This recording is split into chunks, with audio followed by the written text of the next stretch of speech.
C++ is one of the oldest programming languages and is still going strong more than 37 years after it first appeared on the scene. According to the TIOBE index, C++ lies at the 4th position in terms of popularity of programming languages. But why is it still so popular? Well, there are numerous reasons for that. Like C++ has a big community of users and professionals. It is one of the most efficient and fastest languages and is widely used by competitive programmers for its execution speed. Even for game development, C++ is preferred because of the cross-platform portability, faster execution, and CPU architecture support. Furthermore, many current systems and programs are already developed in C++, and those systems must be maintained. And writing the same code again in some other language will not solve the problem, and it would be a tedious task. Therefore, C++ is used in all those circumstances. Many other programming languages, including C# and Java, have been influenced by C++ and is still used in various applications or software, for example, Spotify, Amazon, Bloomberg, and YouTube. These are few examples of that. According to Zpia.com, C++ developers in the United States earn an average of $106,028 per year. This obviously highlights the importance for you to brush up your C++ expertise, and this video will help you with that. So in this video on C++ full course, you will learn all about C++. You will start with what C++ programming is, where it is used, applications of C++, and other basic C++ programming topics like string, if-else statements, functions, data types, and variables. After that, we will cover some intermediate topics like call by value and call by reference in C++, recursion, arrays, header files, pointers, classes in C++, etc. You will also learn how to download and use IDEs for C++. Towards the end, we will understand some advanced topics like STL, C++ GUI, and some interview questions that will help you in the interview preparation. And finally, we will cover some crucial projects in C++ that will help you understand C++ programming in a better way. I can assure you that all your C++ programming questions and doubts will be clarified by the end of this video. So without further ado, let's start with this exciting video on C++ full course. But before we begin, make sure to subscribe to our YouTube channel and press the bell icon to never miss an update from Simplilearn. Hey everyone, welcome back to another video session by Simplilearn. In this session on C++ full course for beginners, we will be learning different concepts and topics of C++. This video tutorial will help you in learning and understanding the C++ programming language in both theoretical and practical way by doing some hands-on examples. But before we begin, make sure to subscribe to our channel and press the bell icon to never miss an update. So we'll start with the introduction to C++ programming language and how to download and install C++ in Windows. Then we will start with the first program in C++ along with the terms like variables, types, then the concepts like if-else statements, loops, functions in C++, call by value, call by reference, and friend function. Then we will cover topics like arrays, pointers in C++, this pointer, references, and memory management. We will also learn about sorting in C++. After that, we will move on to object-oriented programming topics like classes in C++, OOPS concepts, etc. And after that, we will move on to topics like vectors in C++, STL, that is standard template library, and in the end, we'll also learn to make some projects in C++. So without further ado, let's get started. So let's start with the introduction to C++ programming. C++ is a popular programming language introduced by Bjarne Stroustrup in the year 1979. The aim was to make a dynamic language that is efficient and has some additional features to C. Initially, it was called C with classes as it was an extension to C language, but later renamed as C++. It is general-purpose case-sensitive language and it is called pre-compiled language because it converts the source code directly to the machine understandable code. It is an intermediate level language because it contains both features of high level and low level language. C++ supports the features of object-oriented language like encapsulation, inheritance, polymorphism, etc. It also supports procedural programming and functional programming as well. Welcome to this video where we'll be telling you how you can install C++ on VS Code and Dev C++. After we are done with the installation, we'll also learn how to run a program on both of these code editors. So we'll start with Visual Studio Code. To download VS Code, let's go to Google and search for Visual Studio Code or VS Code.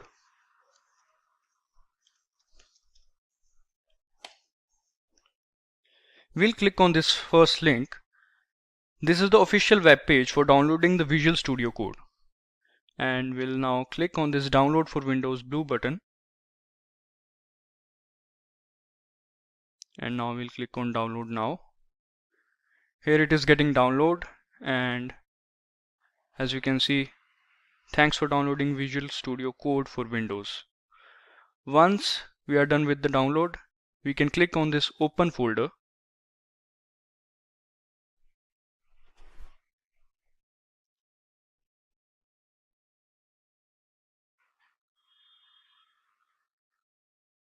Here it is. Now we need to install this file, so we'll double click on this file. And this is the setup wizard. We'll click on this I accept the agreement. And we'll click on next. As we have accepted the license agreement, now we can select our destination folder or we can leave it as it is. But make sure there must be 293.2 MB of free space on that particular disk space. Now we'll click on next. Here we can again click on next. There is no need to change over here. And now you can click on this create a desktop icon button or anyone else as per your choice. Now we'll click on next. And now we'll click finally on install. It is getting installed. It will take some time.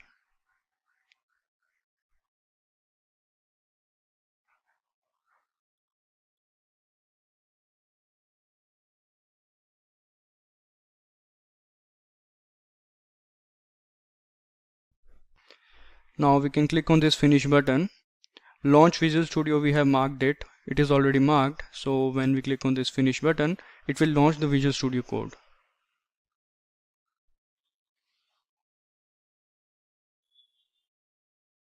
So as we can see, this is the Visual Studio Code.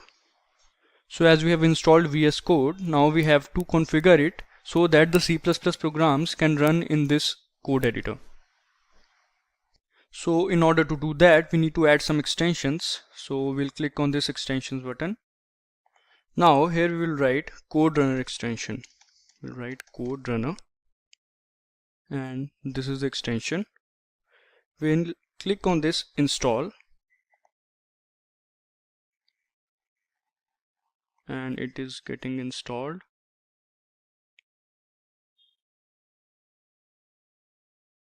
Here are some instructions. We can click on Ctrl plus Alt plus N or press F1 and then select type run code, but we'll deal with that later. Now we'll add another extension, that is C/C++.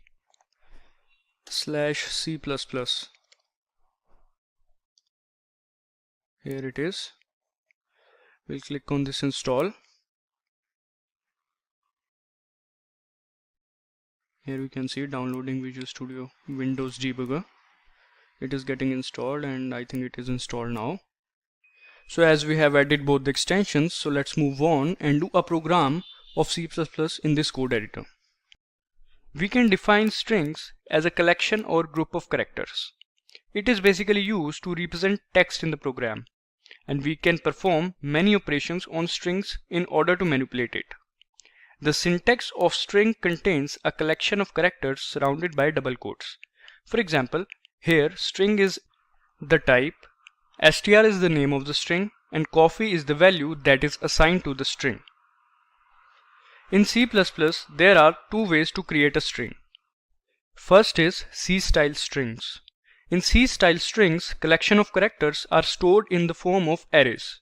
They are basically arrays of type character. The second way is using string objects. We can create string object to hold a string. They are implemented in the standard library, which we must include in the program using #include. So here we will do an example of string and we'll do some push back and pop back operation on it. So first of all, we'll include the header file #include iostream. Then using namespace standard,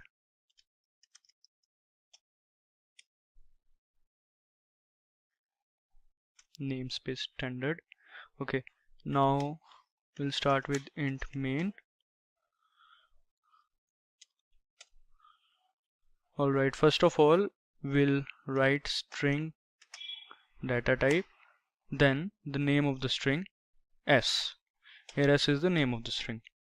Alright, now first of all we'll display a message to enter a string. So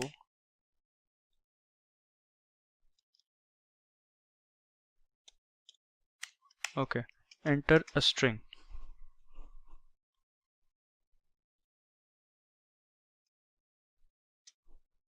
Now get line, this is the syntax when you want to take the input of a string. So get line cin is used to take the input and s is the name of the string. So this is how we take the input, and now we will print another message saying that you have entered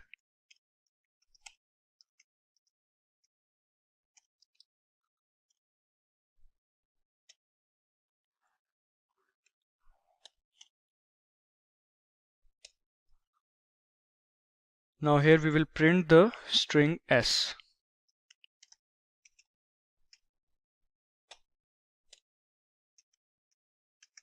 Next line and l. Okay, now we'll do some operations like s dot pushback. This will add an element at the end of the string. So let's say we want to add y. So we'll write y inside the bracket, s dot pushback, and inside the bracket with single quotes we'll add y. Now we'll display a message saying after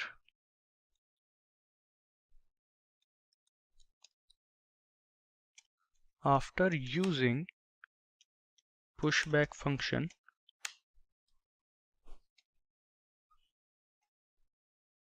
we'll print the string. That is, after using the function pushback, the string would look like this. And now we'll use another function s dot popback. It will delete the element from the end. So we'll write cout and we'll display the message after using popback function.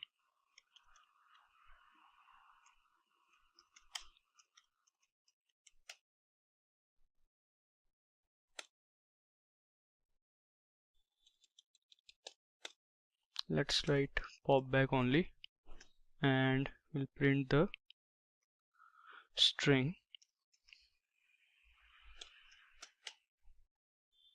Okay, now after that we'll write return 0, and I think it's done, only the spelling is wrong over here. Okay, yeah, now let's try to run this.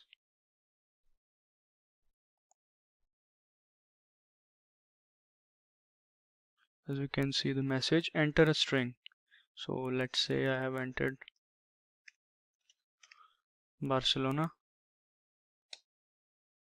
So you have entered Barcelona after using pushback Barcelona y, because we have used y over here. We want to add y at the end of the string. So after using pushback Barcelona y and popback function after that we have used, and we know that it will delete the element from the end. So here we can see there is no y. Popback function have deleted the element. So this is our output. Next is if-else statements. If-else are two conditional statements that are generally used when we want to run the code based on some conditions. We run a block of code which is inside if statement only if the condition is true. For example, if the number variable here is equal to 10, then only the block of code will execute and will print the message you got it. Otherwise, it will run the else block and display the message written inside that block, which is not this one. So first of all, we'll create a new file. We'll go to File and click on this New File. Now, in order to save this one, we can click on Ctrl S, or we can go over here and click on this Save As. Now we can select the location. Like, let's keep it over here only. Let's name it as visual.cpp. .cpp is the extension which is used when we want to do a program in C++. Now we'll click on this save button. Now let's do a simple program to check whether the program is running on this code editor or not. So we'll include the header files, #include iostream. Now we'll write namespace standard.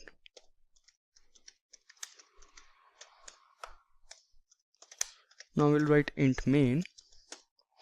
Now inside int main we'll display a message. Welcome to this video.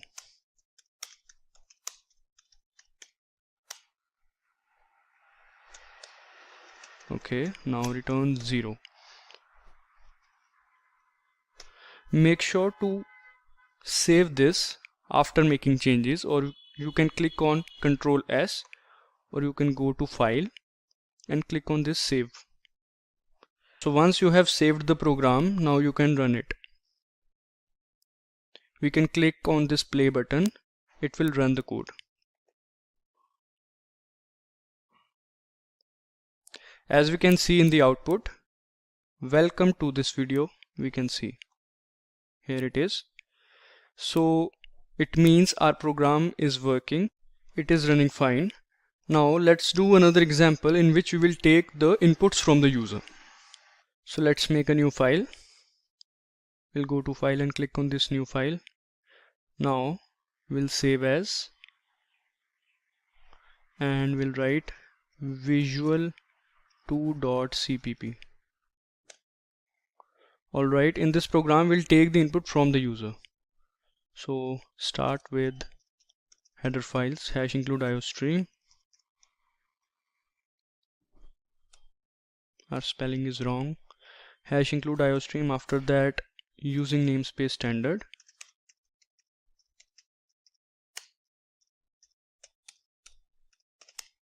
Now inside int main, we'll take the inputs from the user.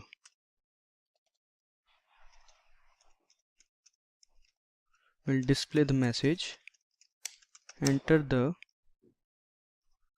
first number.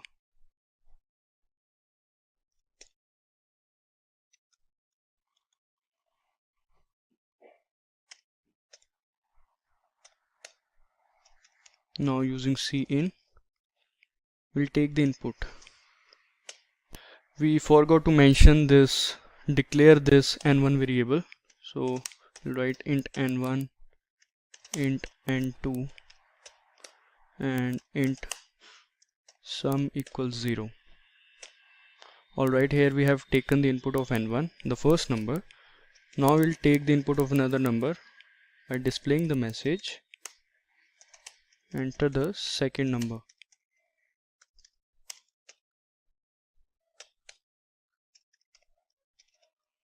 We'll write n2. Now we'll add both of these, n1 plus n2, and we'll display the result. We'll write end line so that it looks good.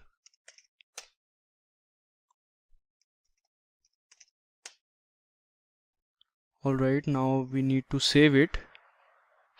we'll go to File and click on this Save. Now it is saved. Now we can run this program. We'll click on this Run Code.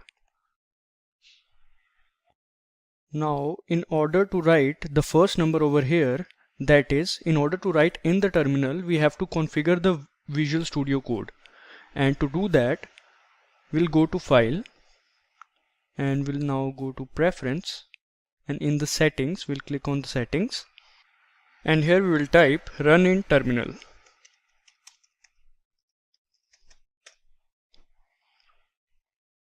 Alright, now we can scroll down, and here we can see Code Runner Run in Terminal.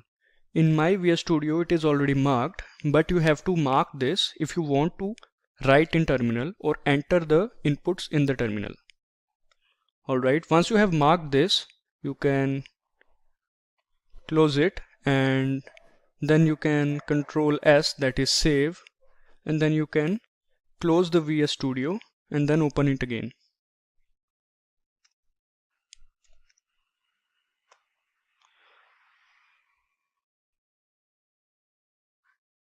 Once you are done, now let's try to run this.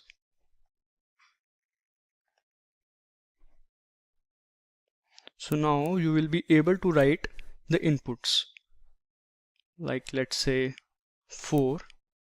The first number is 4. Now the second number, let's say 9. On addition it becomes 13, which is the right answer. So these were some configurations that you need to do if you want to run a program of C++ in Visual Studio Code. So as we have understood how to download and configure Visual Studio Code for C++ programs, so let's move on to learn how we can download Dev C++ and run C++ programs in that. So let's go to Google and type Dev C++. This is the first link. We'll click on that. Now this is the green button saying download. We'll click on that to download Dev C++. As you can see, it is getting downloaded.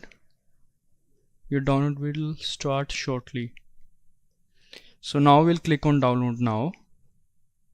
Now it is getting downloaded. It will take a while. The size of this file is 48.1 MB.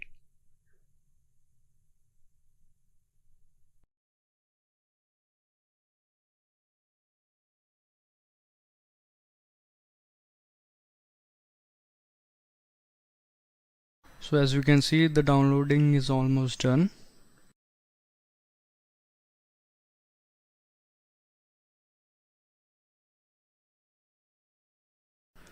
So the downloading is complete.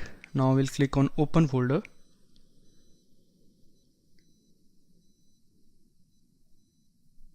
Here it is, Dev C++ setup. Now we'll click on this setup. We'll click on yes.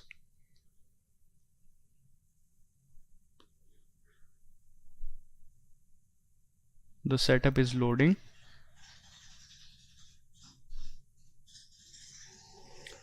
So now here we will select the preferred language. It is English. We'll click on OK. Now we'll click on, this is the license agreement. We'll click on I agree. Now we'll click on next. We don't need to change this, I think. The space required is 346.8 MB, and we'll click on next. Now if you want to change the destination folder, you can, but I don't want to change it, so I'll click on install. Now it is getting installed. It will take a while.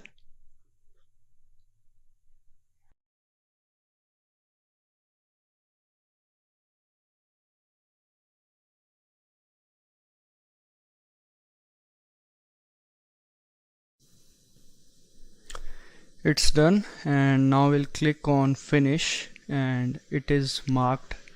So when we click on finish, it will launch the Dev C++.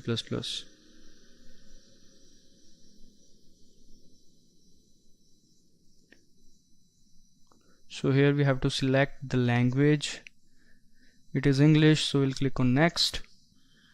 Here again we'll click on next, and now we'll click on OK. So this is our code editor, that is dev C++. So let's write a code. First of all, let's create a file.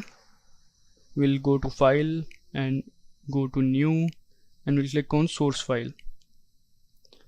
Alright, now we need to save this one, and in order to save this we'll click on file, then we'll go to save as, and now we'll select the destination and name it as dev.cpp. Alright, now let's start with the header file, hash include iostream. We'll do a simple program over here using namespace std, because we want to check that whether the program is running in this editor or not. Namespace std. Now we'll write int main. Inside int main we'll display a message, welcome to dev C++. Alright, after that we'll write return 0. Now let's try to run this, and in order to run this program we'll go to execute, and now we'll click on compile and run. Here this is the pop-up, welcome to dev C++. As we can see, this is the output. Now press any key to continue, it will close this window. So our output is correct, welcome to dev C++. So this is how you can run a program in dev C++, and our program was also working fine in the Visual Studio Code. So this is how you can download both of these code editors to run the C++ programs. Today we'll be discussing about loops in C++. So let's begin and see what's in it for you. So we are going to be learning today about while loops, what is a loop, then different types of loops like for loop, while loop, do while loop, then there is nested loop. After that, there are control flow statements like break and continue. But before we begin, if you're new here and haven't subscribed already, make sure to hit the subscribe button and the bell icon for interesting tech videos. So let's start with the first topic, that is while loops. In order to perform a particular task or operation many number of times, we need loops. These are used when we want to execute a block of statement repeatedly rather than just writing those statements again and again. For example, imagine you want to display your name on the screen 50 times. Now to do that, there are two methods. Method 1 is writing your name 50 times by doing the hard code. And method 2 is writing your name once with the loop condition, and your name will be automatically displayed 50 times. Now it is pretty obvious that you would prefer the second approach, because you don't have to put effort in writing your name 50 times. Plus, it is easy to write code in few lines. So method 2 is the functionality of loop. It reduces time in writing the code, plus it increases the simplicity. Now let's understand what is a loop. Loops in computer programming is a series of tasks that are used to run some particular code repeatedly until a specific condition is met. Loops tells the computer when to start the condition and when to stop it. Now this is a basic flow of a loop. After the initialization, the condition is checked. If it's true, then the block of statement will get executed as long as the condition is true, and if the condition is false, the loop will terminate. Depending on the program, different types of loops are used in different times. So let's first see different types of loops. First is for loop, then while loop, then there is do while loop. After that, there is nested loop. These are four types of loops in C++. So let's discuss these loops. First is for loop. It is a repetition control structure that is used to iterate a piece of code based on the condition is true or false. If the condition is true, the statement inside the loop body is executed, and once if it returns false, the execution of statement will get terminated. And after every execution of for loop, the increment or decrement parts will update the loop counter. Now let's move on to the while loop. In this loop, the condition is evaluated first. If it's true, then the set of instructions inside the loop body will execute, and this will happen repeatedly until the condition becomes false. And when it becomes false, the loop will end. Now the main difference is we use for loops when we know the number of times the body of the loop needs to run, whereas we use while loops when we don't know the accurate number of times the body of loop needs to run. Now moving to the next loop, that is do while loop.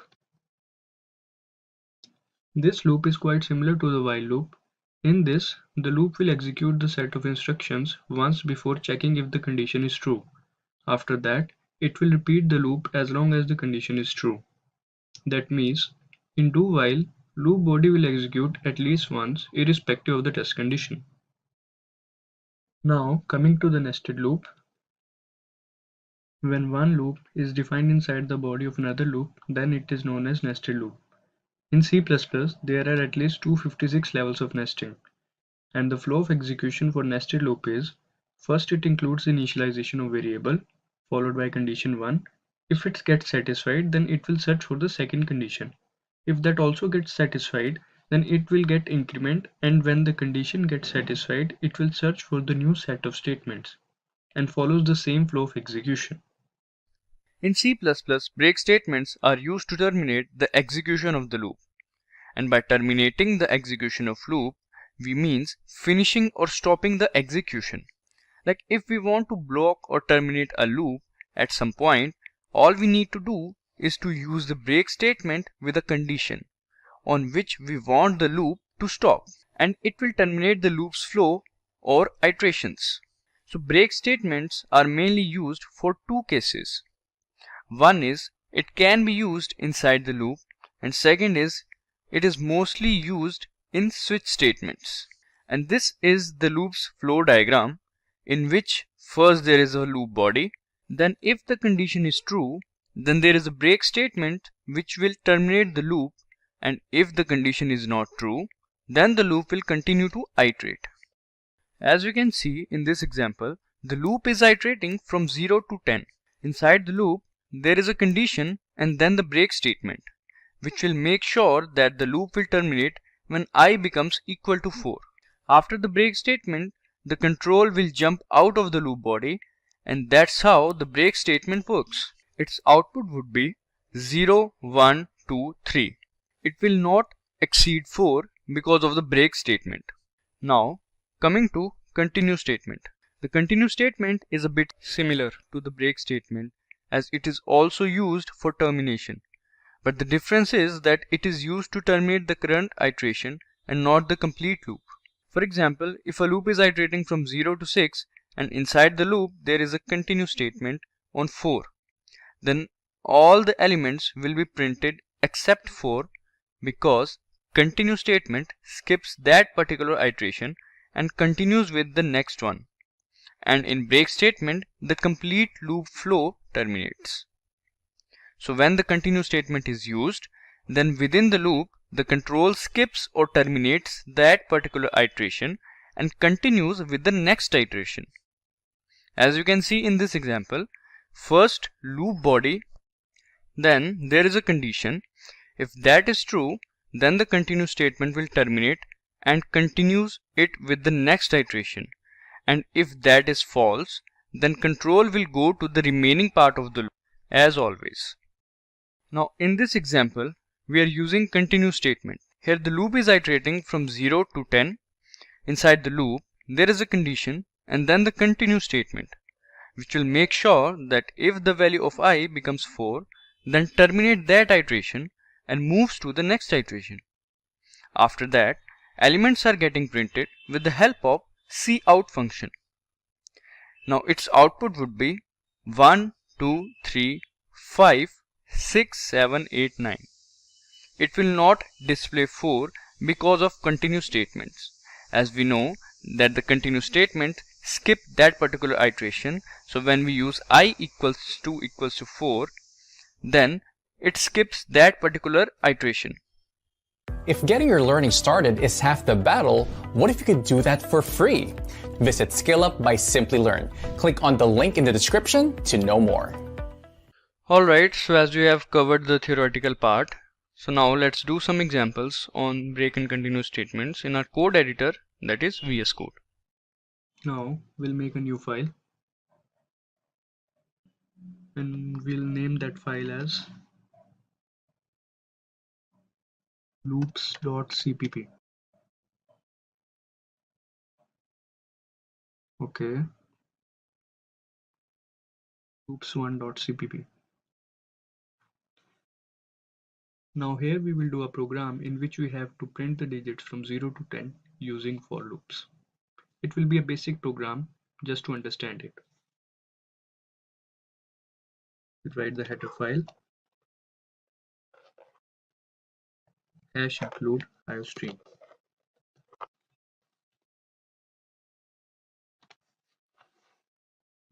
Now we'll write using namespace standard.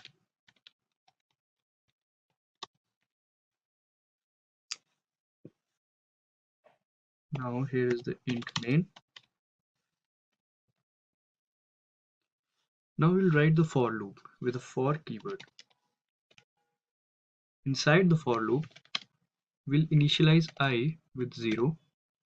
Now we'll put a condition I less than equal to 10, which means the loop will keep on executing until I is less than 10.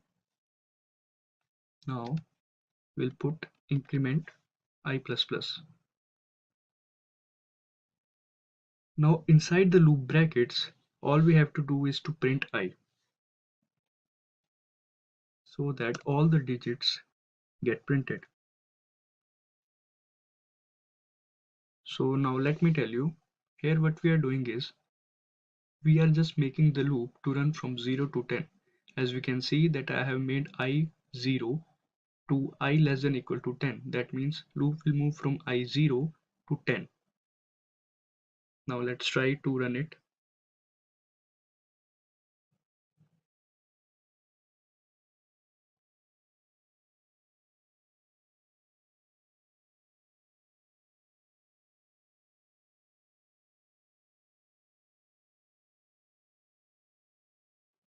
Here we can see all the digits 0, 1, 2, 3, 4, 5, 6, 7, 8, 9, 10. Here is our answer, and let me tell you one thing more. To put return 0 after the loop, it's a good practice. Now I'll again run it. The output will be the same, but it's a good practice to write return 0 in the end. 0, 1, 2, 3, 4, 5, 6, 7, 8, 9, 10. So instead of writing the hard code, we can just use the for loop in this case. It's a basic example of for loop, but you can try some more examples in order to understand it better. Now let's do one example of while loop to understand it better.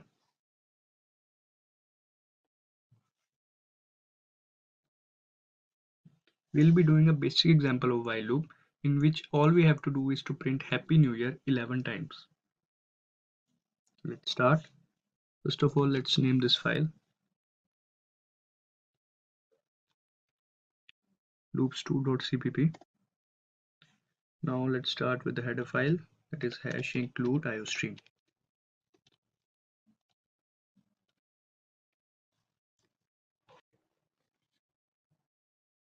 Now we'll write using namespace standard.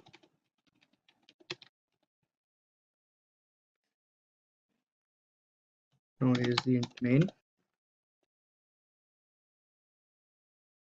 Now first of all, we'll declare n equals 0. We'll take a variable n and initialize it with 0.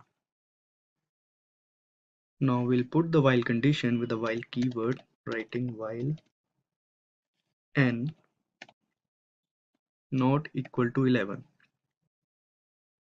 Here what it means is, the loop will keep on executing until n becomes equal to 11. Now here all we have to do is to print Happy New Year, so that it will get printed along with the loop 11 times.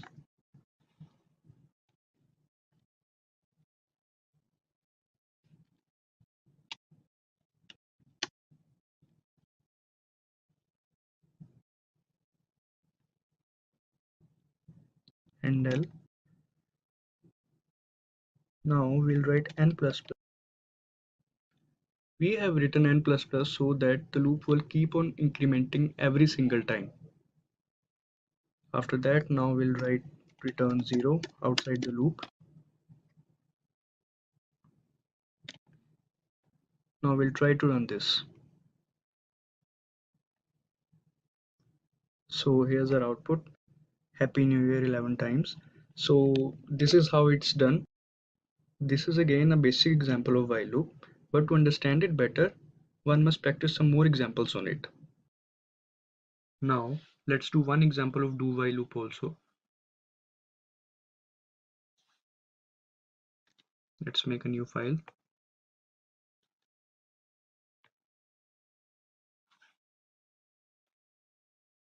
First of all, let's name that file loops3.cpp. I think the name is already taken. Then we'll write loops4.cpp. Okay, now so we'll write the header file first of all. We'll write hash include iostream.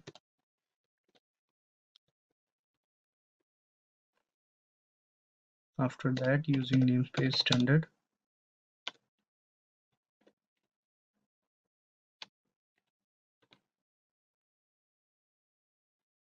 now in this program, all we have to do is we have to print the sum of all the digits from 0 to 9. So let's start. We'll write int main. So now let's first of all declare a counting variable sum and initialize it with 0.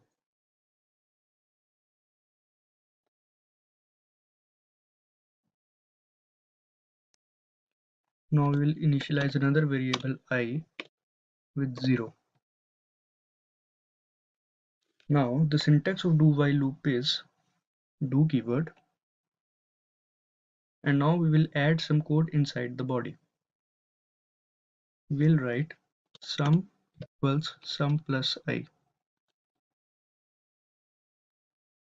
Here what we are doing is we are simply adding sum variable and I variable and storing it to sum variable itself. We are doing this because we want to find the sum. That is why we have to store it in a single variable. Now we will need to increment I, or else loop is going to run forever.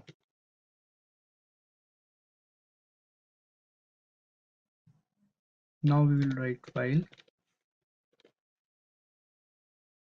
I less than 10. We have written I less than 10 because we want to find the sum from 0 to 9.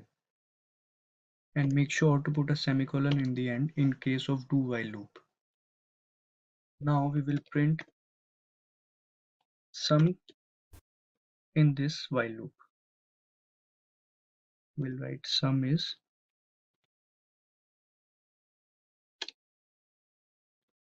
sum variable. Now this loop will keep on executing till I is less than 10. Now in the do while loop, sum is calculated by repeated addition and increment. In each repetition, it is checked whether the number I is smaller or equal to the inputted number. If it is smaller, then the loop continues, but exits the loop if it isn't. After the control exits from the loop, sum is printed. Now let's try to run this code.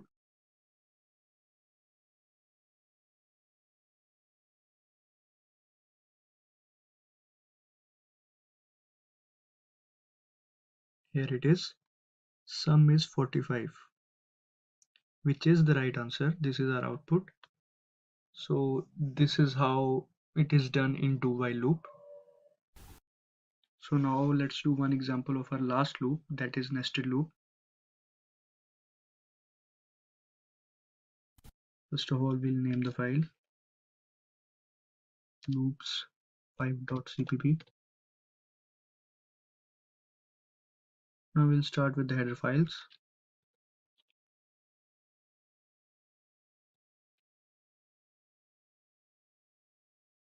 Now using namespace standard,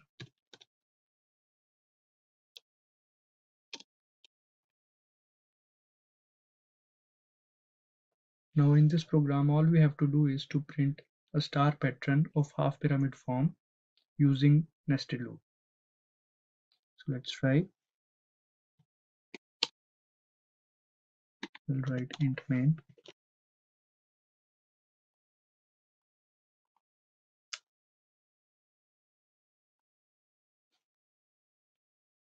Now let's initialize two variables, that is I and j. Now let's say we want to make a half pyramid of 10 rows. Then it means we need to run a loop which runs for 10 times. So let's write for initialize it with 0, I less than 10, I plus plus. Now here we have written I less than 10. Instead of this, we'll write I less than equal to 10 because we want the 10th row to be printed also.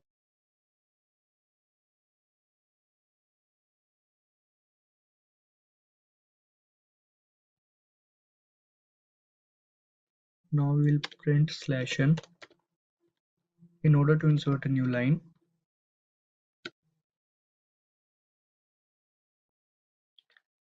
Now we'll write another for loop which will decide number of stars in a particular row.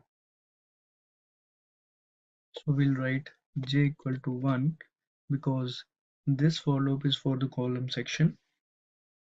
Then j less than equal to I, which is a row, then j plus plus.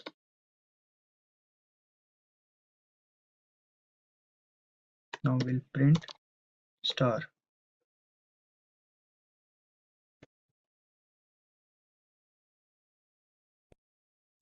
Now one more thing, instead of 0 we'll write I equals to 1 because we want to print stars from 1 to 10. So now let's discuss its working. Initially we have I equals to 1, that is the outer loop value. Now for this value a complete run of jth loop is happening, that is j equal to 1 validated by j less than equal to I. Now this condition is used because the pattern which we are going to build is having increment of star as the number of rows increments. So for I equals to 1, j equals to 1 is executed. Then j plus plus is done, which increments the value of j to 2. Now j equals to 2 failed to execute as 2 is less than equal to 1 is false. Therefore only one star is printed. Again we go to ith loop. Now for I equal to 2, we'll check every value of j which can be executed, that is 1 and 2. Since only two values can be true, therefore 2 stars are printed. Similarly, we check for I equal to 3, 4, 5 and so on till 9, as we have the condition I is less than 10. So now we'll try to run this and check whether the pattern is printing or not. Here it is, half pyramid form using stars with the help of nested loops. So this is our star pattern. We can make some more different types of patterns using nested loops, but we have done only one example in order to understand the concept. So now let's move to our control flow statements and let's do some examples of them. Okay, now make a new file and let's name this file as control1.cpp. Now we'll write the header file and the namespace standard as we have done previously. So let's do it. #include iostream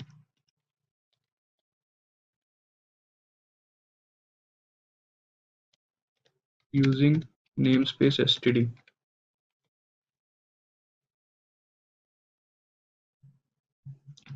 Now here we will write a program in which we have to print the numbers from 100 to 200, like 110, 120, 130 with a gap of 10. But after 150, we will terminate the ongoing loop.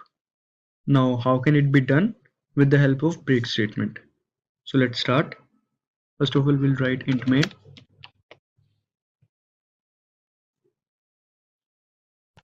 Now we'll take a variable num and initialize it with 100. Now we'll write a while condition and we'll write num is less than equal to 200 because we want the loop to run from 100 to 200. Num less than equal to 200. Now we'll simply display those numbers.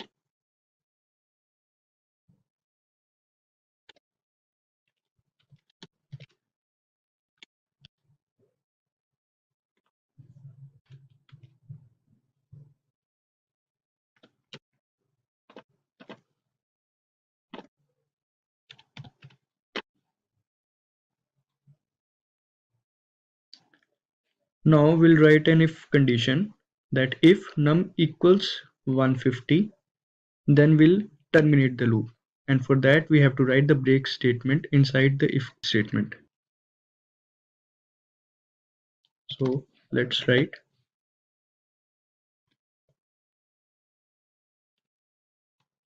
if num equals 150, then we have to break the loop.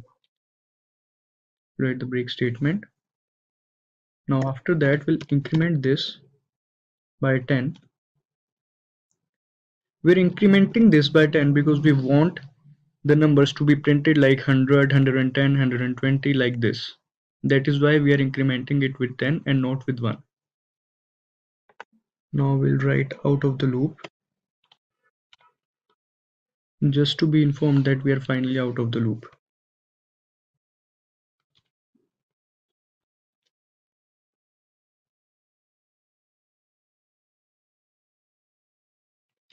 Return 0. Now we'll try to run this.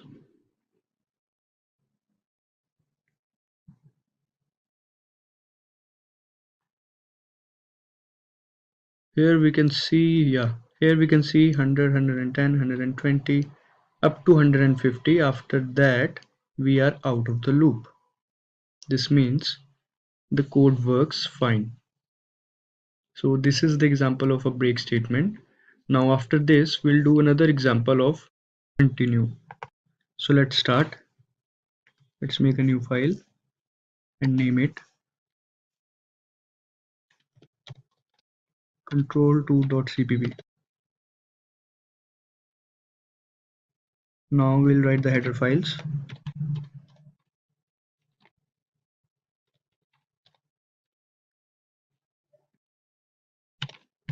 Using namespace standard.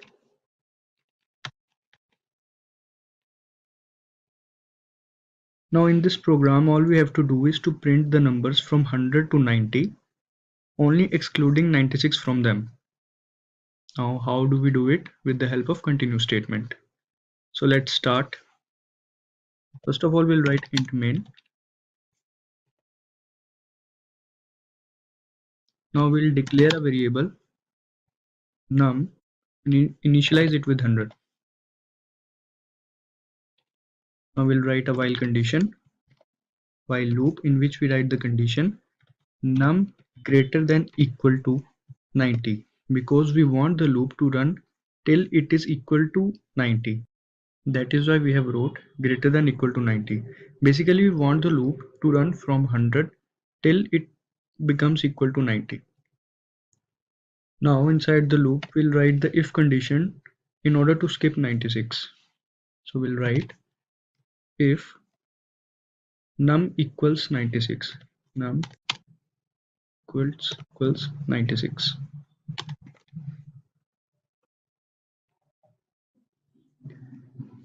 Now we'll use a decrement operator because our starting point is 100, our ending point is 90. That is why we have to use the decrement operator. Now continue statement. After that, we'll write value is, and we'll write the variable num.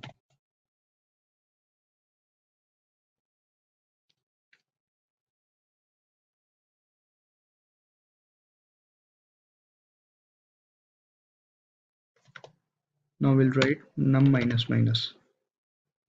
Here we are writing minus minus because we want it to get decrement after printing also. That is why we have written num minus minus after printing num. Now let's try to run this also. Hope it works.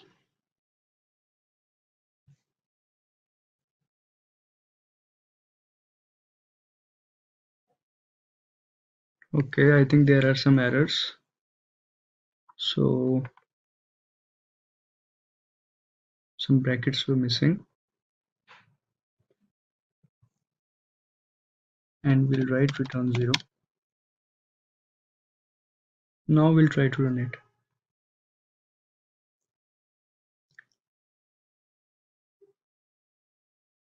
Here it is. As we can see, 100, 99, 98, 97, but 96 is missing. So this is all we have to do in this program. And this is the basic example of continue statement. In order to understand these examples better, you must try more examples on each of these loops and control flow statements so that it will be easier for you all. Today we'll be discussing about C++ functions. So let's go ahead and look what's in it for us. First, we'll discuss what is a function. Then we'll understand why we use functions. Then types of functions like built-in function and user-defined function. Then function declaration. After that, function calling. Then function call methods. And at last, we have recursion. Also, don't forget to subscribe to our channel and hit the bell icon to never miss an update. Moving on to the first topic, that is what is a function. Functions are blocks of code that are designed to perform a specific task. It basically divides the complex problem into smaller portions and make the program easy to understand and reusable. And by reusable, it means we can define the code once and we can use it many times. We can also pass data into the functions in the form of parameters. And this is the syntax. First is return type of the function, then we will write function name, then inside the bracket, these are the parameters. Now, let's discuss why we use functions. Functions make the program less complicated because once function is defined in the program, then it can be used over and over again, which reduces the complexity of code. And it helps in avoiding the duplicity of code and it reduces the amount of code. Due to this, we can easily debug and maintain the code. Now, coming to the types of functions. There are two types of functions in C++, that is, built-in functions and user-defined function. Now, let's discuss these functions. First is built-in function. These are also known as predefined functions or library functions. We don't need to define these functions because these are already present in C++ libraries, and the implementation of these functions are also available in library file. And to use these functions, we don't have to write them separately, we simply call them. Now, coming to the user-defined functions. C++ allows us to define our own functions. These functions are created by programmers according to their requirement. This allows a way to wrap a set of statements to perform a specific task, and that group of statement is given a name so that it can be invoked later from any part of the program. Following is the example of user-defined function.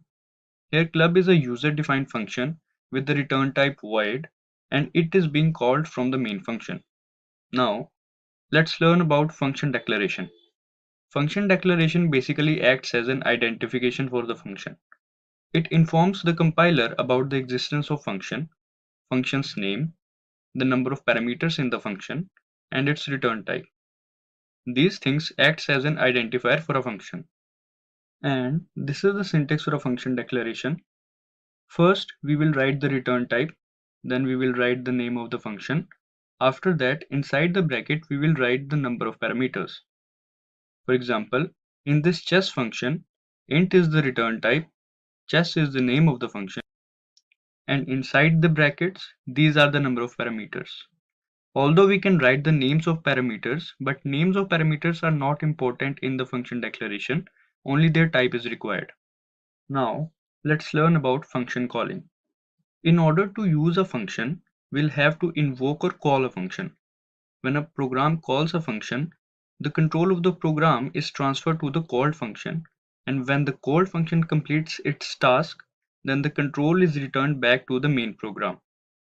So the functions are called by writing the name of function, and after that writing the required parameters inside the brackets. And this is the syntax. First we will write the function name, and after that we will write the arguments which we want to pass. For example, sum is the function name and a and b are the arguments. So first is call by value. Call by value is a method in which copies of variables are passed to the functions. And as the copies of variables or arguments are being passed, so that is why the changes that are done inside the function does not affect the arguments. And this is the syntax. Inside int main, we can see that we are calling a function and passing the values. Here val1 and val2 are the actual parameters. These are those which are passed to the functions. And inside the brackets of called function we can see n1 and n2. These are formal parameters. Formal parameters are those which are received by the function. So here we can say values of actual parameters, that is val1 and val2, will be copied to the formal parameters, that is n1 and n2. Now let's have a look at an example in which we are swapping two numbers. As we can see, inside int main we have assigned 120 to x and 150 to y. After that we have called a function named swapIt, and inside the brackets we are passing the values of x and y, and these values are getting received by called function, and inside that function there is a logic to swap the code with the help of temporary variable temp, and these values of x and y are then displayed inside int main. But its output is same. X is still 120 and y is still 150. There is no change after swapping it also. So this shows that actual value of the variable is not getting modified. This shows that changes done to the parameters inside the function does not affect the arguments. Now let's learn about call by reference. In this method, instead of passing the arguments, the address of the argument is passed to the formal arguments of the function, and the address is used to access the actual argument referring to the same location, so any changes that are made gets reflected to the actual parameter. This is the syntax of call by reference, in which we have assigned 200 to the variable num, and then the address of this variable is passed to the function and 20 is assigned to it. Now on displaying the output, the value would be 20 and not 200 because the value is assigned to the memory location. That is why change is getting reflected. Now let's have a look at an example of swap. This is the same example as that of the call by value, but instead of passing the copies of variable, we are passing the address of the variable, and inside the function values are getting swapped with the help of temp variable, and then it is getting displayed in the main function. In this case we can see in the output the values of variables are actually swapped. M is now 300 and N is now 250. Now let's do some examples of call by value and call by reference in our code editor, that is VS Code.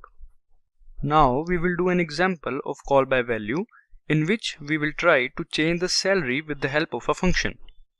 So let's start. First of all, let's make a new file and name it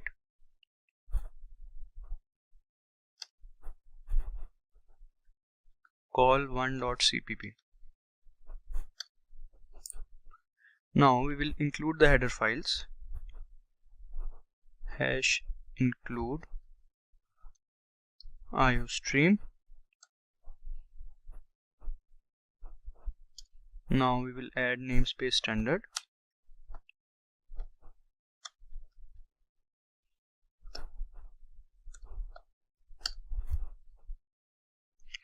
Now first of all we'll write int main.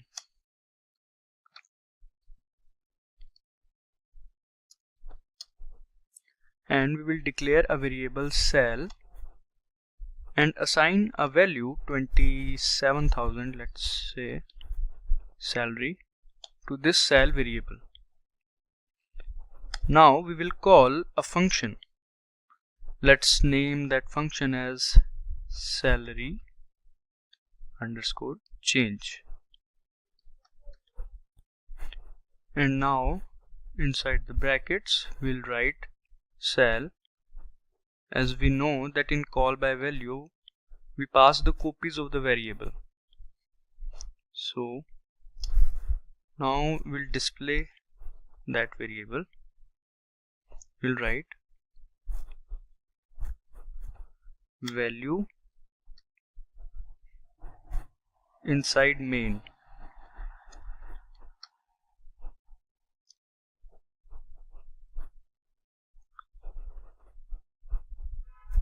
And now we will write the variable name sal and handle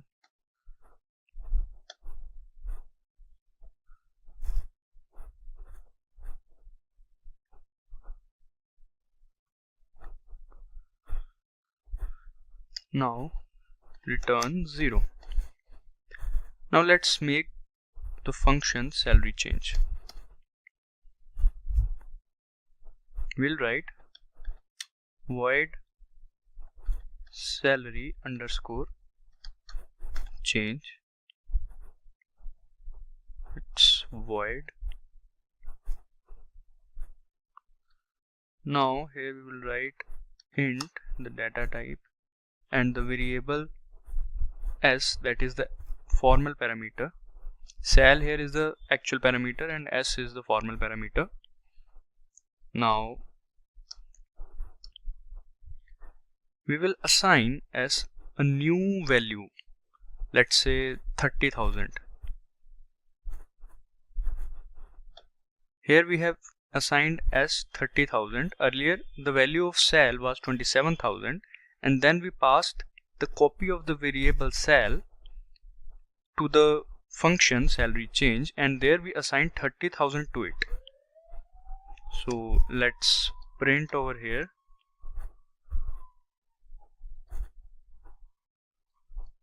value inside function.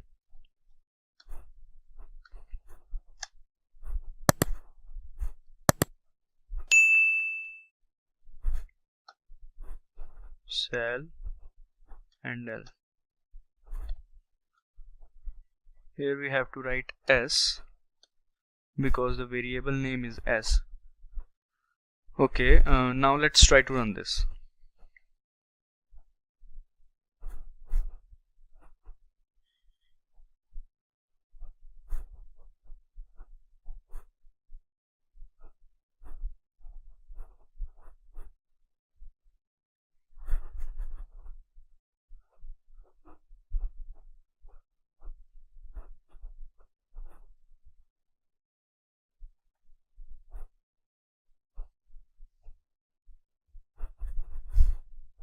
Here we can see value inside function is 30,000 and value inside main is 27,000. Here we can see the value of the variable that is passed gets changed, but the original value inside the main function doesn't changes. So we can say changes are not reflected to the original value, which happens in call by value method. So now let's do one example of call by reference. Let's make a new file, call2.cpp. Let's include the header files, hash include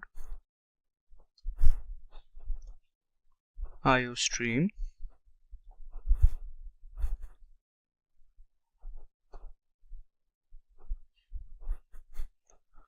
now we'll write using namespace standard.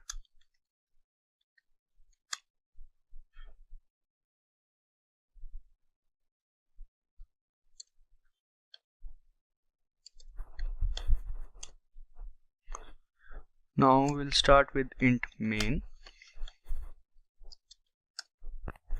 Here we will declare a variable cell and assign 27,000 to it, as we have done previously. Now we'll call a function named increment.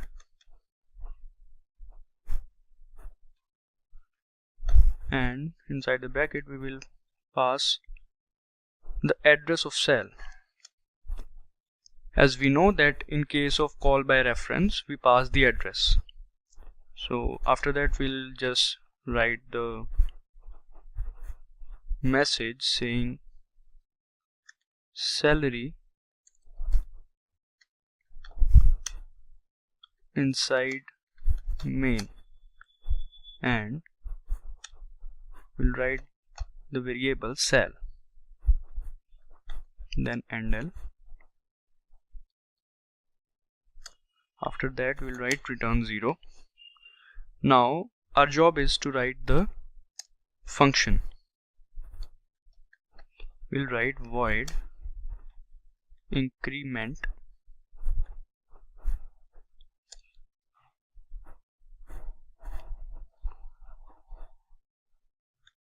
and here we'll write ampersand sign s, because here we are passing the address, not any copy of the value or the variable.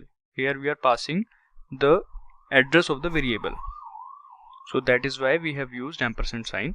Now we will simply write the logic to increment. So we'll write s equals s plus 5,000. Let's say we want the salary to increment by 5,000. Then we will display the variable s. So first of all we'll write the message salary inside function,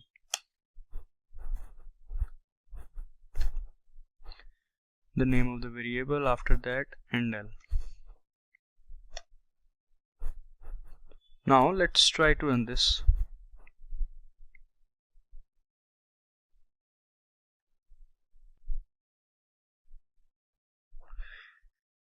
Here we can see that the salary inside the function is 32,000 and salary outside the function, that is inside the main function, is 32,000 as well.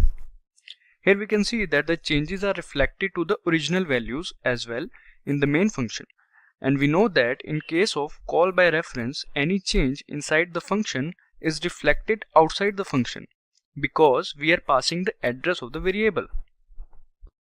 So this is our output, 32,000 and 32,000. So these were some basic examples of call by value and call by reference. Now here we will do a program in which we have to do the sum of two integers with the help of function. So let's first of all make a new file, function.cpp. Okay, so let's start. First of all we'll declare the header files, that is hash include iostream.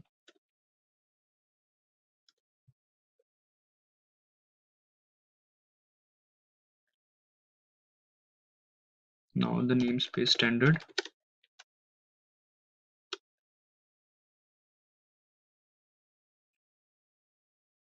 Now we'll write int main.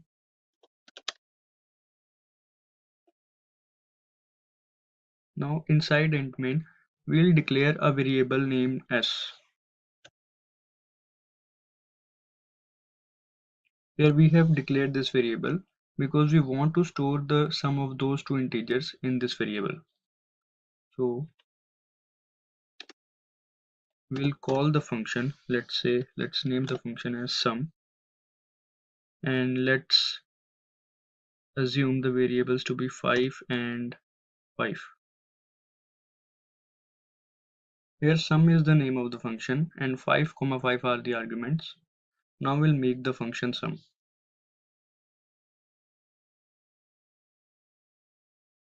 Here int is the return type, sum is the name,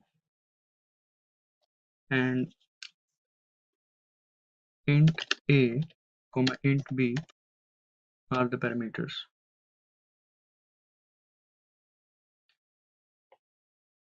So in this function, we'll write the code to do the sum of these two integers, and for that we have to store the sum in a variable. For that, we will now declare a variable c. Now we will write c equals a plus b. Here we are storing the sum of a plus b into the variable c. Now as we know that the return type is int, so we have to return the variable instead of printing it. We'll write return c. Now in the main function, we'll print that variable. We will print the variable s because after the function completes its task of addition, the output will come back to the calling function, which is getting stored in the variable s. So we'll write the result is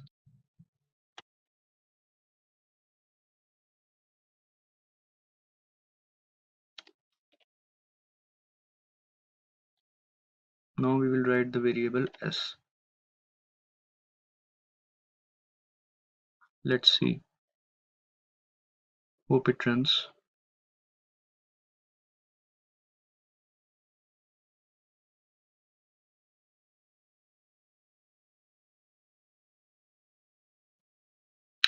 The result is 10. 5 plus 5 on addition will get 10. Let's write 3 and again try to run this.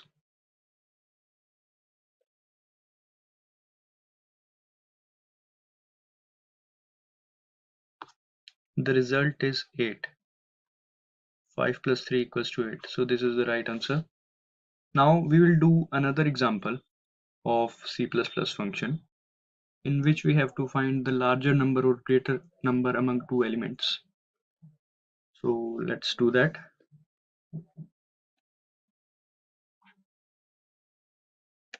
Let's create a new file.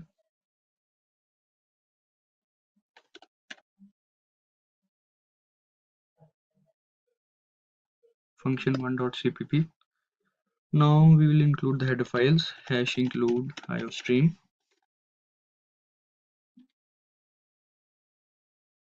Now using namespace standard,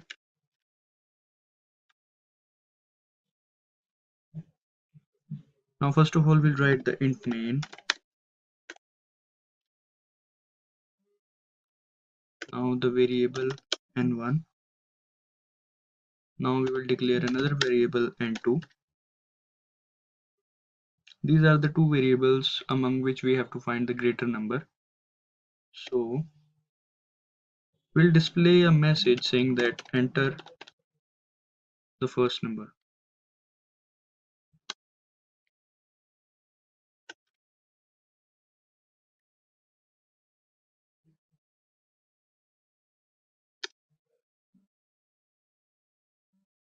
Now we'll take the input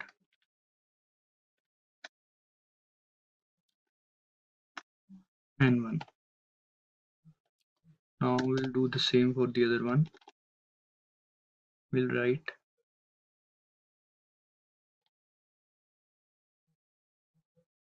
enter the second number.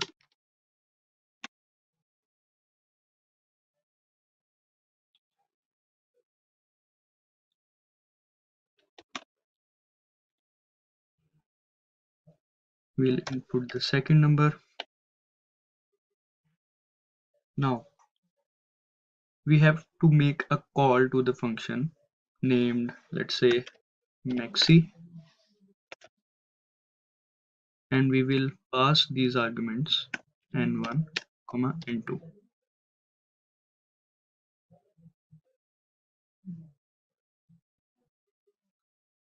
Now let's make this function maxi. The return type is void. Maxi is the name. We'll write the variables n1, n2. Now we'll write the if condition because we have to find the greater number among both these elements. So we'll write the if condition. If n1 is greater than n2, then it must print the n1. So we'll also display a message saying that the larger number is n1. If n1 is greater than n2, then we'll display the n1, and if n2 is greater, then we'll display the n2.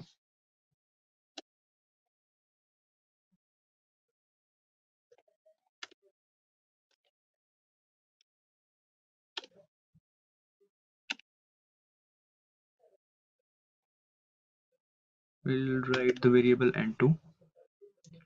So let's see if that runs or not.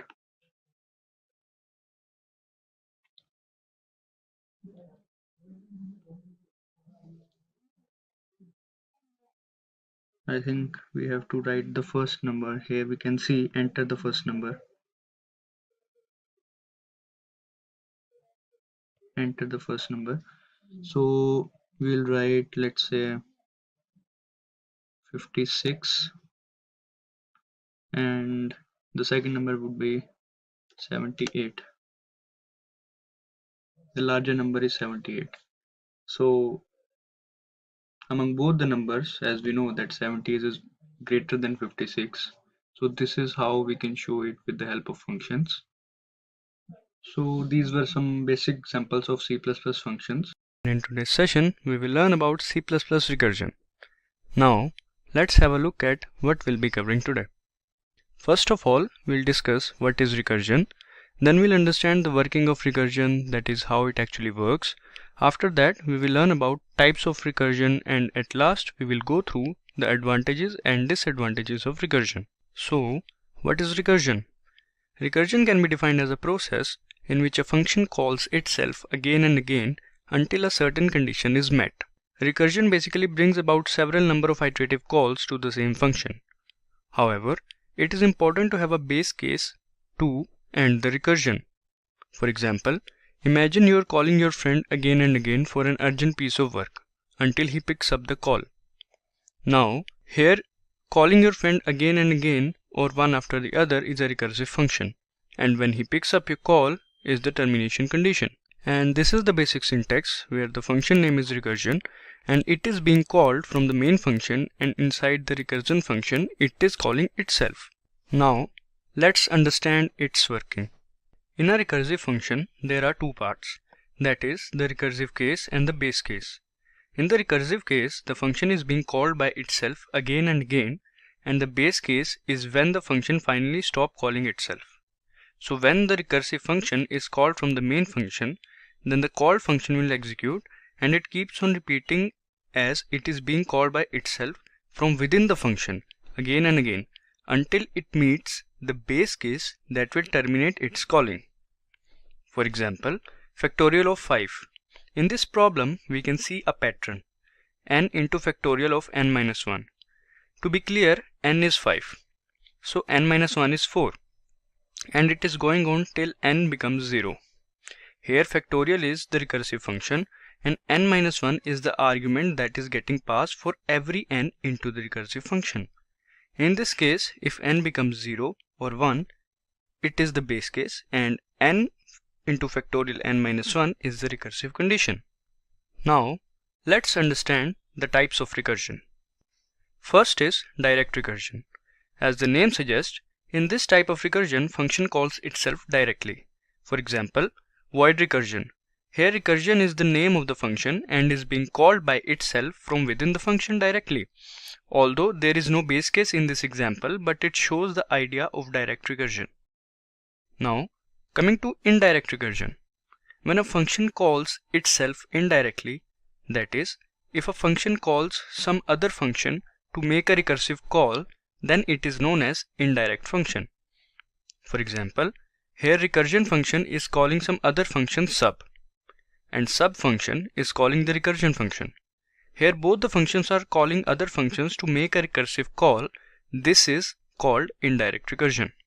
Now, coming to advantages and disadvantages of recursion. The advantages are, in recursion, we only need to define the base case and the recursive case. So, therefore it provides a simple and clean way to write a code. Second is, recursion is more preferred in problems like tree traversals, tower of Hanoi, graphs, because these are inherently recursive problems. Now, disadvantages. Disadvantages are, the recursive program generally acquires more space than the iterative program. This is because after every call to the function, each function call will keep on adding to the stack until the base case is reached. Second is, it requires more amount of time because of function calls. Now, let's do some examples of recursion on our code editor, that is VS Code. Now here we will do a program in which we will find the sum of natural number up to a number which we will enter, and we will do this example using recursion. So let's start. First of all, we'll name this.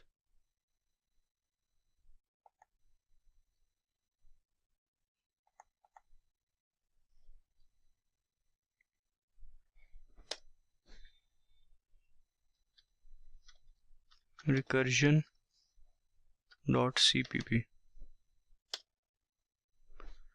Okay, now we will start with writing header file, that is #include iostream.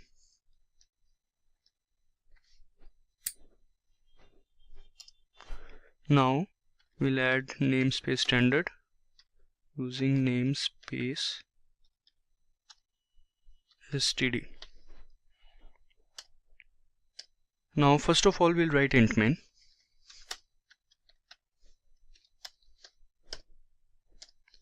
Now we will declare a variable, let's say num. So basically we want to enter a number. So for that, first of all we'll display a message saying that enter a number.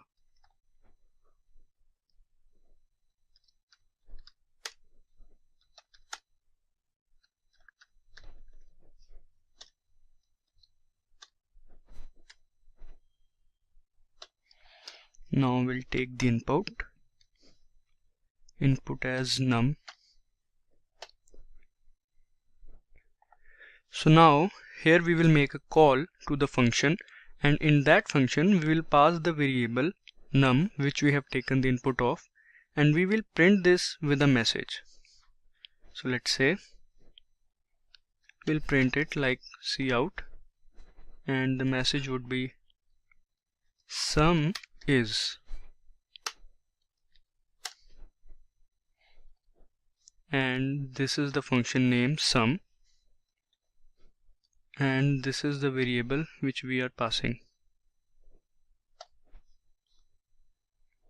After that, let's write return 0. Now let's make this function sum. We'll write int, the return type, sum, the name of the function, and the variable num.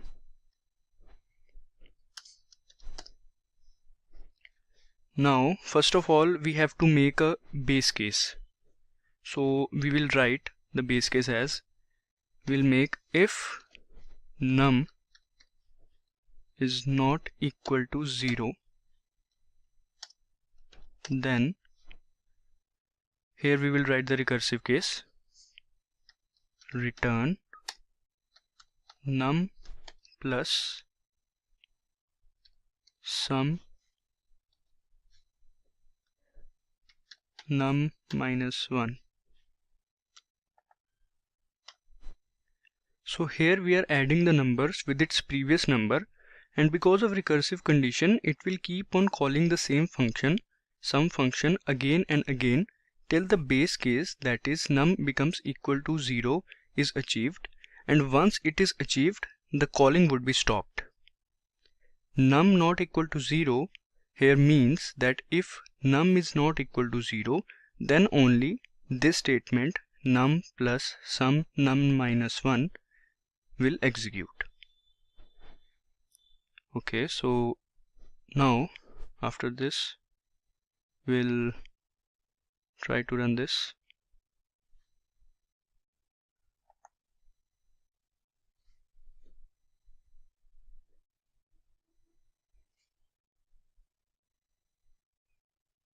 Enter the number, let's say 5. Sum is 15. Here we can see sum is 15. Okay, let's recheck. 5 plus 4 equals to 9, 9 plus 3 equals to 12, 12 plus 2 equals to 14, 14 plus 1 equals to 15. So our answer is correct. So this is how we can find the sum up to any numbers which we want to find the sum of. And now let's do another example. So let's name this as Recursion 2.cpp. Now here we will do a program of factorial. We will enter a number and we have to find the factorial of that number. So let's start. First of all, we'll write hash include iostream, that is the header file. Now using namespace standard,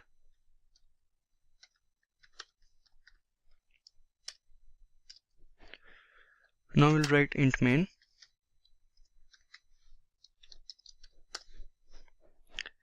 Okay, now we will declare a variable number, and we want to take the input from the user, so we'll display a message saying enter the number.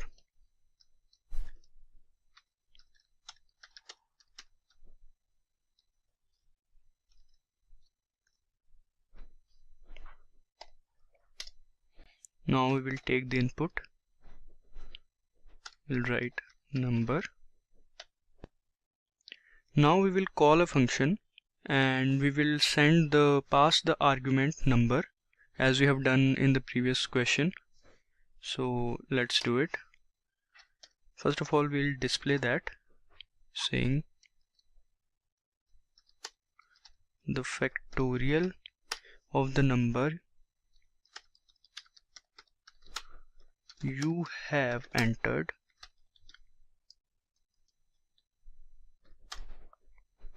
is. Now we will make a call to the function. Let's say the name of the function is fact, and we'll pass the argument number as we have done previously. Now we'll write return 0. Now let's make this function. We'll write the return type int. Now fact. After that, now we will write the argument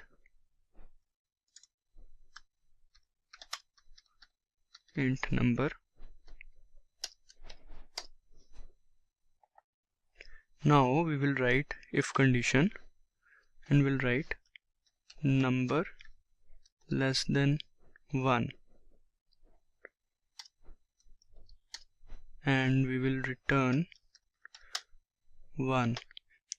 So here we have wrote this condition because as we know that the factorial of 0 is 1, and if a number is less than 1, that it means it is 0, and if it is 0, then our program should return 1. And we'll write now else condition. Else if it is not 0, that means we will write the recursive condition, that is number into fact number minus 1. Now this is the condition that is responsible for finding the factorial of a number. For example, if we input 5, then here we can see the condition would become 5 into fact 5 minus 1, that is 4. And this 4 will be passed as argument to this fact function. And then the condition would become 4 into fact 4 minus 1, that is 3. And it is also passed to the function. and similarly it will go on until it becomes less than 1. Now let's try to run this.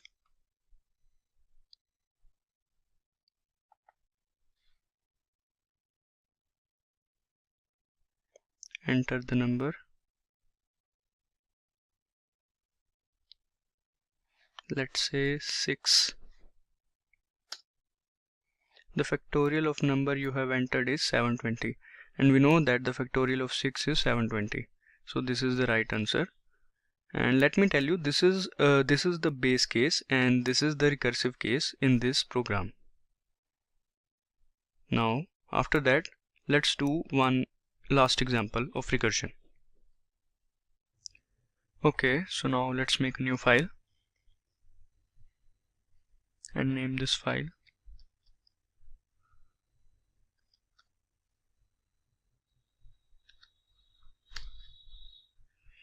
Now first of all we'll add the header files,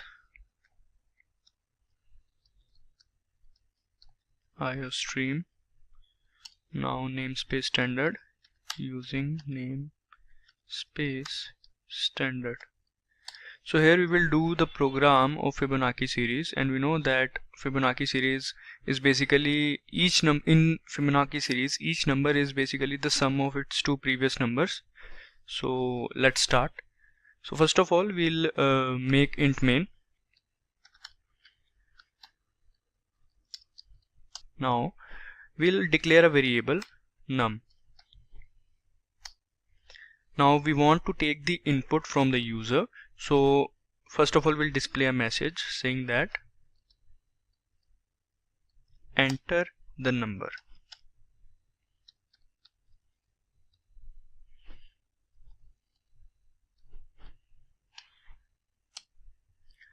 Now we'll take the input, we'll write num. Now we will make a for loop and iterate that loop from i0 to num. So we'll write for keyword int I equal to 0, I less than num, I plus plus. Now inside the loop we will write cout to display, and we will call Fibo function, and we will pass I as an argument because we want to print the series. So we will write cout Fibo, and we'll pass I as an argument, and just for the space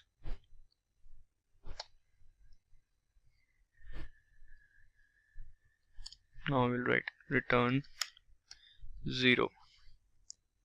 In Fibo function we have passed I as an argument because we want to print the series.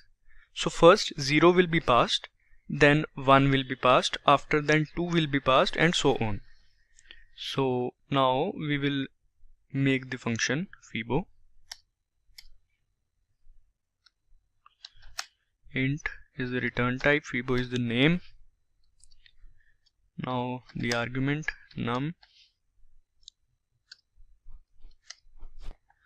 Now in this Fibo function we will put if condition for checking if the num is equal to 0 or 1.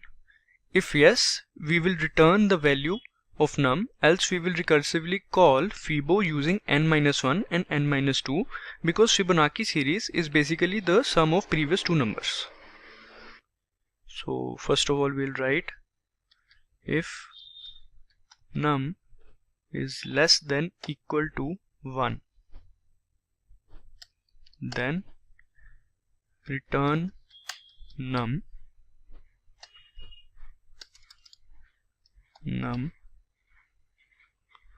else return Fibo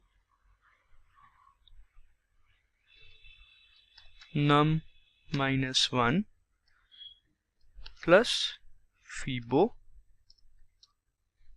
brackets num minus 2, because we know Fibonacci series is basically the sum of previous two numbers.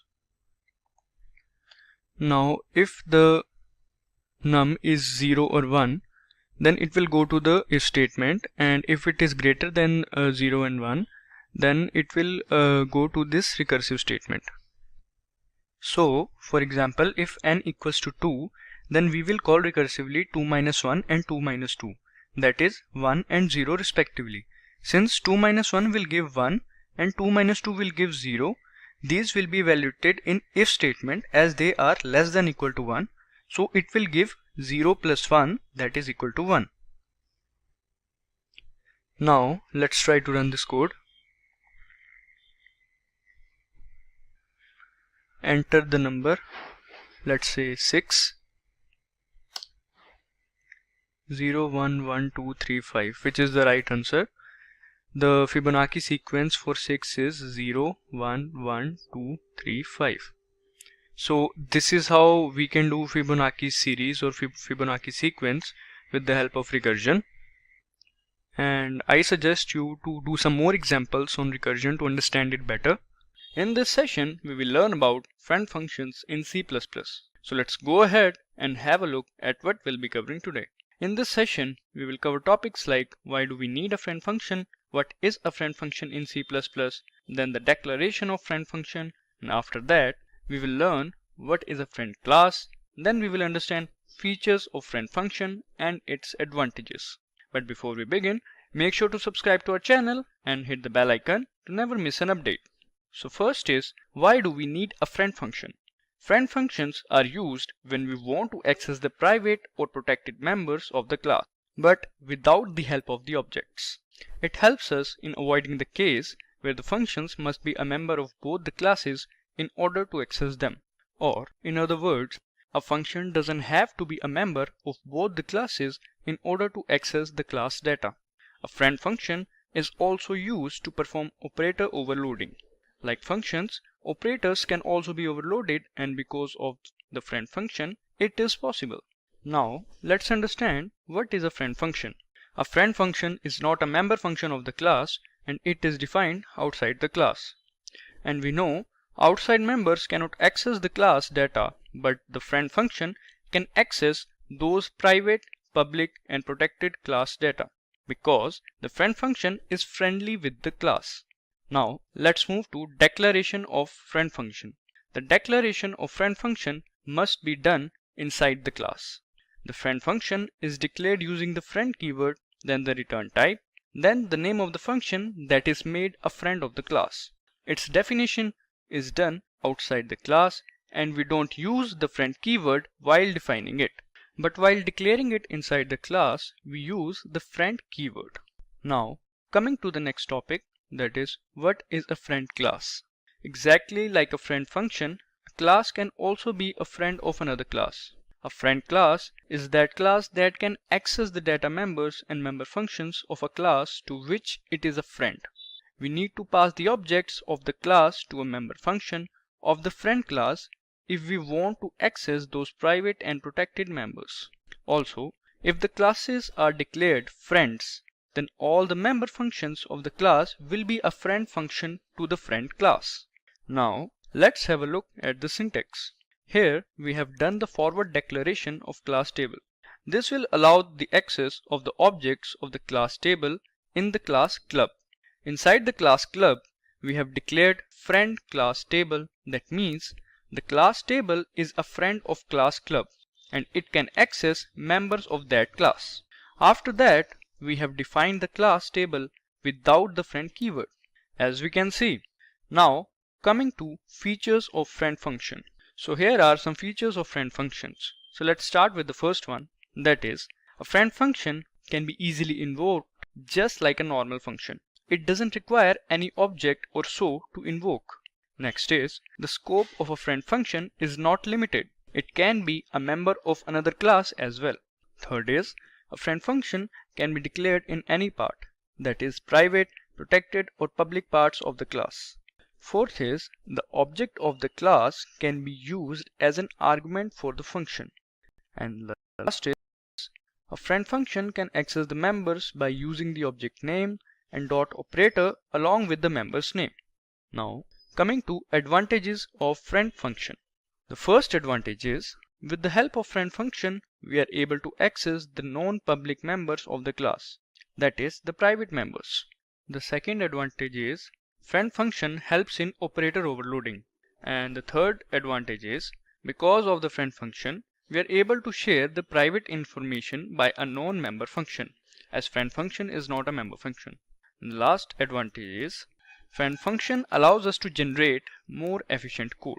So these were some advantages of friend function. So now let's go ahead and do some examples on friend functions to understand it in a better way. So let's open our Visual Studio Code and do some examples. So first of all, let's make a new file. Let's name it friend1.cpp. Alright. So now here we'll do a simple program of friend function. So let's start with including the header file #include iostream. Now we will write using namespace standard. Alright. And inside the main function, first of all, we will create an object of a class. Let's say the name of the class is salary and the name of the object is S. Alright, after that we will simply write return 0, and we will do the rest of this after creating the class. So we need to first create the class. Now we'll write class salary, which is the name of the class, and inside this class first of all we'll write private access modifier, and here we will write or declare a variable named sal. After that, now we will write or declare the friend function. So we know how to declare a friend function. We'll write friend keyword, then the return type, that is int, and then the name of the function, let's say increment, and then the objects. As we know, we have to pass the name of the class with the object because we want to access the private member of the class. So salary S, which is the object, and after the class we'll write the semicolon. Now we have to create or define this increment friend function. We'll write int increment. Here we haven't used the friend keyword because this is the definition. Now inside the arguments we'll pass the object. Alright, now inside the main function we will call this friend function. So first of all we will display a message saying that increment is, that the increment in the salary is, and then we will call this function and we will pass this object. Alright, now inside this increment function, which is the friend function, we will use object s dot operator and then the name of the variable, which is private. Now all we need to do is to increment this salary variable. So we'll write s.sal plus 7000, which is the increment, and then we will return s.sal. Alright, now as we can see, this increment function, which is not a member function of this class, is accessing this private variable of salary class and is incrementing 7000 to the salary. So now let's save it first and let's try to run this. There is some error. Let's have a look at that. Alright, yeah, there is some spelling mistake, increment. Now let's save it and run it. So as we can see, increment is 7000. So this is the correct output. So this was a simple example of friend function. Let's do another example. So here we will do an example of friend class, and we know friend class is a class that can access the data members and member functions of a class to which it is a friend. So let's start. First of all, we'll include the header files #include iostream and then the namespace standard, and we forgot to name this file, so let's do it. Let's name it friend2.cpp. Alright, now let's proceed. Int main. Inside the main function, first of all we will create an object of a class. Let's say the class name is num2 and its object is obj2, object2. Now for now, let's say we'll write only return 0. We'll do this part later onwards. Now let's create the class. Alright, so the class name would be num2, num1 actually, but we know in friend class we have to do the forward declaration, so we will write class num2. So this is a forward declaration of class num2. Now inside class num1, first of all we'll declare a variable in private. So let's say the name of the variable is int n1. Int is the data type, n1 is the name of the variable. Now we have to do the declaration of friend class. So we'll write friend keyword, after that class num2, which is the name of the class. Alright, after this let's create this. First of all we have to put the semicolon. Alright, now let's write this class num2. So this is our friend class num2. We haven't used friend keyword over here, as we can see. Alright, in this class we'll use the private access specifier and we'll create another variable n2, and then we will write the public access specifier and we will create a constructor of num2, as this is the name of the class and this is the object we have created. So now we will create the constructor of this class num2, and now in this constructor we will initialize n2 with 65 or whatsoever number we want, because in the end we have to find the average of two variables. So this is the second variable n2 and we have assigned the value 65. So now let's make the function of average, because we want to find the average of both the numbers. So int is the data type, avg is the name of the function, let's say, and inside this function we will make an object of num1 class and the object name is obj1. Now as we have created the object, by mistake we have wrote I obj1. So as we have created the object of num1 class, so its constructor would be invoked, which we will create now. But first of all, here we will write return the average. So we'll write obj1 dot n1 plus n2 divided by 2. So as we know that obj1 is the object of num1 class, so that is why we have used obj1 dot operator n1, that is the name of the variable, plus n2 divided by 2. From here we can find the average, and before that we have to create the constructor of this class. So now all we need to do is write public access modifier, now num1, and inside this num1 we will assign the value to n1 variable, which is, let's say, 11. Alright, so now in the main function we have to call this function avj, that is the average function, and we forgot to put semicolon over here. Alright, now we'll display a message average is, and now we will call the function obj2 dot avg, which is a function. So here we are calling this function. So let's save this. So we have saved this. Now let's try to run this one. As you can see, the average is 38. So 65 plus 11, 6, and 76 divided by 2, which is 38. So this is the correct output. So this is a fine example of friend class. As we know, class num2 is a friend of class num1, so it can access all the members of class num1. In class num2 we have created the function avg over here. This is the function avg.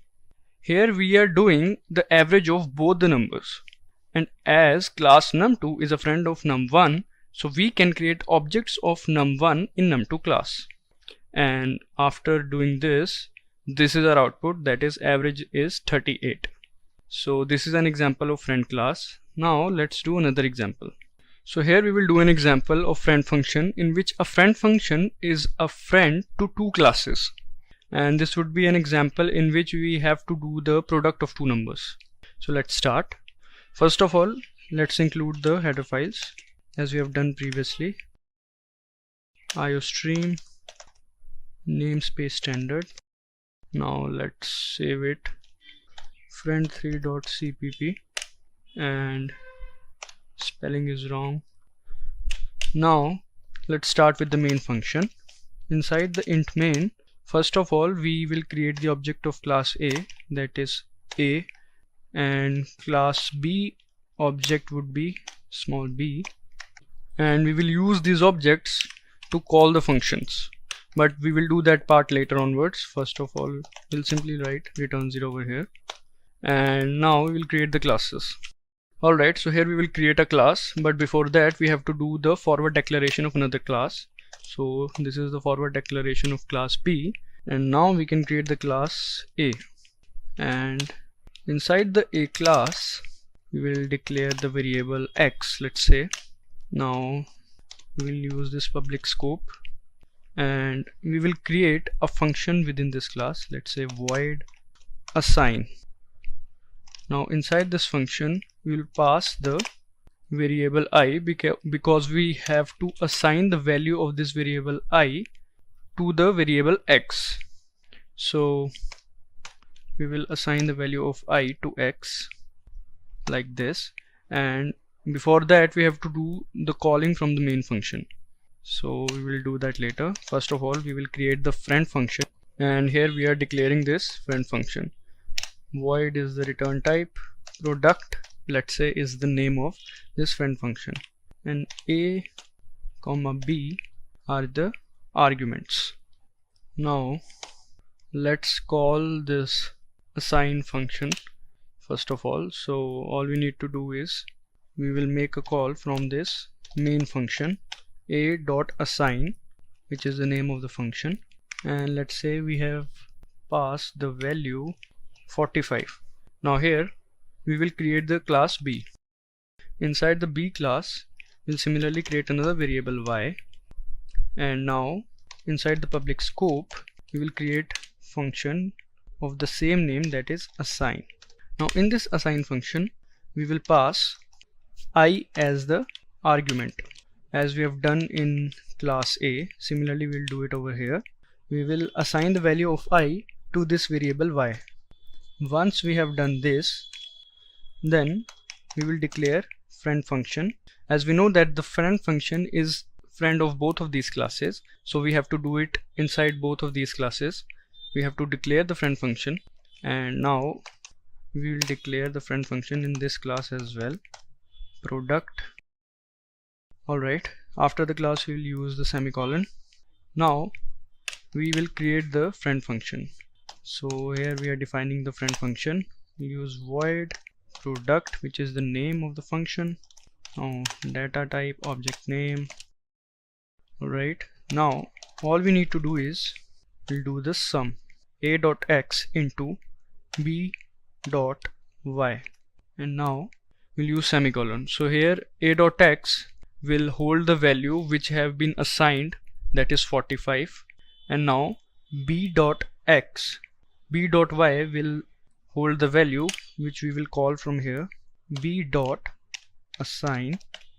Here we are calling, and we are assigning the value, let's say 20. We are passing the value 20, and this 20 value will be assigned to this y, and 45 into 20 would be the product. So everything is done. Now all we need to do is to call the product function, and as we know that the product function, that is the friend function, is the friend of both of the classes, so it can access the private variables. So we'll do that, product a comma b. Here we are calling this. Now let's save this one and let's try to run this. There are some errors, let's check them.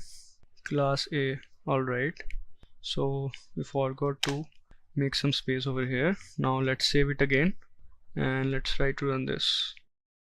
As we can see, the output is 900. So 45 into 20 is equal to 900, which is the correct answer, and it means the program is working fine. So this is a fine example in which a function, that is this product function, is a friend of both the classes, that is class B and this class A. Here we have done the forward declaration and we have made the friend of class A, and here we have declared the friend function in class B. And as we can see that this product function can use or access the private variables of both the classes, and so this is by using the private variables we have done the product of both of these numbers, and its answer is 900. So these were some few examples of friend functions. You can try some more examples on it. It will enhance your knowledge in C++ as it is an interesting topic. Welcome to this video on C++ header files, and in today's session we will learn about why we need header files, then what is C++ header file. After that we will learn about types of header files and how can we create our own header file, and at last we will have a look at some examples of header files. Header files allows us to assemble all the predefined functions in one place, and it is helpful because it is easier to gather the declarations in one place and then use them whenever we need them. And as all the declarations are gathered in one place, so it automatically reduces the complexity and it also decreases the number of lines of code. There are many functionalities of header files. One of them is it helps in taking the input from the user and also helps in displaying the output in a program. Now let's learn what actually a C++ header file is. Header files are the set of libraries that contains predefined functions at a common place. So it basically stores the declarations at one common place and they are being used while writing a program. These header files usually have a .h extension, and we use #include before writing the header file to inform the preprocessor that we are including this header file. Now let's discuss types of header files. There are two types of files in C++. First is predefined header file. These files are already present in C++ compiler. We simply need to import these header files using #include, which will inform the compiler about the header file, and then we can write the name of the header file between the angle brackets. Next is user-defined header file. These header files are defined or created by users. In C++, user can create their own header file and include it in the C++ library, and it can be used whenever it is required. Now let's learn how to create this header file. In order to create your own header file, first of all we will write the C++ code which we want to use whenever we want. After that we will save the file with .h extension. As we can see in step 1, we have written the code of two integers that are getting multiplied, and now we will include this in the program. To include this in the program we will use #include, and after that we will write the name of the header file inside the angle brackets with the .h extension. Here #include will inform the compiler that a header file is added. And now as we can see in step 2, after the declaration of two integers we are calling the function product and passing the arguments x and y. After running this program we will get the output as 45, because 9 into 5 equals 45, and we don't need to worry about writing the logic of it because we have already included this header file. Now let's have a look at some examples of header files. #include IOStream. IOStream is the header file that is used to read and write the standard input-output streams. Because of this header file we can take the input and display the output, and in case of IOStream, .h is not used because after standardization of C++, IOStream became standard header whose function is now in std namespace, unlike earlier when functions were defined in IOStream before standardization. Next is fstream. Fstream are associated with files. It is basically used to read the information from files and write the information in it. And next is iomanip. Iomanip is a library that is used in the manipulation of input and output statements. So these were some examples of header files. Today we'll be discussing about C++ array. So without further ado, let's get started. So what's in it for you? We will start by understanding why do we need arrays, then what is an array, after that types of array like one-dimension array, two-dimension array, multi-dimension array, and then memory representation, and lastly we'll go through array initialization. So first is need of arrays. We use arrays because it allows us to store similar type of data within contiguous block of memory. and it allows us to iterate through those variables conveniently using indexing. Usually, an array is used to store similar kind of data like marks scored by all the students of a class and record of attendance of all the employees in an organization. Now moving to what is an array. An array can be defined as a collection of similar kind of elements. These are always stored in contiguous memory locations, that is one after the other. The total number of elements in an array is called the length of the array. Now this is the way you can visualize an array.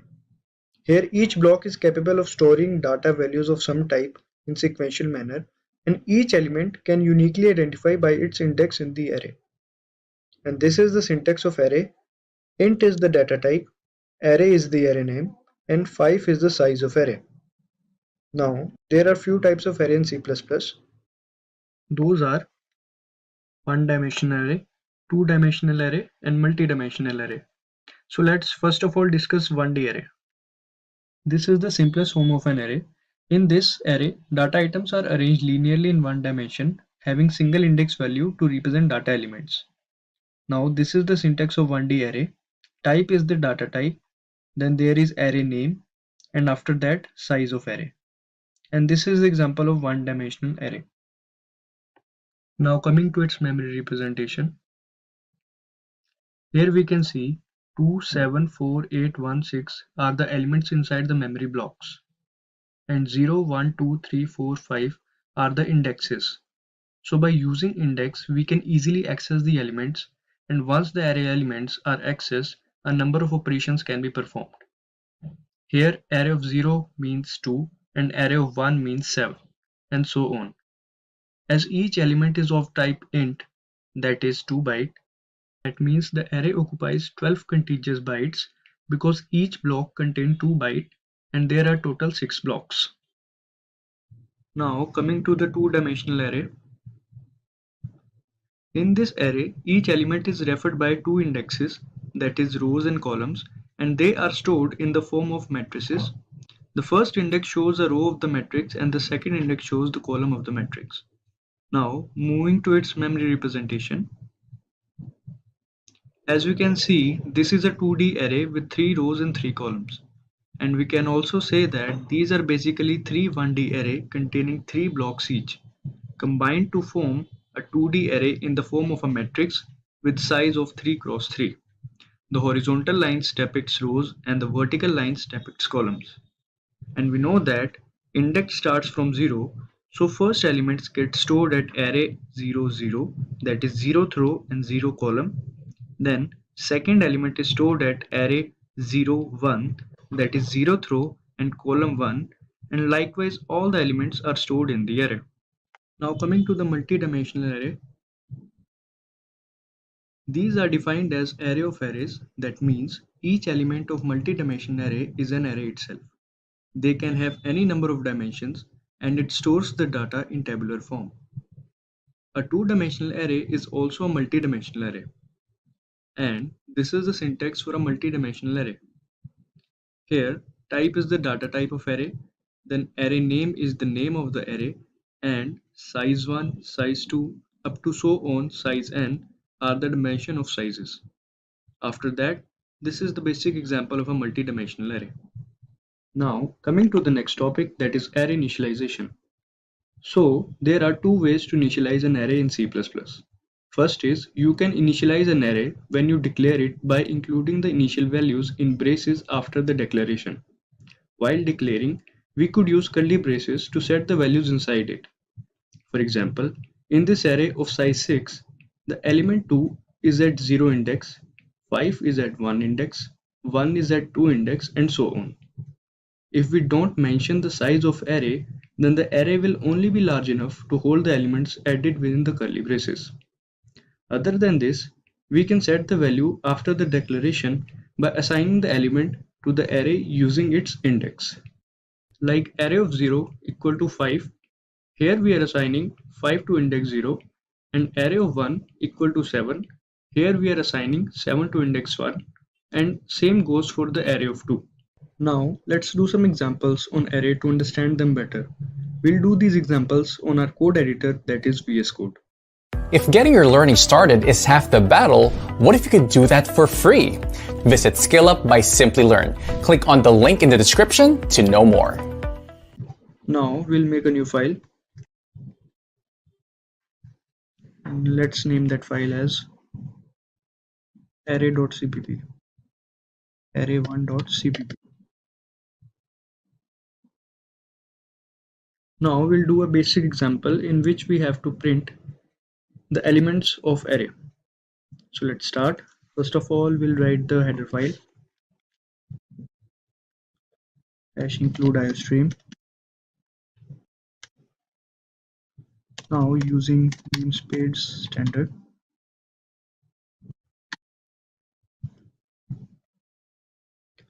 now we'll write int main. Now we'll start by writing the data type int. Now we'll write the array name, that is, let's say coupon, and now the size of array, let's say 6. Now curly braces. Now inside these curly braces we'll write those elements, let's say 5, 8, 7, 3, 9, 1. So these are those elements, and this is our array declaration. Now here int means the data type, coupon is the array name, 6 is the size of array, and 5, 8, 7, 3, 9, 1 are the elements of array. Now after that we'll write the for loop with for keyword. Now we'll initialize I with 0, I less than 6 because it is the size of array. Now we'll increment I. Now in this loop all we have to do is to print this array. So how do we do that? So let's do cout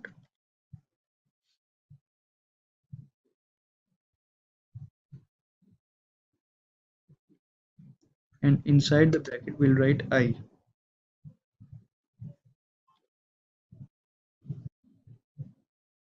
So here we have printed the array inside the loop and we have put I inside the array bracket. Now the loop will run from I0 to 6, and likewise all the elements from 5 to 1 will get printed. So let's see. Let's try to run this code.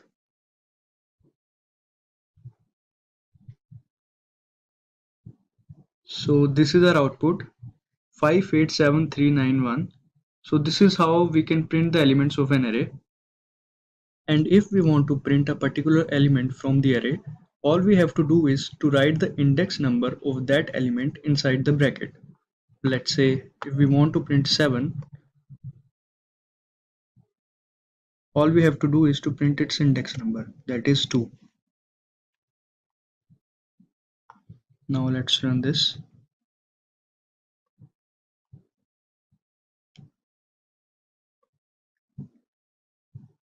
See, 777. It is because of the loop that from I0 to I6.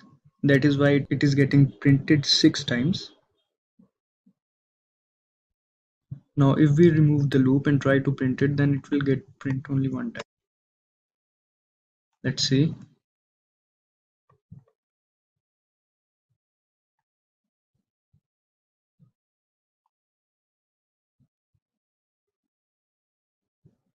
Here 7, and this is what we want to print. Now let's do another example. Let's name this file array2.cpp. Now in this example all we have to do is to do the sum of all the elements of the array. So let's start by writing our header file #include iostream.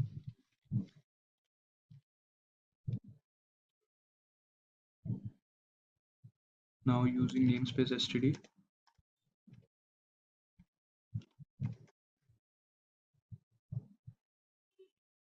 now we'll write int main. Now here first of all we'll declare a variable sum and initialize it with 0.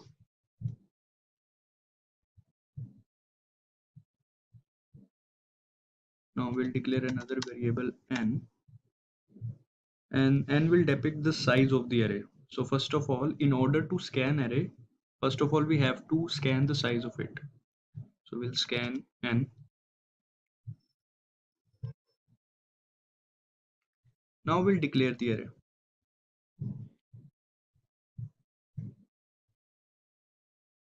And inside the bracket we will mention n because it is the size. Now we'll write for loop,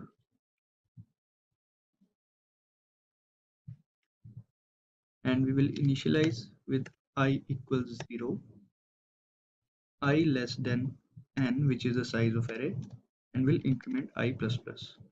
We are writing for loop here because we want to scan the array, and as in this array there are more than one element, so that is why we need for loops. So now we will scan the array. We'll write cin, then name of array, and inside the bracket we'll write I.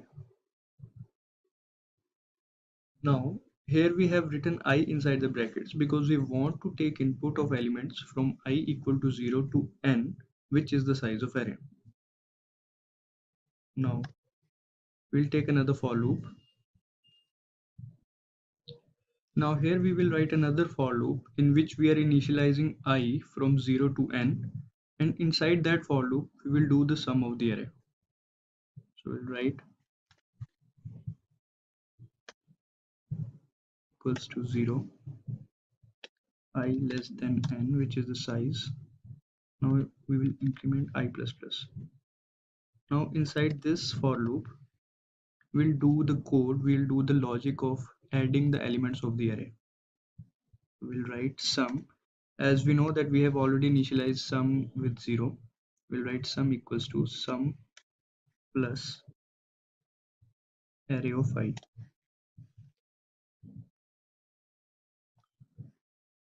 Now for this statement sum equals to sum plus array of I, we are adding each value in the array one by one into the sum, which is initially 0. When I equals to 0, then the sum will be equal to 0 plus array of 0, and this sum will keep on getting stored inside the variable sum. As our I increments, our sum keeps on storing the addition value. Now we'll print this sum outside the loop. We'll write cout and we'll write sum is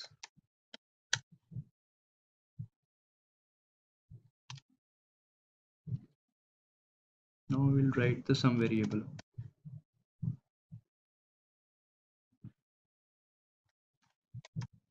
Return 0. Let me tell you, return 0 is optional in C++. Basically, return value is exit status of the program and 0 is considered as OK. In C++, compiler includes it automatically, but it's a good practice. Here we forget to write the data type. Now we'll try to run it.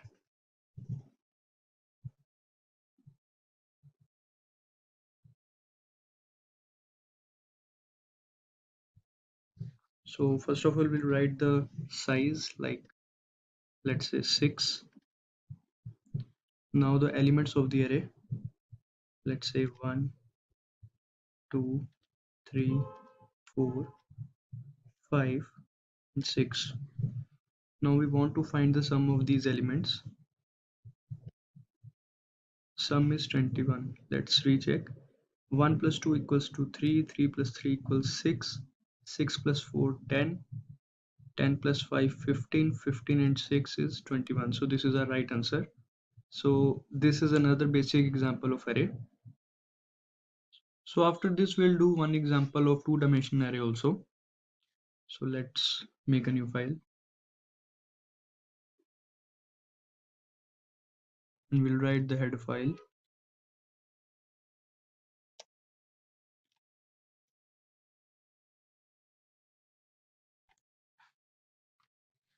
Let's name this file as array3.cpp.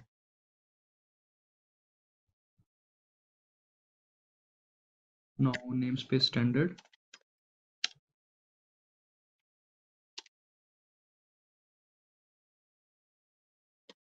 Now we'll write int main.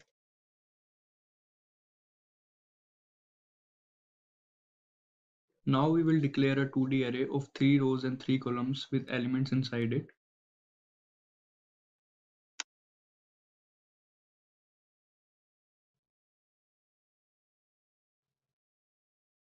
Three rows, and in the second bracket we'll write 3 columns.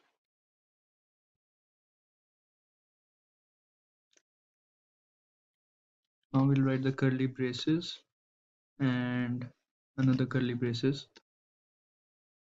This is the way to declare a 2D array.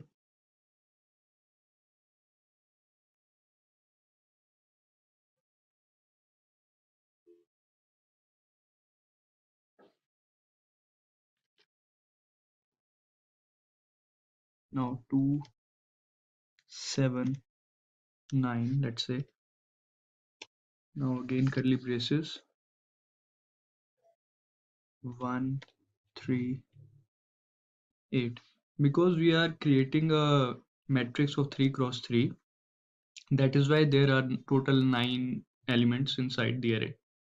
So now we will create a nested for loop where the outer loop I, which is for the rows of matrix, is initialized from 0 to 2. We'll write int I equal to 0. Now I less than 3, I plus plus increment.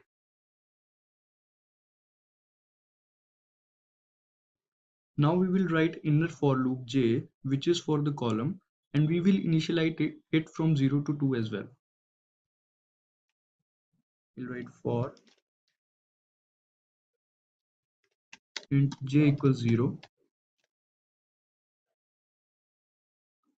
j less than 3, j plus plus. Now we will print the array.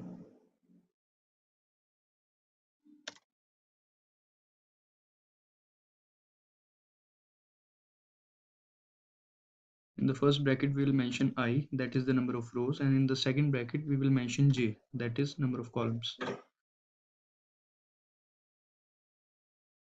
And in order to add space, we will add space in the output. Now outside the bracket we will mention AND-L. Shift the elements to the next line. After that we'll write return 0.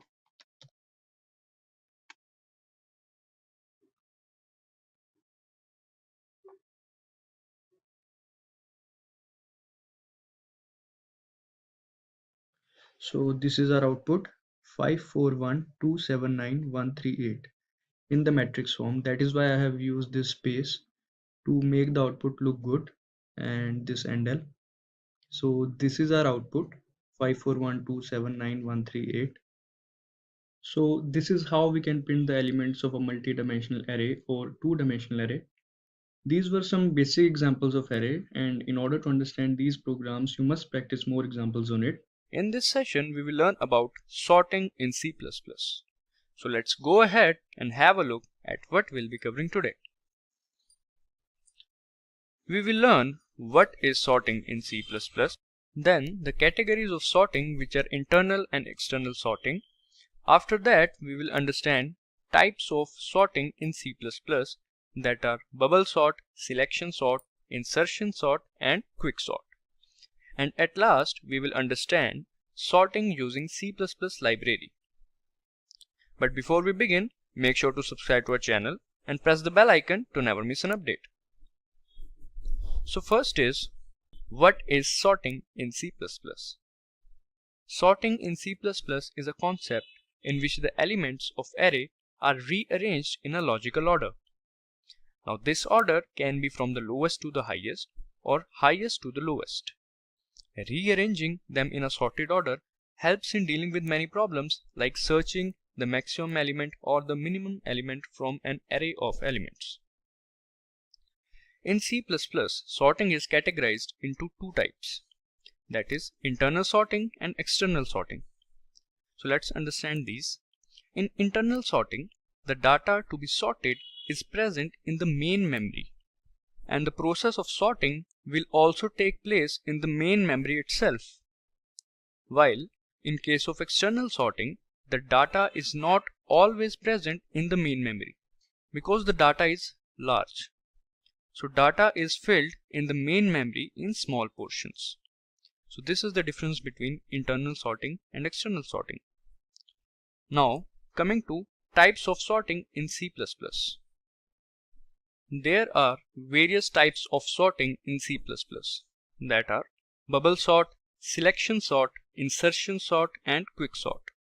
So let's start with bubble sort. Bubble sort is one of the easiest sorting techniques in C++.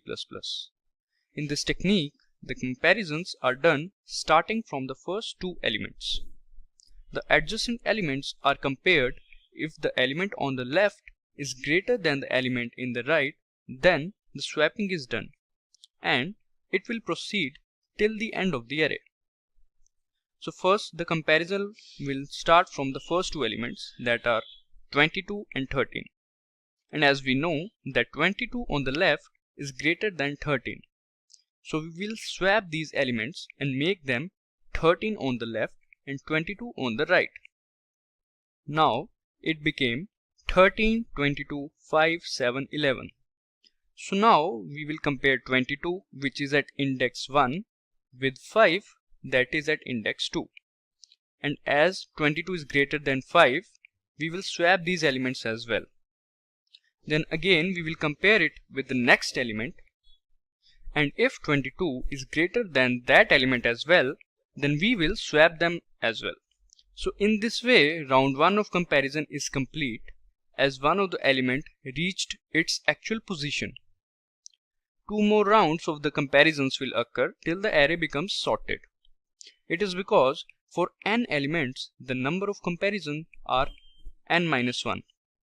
So number of comparisons here would be 3, as the elements are 4 in numbers. Now coming to selection sort. In this selection sort technique, the smallest element is fetched by comparing itself with the rest of the elements and is sorted at the first position of the array.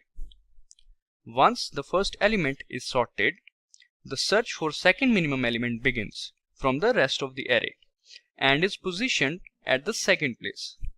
Similarly, one by one, all the elements are positioned like this. So this is selection sort. Now moving to insertion sort technique. In this sorting technique, the elements are sorted by comparing the second element with the first element. If the second element is smaller than the first, then we will swap it. After that, we will compare the third element with all the elements that are before it. Similarly, it goes for the fourth element and so on. Once all the comparisons are done, the elements becomes sorted, as we can see in the figure. So this was insertion sort technique. Next is quick sort technique or quick sort algorithm. Quick sort algorithm is one of the most widely used algorithm and the most efficient sorting algorithm. The quick sort algorithm follows a divide and conquer approach. In this approach, a pivot element is selected and the array is partitioned into two halves on the basis of this pivot element. The elements that are smaller than the pivot element are shifted to the left side of it, and the elements greater than the pivot element are shifted to the right side of it. After this, both the left and the right subarrays are sorted and combined. For example, let's suppose we have 6 elements, 5, 15, 1, 8, 22 and 6, and we want to sort them using quick sort. So first of all, we will select any pivot element, let's say 6.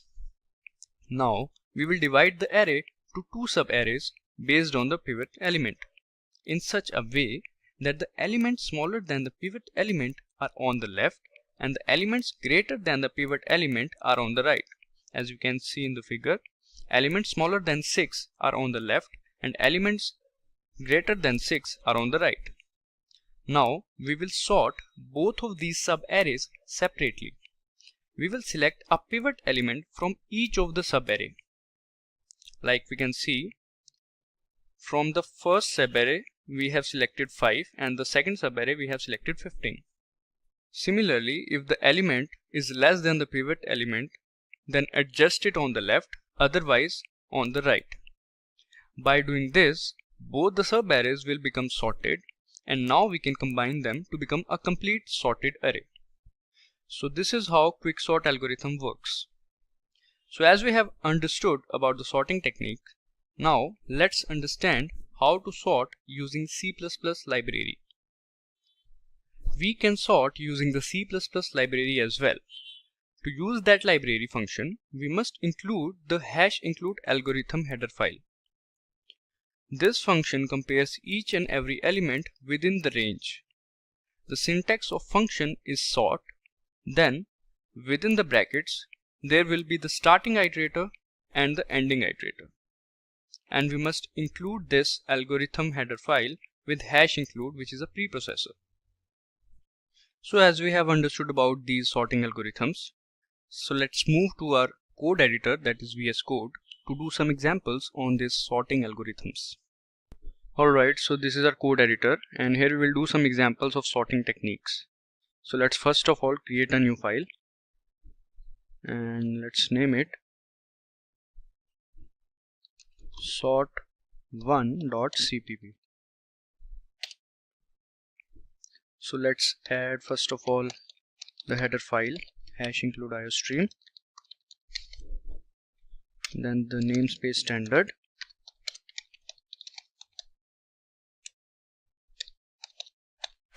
so first of all we will do an example of bubble sort algorithm, and now we'll create the main function. Inside the main function we will create some variables, let's say int I, int j, and a temporary variable temp. After that we will declare an array arr, and let's say the size of the array is 8 and the elements of array are 12, let's say 3, 1, 5, 18 and 10, 7 and 35. So these are the elements of the array. Now we will display these elements, so we'll display a message unsorted array, as we know that these array elements are unsorted. So we'll print the message unsorted with /n. Alright, now we'll write the for loop int I equals 0 that runs from I0 to I8 because we want to print the array. I less than equal to 8, I less than 8, I plus plus. Now here we will print the array arr I. So one by one all the elements will get printed, and we'll add the /t to add the horizontal space between each element. Alright, now for space we can write endl. Now we will write the logic for bubble sort. As we know, in bubble sort the swapping is done starting from the first two elements, and if the element on the left is greater than the element on the right, then the swapping is done. So we'll do that. We'll write a for loop which runs from I0 to 8, int I equals 0, I less than 8, I plus plus. and the second for loop would be int j equals I plus 1, j less than 8, j plus plus. Now I'll explain both of these loops. But before that, let us just write the if condition for swapping. If arr I is less than arr j, oh, I write the opposite of that, which I have to write.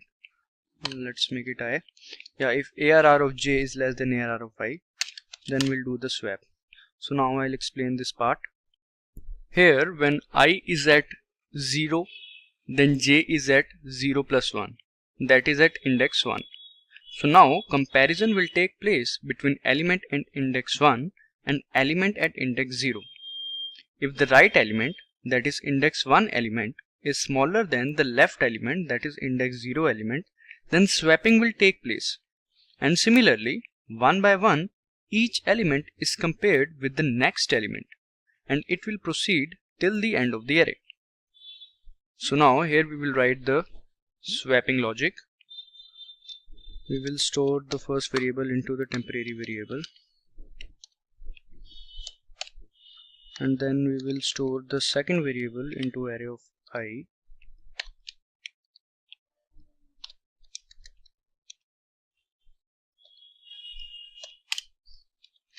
Then we'll again store into array of j the value holded by the temporary variable. Alright, so this is how swapping is done. Now all we need to do is to just print the array elements, because we have to show the sorted elements of the array. So we'll first display a message sorted elements, right, and then we'll use /n as well. Now here again we will use the for loop, and which runs from I0 to I8, e less than 8, I plus plus. And now we will print the elements of the array, of sorted array.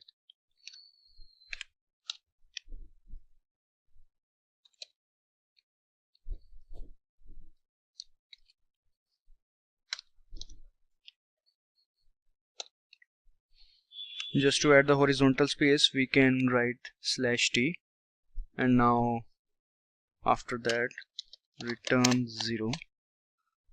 Let's save it and let's hope it will work.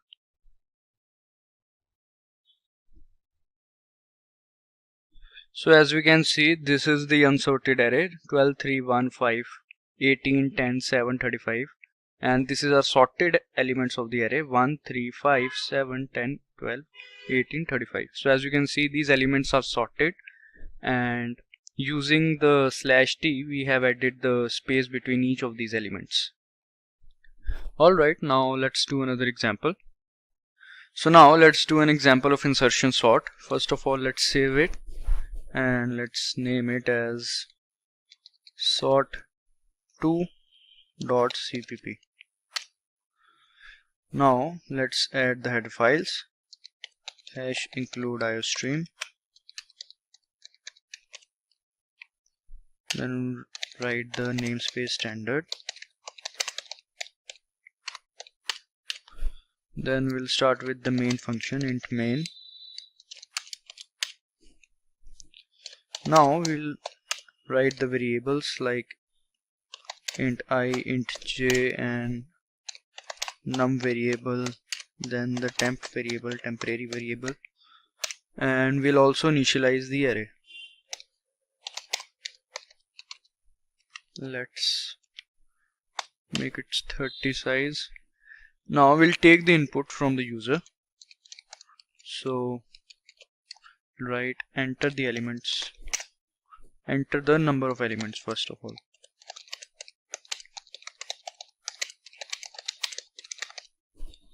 Alright,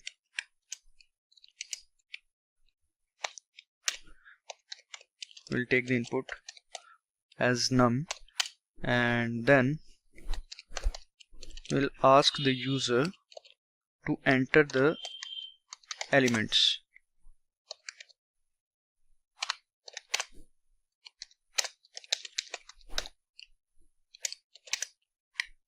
Alright, now using for loop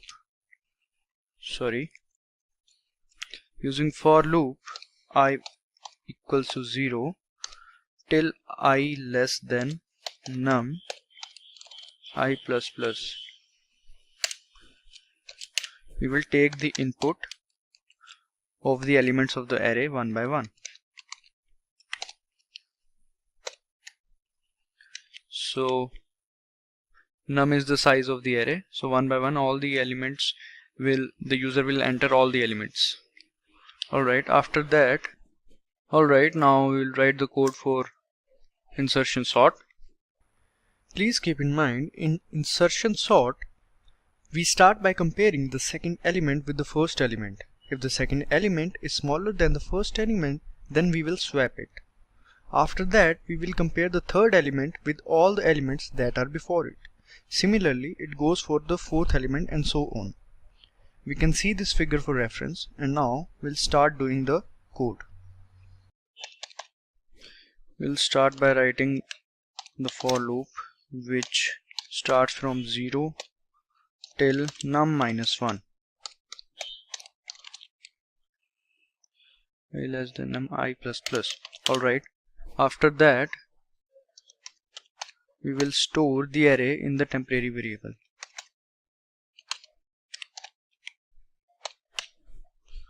Once it's done, then we'll write ji minus 1. First of all, we have copied the elements of array to the temp variable. Then we have set j equals to I minus 1 because we have to compare it with the previous element. And alright, now we'll write the while loop. Okay, so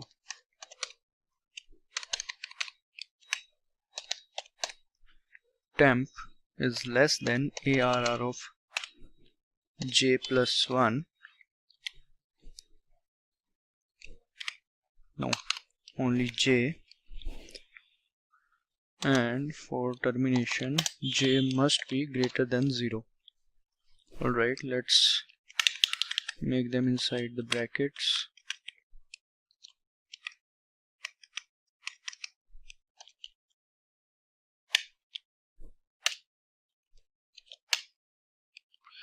Alright, now first of all let's write the code, then I'll explain the part. Array of j plus 1, array of j. We will move this element forward and then we'll write j minus 1, will decrement it.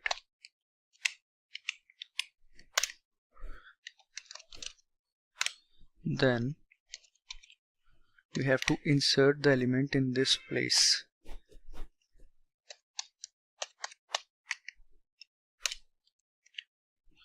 Alright, I'll explain this part. In this part, we have copied the elements of array to the temp variable first of all, and then we have set j equals to I minus 1 because we have to compare it with one previous element. And while loop, we are checking if the value of element prior to array of j is more or less. If it is less, then we move the element in order to set it to the right position. Using array of j plus 1 equals to temp, we are actually inserting the element in a proper place or the right position. We are validating that j remains greater than equal to 0. So this is how it's done, and now we have to print the elements. So now we have to print the sorted element, so we'll write the message, we'll display the message sorted elements, and then using the for loop we'll display all the elements one by one.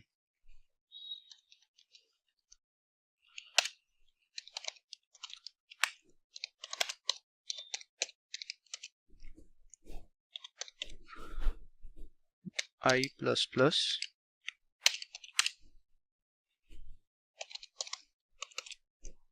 ARR. Inside it will write I and we'll add some space. Once it's done, then all is left is to write return 0.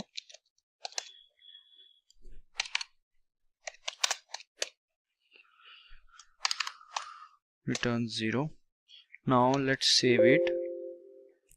Once it is saved, then now let's check if it is running fine or not. As we can see, enter the number of elements in the array. Let's say there are 5 elements, right?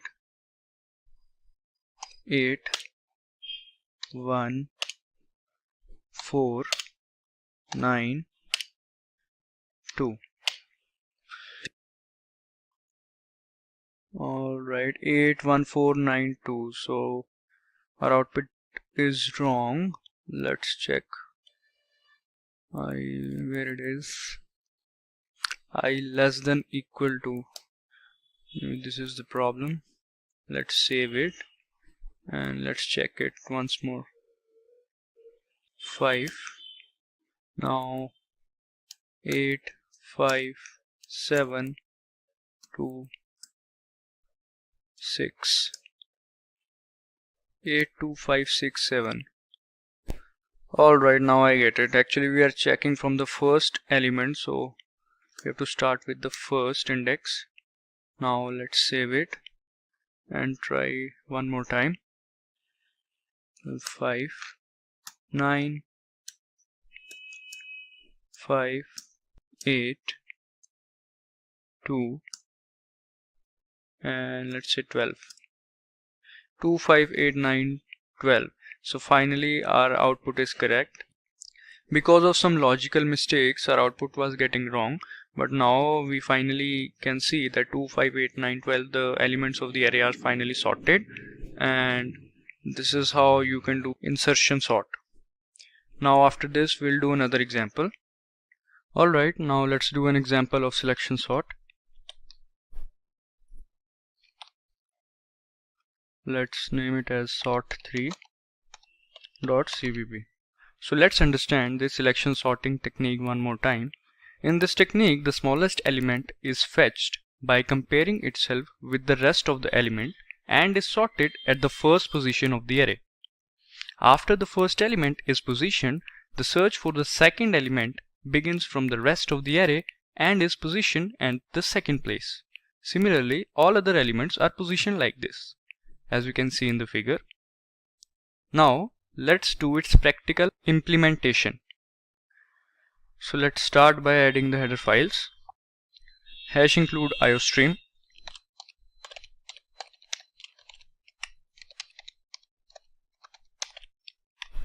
Then we'll write the using namespace standard. Now we'll start with the main function.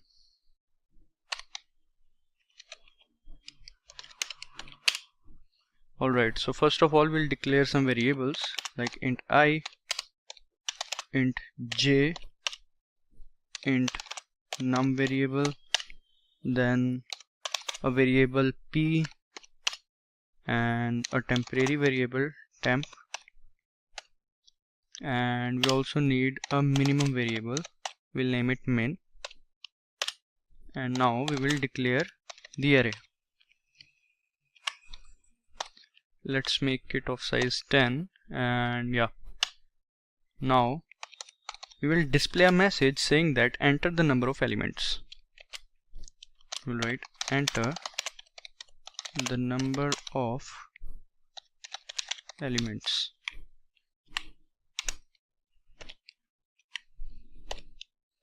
Alright, now we will take the input, see in num.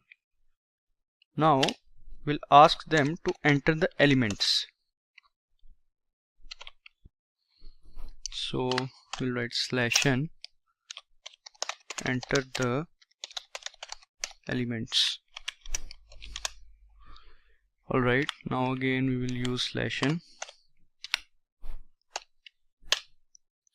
Once it's done, now we can take the input of the array. So we'll start with int I equals 0, I less than num, I plus plus, and now cin array arr index I. So yeah, now we can take the input from the user, and now we have to do the actual part, that is the selection sort. We have to sort the array using the selection sort technique. So let's start. We'll write a for loop int I equals 0, I less than num minus 1, I plus plus. Inside this loop, we will store the value of the first element of the array. Min equals arr of I. We are storing the first element of array into this min variable.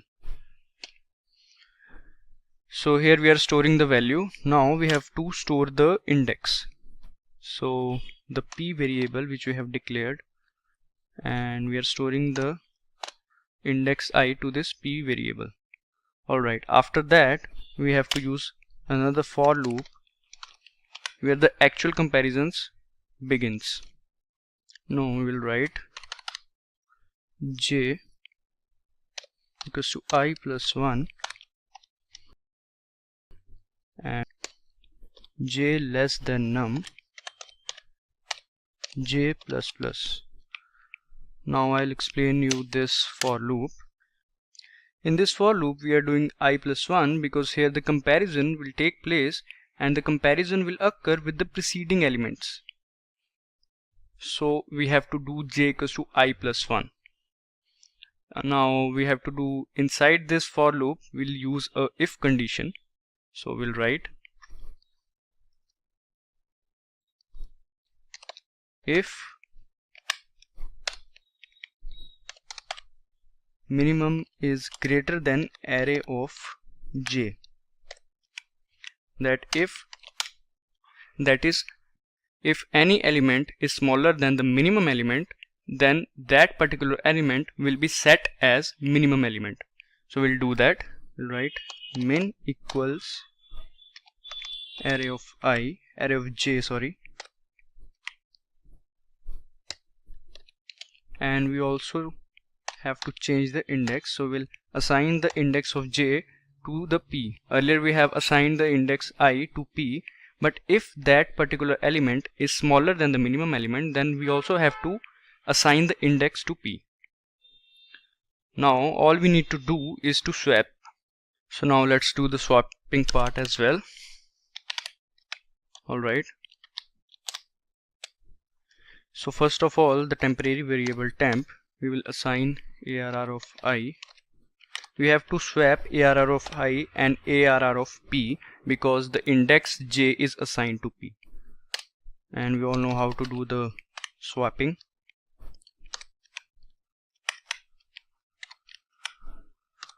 Of I. Now we will put the value of arr of p into arr of I.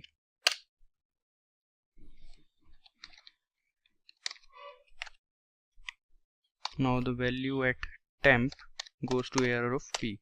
So the swapping is done here, and now we have to just print the sorted array. So now let's first of all display a message saying that the sorted elements are, right, /n sorted elements are /n again. Now using for loop we will print all those elements. Equals 0, I less than n num I plus plus. Alright, now we will just print the array, and now in order to give some space we'll use the double quotes. Now it's done. Now return 0 will write. Now everything is done. Now let's check if it is working or not. It's done by our end, so let's save it and let's try to run. Enter the number of elements. Okay, so let's add 5. Now 5 elements are 8, 1, 5, 1, 5, 3, 7. 1, 3, 5, 7, 8. As you can see, these are the sorted elements and this is correct. So this is how we can do the selection sort. This is our logic behind the selection sort. You can try this example as well. Alright, now we'll do an example of quick sort. So first of all, let's create a new file and name it as sort4.cpp. Now as we know, in quick sort follows the divide and conquer algorithm. So let's have a look at it. As we know, in quick sort, a pivot element is selected. Like here we have selected 6 as a pivot element, and then the elements which are smaller than 6 are put on the left side, and elements which are greater than 6 are shifted to the right side. And similarly, same thing is done with the partitions or the subarrays. And in the end, when we combine, we get a sorted array. So now, practical implementation. So first of all, we'll start by creating a main function, and before that we'll add the header files #include iostream and the namespace standard. Alright, now we'll start with the main function.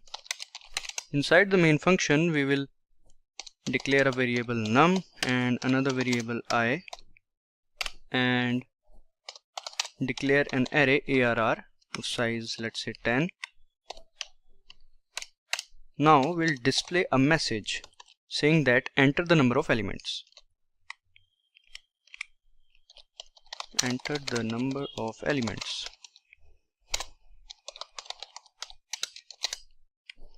Alright, now here it is. Now we will take the input from the user num. Now we'll display another message saying that enter the elements.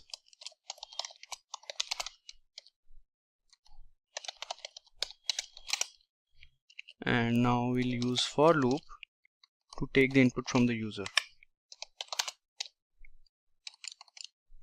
I equals 0, I less than num I plus plus. So inside this loop, cin and arri will take the input from the user. User enters all the digits or the elements. Now we will call a function quick.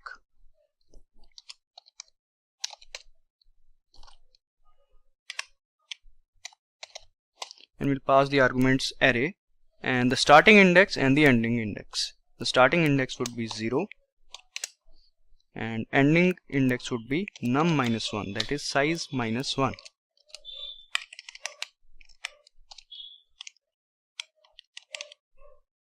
So this is where we are calling the quick function, and after that we can display a message saying that after sorting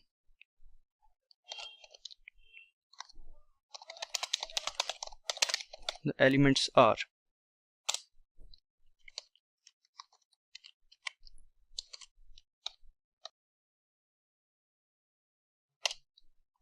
And now using for loop again, we can display the sorted array afterwards.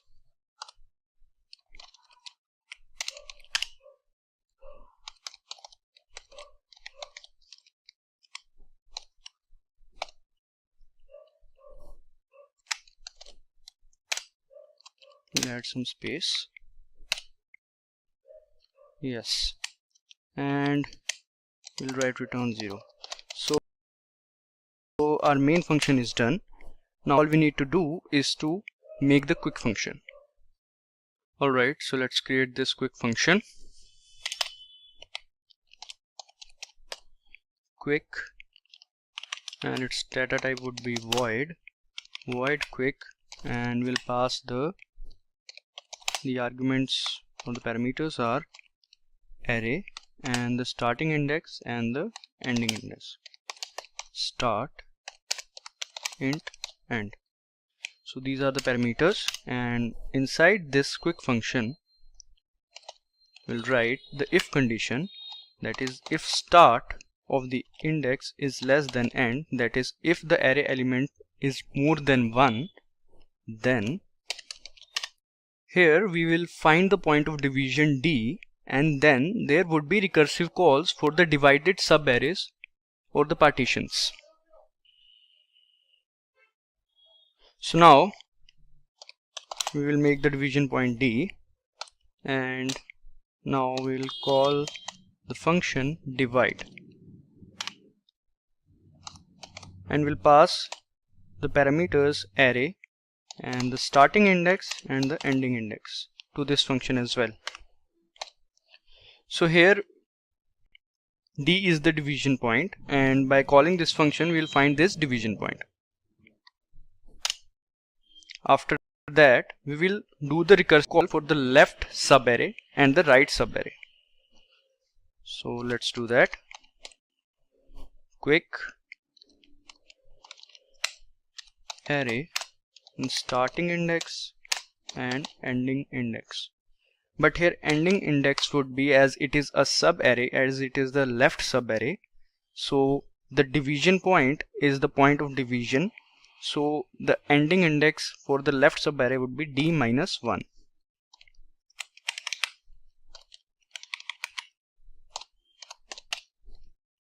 And similarly, now again we'll call for the right subarray. Here the starting index would be D plus 1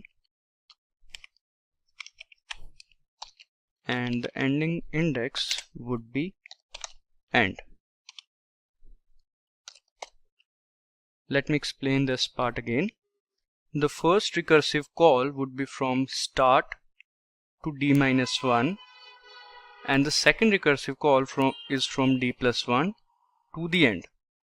So these are the two subarrays. This is the right subarray and this one is the left subarray. So D minus 1 is this element and D plus 1 is this element. Alright, now we'll make this divide function, and we have to make this divide function above the quick function, otherwise it will show an error. Or if you don't want to do that, then you can do the forward declaration, but I'll prefer doing this only. So int is the data type, divide is the name, and now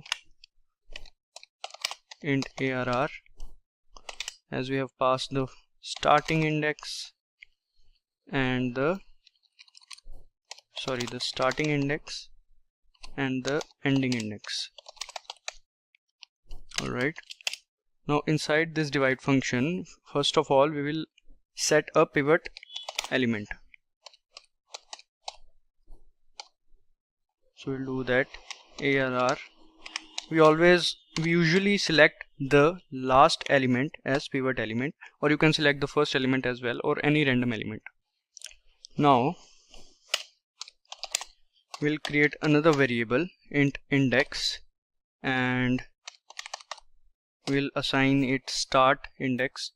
Now this variable will keep the track of elements in the array, starting from all first element and all these elements.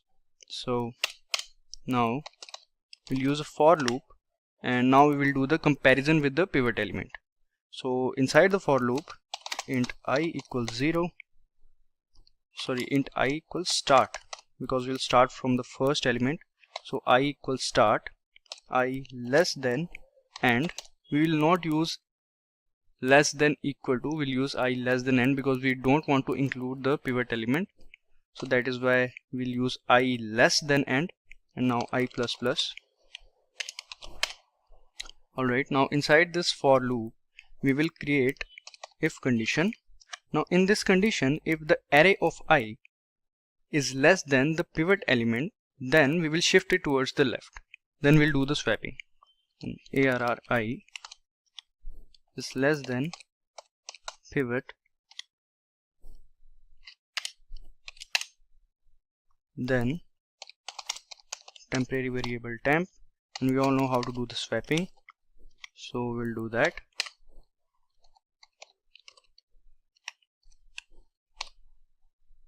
ARRI index. Please note that index is storing the start and pivot is storing the end, so keep in mind that. Now ARR index, this temporary variable.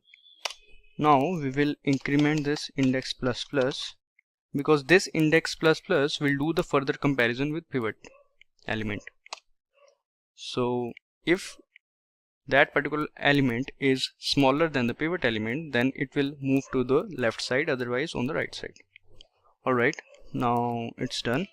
Now the only thing left is the positioning of the pivot element, and to do that, because we have to find the partitioning point, so we have to position the pivot element at its proper place. So for that we'll use the temporary variable again, and ARR and index, then we'll swap it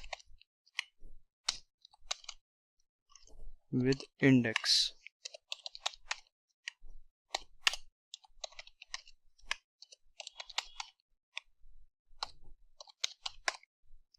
So here we are done with the swapping. Now we have found the partitioning point, so we'll return the index. Now the pivot is at its proper position. Now all the elements on the left side of the pivot element are smaller than that, and all the elements on the right side of it are greater than that.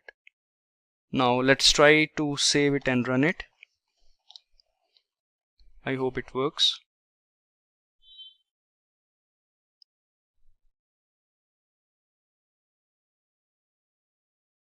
There are some errors. Let's check. Alright, let's do it.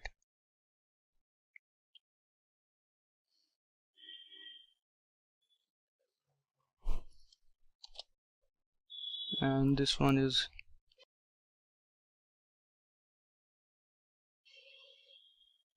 extra. Alright, now let's save it and run it.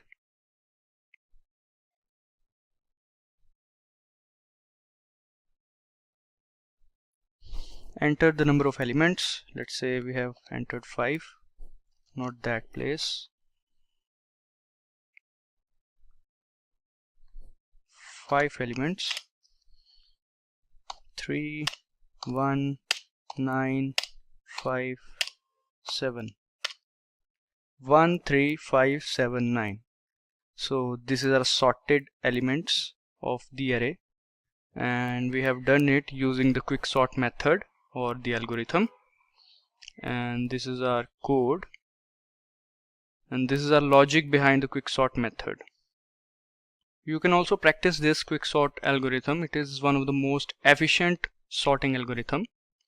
And we have done the examples of bubble sort, selection sort, insertion sort, and quicksort. You can practice them all. Today's topic is pointers in C++. What is a pointer? Reference and dereference operator. Then declaration and initialization operator. Then there is pointer arithmetic.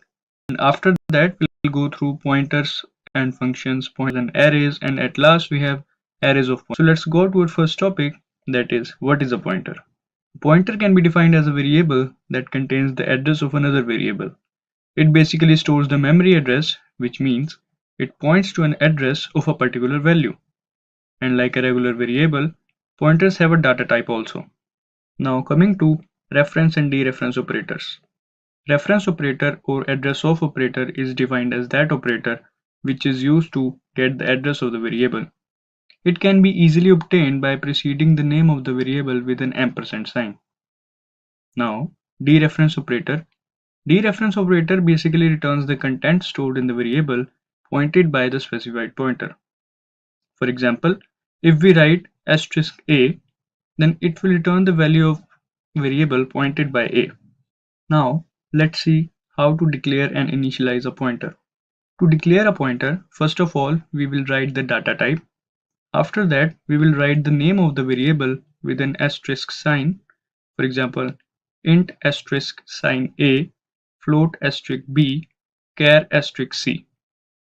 Suppose if we want to store the address into a pointer, then we will write int, that is the data type, then ptr, that is the name of the pointer, with an asterisk sign equals to a variable a with ampersand sign, which means ptr will contain the address of the variable a. Now moving to a pointer arithmetic. C++ allows us to perform addition and subtraction operations on pointers. A pointer is basically an address, that is, it's a numeric value. Therefore, operations like addition, subtraction can easily be done on pointers. There are 4 types of arithmetic operations that can be used in pointers, that is, increment operator, decrement operator, addition, and subtraction. Each time a pointer is incremented by 1, it points to the memory location of the next element. But if the pointer is an integer pointer, its value on ptr++ would increment by 4 bytes because of the size of int data type. For example, assume an integer pointer with current value of 10. Now after the increment, its value would be 14 instead of 11 because int is of 4 bytes. Now let's learn about pointers and functions. Like a normal variable has an address, similarly every function has an address also. And we can easily access the function using its reference or address, only if we know the address of the function. Function pointers are similar to that of normal pointers. When pointers are passed to the function, the address of actual arguments in the calling function is copied into the formal arguments of the called function. And this is the syntax for a declaration of function pointer. Here int is the return type, and parentheses around function pointer tells the compiler that it is a pointer to function. And after this, they are argument lists. Now, let's discuss pointers and arrays. Arrays and pointers are very closely related to each other, and both of them are objects. When an array gets declared, the compiler assigns a continuous block of memory so that all the elements of an array can be stored in the memory.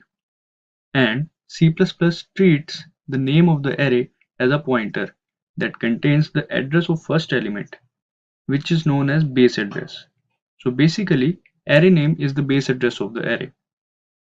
And if we have to assign the address of first element of array in a variable x, then instead of writing x equal to ampersand array of 0, we can simply write the name of the array only. Now, moving to the last topic, that is array of pointers. Like in array, we can store similar type of elements. It is same in case of array of pointers. But the only difference is, instead of storing the elements, the address of similar type of element is stored. In other words, it stores the pointers which point to the similar data type. And this is the syntax. First is data type, then name of array with an asterisk sign, then in the brackets it is the size of array. Now let's do some examples in our code editor, that is VS Code. If getting your learning started is half the battle, what if you could do that for free? Visit SkillUp by Simplilearn. Click on the link in the description to know more. Here we will do one example of pointer to understand reference and dereference operator. We will print the values of variable and the address of that variable also, and it will give us an idea about reference and dereference operator. Let's start. First of all, we'll make a new file and name this file as pointer1.cpp. So first of all, we will import the header file #include iostream.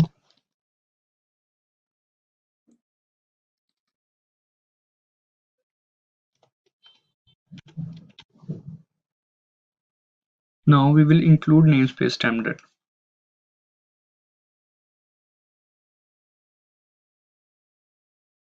After that, we'll make int main, and now we will declare a variable val and assign it a value, let's say 105. Now we will declare a pointer variable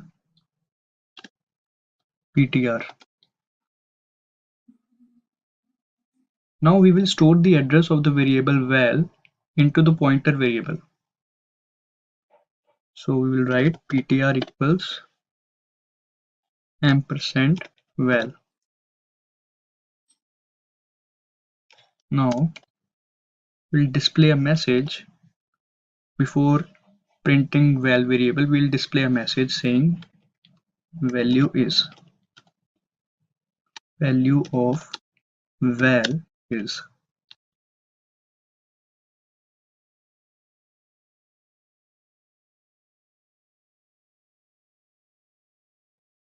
Now let's see what is the value of ptr.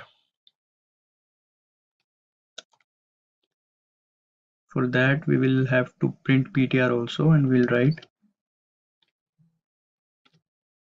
value of ptr is.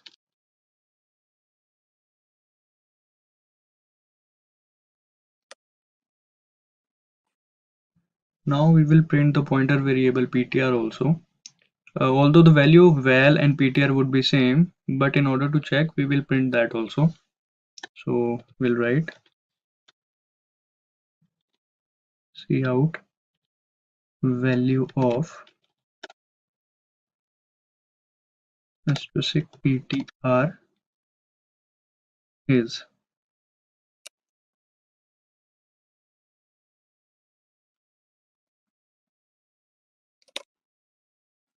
Now as we have printed variable val, ptr and asterisk ptr, so now let's check all these values.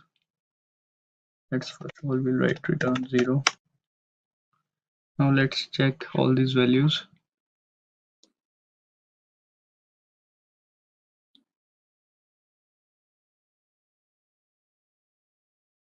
Here we can see value of variable val is 105 and the value of ptr is this. This is actually the address, and the value of pointer variable ptr is 105.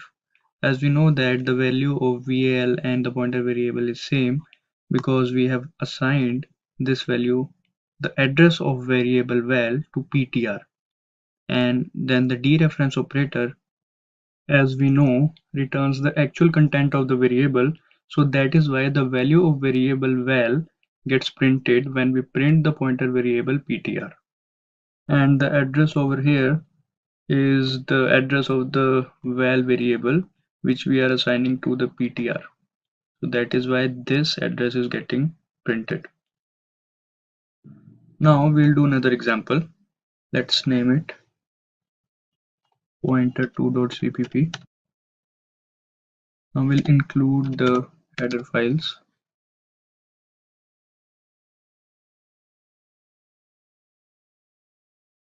Hash include iostream. After that, using namespace standard. So here we have an example of arithmetic operations in C++. So first of all, we'll write int main. Now here we will take 4 variables and 2 pointers. So let's do it. Int num1, num2,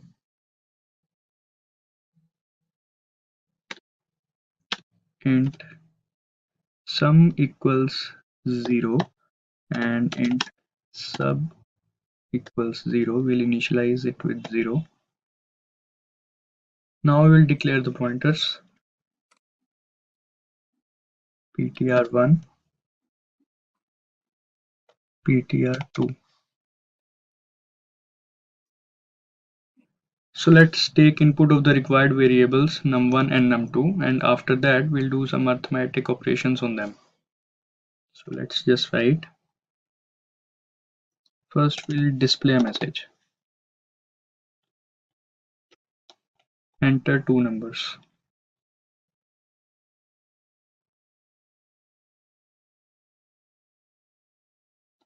Enter two numbers.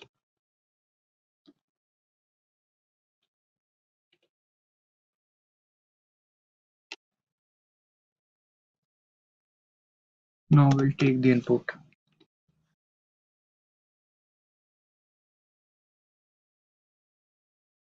After this, we will store the address of num1 and num2 into ptr1 and ptr2 respectively. So let's do it. ptr1 ampersand num1, ptr2 ampersand num2. Now we will increment pointer ptr1 and ptr2. We'll do in a bracket and we'll use dereference operator also. ptr1 plus plus dereference operator ptr2 plus plus. Here we are using dereference operator because we want to increment the value only. And as we can see, we have used increment operator. So by incrementing ptr1 and ptr2, the values of num1 and num2 will increment, and after that we will print those values. So let's do it. Before printing, we'll just print a message after increment. Now we will print ptr1 and line. Now ptr2.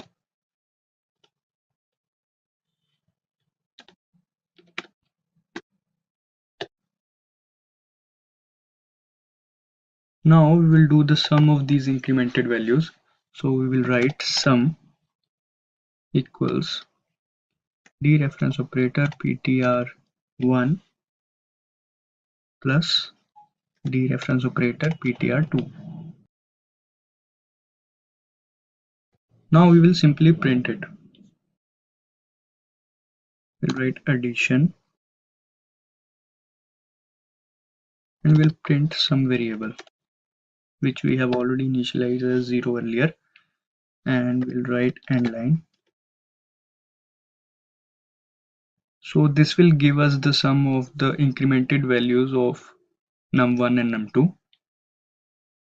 Now let's talk about decrementing the value of pointers using decrement operator.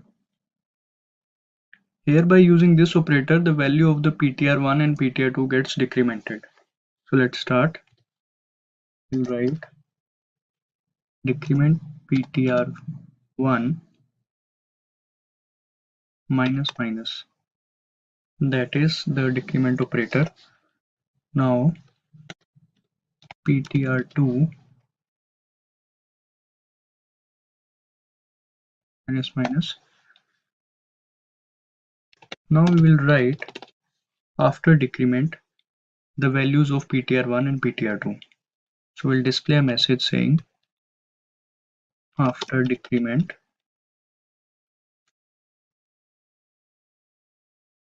now we will print ptr1 and ptr2.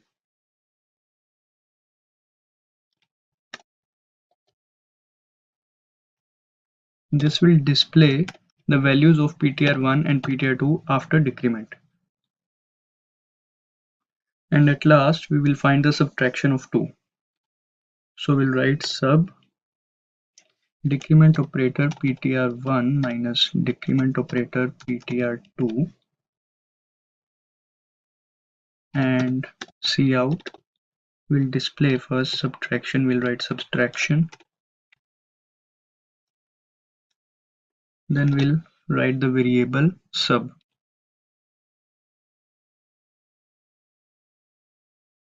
Let's see how it. Before that, I think we forgot to mention the dereference operator while printing.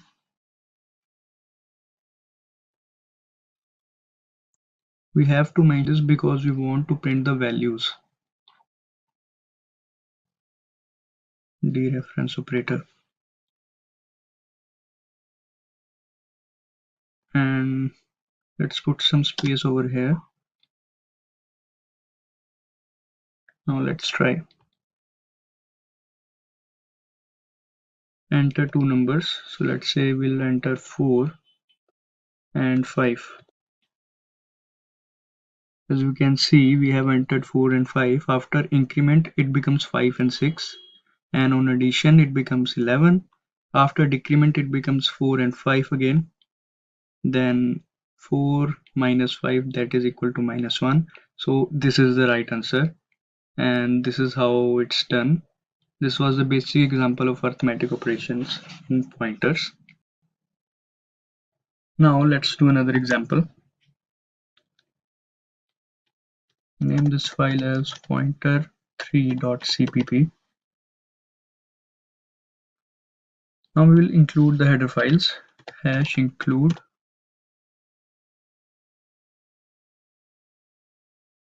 iostream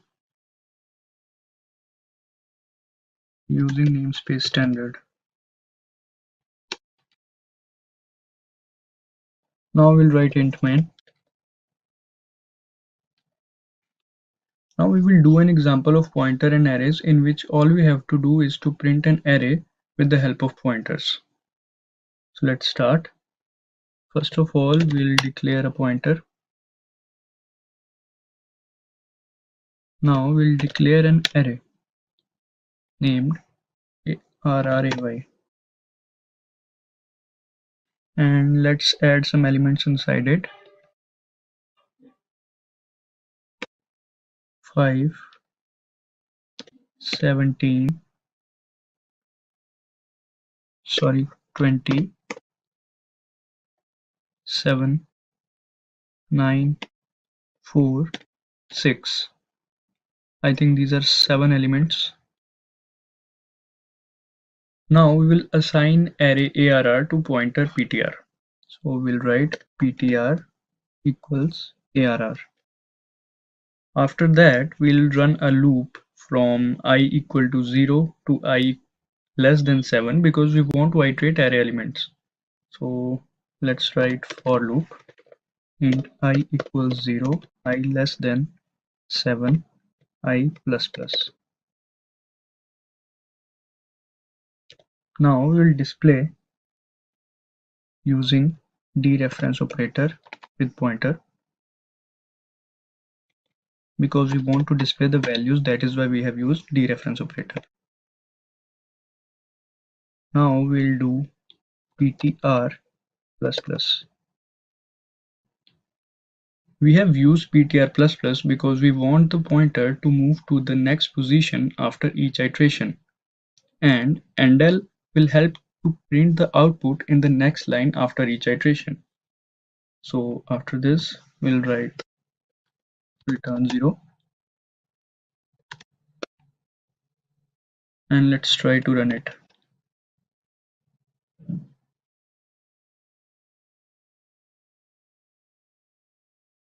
I think there is some error. Yeah, namespace. Now let's again try to run it. Instead of array, we have used ARR. Hope it works now. Here it is. 27946. 5, 17, 27, 946. So these are our array elements which we want to print. So this is how we can print the array elements with the help of pointer. So these were some basic examples of pointers in C++. In this session, we will learn about this pointer in C++. So let's go ahead and have a look at what we'll be covering today. So in this session, we will cover topics like what is this pointer. Then we will have a look at the syntax of this pointer. Then we will understand the working of this pointer, and after that we will learn how to access the executing object using this keyword. And we will also learn about the features of this pointer. But before we begin, make sure to subscribe to our channel and hit the bell icon to never miss an update. So our first topic is what is this pointer? In C++, this is a keyword that is used to represent an object that invokes the member functions. It automatically points to the object for which the object is being called. Or, in other words, this keyword points to the current instance or object of the class. For example, let us suppose we have a local variable of same name as that of the data member, and we want to assign the value of a local variable to the data member, but having the same name would create a problem. So in this type of case, we use this pointer. This keyword tells the compiler that we are referring to object's data members. Now let's learn about the syntax of this pointer. The syntax for referring class variable or instance variable would be this keyword, then arrow operator with class variable equal to local variable value. And the syntax for referring to current object of class would be this with asterisk sign or dereference operator sign. Now let's understand working of this pointer.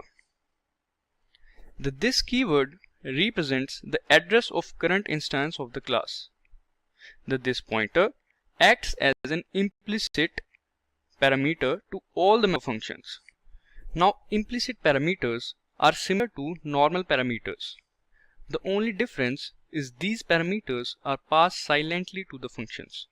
That is, it is passed as a hidden argument and is automatically passed to the member function when it is called. Now let's learn how to access the executing object. As we can see in the example, we have created an object obj of class O, and with the help of this object we have called this function display, in which we are printing the address of the object, and we are also printing this pointer, and this is the executing object. So by printing this, we will get the address of object in the memory. Along with this, we can also access the data members using this keyword. Alright, now let's move to features of this pointer. The first feature would be to distinguish the data members from local variables, which means it helps in making the class members more readable by differentiating the members of the class and the parameters which have the same name. This keyword helps in differentiating between the class variable and the parameters. As we can see in the example, we are assigning the var variable, which is a parameter, to the class member var, and this can only be done with the help of this pointer. Now let's move to the next feature, that is method chaining in C++. Method chaining in C++ is a very useful feature of this pointer. It helps to chain methods together for ease and cleaner code. In this, each method returns an object and allows the call to be chained together into a single statement. It helps in invoking multiple methods that are chained together. As we can see in the example, set method, replace method, and inc method are chained together in a single statement, and arguments are also passed. If getting your learning started is half the battle, what if you could do that for free? Visit SkillUp by Simplilearn. Click on the link in the description to know more. So now let's go ahead and do some examples of this pointer in our code editor, that is VS Code.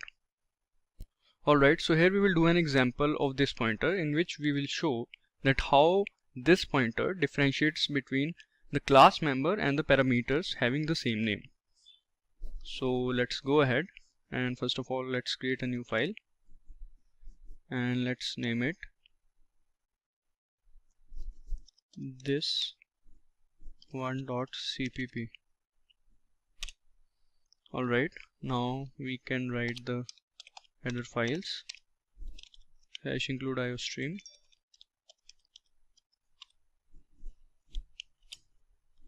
Now we'll write the namespace standard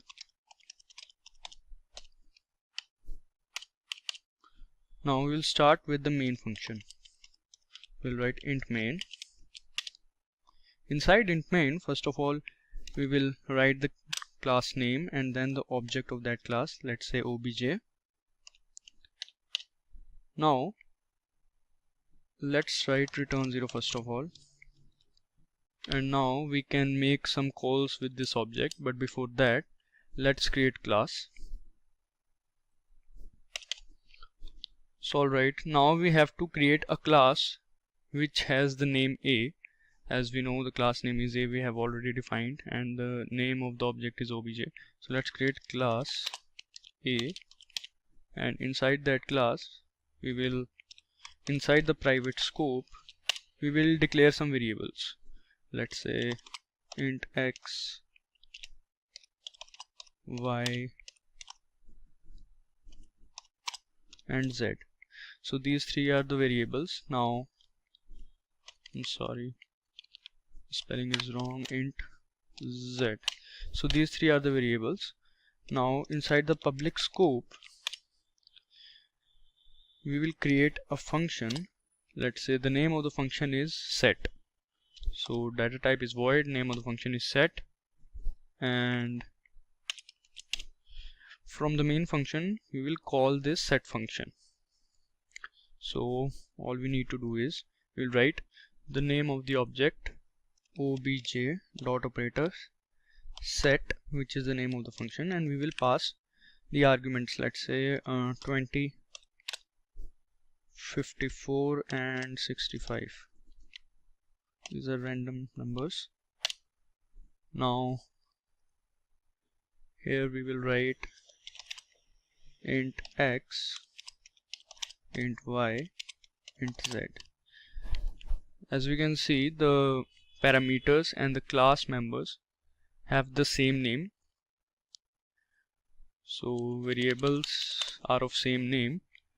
So for that we know that we have to write this pointer. So we will write this x.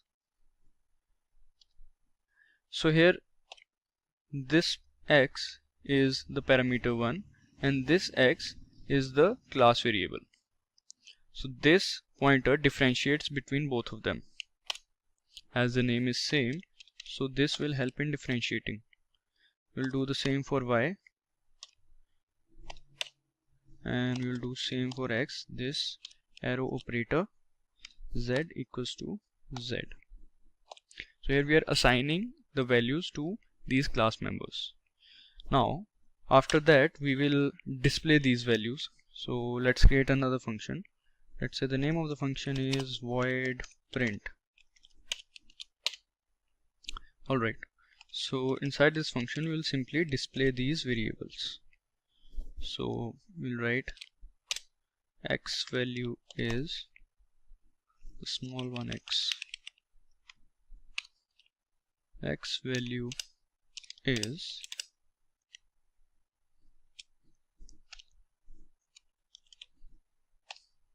the variable x, and after that we will write and l.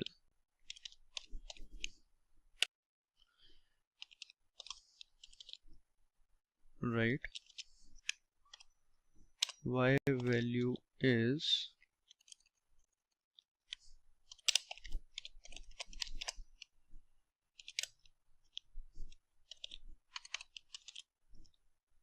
y and l. We'll do same for z. We can copy it and just paste it. It will save some time. Alright, as we have displayed or printed all of these three variables, so as the class ends, so we need to add the semicolon in the end. Now this print function, we need to call this one. So with obj object we will call this print function. Alright, so after calling this we have already added return 0. So let's save this one and try to run it.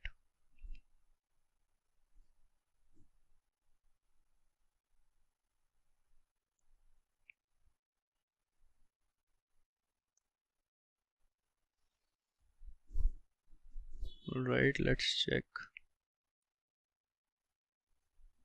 Here it is. X value is 20,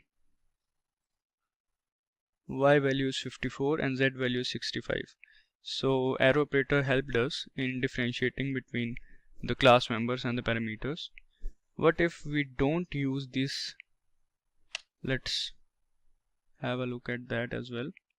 If we do not use this pointer, then let's save it and let's try to run this. Let's check the output. As we can see, X value is 0, Y value is 0, Z value is 0. It is not correct. So this one is right, and this is our output, correct output. Now let's do another example. So here we will do an example and see that this pointer can be used for calling the member function as well. So we'll do an example regarding that. So first of all, let's name this 2.cpp.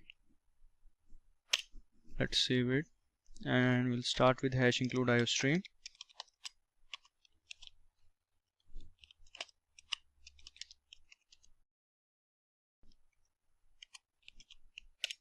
Now the namespace standard.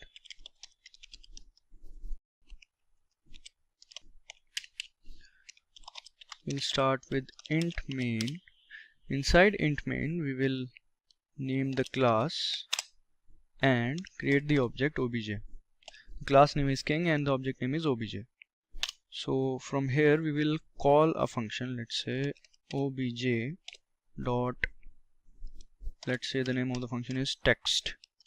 Here we are calling, and let's say return 0 after this. Now we have to create this class. So let's create this class king, and inside this class king, inside the public scope, we will declare the functions. First of all, we'll declare a function call, and now we will define a function that is text. So inside this text function, all we need to do is to print a message and call another function.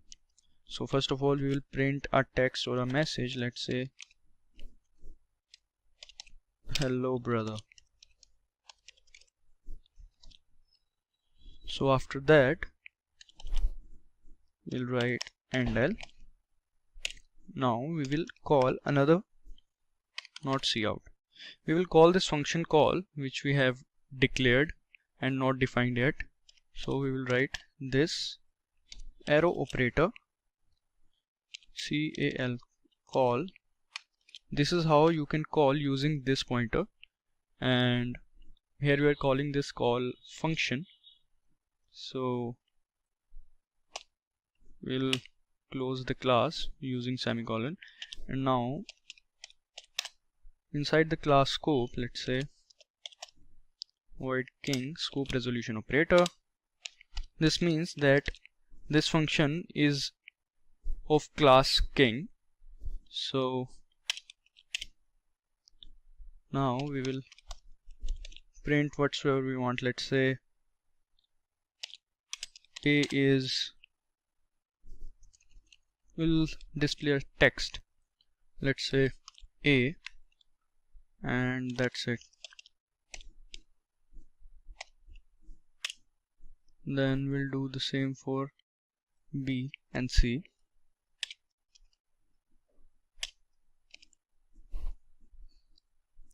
Here we will print B, and now we will print C.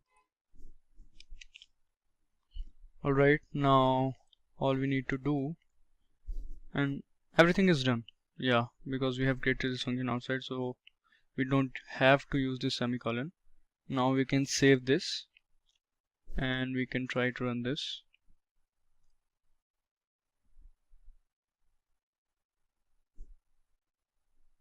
Here we can see hello brother and ABC. So this is what we want to print. Here we can see we have used this pointer to call this call function, and after printing this hello brother, A, B and C is getting printed, so this means this is the correct output. Now let's do another example. Let's make a new file and save this one. Let's name it this3.cpp. Alright, so here now we will do an example of method chaining. As we know, we use method chaining when we want to return the reference of the object, and method chaining helps us in writing a clean code as it chains up the calling together into a single statement. So let's start. First of all, we'll include the header file, hash include iostream. Now we'll write the namespace standard.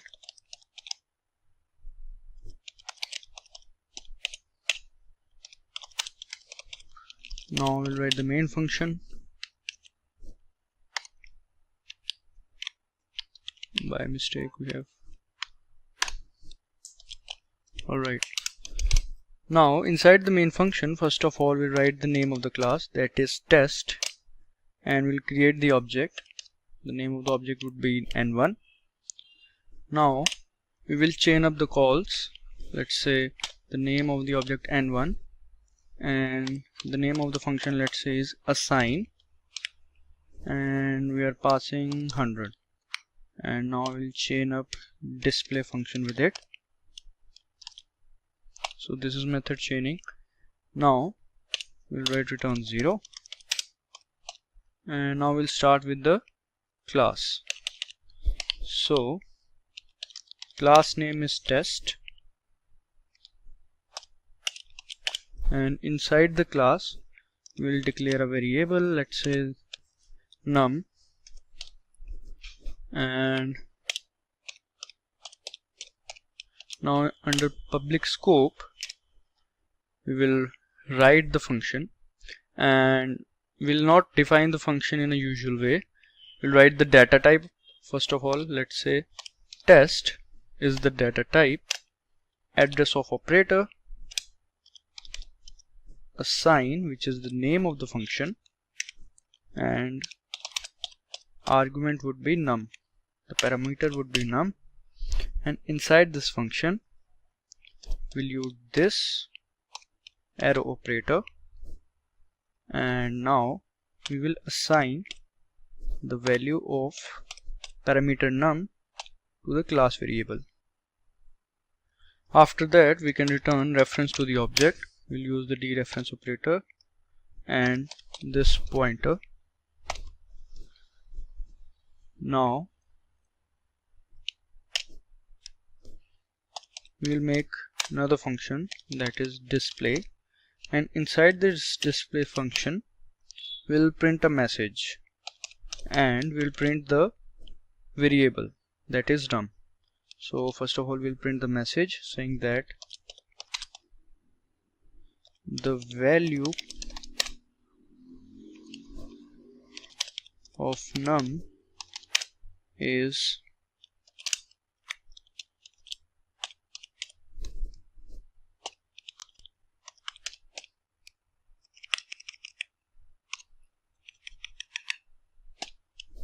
alright. After the class we'll put a semicolon, and we'll try to run this one after saving it. So as we can see, the value of num is 100. So let's do some modifications in that. Let's say we want to add 1000, so it will get added, but we need to save it first. Now we'll try to run. As you can see, the value of num is now 1100. So these are chain function calls, and when the reference is returned, this reference is returned, then this reference can be used to chain the function calls from a single object, that is n1 in this case. So this is the data type and this is the address of operator. When we are doing the method chain, we must do it like this, and then we will return the reference to the object. So these were some examples of this pointer in C++. You can try some more examples if you want to learn this topic in a much better way. In this video, we will learn about references in C++. So let's go ahead and have a look at what we'll be covering today. So we will learn what are references in C++, then the creation of references. After that, we will learn about reference in the function and returning the reference from the function. Next, we will have a look at the applications of references and understand the difference between reference and pointer. But before we begin, make sure to subscribe to our channel and press the bell icon to never miss an update. So first is, what are references in C++? A reference can be defined as an alternative name of the variable. As the name suggests, it is used to refer to an existing variable. It is basically used to store the reference of the variable and is stored using an ampersand sign. Although the reference and address are the same thing, but their context is different. When we are talking about reference variable, then we will call it reference rather than address. The variable can either be accessed with the help of variable name or by the reference name. So as we have understood about references in C++, so now let's learn how to create reference in C++. Let's suppose we have a variable named data, and we know how to declare a variable. First, its data type, then the variable name, and then we will assign the value to the variable. Here int is the data type, data is the variable name, and 10 is the value that is assigned to the variable. If we want to declare a reference variable for the variable data, then it would be like this. First is the data type with ampersand sign, then the name of the reference variable equals to the variable name of which we are storing the reference of. As you can see, int ampersand ref, which is the name of the reference variable, which is the name of the variable. So we can say ref is the reference variable for the data variable and it can be used instead of the variable name. Now coming to reference in the function. We can pass the reference to the function as a parameter. It is similar to passing the pointers to the function, but it is safer. Passing the reference to the function, the changes made inside the function will also be reflected outside, because after passing the reference to the function, the passed reference will access the actual argument. So the changes that are done to the parameter inside the function will affect the arguments. In addition, it is safer and provides a cleaner code. To pass the value as reference, all we need to do is to change the function parameter as reference type. As you can see in the calculation function, int ampersand a. Now let's learn about returning the reference in C++. Similar to pointers, references can also be returned. While returning the reference, an implicit pointer is also returned. In return by reference, no local variable is returned and no constant is returned. Only the global variable is returned. In return by reference, function calling is done on the left hand side of the assignment operator. As you can see in the example, n is returned from the function, but it is not the value that we are returning, but the address of the variable. When this variable is returned, then the value 15 is assigned to it, which is then printed as we can see in the example. Now coming to applications of references in C++. So first is, references helps in modifying or changing the values inside the function without actually passing the actual arguments, because we can easily pass the reference instead of variable, and if we pass the reference to the function, then also it can modify or change the values. Second is, references helps with operator overloading, because unlike pointers, they work with references and values rather than pointer variables. Third is, references helps with writing less error-prone code, and by replacing values with references while calling avoids the unnecessary copy of data. So these were some applications of references in C++. Now let's understand the difference between reference and pointer. The reference can be defined as an alias of the variable. Here the word alias means additional name, or we can say also known for the name. On the other hand, a pointer is used to store the memory address of the variable. Reference cannot have a null value, whereas pointers can have a null value. References cannot be reassigned to other values, whereas pointers can be reassigned to other values. It returns the reference of the variable. On the other hand, pointer returns the value located at the address of the variable. Reference can be initialized during its creation only. It cannot be reinitialized, whereas pointer can be initialized as many times as required. So these were some differences between reference and pointer. Now let's go ahead and do some examples of reference in C++ in our code editor, that is VS Code. Alright, so here we will do an example of return by reference in C++. We all know how to return a value from a function. So now we will understand how can we return a reference from the function. Alright, so let's start. First of all, create a new folder and let's save it and name it as ref1.cpp. Now we will save it. Alright, so first of all we'll include the header files and then we'll start with the main function. Hash include iostream, then the namespace standard.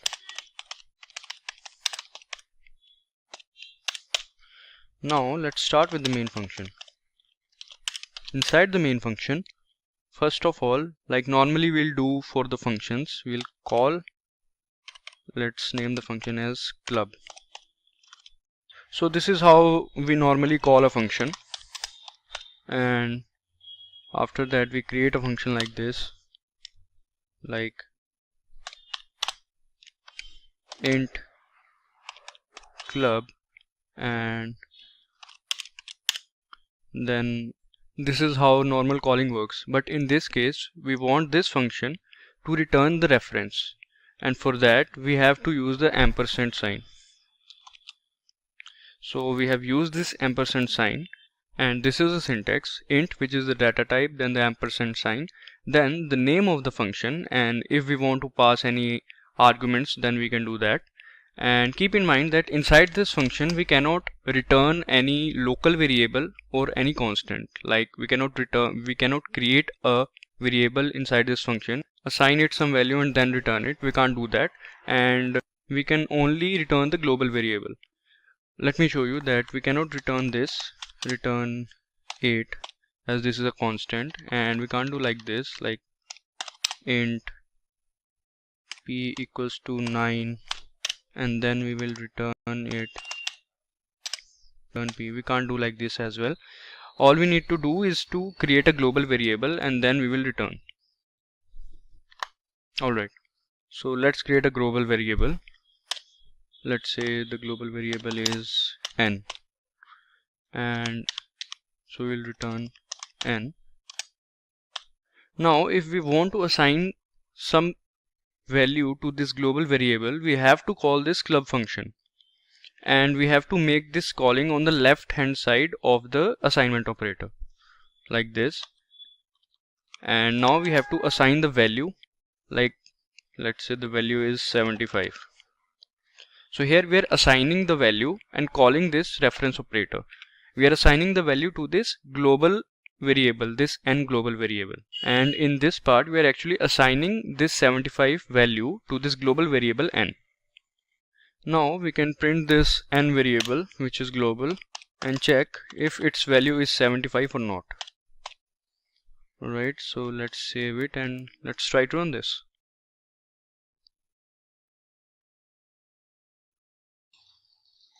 As you can see, 75. So this is an example of return by reference in C++. Now let's move on to another example. Alright, now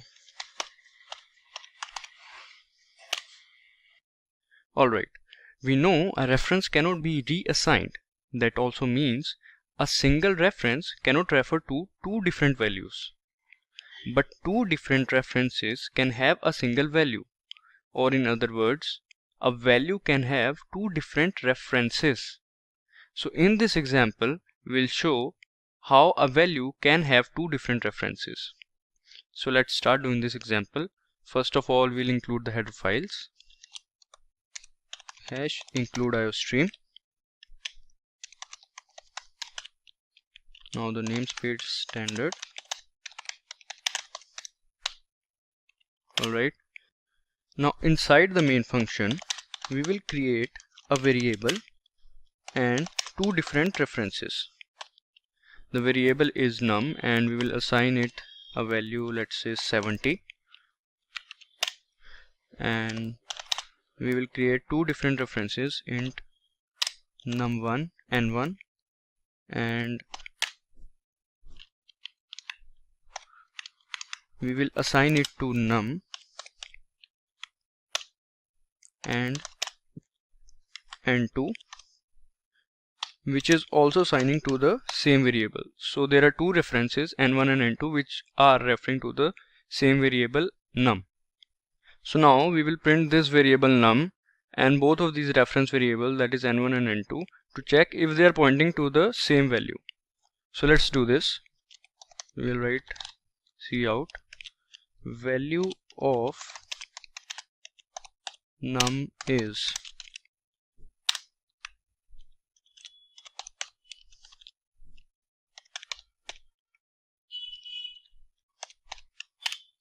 alright. Now again,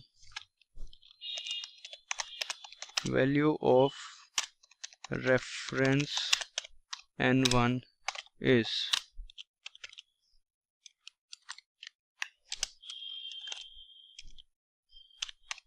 n1 and L.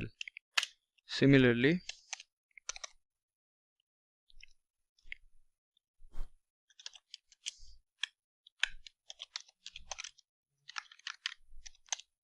value of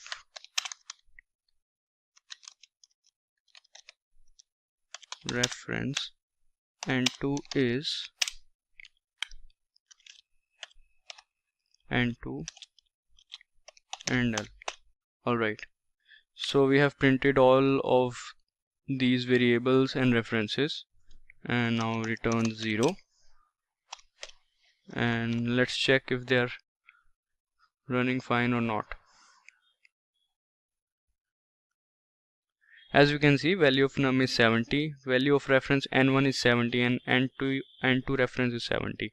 So we can say all of these references and variables are pointing to the same value, and the value of num can also be accessed by this reference variable n1 and n2.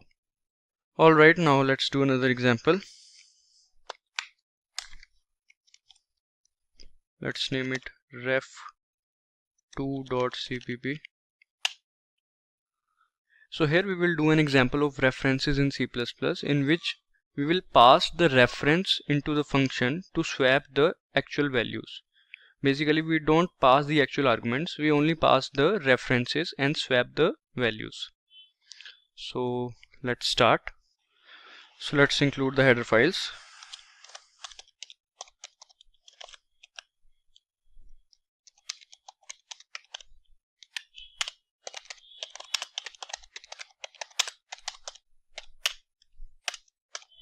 Now we will create the main function, and inside the main function we will declare two variables and assign the values. Int y 17, let's say. Now we'll print, first of all we'll print before swapping, right?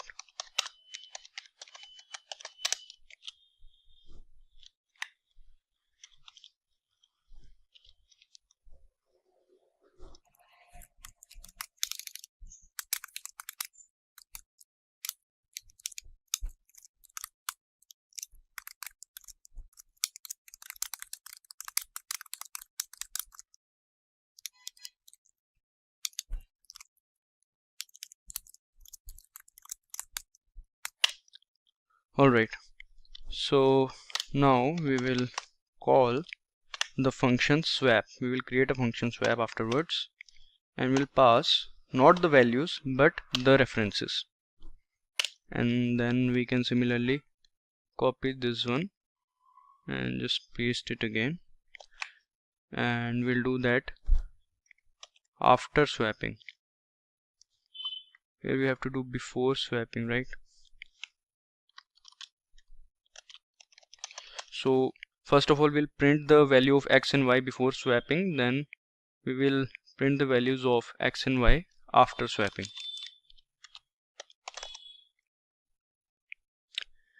So now we have to create the definition or write the definition of swap function. So let's write void swap, and do remember that here we are passing the references, not the values. So we have to write like this: int ampersand n1.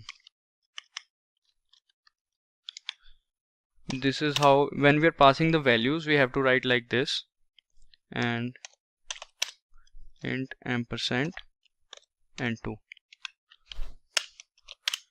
Here this n1 is referring to x and this n2 is referring to y, and inside this swap function we'll simply swap as we know how to swap. Int temp equals n1, then we'll do n1 equals n2. We all know how to swap. Here we haven't passed the values, actually we have passed the reference, and using those references we are swapping the values. So now let's try to run this, save it, and let's run this.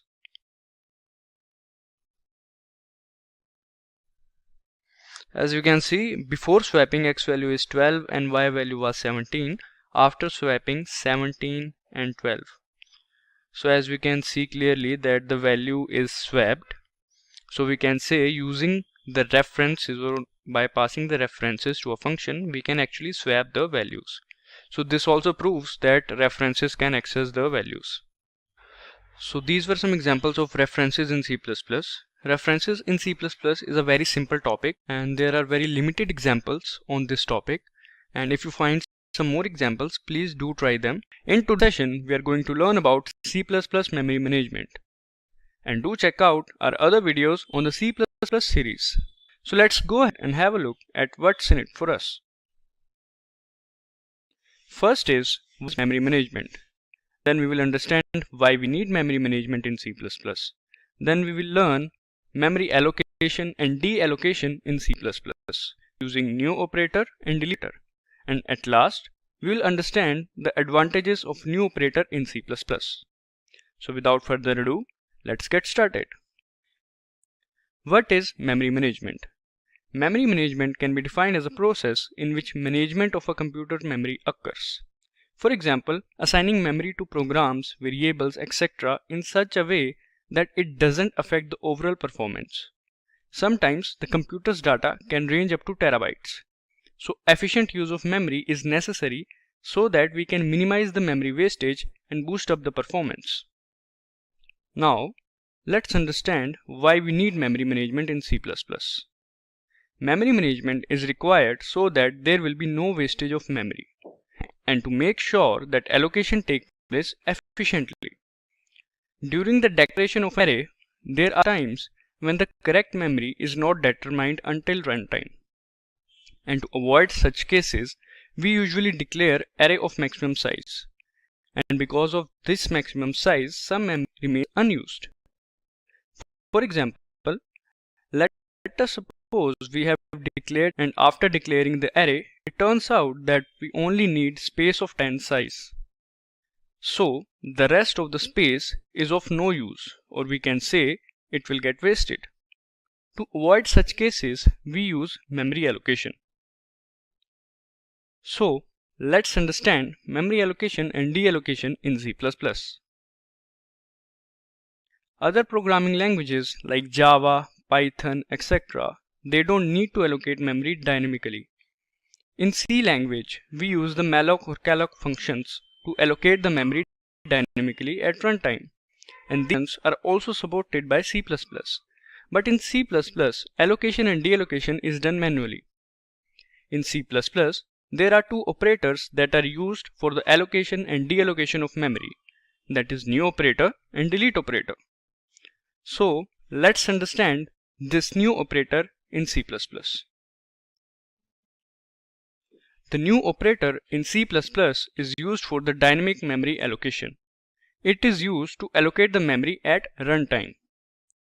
The general syntax of new operator is pointer variable, which is the name of the pointer, equal to new, which is a keyword, and data type is the type of the pointer.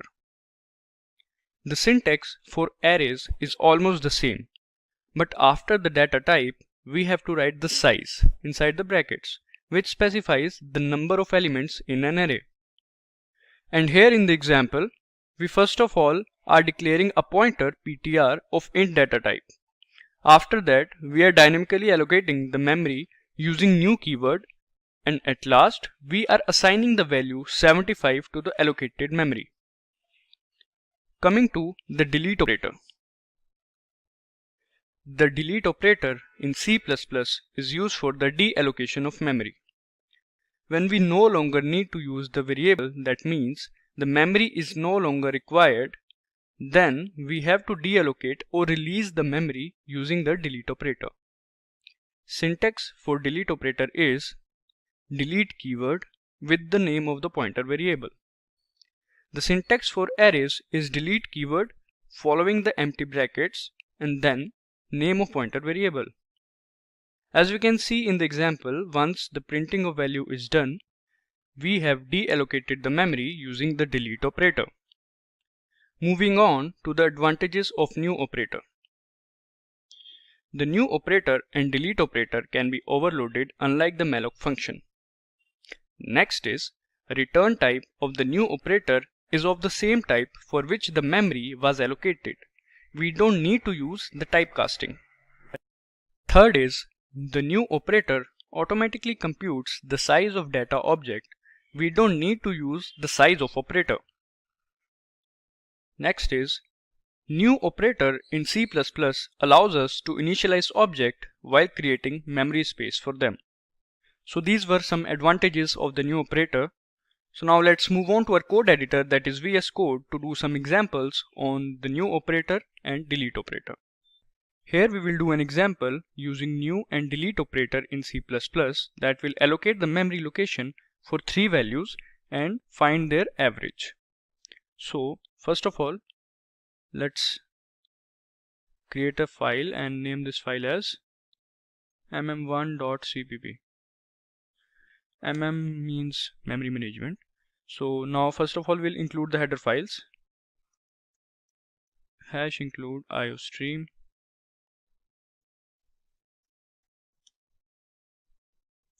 now using namespace standard,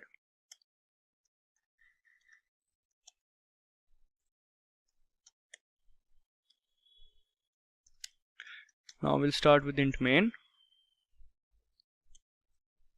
Okay, so first of all we'll create 3 pointer variables. So we'll start int star ptr1, int star ptr2. We are creating 3 pointer variables because we have to find the sum of 3 variables, so that is why we have to create 3 pointers also. And now we have to store the sum of 3 variables into some another variable, so now we'll create the variable average.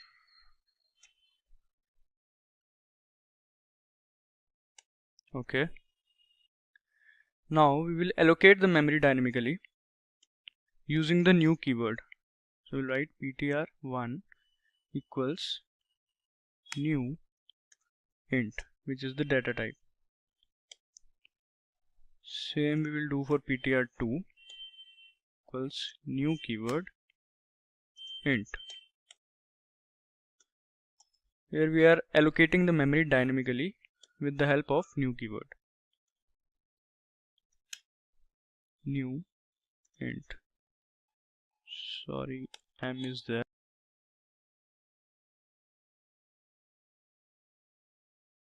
Now we will print the value that is stored in the memory. But before doing that,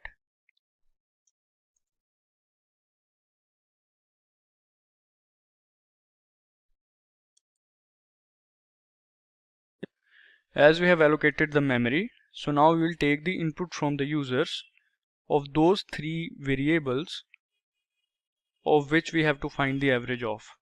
So we'll display enter first number.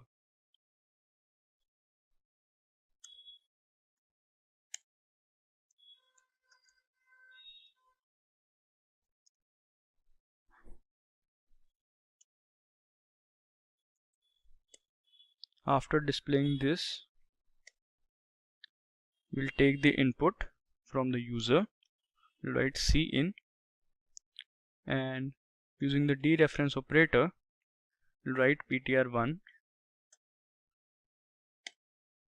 Here we are taking the input from the user for the first memory location.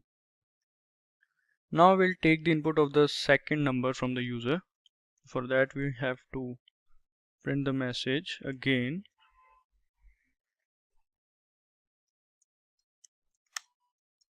Enter the second number.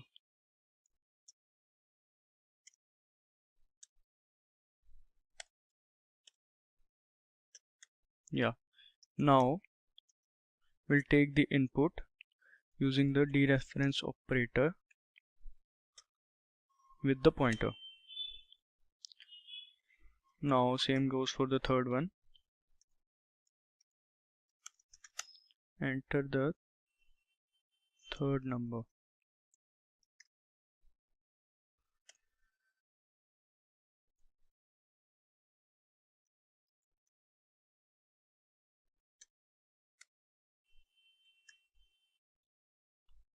Dereference operator ptr3.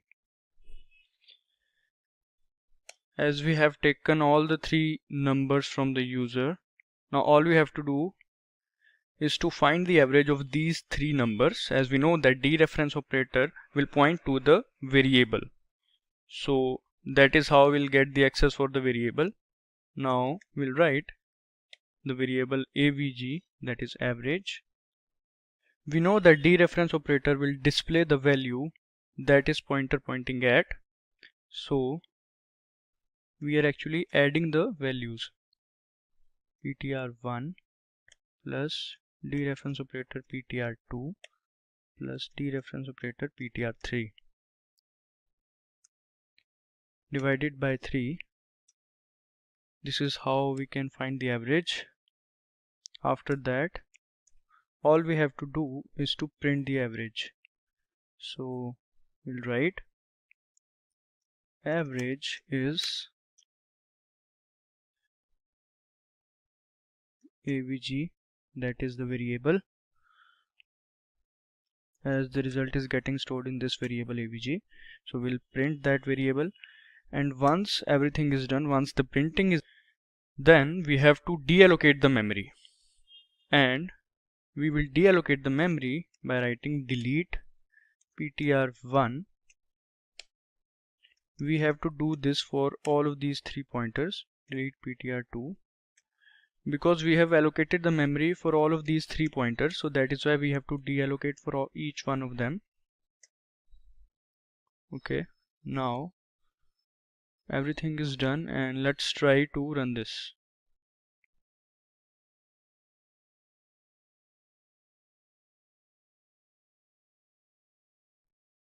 Here we can see enter the first number. So let's say 5.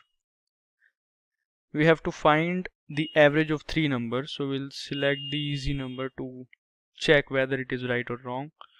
Then we'll write 5 again. Now we'll write 2. As we know that 5 plus 5 equals 10 plus 2 equals 12, and the average of 12 is 4. Yeah, 3 4s are 12. So this is the correct output.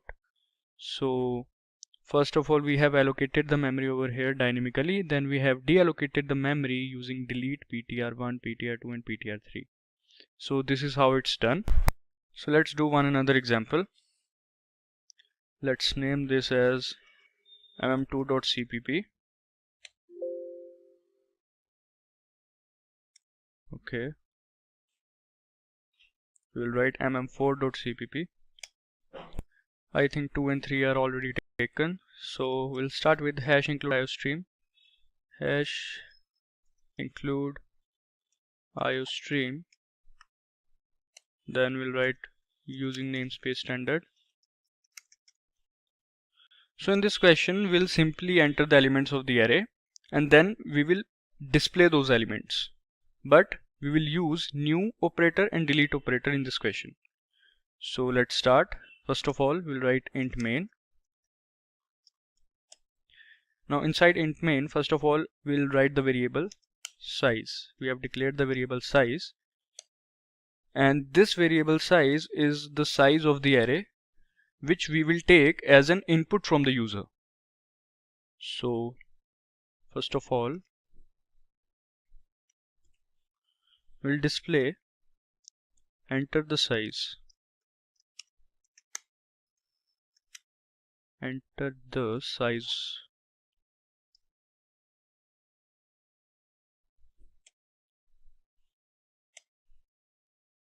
Now we'll take the input size. After that, we will declare a pointer variable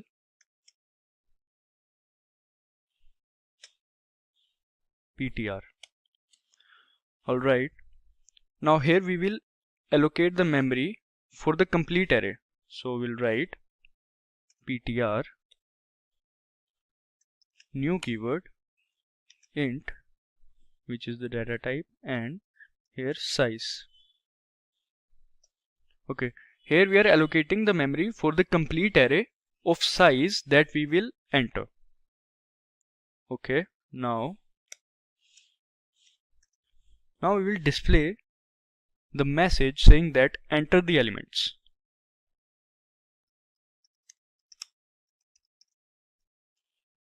As we have allocated the memory, now all we have to do is to enter the elements.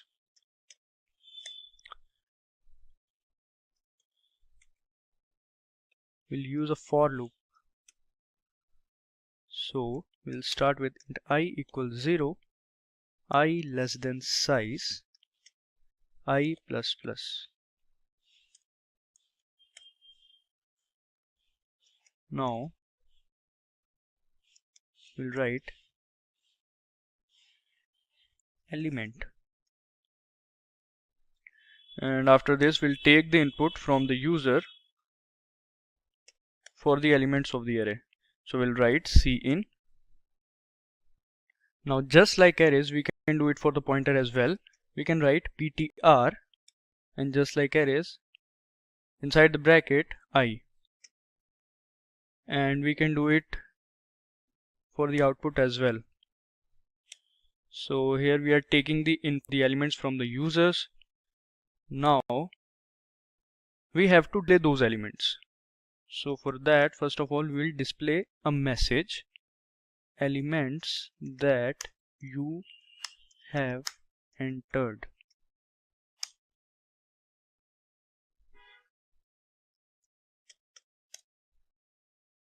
Now we'll use for loop again. Int I equals 0, I less than size, I plus plus. Now we'll print those elements. So first of all, we'll write element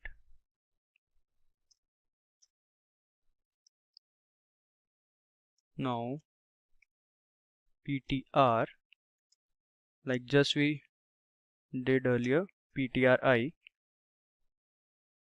and end line, so that the output looks good. Now everything is done. We have allocated the memory, then we have taken the input from the user and displayed the output. Now all we have to do is to delete the operator. So we'll write delete then empty brackets, ptr. Alright, now everything is done. We have allocated the memory, and here we are deleting the allocated memory. Okay, now let's try to run this.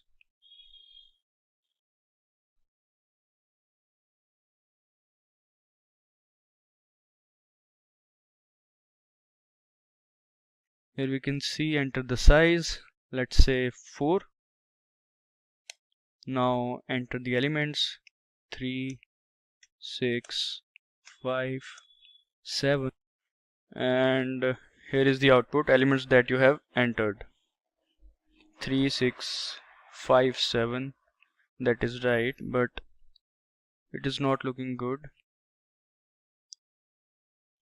Let's use /n over here, and now let's again try to run this. Enter the size 4. Now 2, 4, 7, 9. Here is the space between them. Now it is looking good. Enter elements that you have entered are 2, 9. So this is how it's done. We have allocated the memory to an array of size variable. Then we have entered the elements. Then we have displayed those elements, and at last we have deallocated the memory using delete operator. So these were few examples on memory management, C++ memory management. You can try some more examples on them. In this video, we will learn about classes in C++. First, we will learn about why we need classes. Then we will learn what is a class. Then we'll go through access modifiers and object of a class. After that, member functions. And at last, we will learn about constructors and destructors. So first is, why do we need classes? To understand this, we need to know that C++ is an object-oriented language, and it also introduces the concept of real-world entities. So in order to describe, that is, characteristics and functions, and a class is a mechanism of binding. Also, class has its own members like functions, variables, constructors, destructors, etc., which are commonly used in C++. And class has an important role in the concept of inheritance as well. Now, let's understand what is a class. Classes are one of the most important features of C++ that leads to object-oriented programming. It represents that are common among all the objects of same type. A class basically represents a group of similar objects which holds its own data members and member function together. And this is the basic syntax of a class. First is class keyword, which is used to create class. Then after that we will write the name of the class. Then inside the name of the class there is access specifier that can be private, public or protected. After that there is data members, that is the variables, and then the member functions, and also class body must be surrounded with braces. Now let's discuss access modifiers. It basically grants permission or set the restriction for data members of the class. Access modifiers in a class are used to provide accessibility to the class member. For example, in a school, teachers are allowed to see the question papers before the exams, but the students are not allowed to do so. Anyone other than teachers cannot access those questions. Now, we can relate these teachers to data members of class which have access, and students are outside functions that do not have the access. So there are three types of access modifiers: private, public and protected. Private members can only be accessed from within the class. That means outside data members and member functions cannot access it. Public, as the name suggests, it can be accessed from within the class and from outside the class as well. Protected members can be accessed from within the class but cannot be accessed from outside the class. But with the help of friend function, it can be accessed from outside the class as well. Now let's learn about object of a class.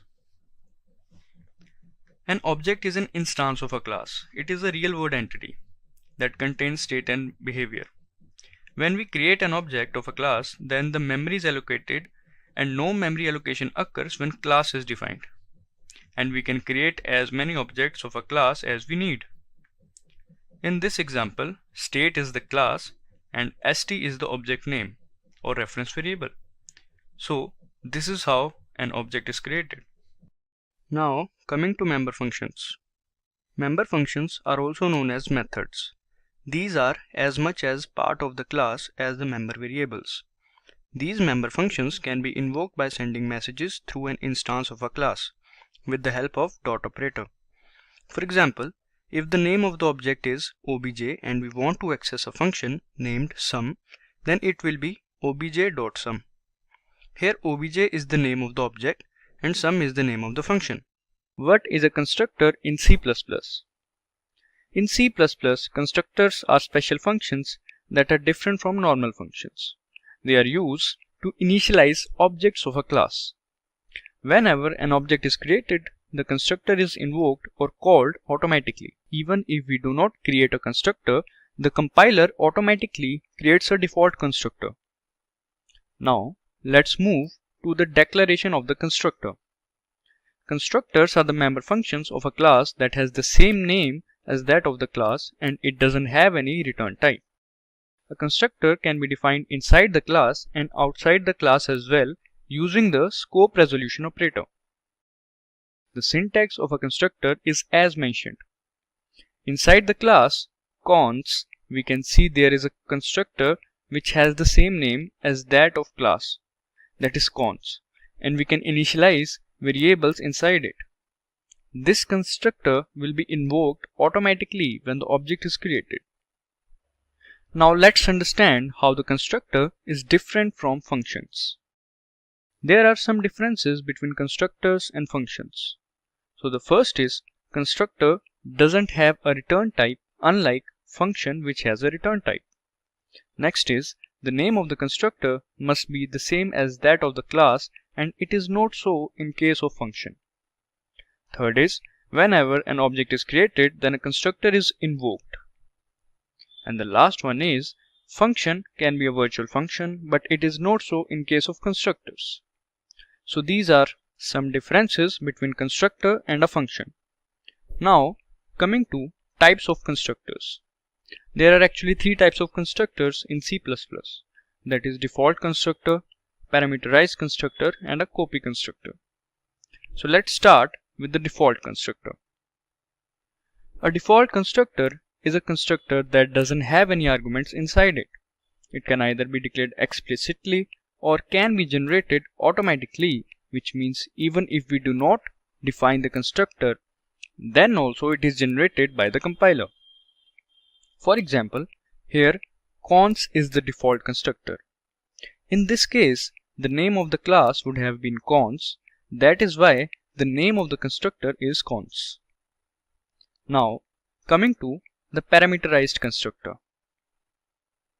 A parameterized constructor is similar to that of the default constructor.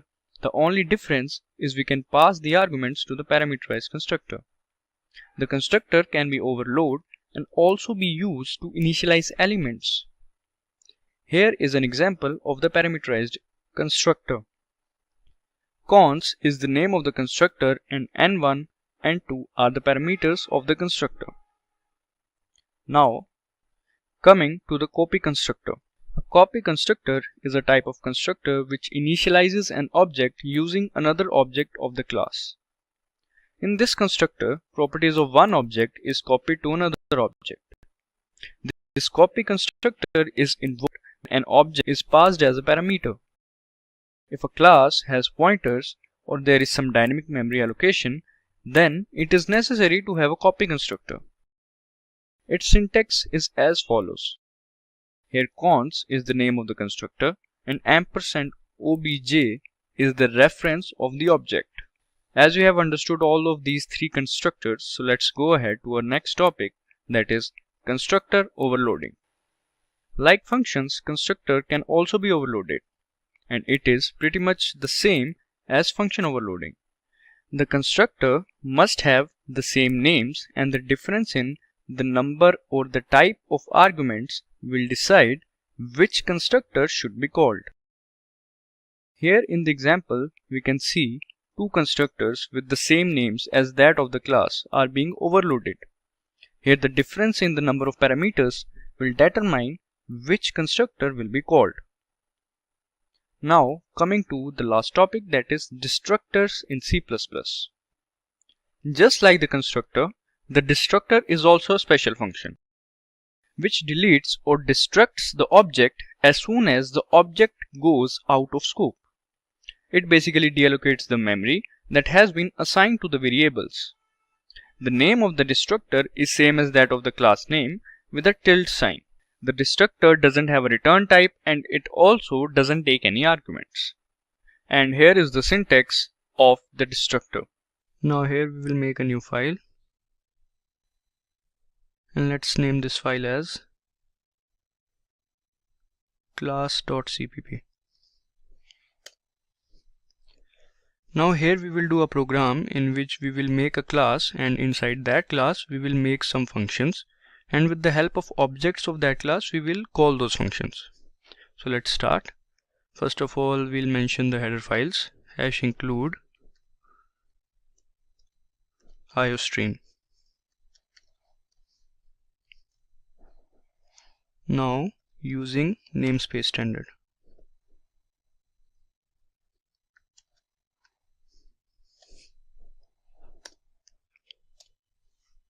Now let's make a class, and with a class keyword, and name this class as, let's say, franchise.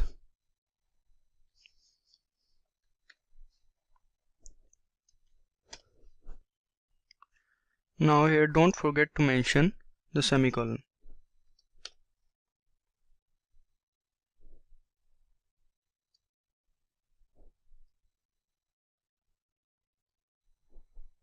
Now here we will write the access modifier, that is public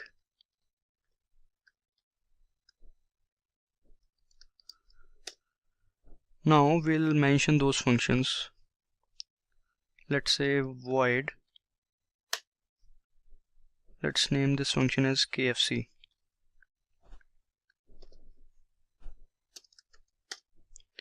Now inside this function we will print something like, let's say, we have the best chicken.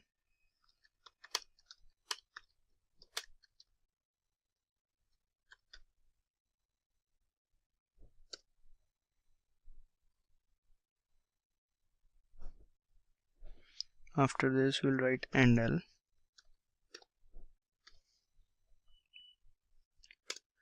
Now we'll make another function named Burger King. As we know that these two are famous franchise, so that is why we have put this under class for franchise. Now let's print here we have the best burgers.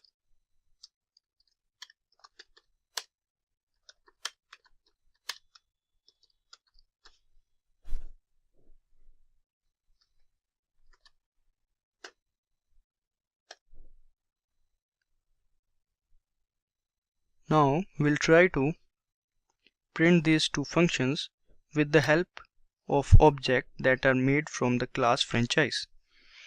So what we'll do is we'll write int main. After the franchise class we'll write int main, and inside this class we'll make an object of class franchise.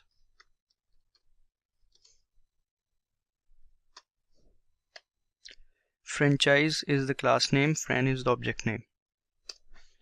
Now all we have to do is the calling. We'll call the function KFC and we'll call the function Burger King with the help of fran object. So let's do this. Fran dot operator KFC, that is the function name. After that we'll write fran dot Burger King, return 0. Now let's try to run this one.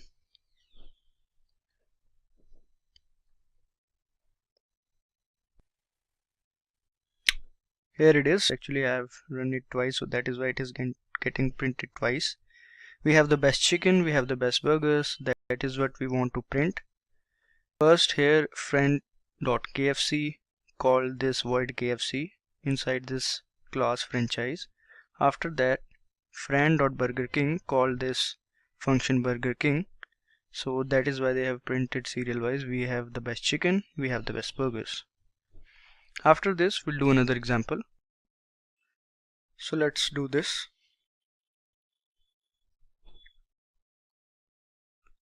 First of all, we'll name this file class2.cpp. Okay, I think it already exists. We have to name it something else. 3. Okay, now we will write the header files. Hash include iostream.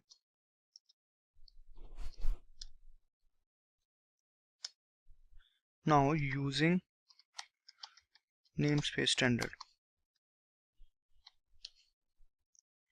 In this example, we will try to access a private variable, as we know that it can only be accessed from within the class, but it can be done with the help of setter-getter methods. So let's start. First of all, we'll write int main. Now we'll make an object. For that we have to write the class name, which is billboard. We'll make this class afterwards. First of all, we'll write the class name. After that we'll write object. Let's name the object bill. Billboard is class name, bill is the object name. Now we will call a particular method or a function which we call setter method. So we'll write bill dot, we'll name that setter method as set title. Basically this function will access or assign the value to the private variable which we were talking about. So we'll write here, let's say top 5 songs of 2020. We want this title to be written on the billboard. Now we'll write the getter method. Basically the setter method or set title method will set or assign the value of to the private variable, and get method or get title method will return that value from there. So we'll write bill dot get title.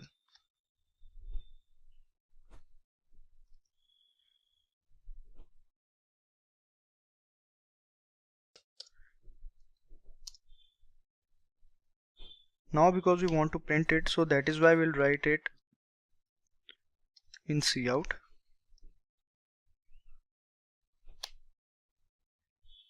Okay, now after that we'll write return 0.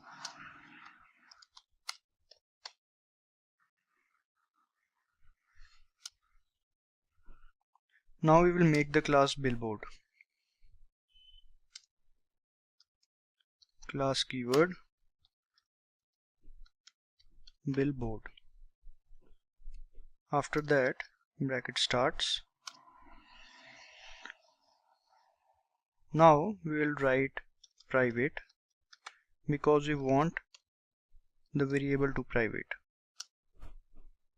So the data type string and the variable is title. Now this variable is private and we want to assign the value to this variable, which is not possible because they are not of the same class, but we will do that with the help of setter-getter method. So let's do that. Now we will write public because we want our functions to be public. Now void, that is the data type, set title, and inside the bracket we'll write the variable. Now this method is taking this parameter x, so we will assign this parameter x to the private variable. Let's do that. Title, that is the private variable, x.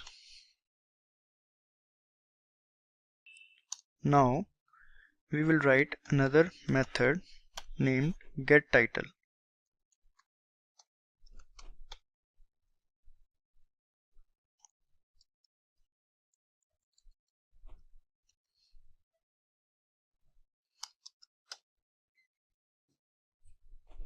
There are no parentheses in getTitle method because this method is only returning the value. So we'll write return title. Now getTitle function or method is returning the value of private variable title. So here what happening is, here the function setTitle, which is public, is taking a parameter x and is assigning to the title variable. So the message will get assigned to the title variable. Now getTitle function is returning the value of private variable title, which is getting called in the main function. One more thing, we forgot to put semicolon over here, and getTitle cannot be void because it is returning. It would be string because it is returning some value. Now, so basically build.setTitle in the main function will set the value or assign the value to the private variable, and build.getTitle will return the value of that private variable, which will get printed. So now let's try to run this.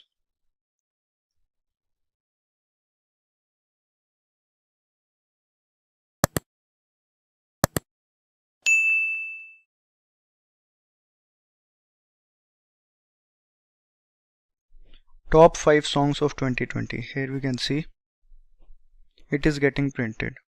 So this is how we can do that. We can access the private variable using setter and getter method. Now let's do another example.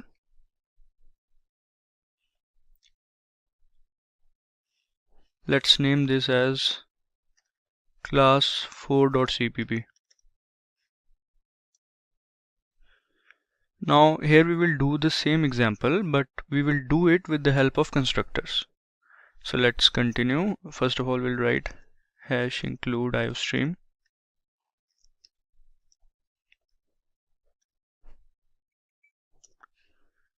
After that, using namespace standard.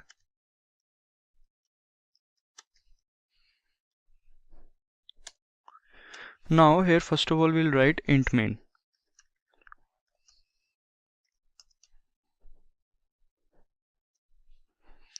Now we'll name the class, we'll write the name of the class, that is billboard, and we'll make the object of it as we have done previously, like bill.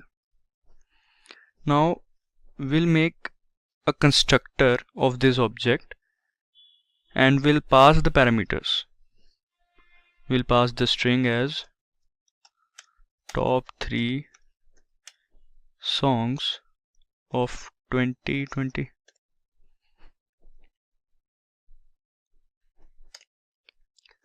As we are passing the string to the constructor, that means the constructor is parameterized constructor. And now we'll write bill dot get title. Here we are writing this because this function is returning the value of private variable title, so that is why we have to write it. And we'll print it actually cout.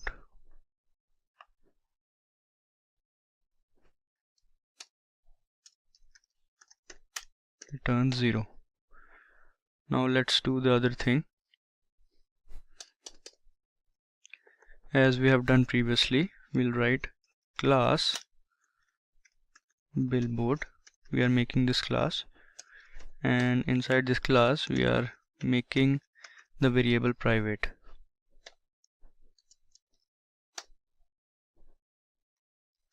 String title is private. Now we'll write public access modifier. Now here we will write the constructor in which we were passing the string from the main function. So we'll write the name of the constructor. As we all know, the name of the constructor is same as that of the class, so it would be billboard, and the parameter is b. That parameters which we are passing from the main function is getting stored in b. Now inside this constructor we'll call the method setTitle. So we'll write setTitle. We are passing the same string to the setTitle method. Now we'll make this method setTitle. We'll write void setTitle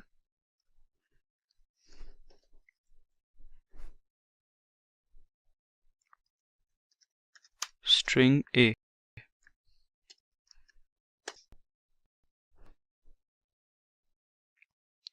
So actually what is happening, we have passed a string named top 3 songs of 2020 to the constructor.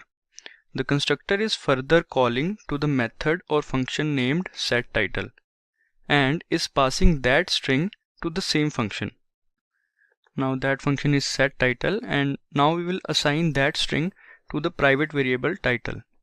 So let's write title equals a.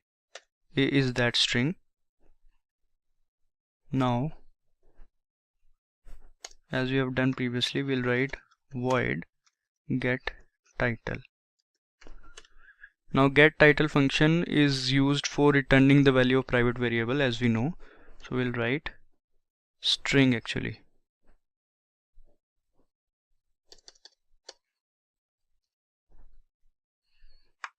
String get title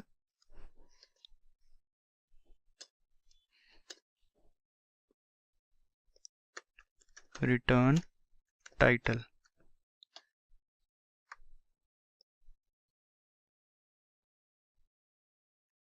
Semicolon. Now let's try to run it.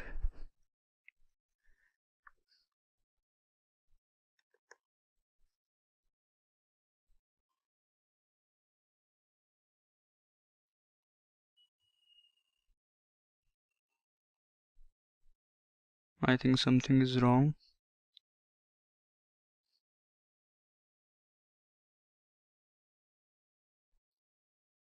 Here capital S we have written. Let's make it correct. Now let's try to run again.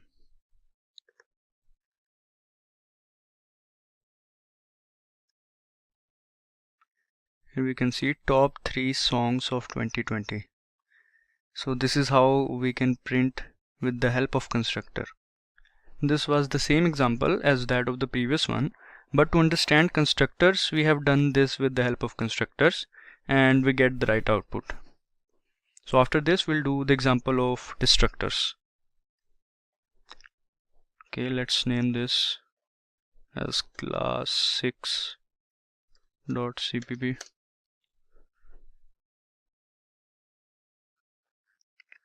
Now let's write the header files. Hash include iostream using namespace standard. Now we'll start with int main. So first of all we will write the class name, that is Gambit.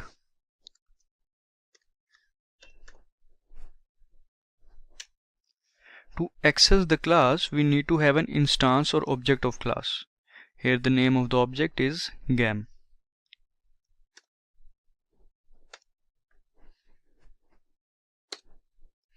After this we will call a function display, so we will write gam.display.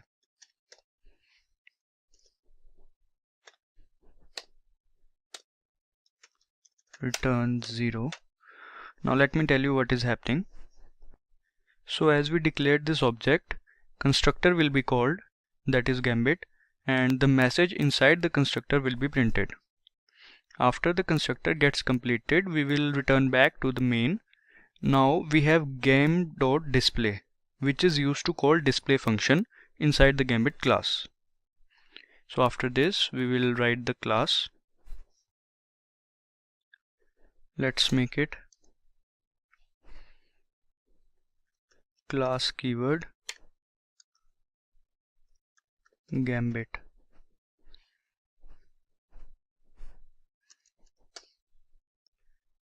Now we'll write public access modifier.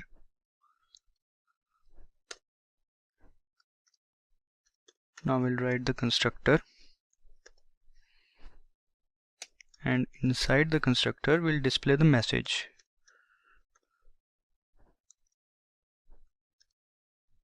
We'll write hello there, I'm a constructor, I'm in constructor.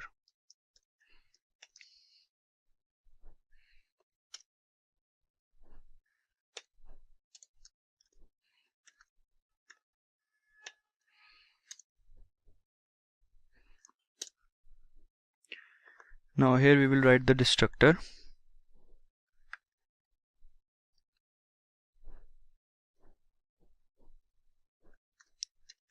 Gambit, and inside the destructor we will print the message just to indicate that we are in the destructor. Hello there, I am in destructor.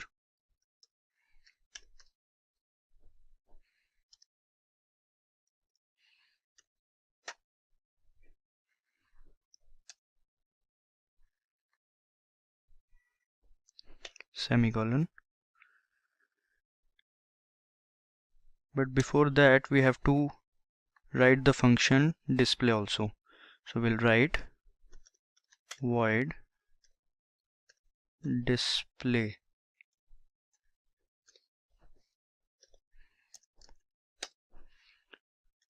and we'll print the message, let's say hello.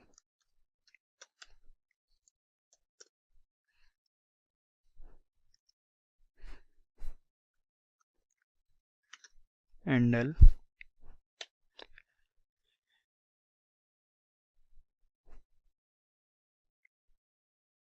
Now let's try to understand this again.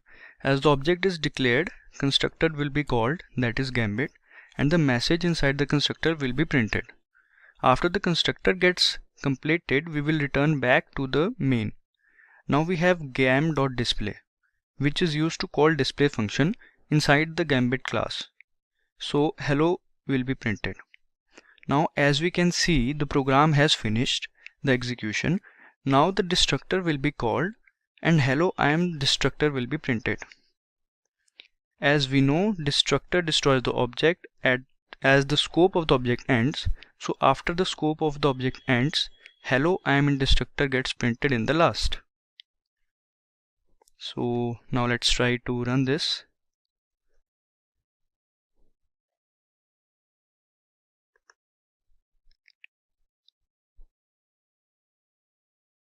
Here we can see hello there I am in constructor, then hello is printed, then hello there I am in destructor is printed.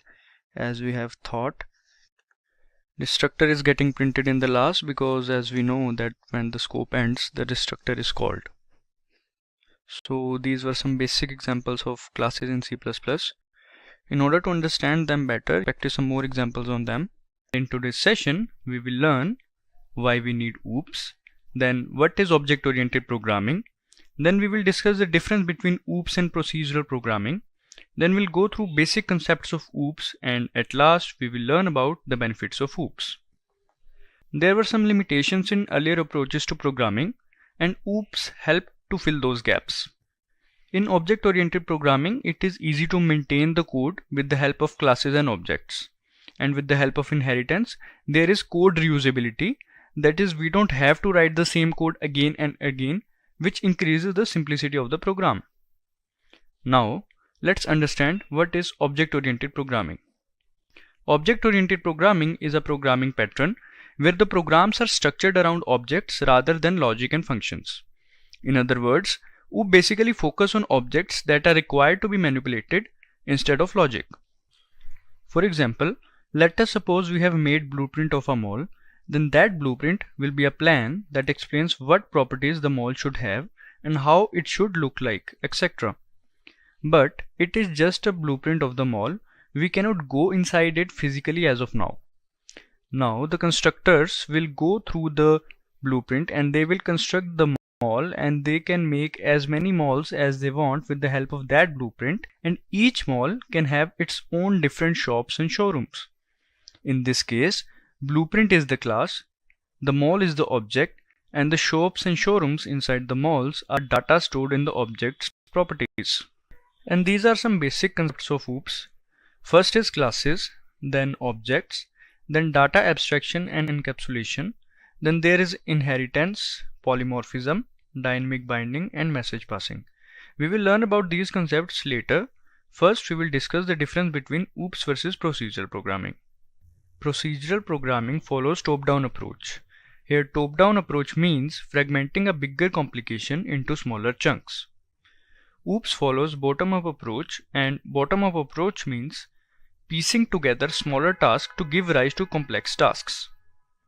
In procedural programming, overloading is not possible. In OOPS, overloading can be done. In procedural-oriented programming, there are no access specifiers. In OOP, they have access specifiers like private, protected, public. Procedural-oriented programming is less secure.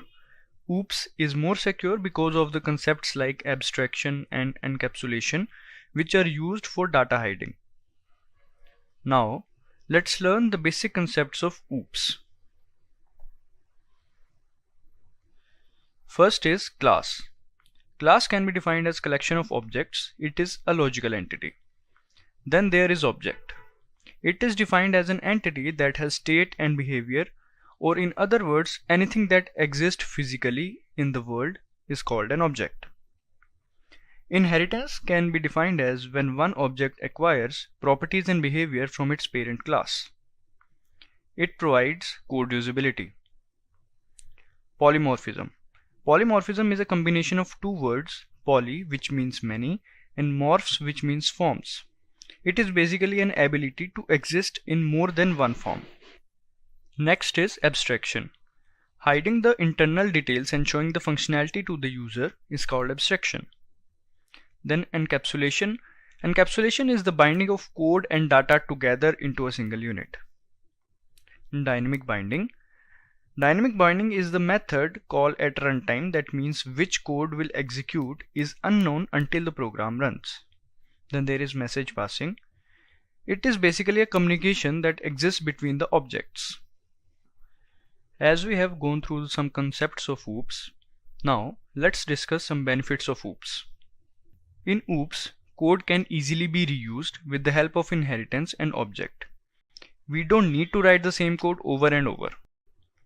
Second is, with the help of abstraction and encapsulation, certain parts of program can be hidden, and it helps to make a secure system. Third is, maintaining and modification of code is easy in object-oriented programming. Now, to do some examples on concepts of OOPS, let's move on to a code editor, that is VS Code. Now here we will do a program of inheritance in which we will make a parent class and a child class, and we will call the attributes using object of child class. So let's get started. First of all, let's name the file.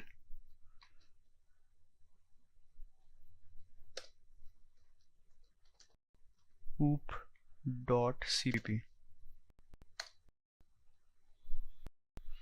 Okay, so first we'll add files, hash include iostream, Now adding namespace standard.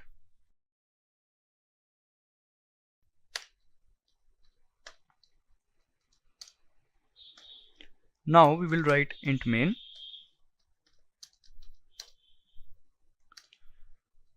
So we want to create the object of child class. So first of all we'll write the name of class child, that is child. Let's put C capital, child, and now the name of the object ch. So now we will call the attributes using this object. So we'll write first of all display it. So we'll write cout ch dot name 1, which is the attribute. We will declare it later.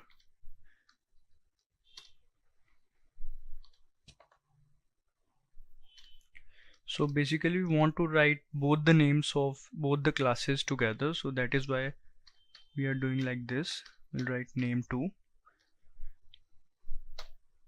Name1 will be the attribute of the parent class and name2 will be the attribute of child class. So after that we'll write return 0. Now we'll make the parent class and the child class. So first of all let's write class parent. We'll name it as parent. Then we'll write public access specifier.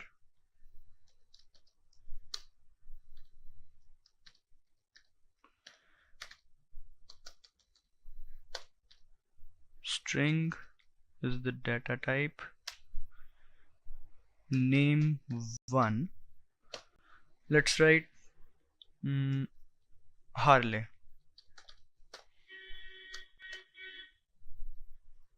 Okay, now it is mandatory to write the semicolon at the end of the class. Now we'll write the derived class, that is child. We will write the colon symbol. Then we will write public name of the parent class, that is parent. So here we are writing the child class is derived from the parent class. Now within the bracket we'll write public, then string the data type, name2. We'll write Davidson. It's a popular bike brand, Harley Davidson. So now we'll write the semicolon over here. Now we'll try to run this.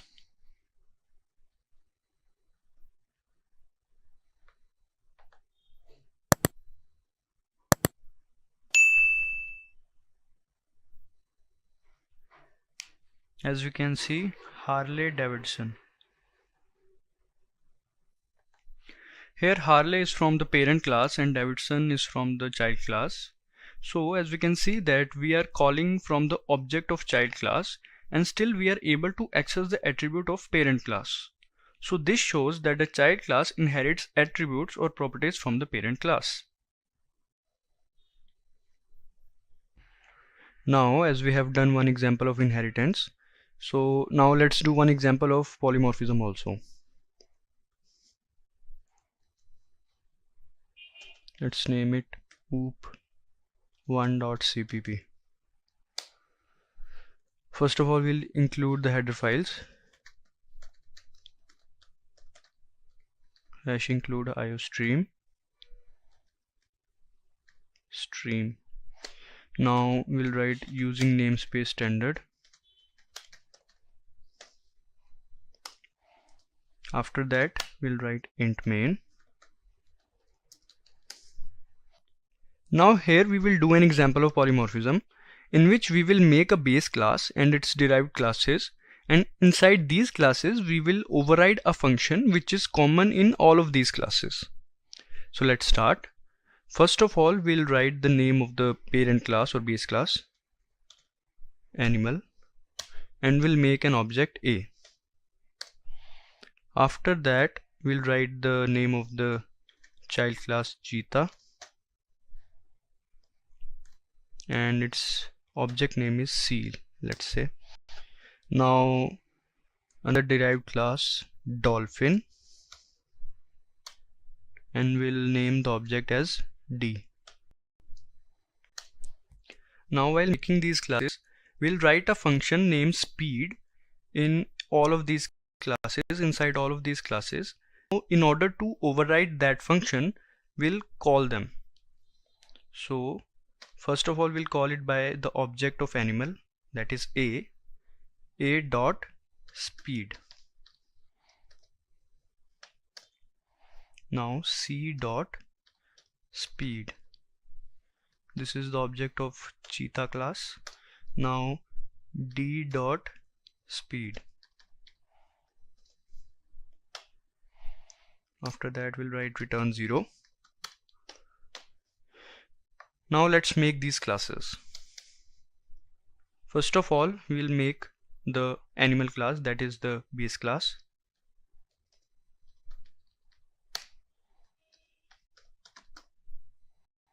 Animal. Now we'll write the access specifier public.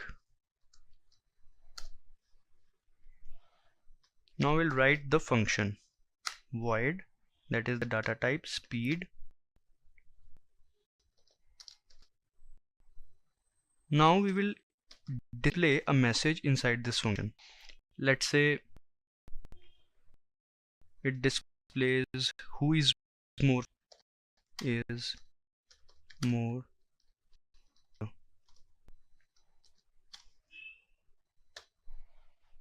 Okay, now we'll put a semicolon in the end. Now we will make a derived class, that is dolphin. We'll write class dolphin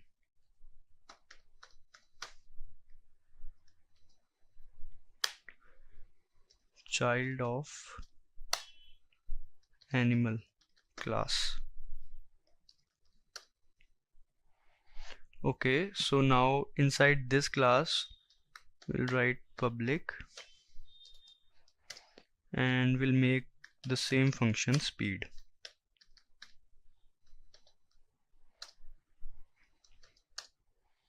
And we'll display a message saying, as this class is of dolphin, so we'll write I'm faster in water.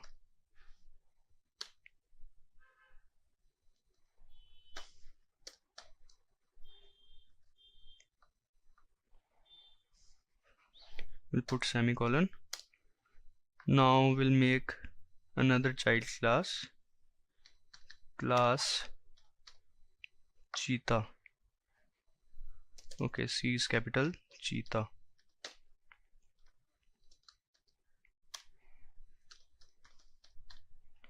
Public animal.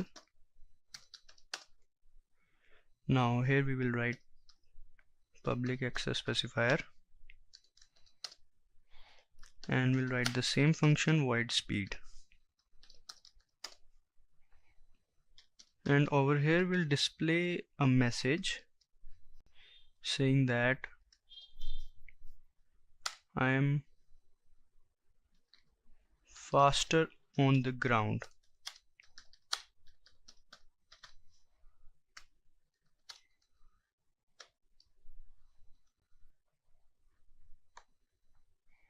Semicolon.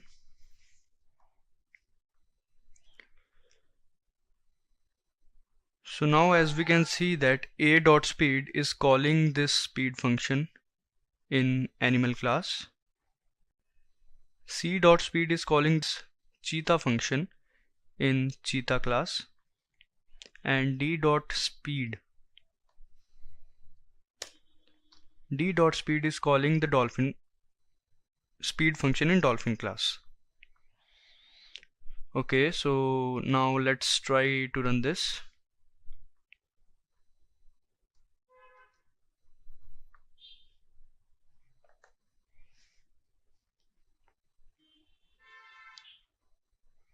Okay, the output is here, but it is not in very good form, so let's put /n in the end. Okay,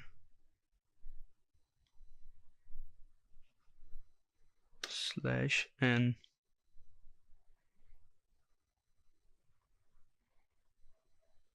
/n.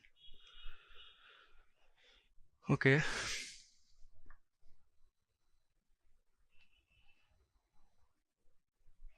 here it is.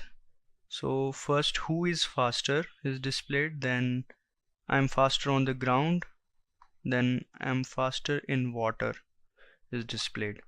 So as we know that first of all we have called the animal class, so that is why who is more faster is displayed. After that we have called the cheetah class, and cheetah says that I'm faster on the ground. Then dolphin class, then dolphin says I am faster in water. So here we can see that each of the class have its different implementation for the same function, that is speed, and this is how polymorphism allows us to do a single action in variety of ways. Okay, now let's do one example of abstraction. Let's name it as oop3.cpp. First of all, we'll include the header files. We'll write hash include iostream. Now we'll write the namespace standard using namespace std. Now as we know, abstraction helps in data hiding, so in this program we will make a variable named coupon as private, and with the help of setCoupon function we will try to assign some value to the coupon variable, and after that we will display it. So let's start. First of all, we'll write int main. Now we'll write the name of the class, that is TradeFair, and now the name of the object t. Now with the help of this object we will call a function named setCoupon.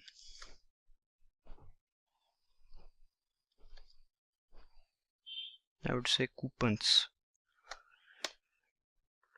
and we will pass 50 as an argument to this function. Now we'll display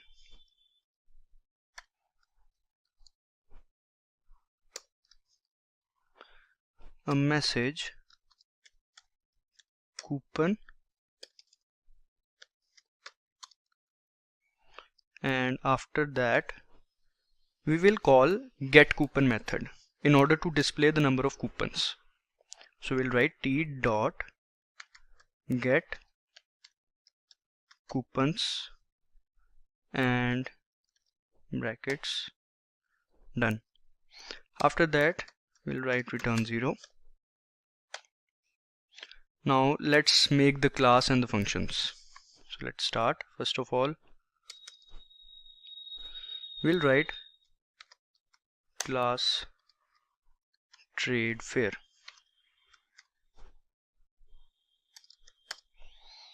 Now we'll write an access specifier private and private. Now we will declare a variable coupon,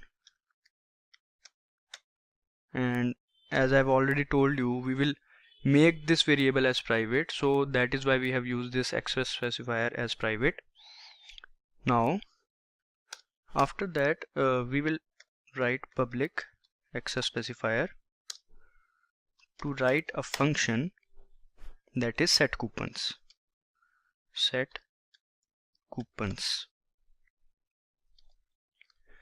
And the parameter is c. As we know that we have passed 50 to this parameter, so now we will write the private variable coupon equals c. So here we are basically assigning the value of c to the coupon, that is we are assigning 50 to coupon variable. Now after that we will make another function and we'll put its data type as int because it is returning something. So we'll write int get coupon,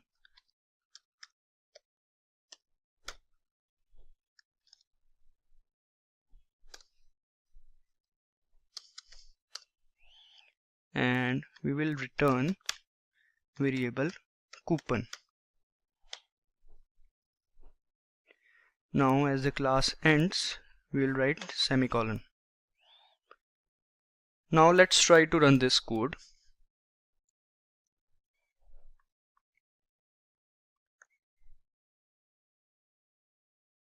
There is some error.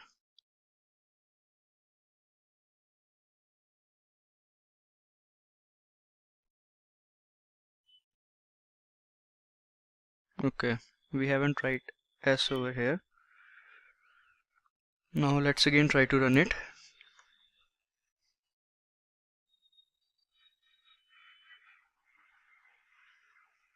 Coupon 50, as I've told you. So here we have assigned 50 to this function, and the variable c is assigning 50 to the variable coupon. Now after that we have used getCoupon function to return the value of coupon, and that is why it is getting displayed over here. So we got our answer, that is coupon 50. And as you can see that in this example we are not allowed to access the variable coupon, but still somehow we have managed to do that with the help of some functions. So this is an example of abstraction, and it helps to increase the security of the program. So these were some basic examples of OOPS in C++. In order to understand it better, we must practice some more examples on it.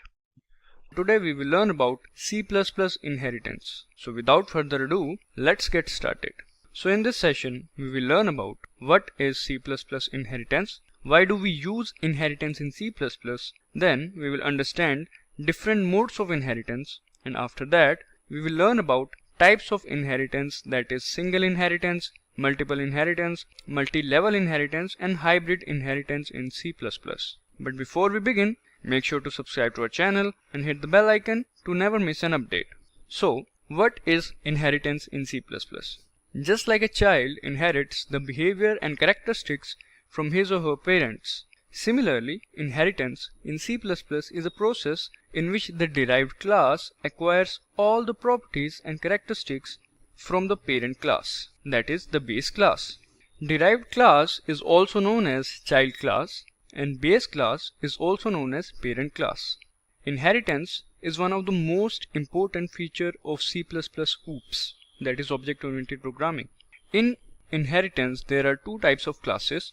The class which inherits the properties and behavior from the base class is known as derived class, and the class whose properties or characteristics are inherited is called a base class. Now let's understand why we use inheritance in C++.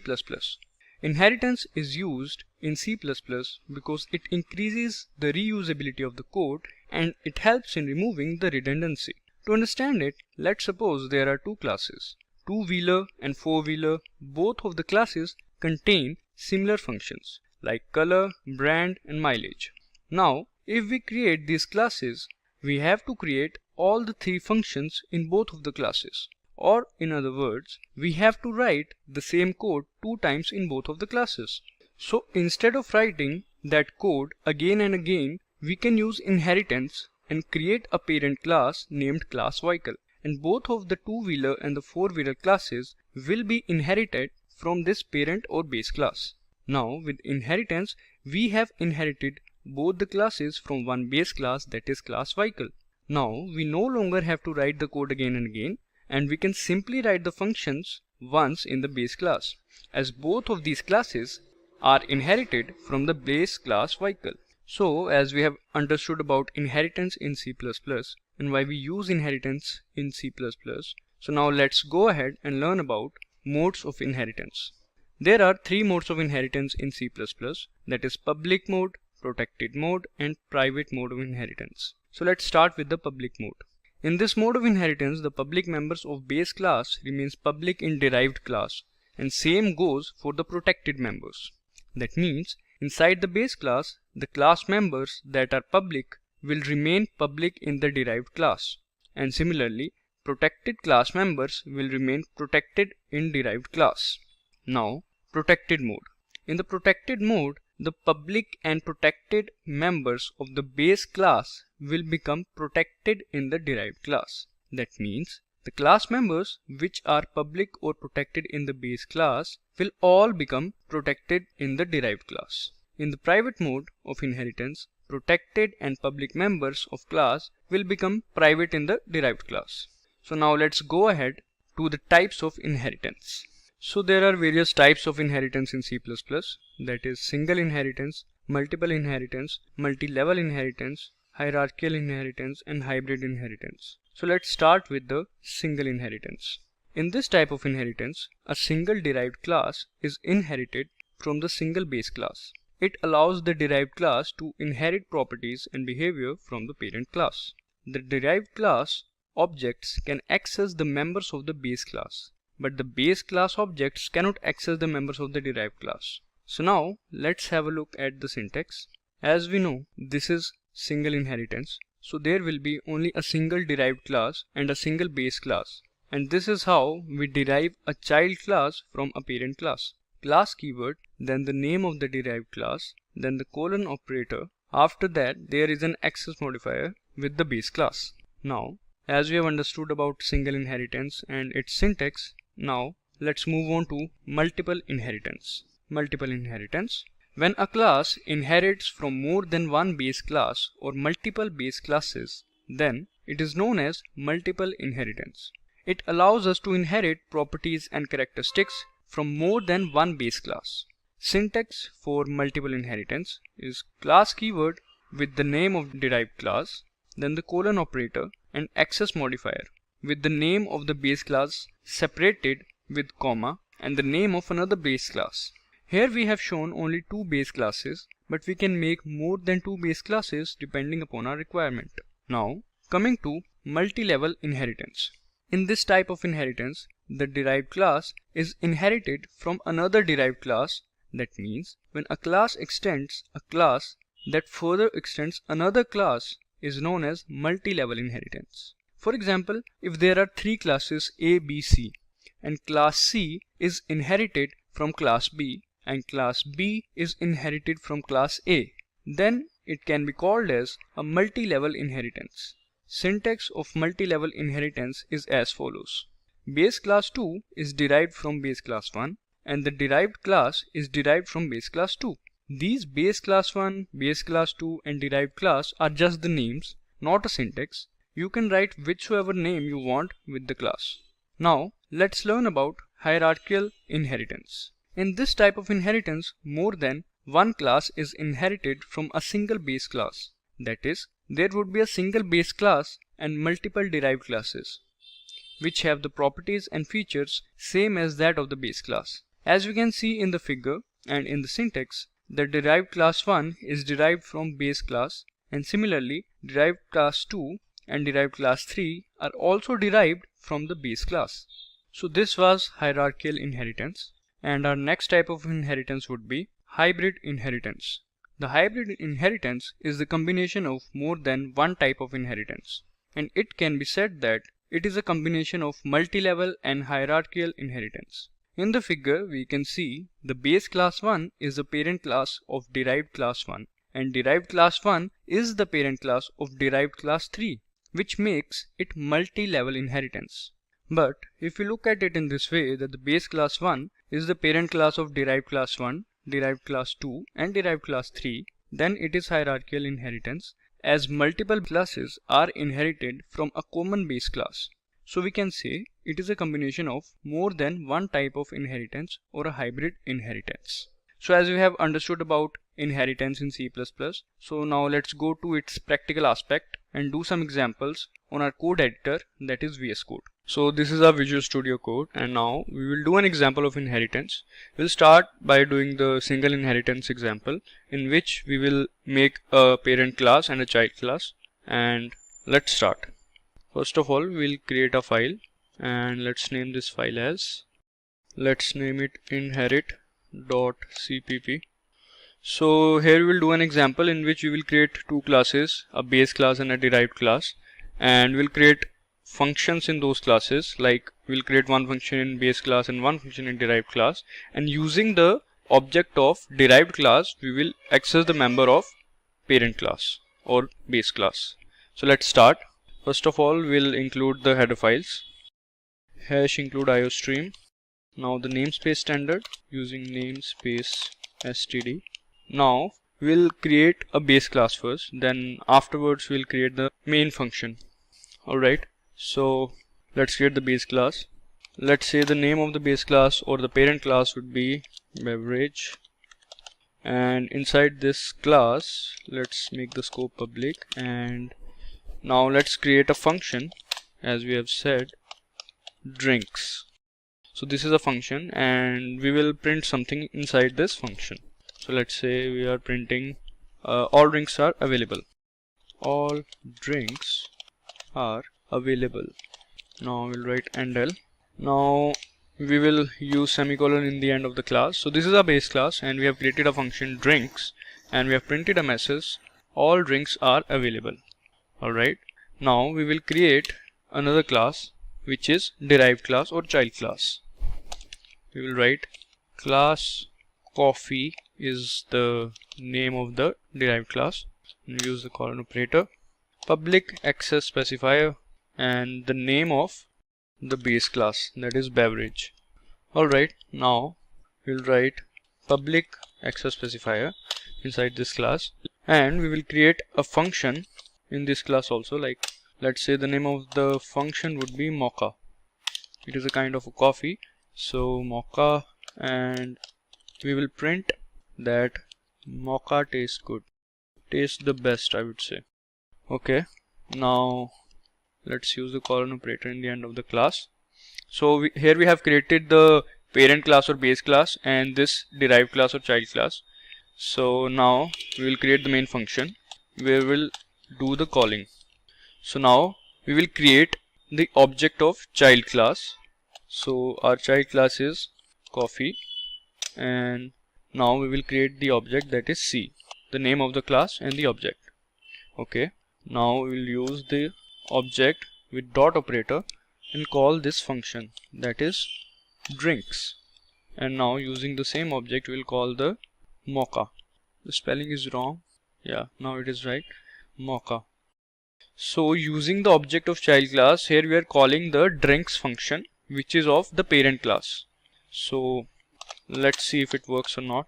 Let's save it and now run it. As you can see, all drinks are available and mocha tastes the best. Both of these are getting printed. That means the object of child class is able to access the member of the parent class. So this is inheritance, when the child class acquires or inherits the behavior or characteristics from a parent class or access the members of the parent class. This is an example of single inheritance. So now let's do another example of multiple inheritance. So let's create a new file and name it as inherit2.cpp. Alright, now here we will do an example of multiple inheritance in which we will create two base classes and a derived class. As we know that in multiple inheritance there are more than one base classes to a single derived class. So let's start. First of all, we'll include the header file. Now we'll use the namespace standard, and now we will create a class, that is the base class, and we'll name it as party. So class party. Inside this base class we will first of all declare the public scope, and now we will declare a variable, let's say meals. So now we will create a function, and in this function we will take the input from the user about the number of meals to enter the number of meals. So let's start void food. This is the function name, and First of all, we'll display the message saying that enter number of meals. Alright, now we will take the input and meals is the variable. Now we will use the semicolon at the end of this class. So in this function we are taking the input of the number of meals. Now in the other class, that is another base class, we will take the input of number of drinks from the users, and then in the derived class we figure out the total bill of the party. Alright, now we will create another base class, that is drinks, not drinks, drinks. Alright, now we'll write the public scope, and similarly we'll create or declare another variable drink, and then now we will create a function. Let's say the name of the function is liquor. Alright, now inside this function we will take the input from the user regarding the number of drinks. So we'll display the message enter the number of drinks. So the user will enter the total number of drinks used in the party or consumed in the party. Similarly goes for the meals. Now we will take the input and we'll write drink. Alright, now we have created this liquor function. Now we will use the semicolon at the end of the class. So here we have created both the base classes, that is class party and class drinks. Now we have to create the derived class. So this is an example of multiple inheritance. So we will create the derived class and use the colon operator. Now we will write the public specifier, and the name of the base class, first base class would be party, separated with comma. The second base class would be drinks. Alright, so this is how we can do that. Now inside this class we will first of all create three variables. Let's say int total meals, int total drinks, and int total bill, because in the end we have to find out the total bill. Alright, now inside the public scope we will create a function name as total. Now inside this total function we will write the logic to calculate the total bill. So what we'll do is, first of all write the total meals equals meals into the price of a single meal. Let's say the price of a single meal is 90, so the total product would be stored in total meals. Alright, now we will do same for total drinks, not frinks, equals drink into, let's say the price of a single drink is 60. Yes. Alright, now after that we have to compute or calculate the total bill. Total bill would be the addition of both of these, total meals plus total drinks. So we'll simply do the addition over here, total drinks. So once it's calculated, we'll simply display a message saying that the total bill for the party is, and we'll write the variable, that is total bill, where the total bill is actually getting stored. Alright, after this we will use the semicolon. So this is the derived class. Here we have calculated the total money spent in the party. So now we have to write the main function where it all started. Inside the main function, first of all we will create the object of child class. So we know that our child class or the derived class is bill. So bill is the derived class and b would be the object. So using this b, we will first of all call a function, that is food function. So by calling this we will take the input of number of meals. Now we will call another function named liquor. Alright, using this function, calling this function, we will take the number of drinks from the user. Now we will call this total function. So this will calculate the total money spent in the party, and after that let's say return 0. We are calling all of these functions using the object of derived class, and this is where multiple inheritance is going on. So let's see whether it works or not. We will save it and we'll try to run this. Enter number of meals, as you can see. Enter number of meals. Let's say the number of meals would be 20.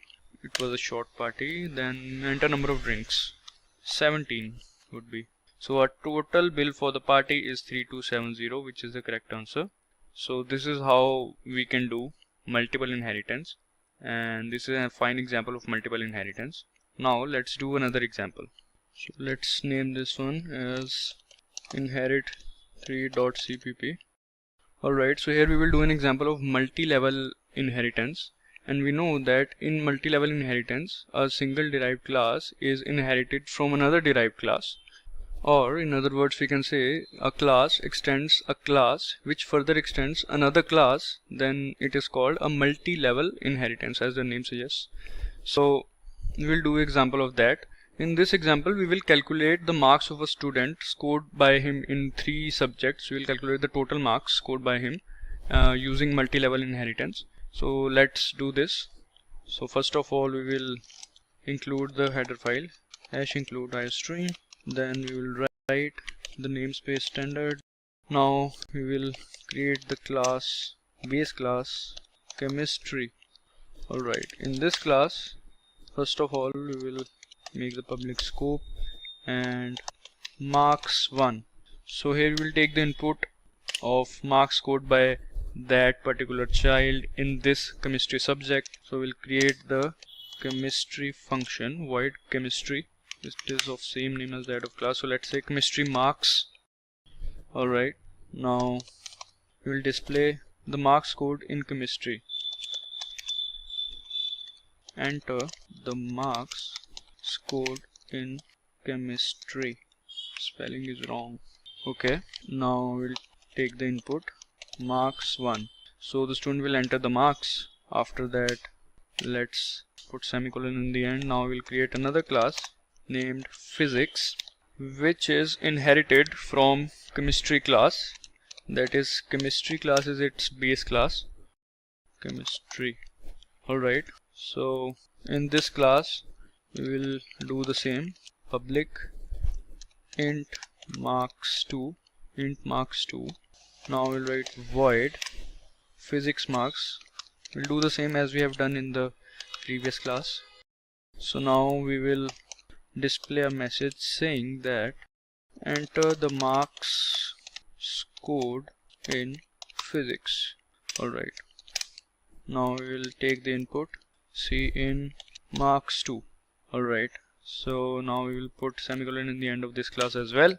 So now we know that this physics class is inherited from this chemistry class. That is, the chemistry class is the base class of physics class. Now we'll do same for maths, like class maths, which is inherited from the physics class. We will write physics. Inside this class as well we'll do the same, and as you can see this physics class is the base class of maths and the base class of physics class is chemistry. So this is a multi-level inheritance.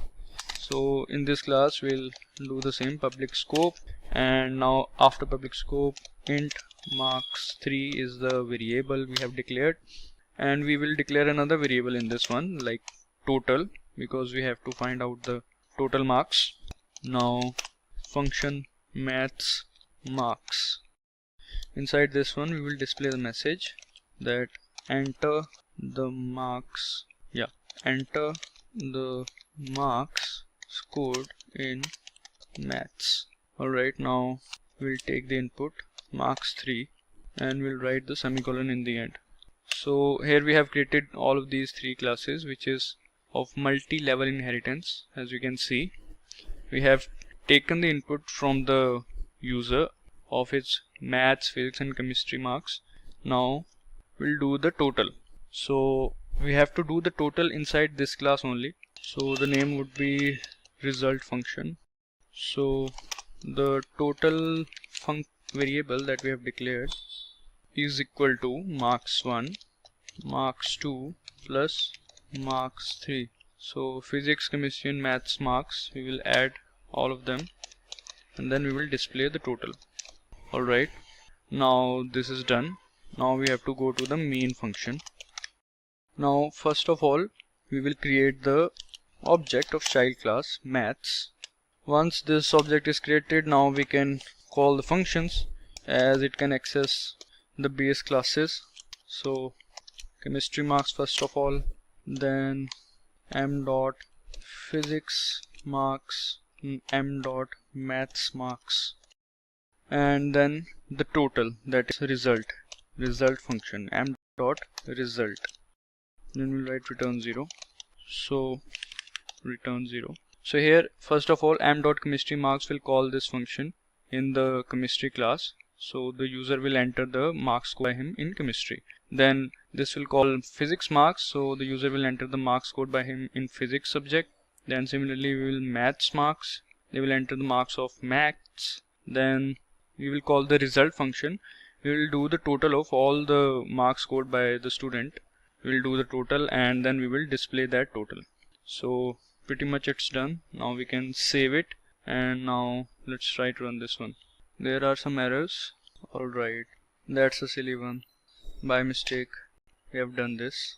Alright, now let's save it and run it again. Hope it works now. Yeah, another error, marks. Now let's try again. Now it's working fine. Enter the marks code in chemistry. Let's say 80. Physics 80.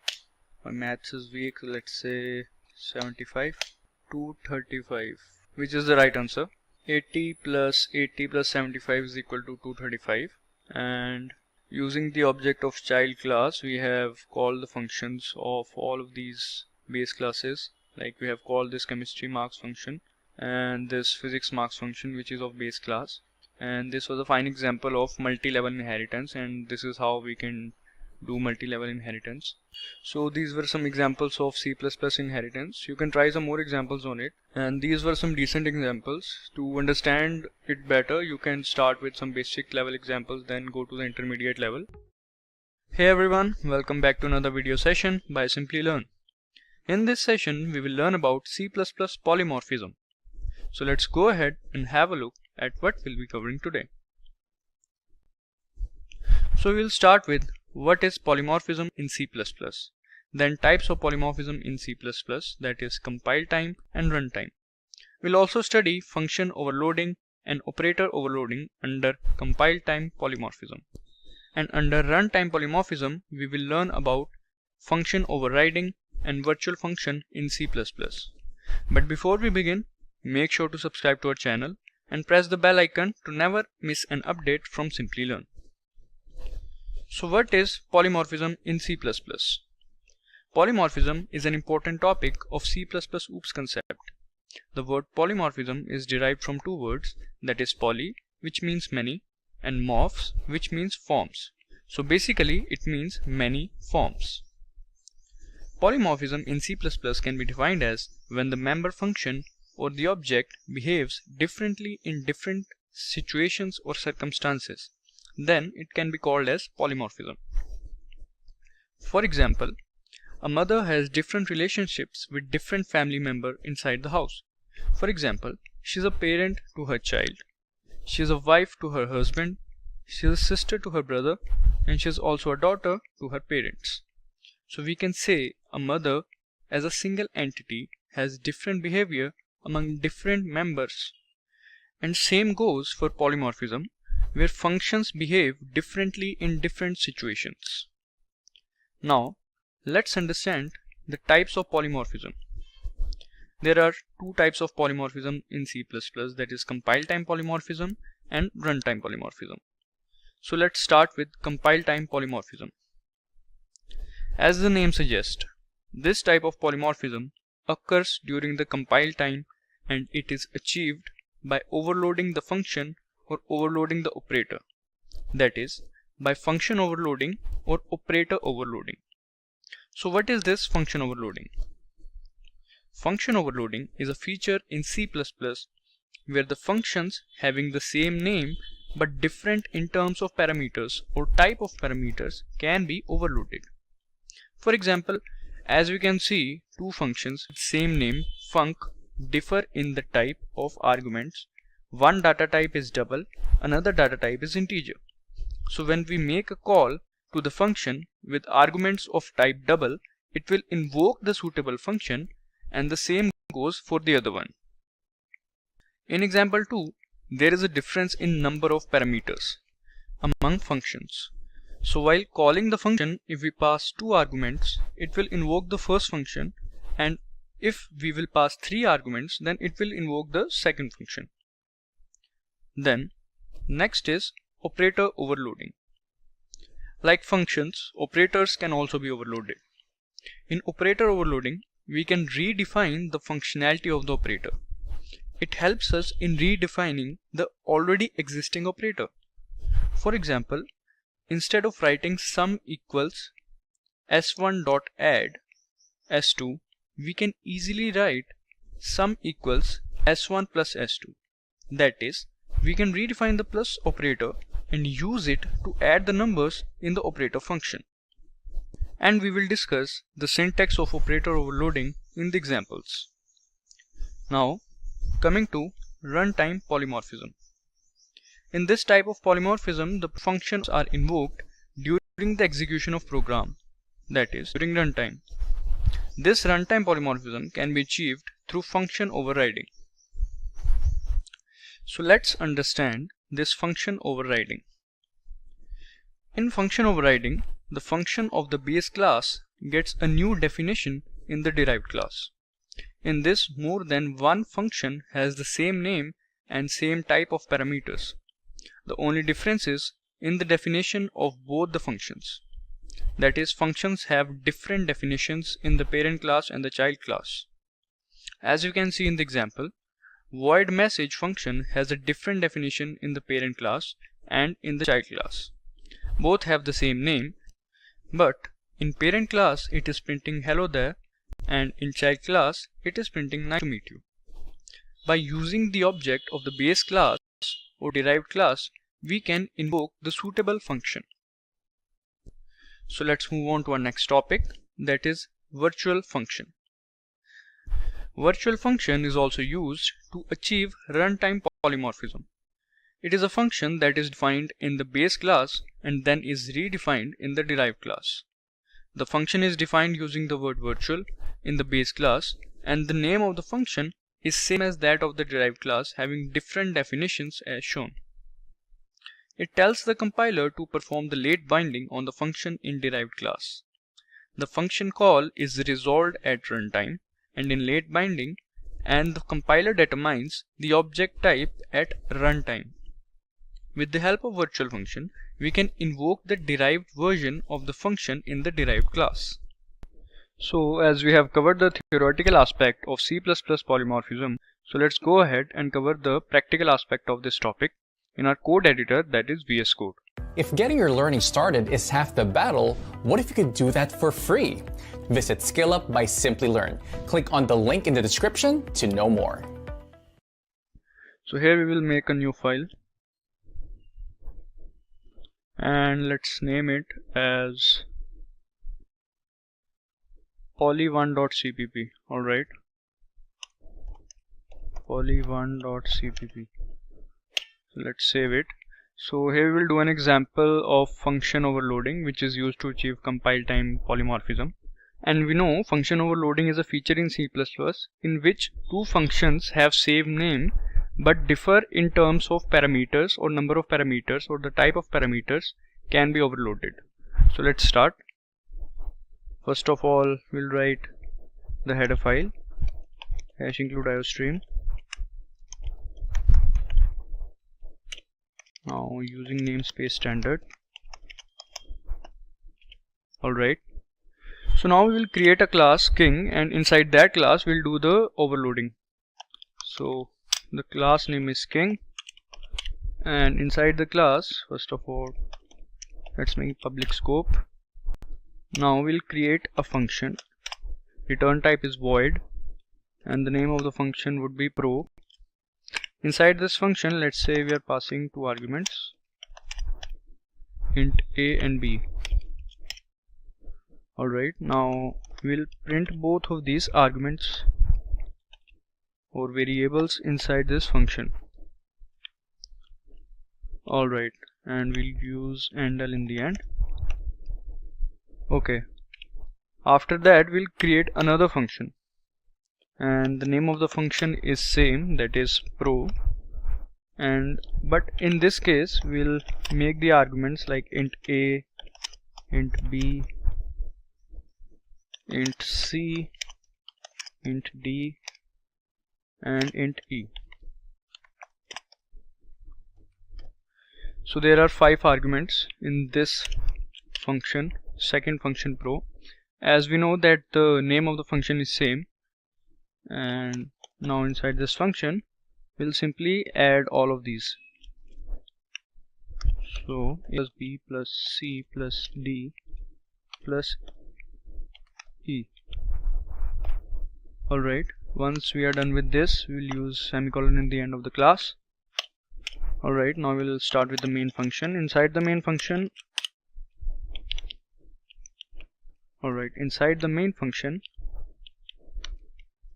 we will create the object of king class, king, and the object would be k. With the help of this object k, we will call these functions. As we know, the name of the functions are same. The only difference is in the number of arguments. So I'll call the pro function, which accepts only 2 arguments. So the first pro function will be invoked. So I'll pass 10 and 20.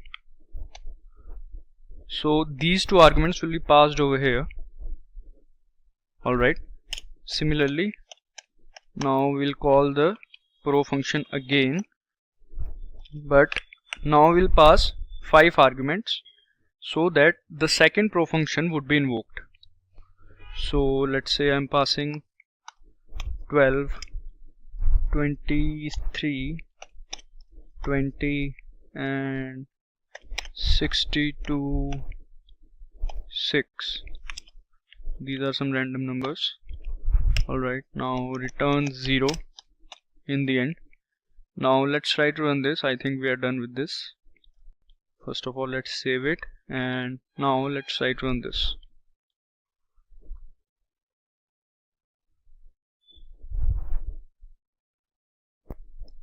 So this is our output, 10, 20. Let's multiply both of them. It will look good. Let's save it and run it again. As you can see, 200 and 123. So this is our output. 10 into 20 would become 200, and if we add all of these, we'll get 123. So this is our correct output.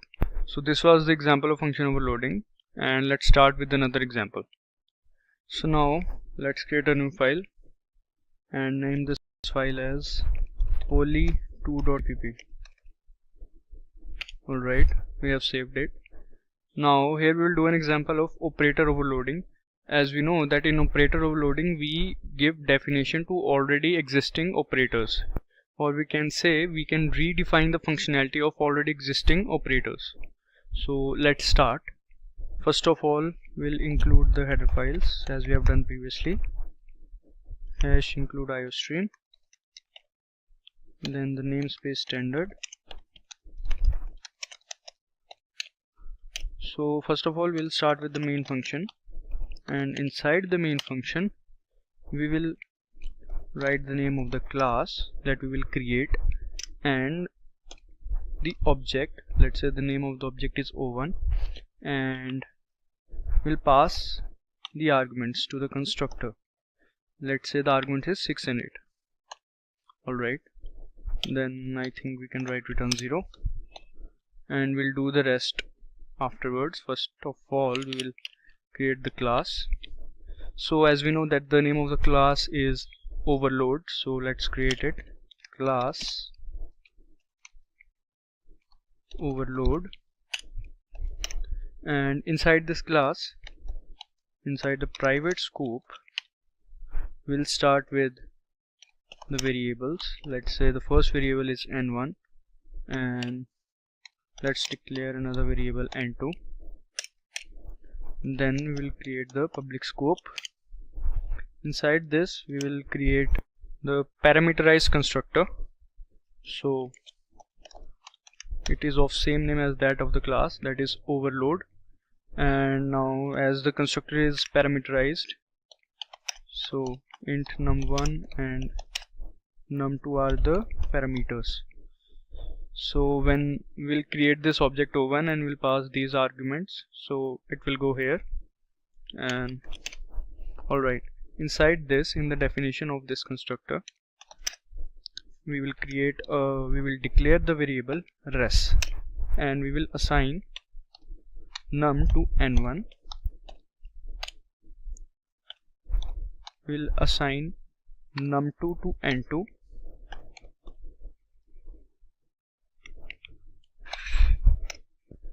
and let's say we'll do the subtraction. Alright, n1 minus n2. Alright, now we will display the result, that is res. So res and then the variable res. After that we'll use Zendel. Alright, so once we are done with this parameterized constructor, then we will create a operator function.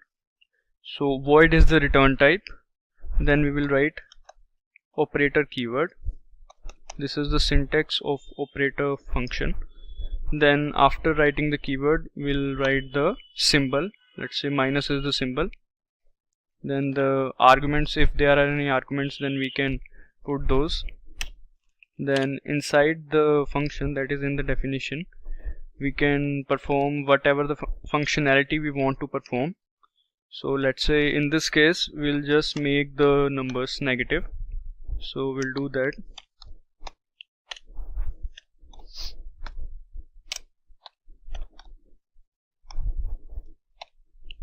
Alright, now we'll do the calling part of this. We'll simply use the symbol and the operator, and this is how we'll call the operator function. This is very simple. And after that we have to display the digits as well, as we have made them negative in this part. So we'll create a function display, and inside this function we will display those digits or numbers. So we'll write n1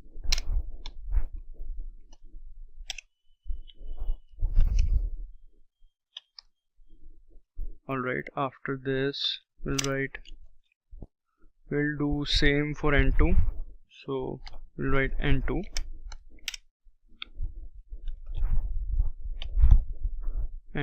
then there is ndl in the end.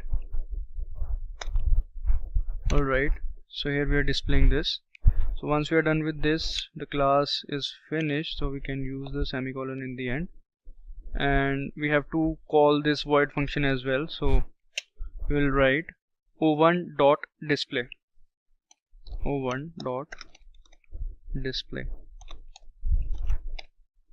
Alright, we are done. Let's see whether it works or not. Let's save it and check it.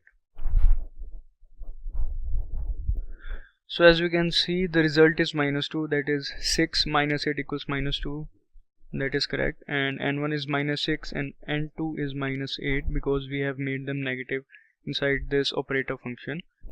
We forgot to add some space in n2 and n1, so that is why it is looking like this, but the answer is correct.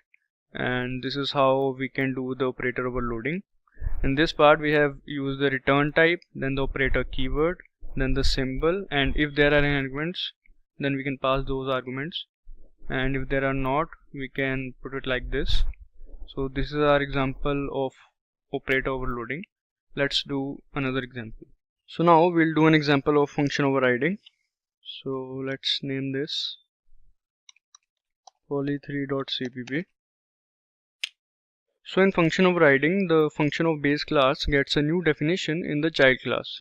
And when we call the function of the child class using the object of child class, then the function of base class gets overridden. So now let's do the example of this function overriding. I think we have named it wrong. poly3.cpp. Alright, let's name it 4. poly4.cpp. Alright, now let's save it. Now include the header files.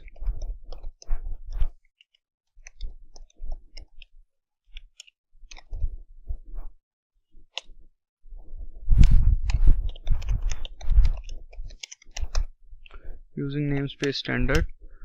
Now we'll start with the class parent.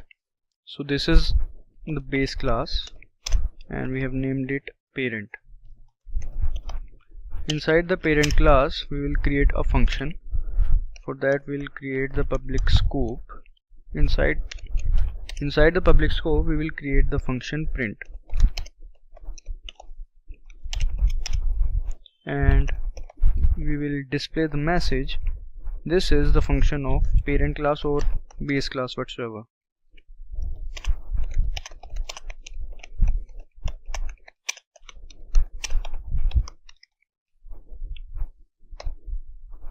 Alright, so this is class parent and semicolon in the end of the class.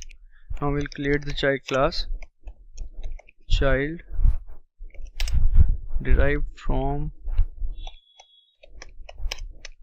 parent class. Name of the class is parent. Similarly we'll do the public scope and create the function void print. So it is same function as that of the above class, and inside this function we will display, this is the function of child class, derived class, let's say.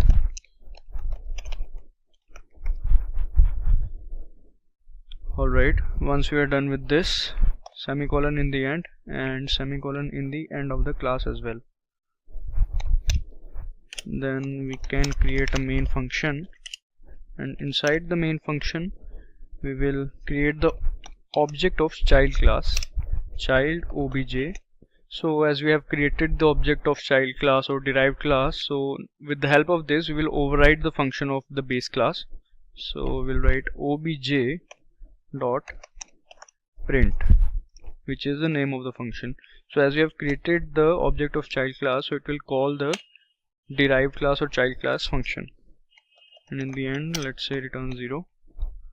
Now save it and try to run this.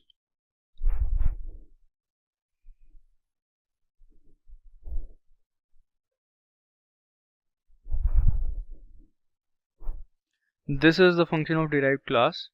So as we have expected, so it is calling the child class function. So this function of the parent class gets overridden as we have used the object of child class and call this function print, which is of same name. So this function which is in the child class gets to print derived class. So this is our output. So now let's do an example of virtual function in C++. Virtual functions are defined in the base class to ensure that the functions gets overridden, and when we use the base class pointer to hold the derived class object or the child class object, the base class pointer will always call the base version of the function and not the derived version. So to solve this problem we use the virtual keyword in C++. So now let's start with it.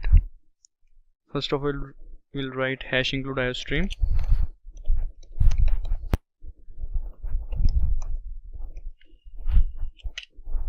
Now the namespace standard. Now we will create the base class, class base, and then we'll use the public scope. Inside the public scope we will create the virtual function. We'll use the virtual, the return type, then the name of the function, that is print. And we have created this virtual function inside the base class. Now we'll print. This is the function inside the base class, as we have done previously in the previous question. This function, this is the function of base class. Yeah, it would be right.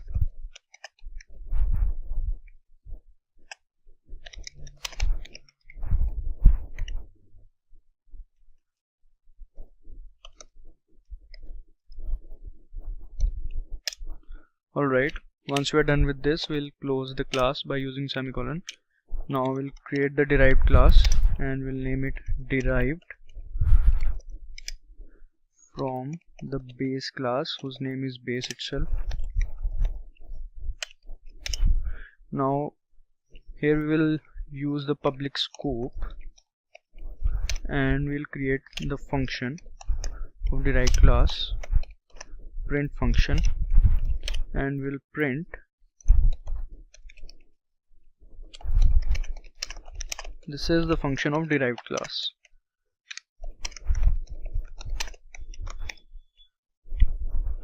Alright, now we'll use the semicolon to end the class. Now inside the int function, int main function, first of all we will create the pointer of base class, base dereference operator b. So we have created the pointer of base class. Now we will create the object of derived class, derived d. So now we will store the address of derived class object to the pointer of base class. So let's do that. B, which is a pointer of base class, address of operator, the object of derived class. So now we will call the print function using the pointer of base class, and it will print the derived class function, because the pointer of base class which we are using to call the functions points to the derived class object.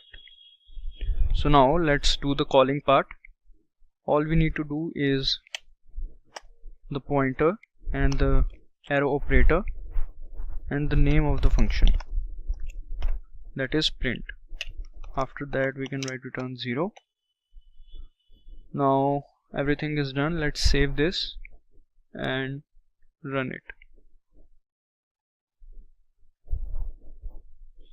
As we can see, this is the function of derived class. Here we can see. So the derived class function is getting called, which we wanted. So this is an example of virtual function in C++. We have used this virtual keyword over here, and using the base class pointer we have called this function, and these were some examples of different topics in polymorphism in C++. You can try some more examples on these topics. It will help you in understanding this topic in a better way. In today's session we will learn about C++ operator overloading. So without further ado, let's get started. So we will be covering today what is operator overloading, then we will discuss non-overloadable operators. After that we will learn types of operator overloading in C++, that is unary operator overloading and binary operator overloading. So first is, what is operator overloading?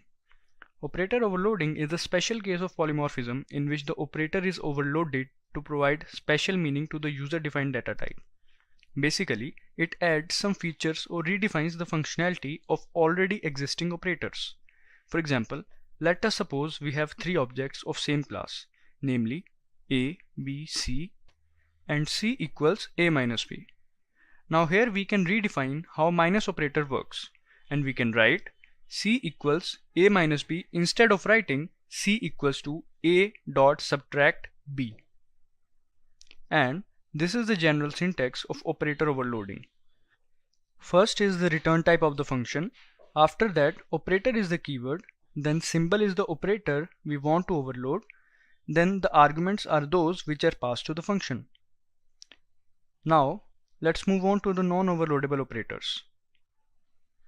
There are some operators in C++ that cannot be overloaded because it is not syntactically possible to overload them.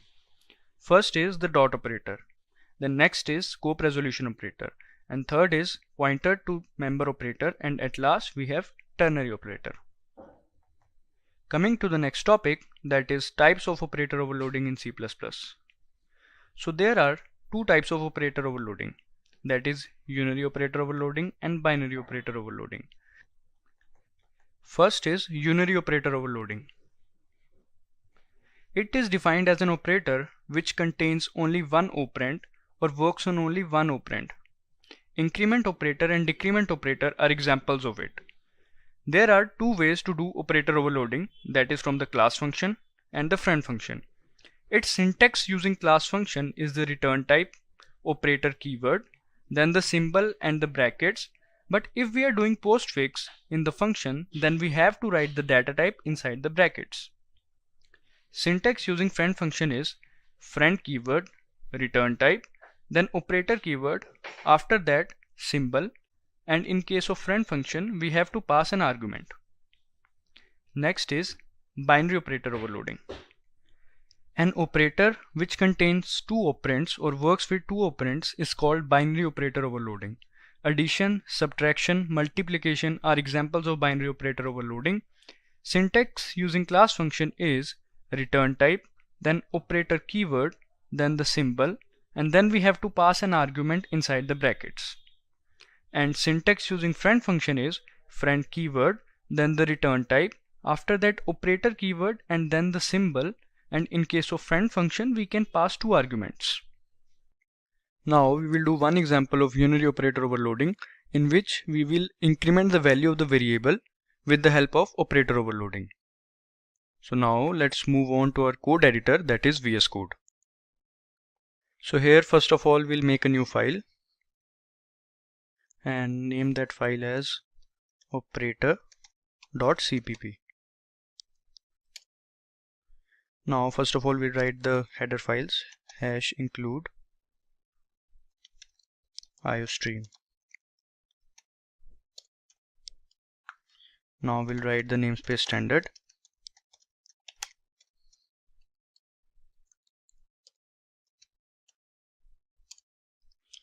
Now we'll start with int main, and inside int main first of all we'll write the name of the class, that is increase, and its object inc. Now we will call the void operator increment function.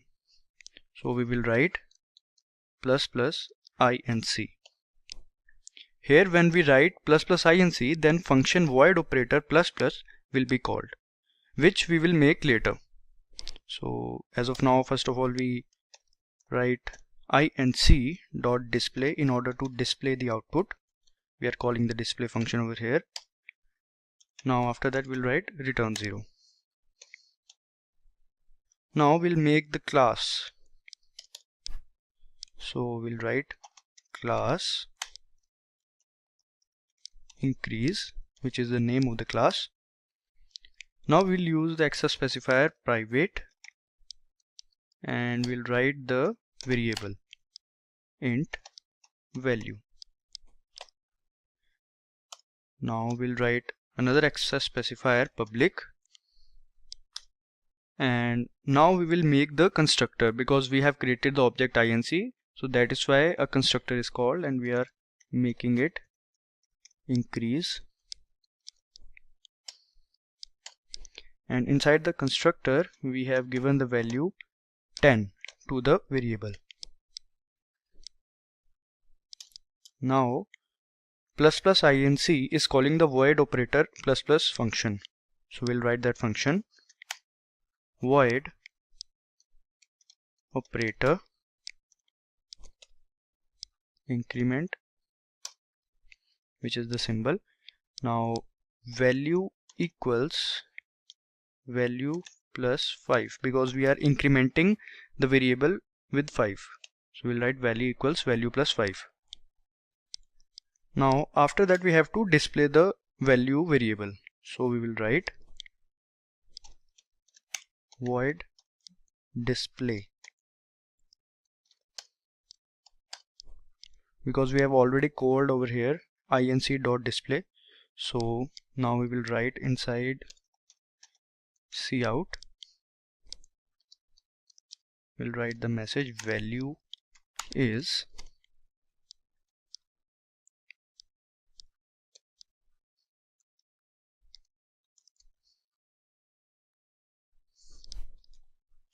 now the variable value and endl. After the class we have to use the semicolon. Now let's try to run this.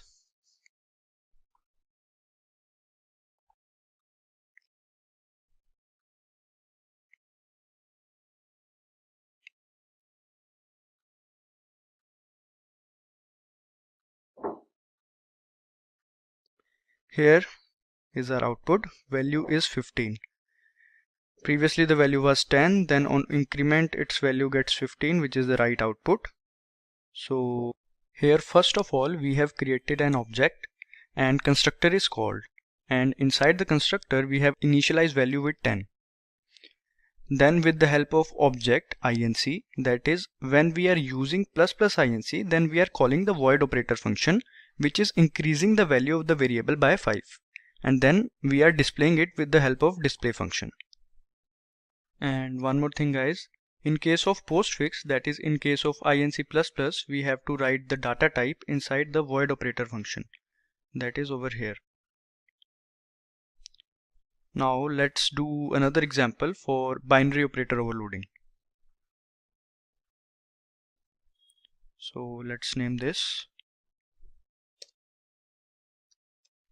operator 2.cpp. Now here we will do one example of binary operator overloading in which we will add two complex numbers. So let's start. First of all, let's make the header files #include iostream.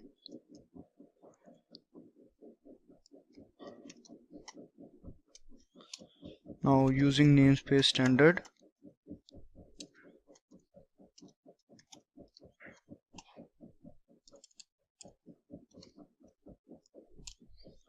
now we'll write int main.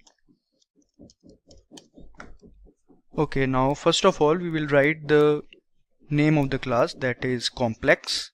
So we'll write complex, and then the objects like com1, com2, res.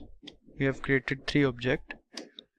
Now we will write a message because we have to take the input from the user. So first of all we'll write a message, enter first complex number, because we have to add 2 complex numbers. So first of all we'll take the input of the first one, that is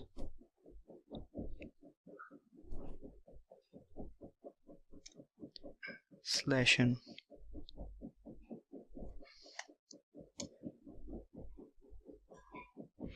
Okay, now we have to write com1 dot input. Input is the name of the function which we will be creating afterwards. Then cout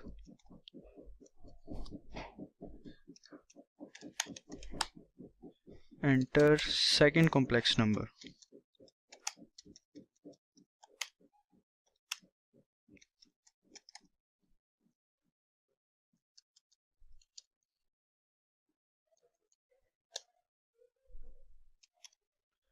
That is, now we'll write /n.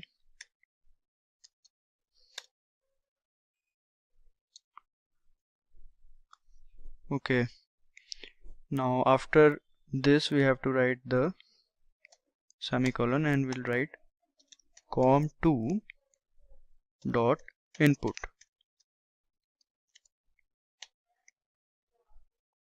These input function will take the input of complex numbers from the user. We will declare them later, we will make them later. Okay, now here we will do an operation with the help of plus operator function. So we will write res equals com1 plus com2. This function call from com1 will go to the complex of operator plus function, and com2 will be passed to the argument obj, and the result will be stored in variable res. Okay, now we will call another function output in order to display the output. Res.output. After that we'll write return 0. Now we will make the class complex. We'll write class complex. We'll write the access specifier private and the variables int real and int imag, that is imaginary, because we know in complex number there is a real part and imaginary part. Okay, now we'll write public access specifier, and now we will write the function input in order to take the input from the user. Void input. Now first of all we have to display a message. We will write enter real and imaginary parts respectively.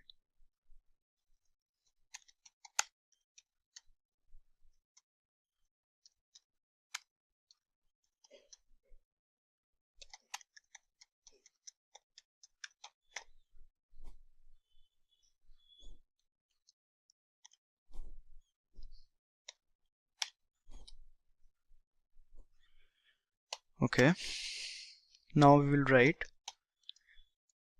cin because we have to take the input and the variable name real and imaginary.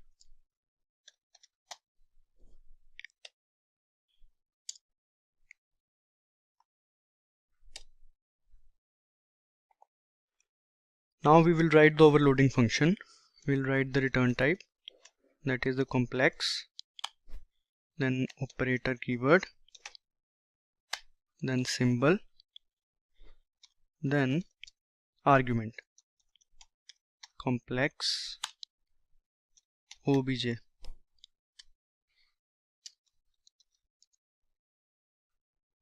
Okay, now we will write complex temp. So here we have created the data type temp of complex class. We'll make it a capital C. Okay, now we will write temp.real equals to real plus obj.real. So we'll write temp.real equals to real plus obj.real. The plus operator over here will add the real part of the number to the real part of another number. And similarly we'll do it for the imaginary part. We'll write temp.imaginary equals imaginary plus obj.imaginary. And then the value of the variable temp is returned. So we'll write return temp. The value was stored in temp, so that is why we have returned temp. Now we will make the output function. We'll write void output.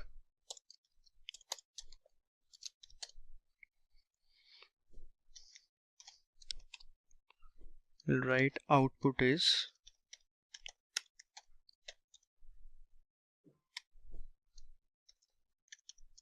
variable real, then we'll write plus, then imaginary, and then I, because this is the syntax for complex number. Okay, now we have to put the semicolon over here.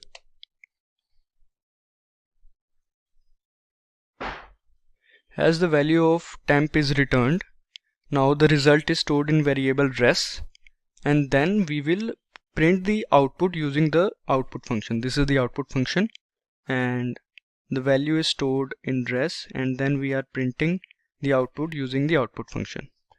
Com1 over here is getting passed to the complex of operator plus function, and com2 is getting passed to the argument obj, and the result is getting stored in res. Now let's try to run this code.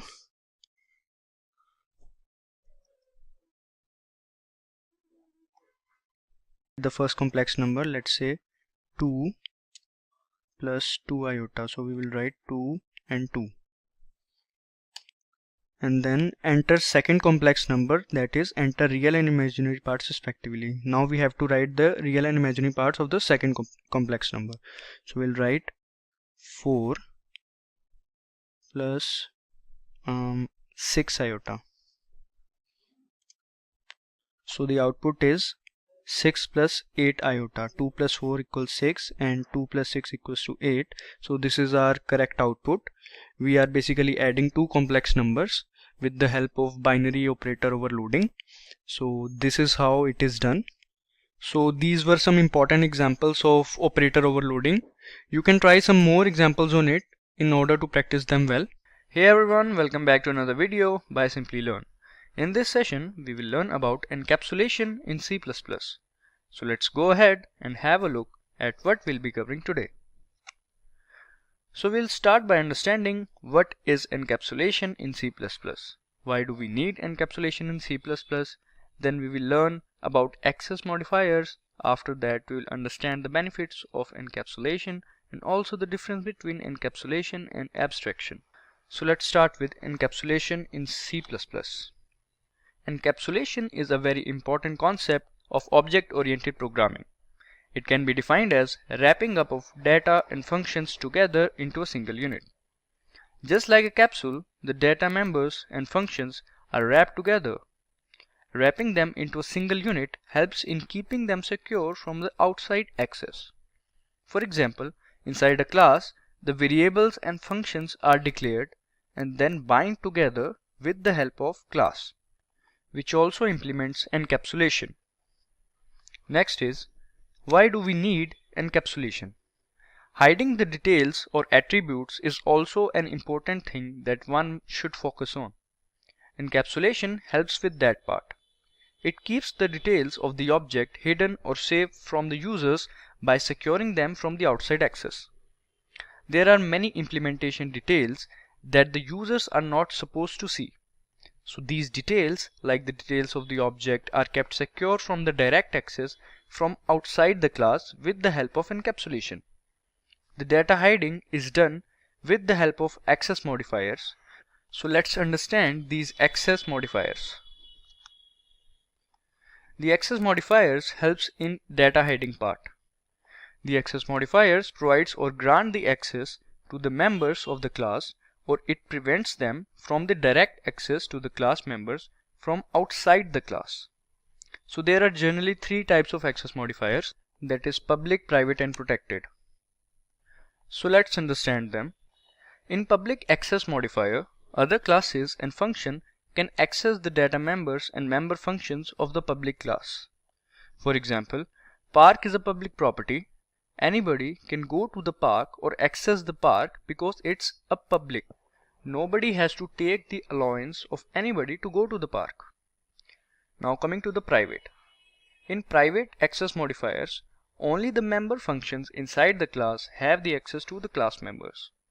Functions outside the class cannot access them. For example, a house is a private property. Any member outside the family cannot access the house without permission. Only members inside the family can access it because it's a private property. Now let's understand protected.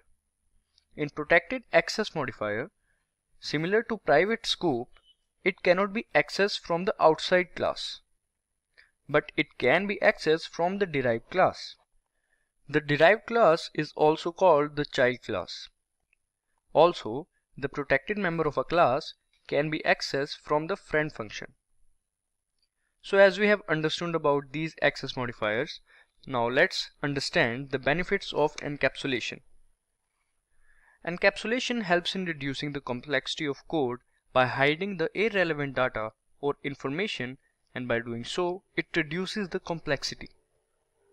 Second is, encapsulation helps in hiding and protecting the data by wrapping the data and functions together, which are generally complex, and by doing so, provides a simpler view to the user. With the help of encapsulation, the variables of the class can be hidden from other classes. Third is, encapsulated classes can easily be altered using the access modifiers. That is, we don't need to change the entire program. All we need to do is to change the access scope of the variables that can be private, protected, or public. So these were some benefits of encapsulation. Now let's go ahead and understand the difference between encapsulation and abstraction. Both of these concepts are similar in some ways, but now we will discuss their differences. So let's start with encapsulation. Encapsulation helps in combining the data and functions together in a single unit, whereas in abstraction, the unwanted information is kept hidden. Encapsulation helps in hiding the data and helps in providing an easier view.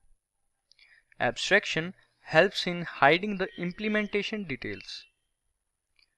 Encapsulation can be implemented using an access modifiers, whereas abstraction can be implemented using abstract class and interfaces.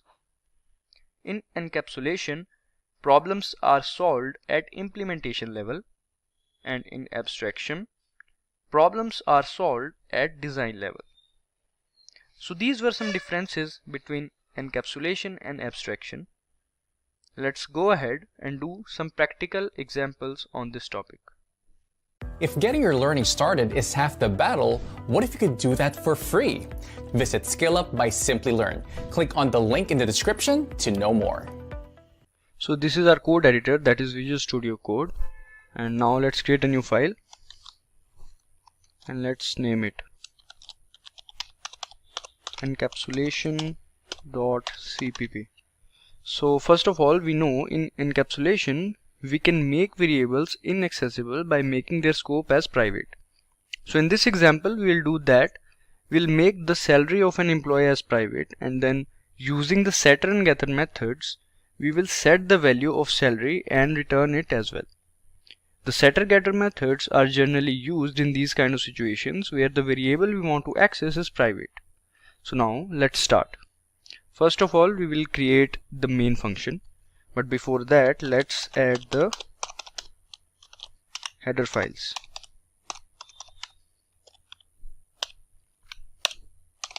Now using namespace standard,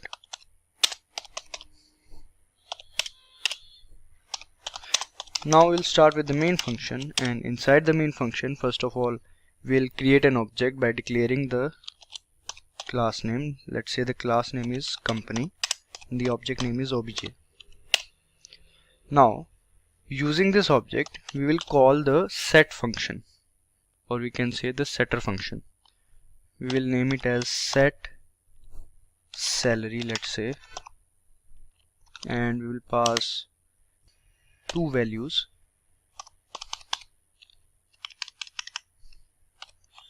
$30,000 and $6,000. One would be the full-time salary and one would be the overtime. Alright, now after that we can display those, and we can write total salary and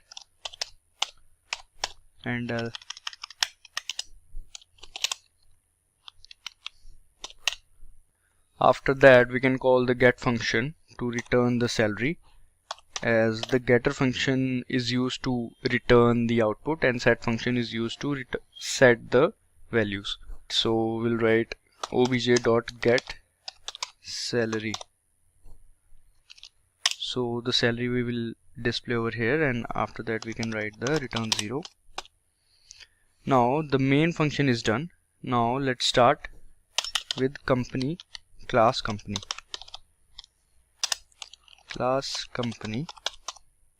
and inside this class, first of all, inside the private scope, this is the private scope and this is the variable salary. Now this variable salary is private, so no member outside the class can access it. But using the setter and getter methods, we will access this variable and we will set the salary and then we will return it. Alright. Now public scope, inside the public scope we will write the setter methods. Void set salary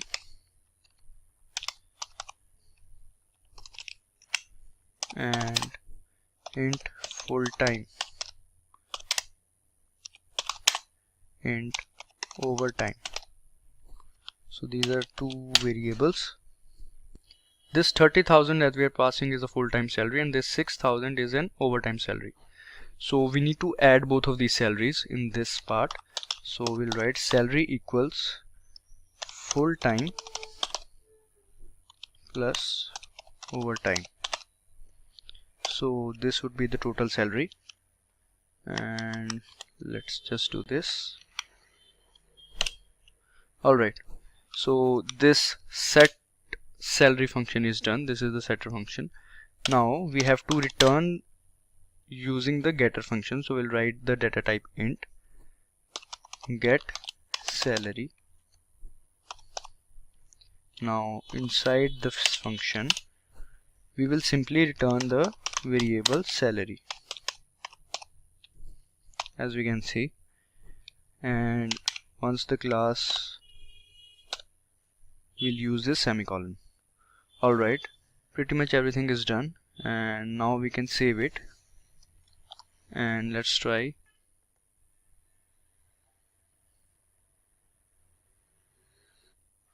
As you can see, total salary is 36,000 as 30,000 plus 6,000, so it is working fine. So this is how we can access these private variables using these setter and getter methods. Now let's do another example. This example of encapsulation will also be pretty much the same. We'll do the setter getter methods in this one as well, but in this example we'll find the area of circle. Alright, let's start then. First of all, we'll include the header files, that is hash include iostream, and the namespace standard. We also forgot to save this. Let's name this one as, first of all, the location is work. Now let's name it as Encapsulation 2.cpp. Alright, now the header files are added. Now we'll start with the main function first of all. Now inside this main function we'll create an object. First of all, we'll write the name of the class, that is ball. Now the name of the object is obj. Now using this obj object we will call the setter function, that is the set area function, and we will pass the radius.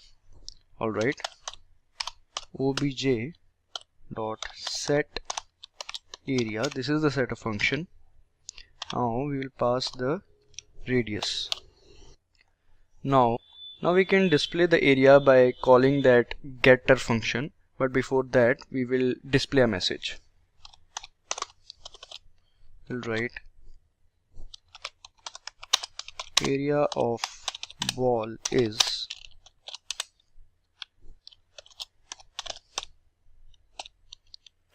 alright. Now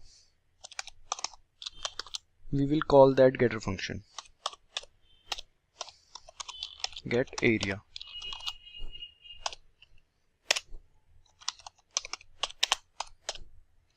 Alright, the main function is done. Now we need to create the class.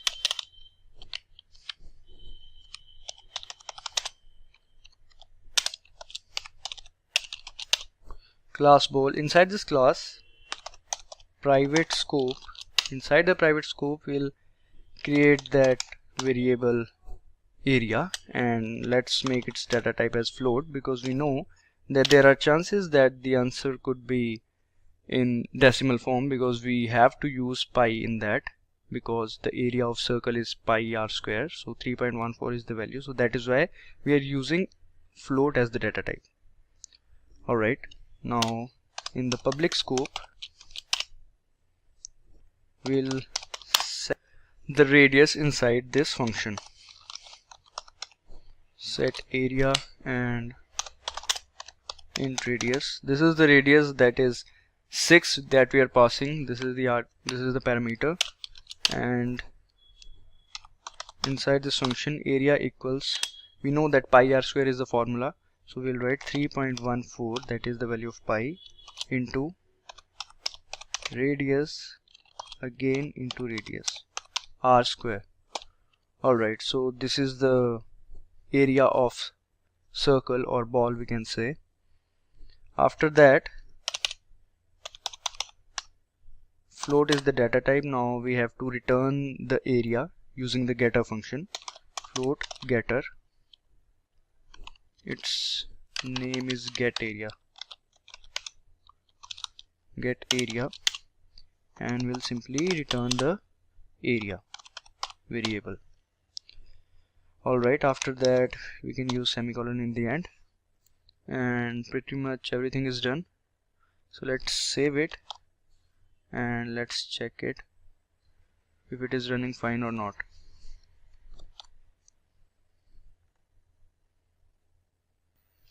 As you can see, area of ball is 113.04. So if we multiply 3.14, that is the value of pi, with 36, that is 6 into 6, it will give you 113.04. So this is the right answer, and this is how we can find the area of ball or something like that. And as we can see here, the area is private, and using these set area and get area methods, that is the setter and getter methods, we are accessing this private variable, that is area. So these were two examples of encapsulation. You can try these examples as well. Hello everyone, welcome back to another video by Simplilearn. In this session we will discuss an interesting topic, that is exception handling in C++. So let's go ahead and have a look at what we will be covering today. So we will start with what are exceptions, then why do we need exception handling in C++, and what exception handling is. Then we will understand exception handling keywords, that is try, catch and throw, and we will understand each keyword in detail. So first we will start with what are exceptions. Exceptions are the unexpected events or the situations that arise during the smooth execution of the program. So there are times during the runtime when some errors or situations arises which create issues in the program. These issues are called exceptions. For example, let us suppose we want to divide two numbers, one is 7 and other one is 0. Now if we divide 7 with 0, it will show an error because we cannot divide any number by 0 because it is undefined. So exception handling provides a way to take care of problems like these. So now let's learn about exception handling, but before that we must understand why we need exception handling. So why do we need exception handling in C++? One of its reasons includes handling the exceptions that arise during the execution of the program. Along with that, exception handling provides a mechanism through which we can handle the error generating part separately from the rest of the code. Exception handling provides information to the user about the problem so that he or she can detect the mistake and correct it. Now, let's go ahead and understand what exception handling is. As we have discussed, exception handling helps in dealing or handling the exceptions that disrupts the flow of execution of a program. So how does it deal with the exception? So when an exception is encountered, it transfers the control from one part of the program to the other, known as handlers, and makes the code more readable and maintainable, and takes care of the exception by providing certain code. These exceptions are handled with the help of exception handling keywords. Now let's understand these exception handling keywords. So there are three exception handling keywords named try, catch and throw. As we can see in the example, first there is try block, then followed by 3 catch blocks, and each catch block contains the name of the exception. The try block can have more than one catch block. Inside the try block, those statements are enclosed which may cause the exception. Or we can say, in this block, that particular code is kept which will throw the exception. Each try block is followed by one or more than one catch block. The try block throws an exception which is caught by the catch block. Taking care or handling the exception is the actual job of catch block. This block catches the exception thrown from the try block. Inside the catch block, a message or some code is written to handle the exception. It can be a message for the user or a default code for a particular condition. Both the try block and catch block work together, and every try block has at least one catch block for it. Now next is throw keyword. Whenever an exception is encountered, it helps in throwing the exception. It is used to throw an exception and its value to the consecutive exception handler. So as we have discussed this topic theoretically, now let's go ahead and do its practical implementation in our code editor, that is VS Code. So this is our code editor. Here we will do an example in which we will make sure a person who is less than 24 years of age is not allowed to drink in the club. So we will create an exception in that part, and with the help of try, catch and throw blocks, we will handle those exceptions. Alright, so first of all, we'll create a new file and let's name it as exception 1.cpp. Alright, now we'll start with the header files, that is hash include iostream. Now the namespace standard. Now we'll start with the main function. And inside the main function, first of all we will declare a variable named age. So we'll write int age equals to, let's assign it as 20. So this person is 20 years of age, and now we will create the try block. So inside this try block, we'll write an if condition, that is, if the age of the person is greater than equal to 24, then only he is allowed to drink. So inside this we will print a message saying that you have the access to drink the alcohol. Alright, so after this, inside the else block, all we need to do is to throw and the exception, that is, if the age of the person is not greater than 24, that is, age is less than 24. So in that condition or in that situation, we will throw the exception, that is, we will throw age to the catch block, and for that we have to create the catch block. So the catch block will catch the exception, that is age, as we can see. Now inside this catch block, first of all we will write a message. We'll write you don't have the access to drink alcohol. You don't have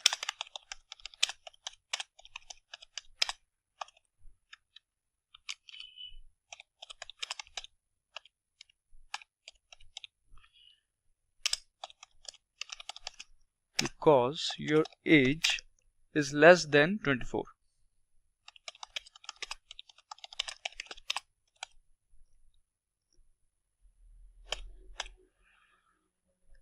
Alright, so after this message, we will print the age of the person. So we'll write your age is so and so, and then the variable age. Now after that we'll write return 0.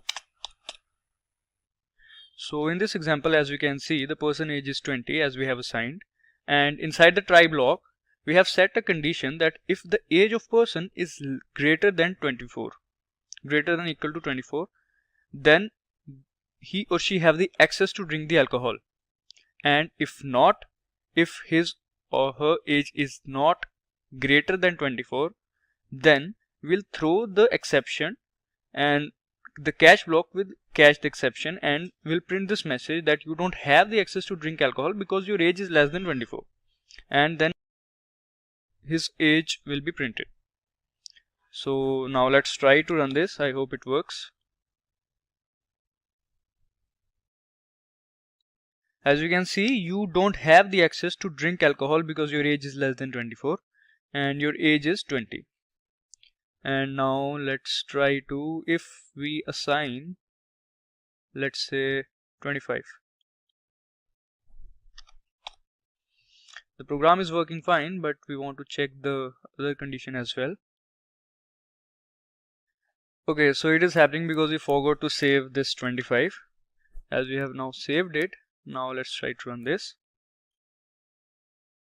As you can see, you have the access to drink alcohol because now our age is 25. So this is how exception handling works. This try block, inside this try block we kept those code or statements which will throw the exception, and then it is thrown with the help of this throw keyword, and then the catch block solves or prints a message with respect to that exception. So now let's do another example. So let's create a new file and name it, let's say, exception2.cpp. Alright, so here we'll do an example in which we will try to divide a number by 0, and as we know that we cannot divide a number by 0, so it will throw an exception. So let's do this example. So first of all, our hash include iostream, the header file, then the namespace standard. Now inside the main function we will create 3 variables. Main. So inside the main function we will create 3 variables. One is for the numerator, then denominator, and then in which we will store the output, that is the output variable. So let's name numerator as num and denominator as denum because it is sounding familiar. Then we'll store the output in the output variable. Alright, so we have created 3 variables, num, denum and output.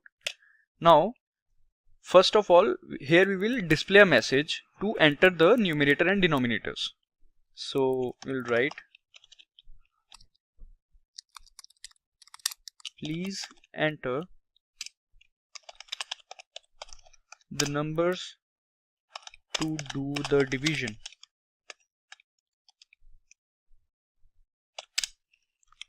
Alright, after that endl. Now we'll take the input C in num and C in denum. So the numerator and denominator we have taken the input from the user. Now after that we'll make the try block. So inside this try block we will create an if condition and we'll write if denum, that is the denominator, is equal to 0. If it is equal to 0, then we will throw the exception, and the exception would be denum because denominator cannot be 0, and if the denum is not 0, then in else condition we will simply divide. Output equals to num divided by denum. Alright, so now after this we have to create the catch block also, because we have thrown the exception. Now we want the catch to catch the exception. So we can write D for denum here. Now we'll print a message saying that you cannot enter 0 in the denominator. So we'll write you cannot enter 0 in denominator while doing the division operation.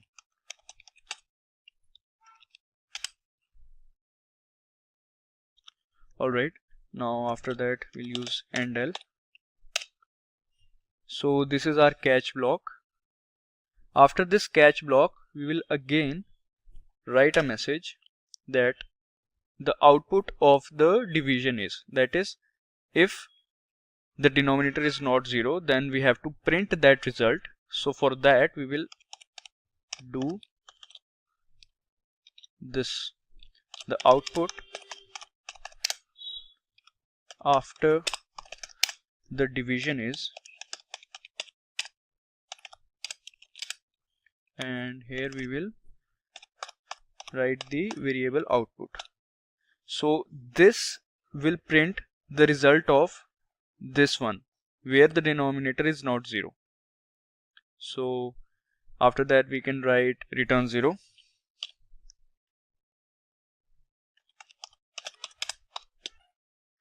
So there is one extra bracket, as we can see, of try block. Alright, now it's done. We can save this one and let's try to run this. But before running this one, let's go through this code. That first of all we have declared these 3 variables. Then we ask the user to enter the numerator and denominator. So then we have used this try block, and inside the try block we have set the condition that if denominator is 0, then we will throw the exception, and if it is not, then we'll simply divide both of the numerator and denominator. So the denominator which is thrown is called by this catch block, this, and it will display a message that you cannot enter 0 in the denominator while doing the division operation because it is undefined. And if the denominator is not 0, then it will simply print the message and the output. So now let's try to run this.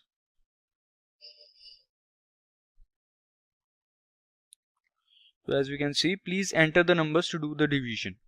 So let's say the first number is 8 and second number is 0, that is denominator is 0. Then you cannot enter 0 in the denominator while doing the division operation. The output after division is 0. So it will show this output only, and our output is correct. Now let's try to run this and do the simple division operation in which the denominator is not 0. So let's say now again we'll write 8 and the denominator would be 2. Then as we can see, the output after the division is 4. So our code is correct and our output is also correct. So this is how we can do the exception handling and handle the exceptions using this try, catch and throw blocks. Welcome to this tutorial on C++ vectors. So let's jump in and see what's in it for us. So we will be covering today why we use vectors in C++, what is a vector in C++ and its syntax. Then we will go through the member functions of vectors like modifiers, iterators, capacity, and we will understand each of their functions also. So first is why we use vectors in C++. Vectors are used when we are not sure about the size of data. Like in case of arrays, we have to guess the size of the data first because it is not possible to resize it later. But in case of vectors, we don't have to set the size of vector and it is resizable. That is why it is more preferable for dynamic elements. And it also has some inbuilt functions like pushback, size, empty, etc., which helps in dealing with data values. Now let's understand what is a vector. Vectors are array-like containers that is used to store data, and the data is stored in contiguous storage locations. But unlike arrays, its size can be changed automatically depending on the number of elements, and it is not necessary to mention the size of vector while declaring it. Now let's have a look at the syntax here.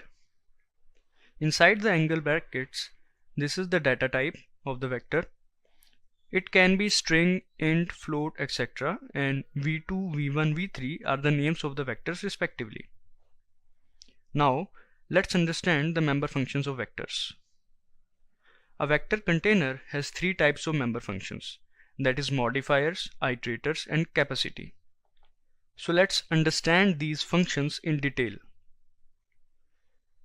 First is modifiers. These are those functions that are used to modify data elements. For example, first is pushback function. This function is used to add a new element to the end of the vector. Next is popback. This function deletes the last element of the vector. Then there is insert function. It is used to insert a new element at a specified position. In this function there are two parameters. First parameter specifies the position and second specifies the value. After that, erase function. Erase function is used to remove the elements at a certain position or to remove a range of elements.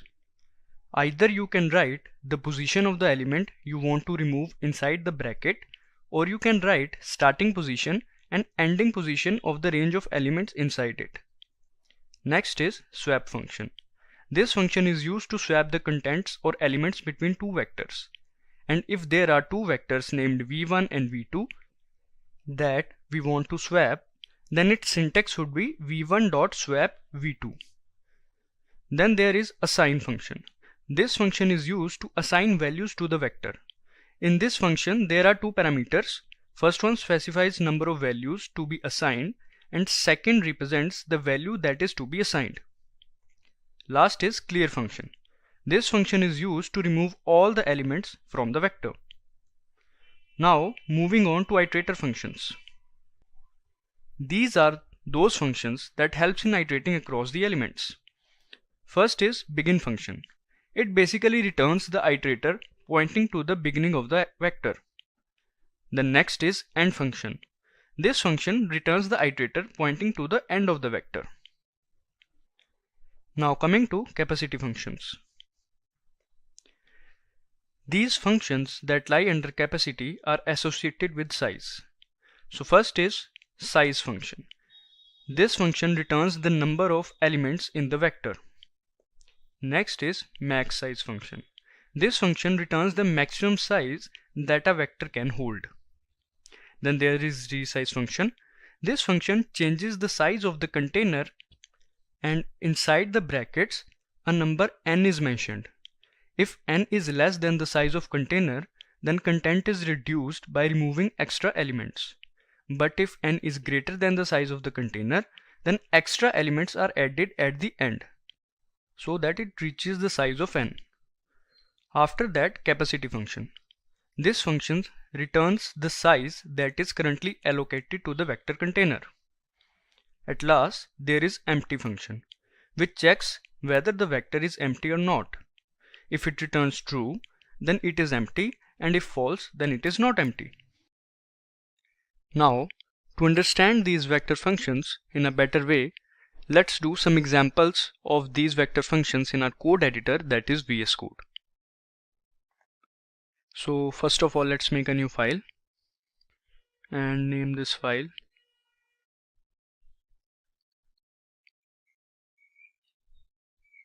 vector.cpp. Now first of all we will write the header file, that is hash include iostream. Now we will write the header file hash include vector. This is the header file for vector because we are doing some examples on vectors, so that is why we have to use it. Now we'll write the namespace standard using namespace std. Now we'll start with int main. Now first of all we'll define the vector, so we'll write vector, and inside the angle bracket we will write int, which is the data type. Now the name of the vector, we'll write n. Now first of all we'll see the functionality of assign function.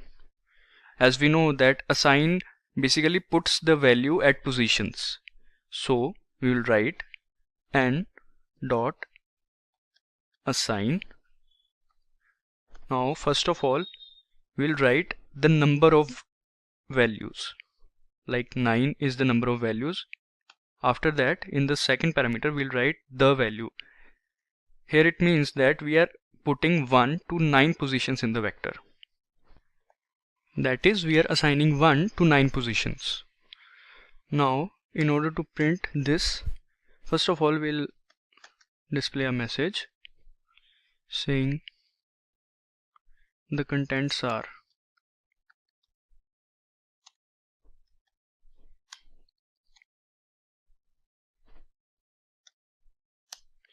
Now in order to print these contents, basically we have to write a for loop.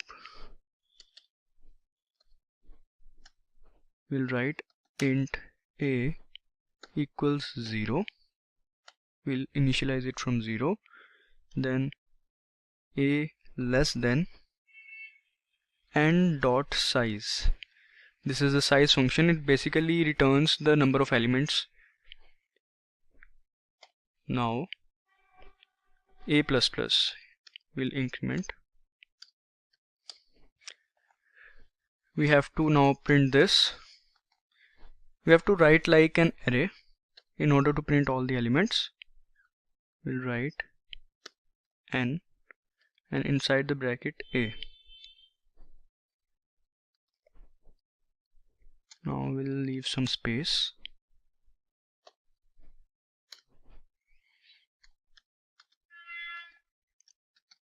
We'll write end l. We wrote end l over here in order to insert a new line. Now after that we'll see the functionality of another function, that is pushback. And we know that pushback functions adds an element at the end of the vector. So we will write n dot pushback and then the element which we want to add, like let's say 2. Now we have to display this last element also. So in order to display this, we will store the size of vector in some variable and then we will print the last element. So we will write int no, this is the variable name. Then we will write n dot size. Here we are storing the size of the vector in some variable no. Now we'll display last element. We'll display the message saying last element.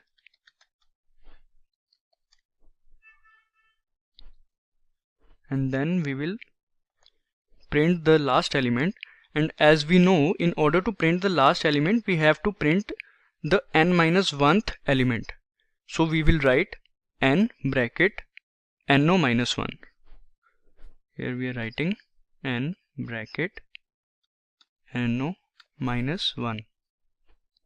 This will print the last element. After that we'll write end l.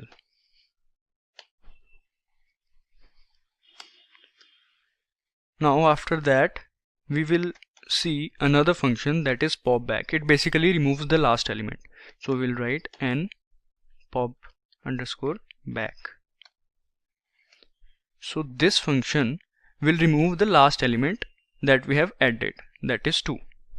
So we need to print this also. So we'll write First of all, we'll display a message. Now the contents are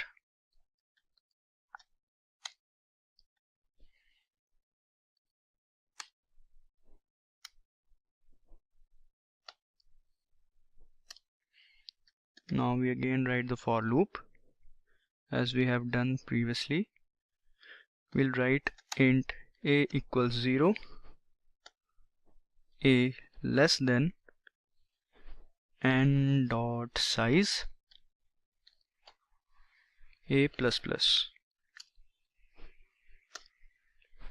Now we'll again print in the form of array.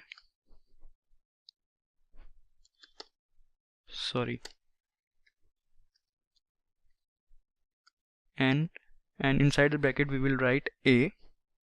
Then in order to give some space, we'll write this. After this we'll write endl to add one new line. So firstly we displayed the contents, then we added one element at the end and then displayed that element. After that we have removed that element with the help of popback function. As you have noticed that we are just doing the functions of modifiers yet, so in this example we will cover some functions of modifiers only. Then in the next examples we will do for iterator functions and then for the capacity function. So now let's do the functionality of insert function. As we know that insert function is used to add an element at a specified position, so we will write n dot insert n dot begin. It will point to the first element, then 7. As we know that the first parameter specifies position and the second specifies the value, so n dot begin will point to the first position and 7 is the value. So now we will print it also. We'll write first element is, then we will write display the first element, then we'll write endl. Now we will use the function clear to remove all the elements. We'll write n dot clear clear,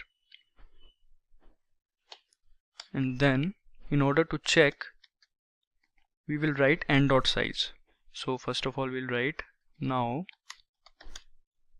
the size is, and in order to check whether all the elements are removed or not, we'll write n dot size. It will display the size. The program is pretty long, but let's just hope it runs.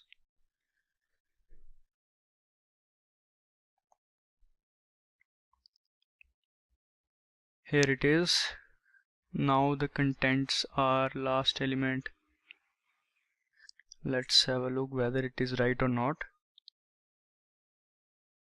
1 is displaying 9 times, then last element we have added 2, then we have removed that element. It is also correct. Then the first element we have added using insert, 7 is there, and after using clear function now the size is 0. So this is the correct output. Now after doing this function, let's try another example. Now here we will do the example of iterator functions, in which first of all we will add some elements inside the vector and then we will print them using iterators. So let's start. First of all, name this vectors2.cpp. Now first of all we'll write the header file #include iostream,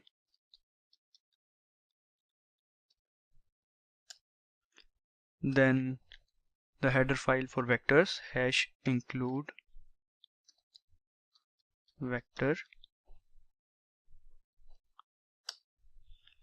then we'll use namespace standard,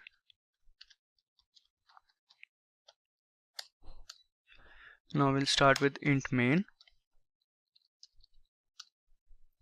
So here we will write vector, and inside the angle brackets we'll write the data type, that is int, and then the name of the vector, that is num. Now we will write the for loop, and with the help of for loop we'll add the elements inside the vector one by one. So we will write for int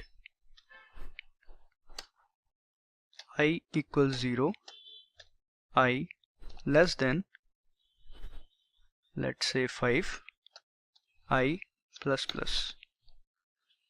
Let's make it 1 over here.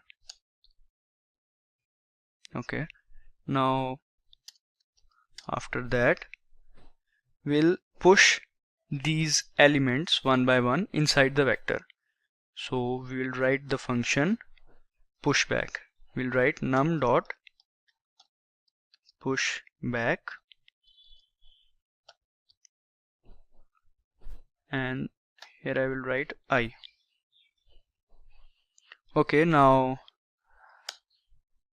because we want to add the elements from 1 to 5, so that is why we have to use less than equal to, because we want to include 5 also. Okay, now we have to print these elements, right?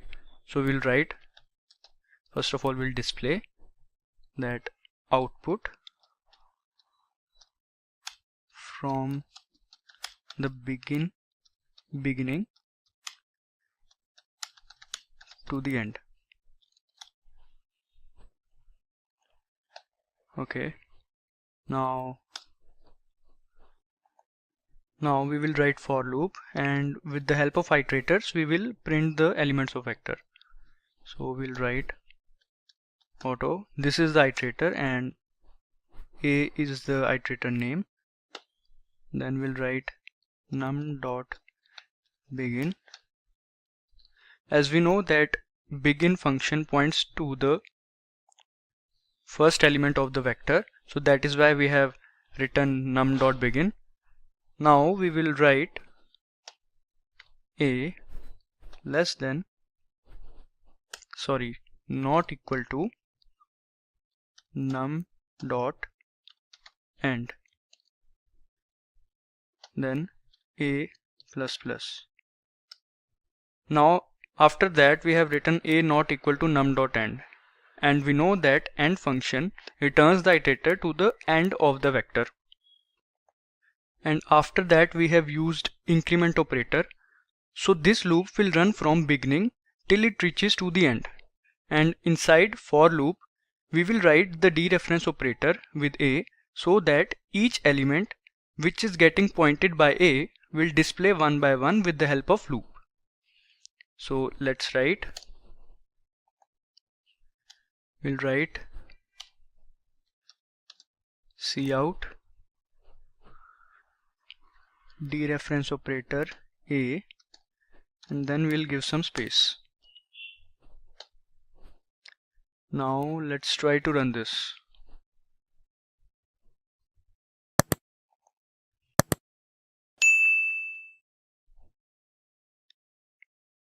This is the output from the beginning to end, 1 2 3 4 5. This is our right output. This is the message which we want to display, and this is the output 1 2 3 4 5 which we want to display, which we have added in the vector and then we have displayed. So now let's do another example which includes the capacity function. So we'll make another file,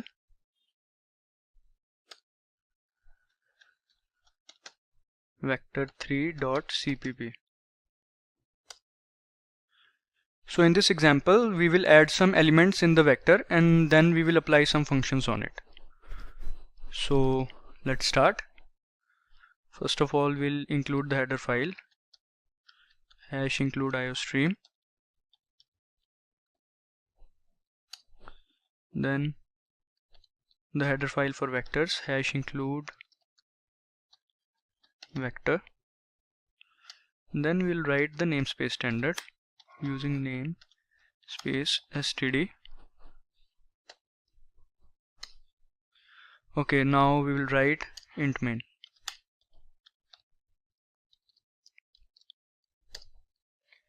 So first of all, we'll write vector and then the data type and then the name of the vector. Let's say v.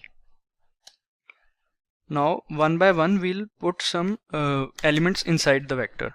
So we'll write for loop. We'll start with int x equals 0, x less than equal to 10, x plus plus. Because we want to add these elements, so we will write v dot push back and then we will write x inside the brackets, semicolon. Now here one by one all the elements from 0 to 10 will be added. Let's make it 1 to 10. Okay, now we will apply some functions on this vector. So let's first of all try out the size function. So first of all we'll write vector size is, and then we will write the function v dot size, and then we'll write endl. So this function will tell us the size of the vector because we have already added the elements from 1 to 10, so it will display 10. After that we will use the try out the capacity function.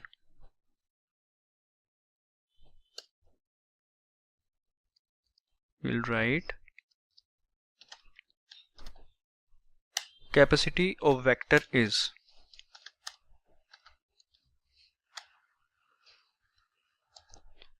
and then we will write v dot capacity. After that here also we'll write endl.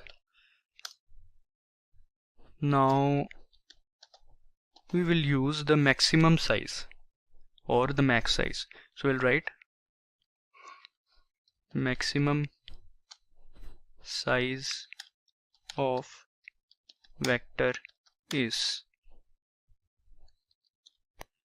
So in order to calculate the maximum size, we write v dot max underscore size endl. As we know that v dot size will give us the size of the vector, and capacity function, this function returns the size that is currently allocated to the vector container, and max size, this function returns the maximum size of the vector.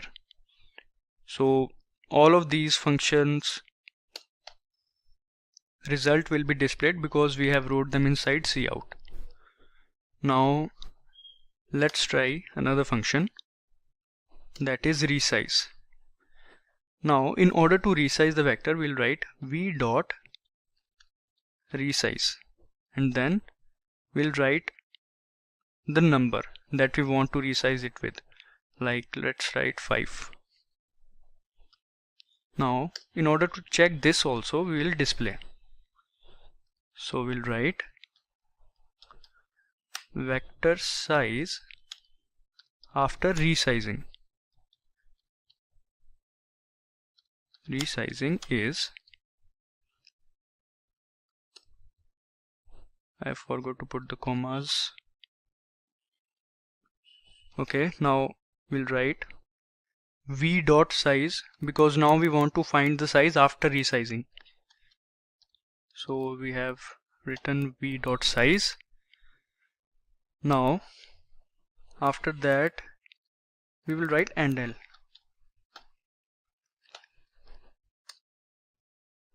Okay, now we'll try the empty function. We'll put empty function inside if. Now inside if we'll write v dot empty equals false.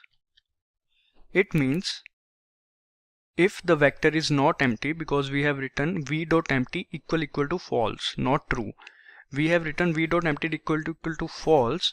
That means if it is not empty, then we'll display vector is not empty, and in else condition we will write vector is empty. So here we will write cout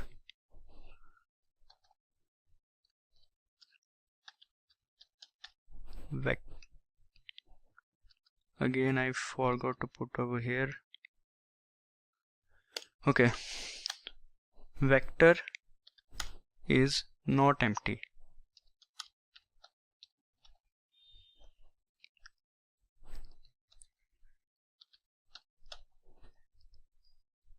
And in else condition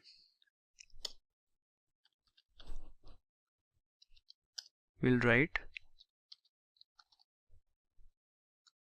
vector is empty.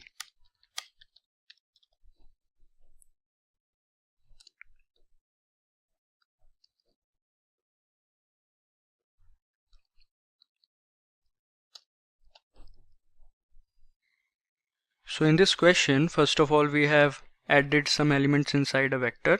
Then we have used v.size function, then v.capacity function, then max size function. After that we have resized the vector and then check it for the size of it. After that we use v.empty function. So now let's try to run this code.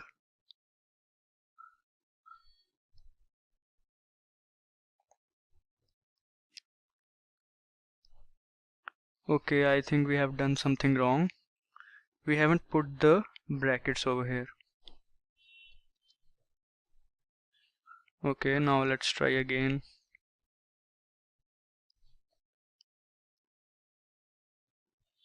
Here it is. Vector size is 10 because we have put 1 to 10. Then capacity of vector is 16. Okay, then max size of vector is this. Then vector size after resizing, because we have wrote the number 5 as we can see, so that is why vector size after resizing is 5. And vector is not empty, as we know, because inside the vector there are 5 elements, so it is not empty, which is true. So these were some examples of vectors in C++. You can try some more examples on it, you can practice some more examples, and in today's session we will learn about C++ STL. In this session we will learn about what is STL, then we will understand the components of STL like containers, iterators, algorithms and function objects. So without further delay, let's get started. STL stands for Standard Template Library. It is a set of template classes that provide us data structures and algorithms or containers.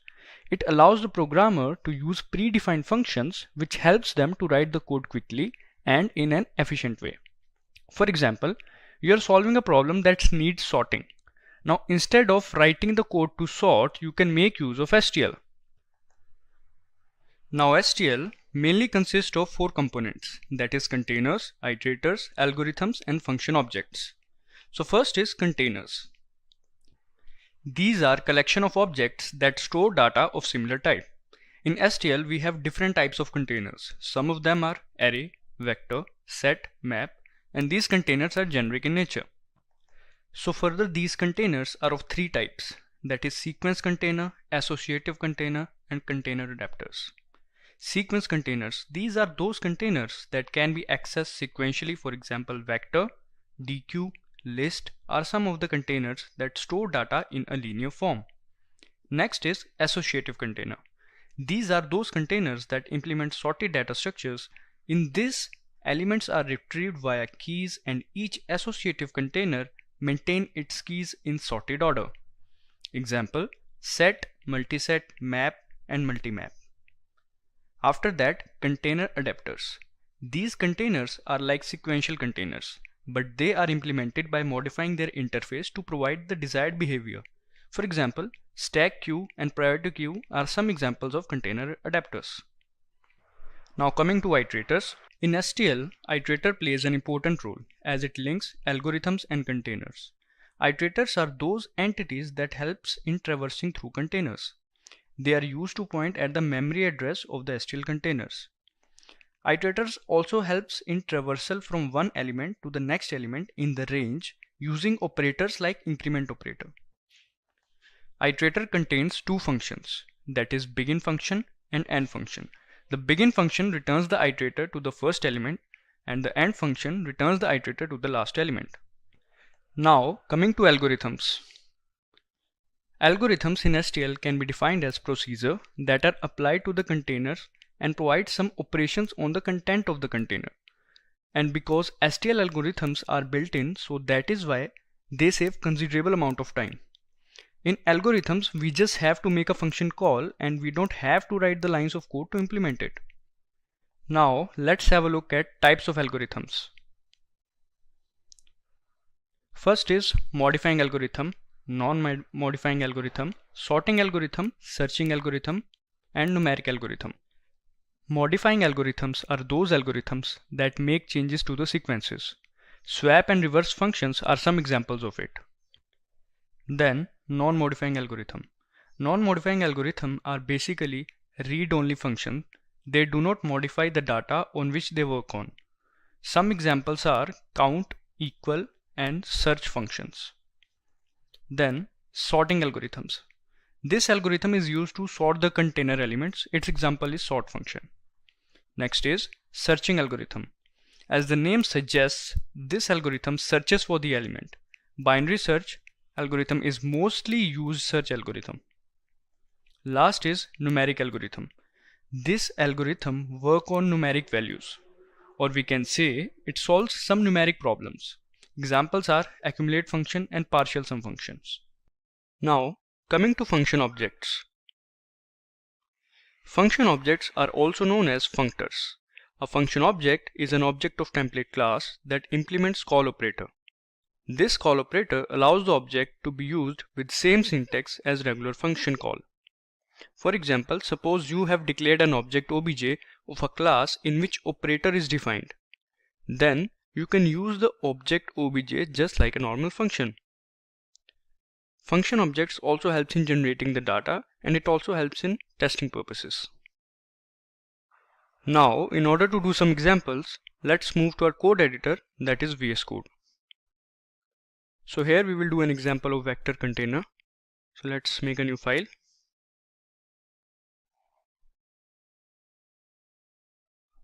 And let's name it stl.cpp.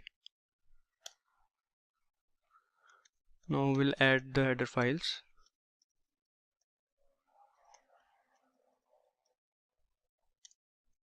Now writing namespace standard.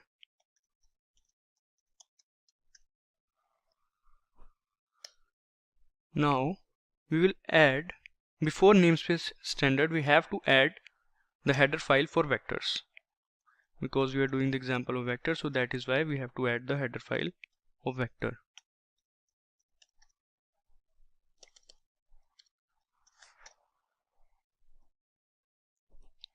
Okay, now we'll write int main. Now first of all we'll declare the vector. So we'll write vector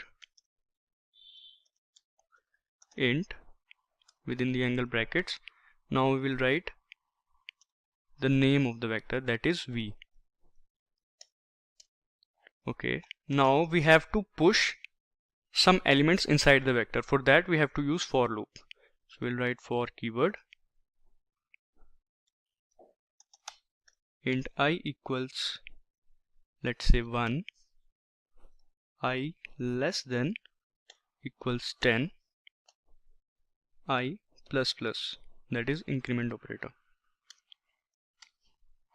Okay, now we have to push the elements one by one, so we'll write v dot push back, and inside the bracket we'll put I. So the elements will keep on adding one by one at the end of the vector. So now we will check the size of the vector. So we'll write the message size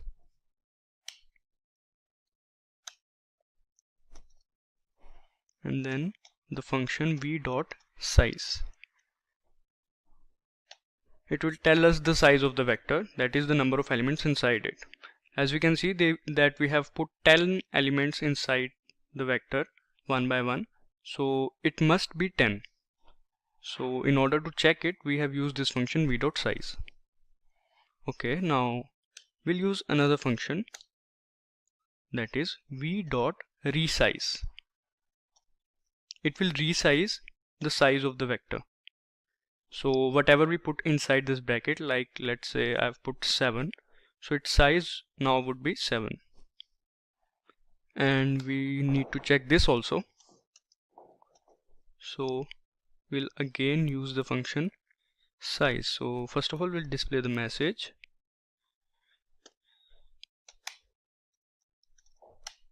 After resizing,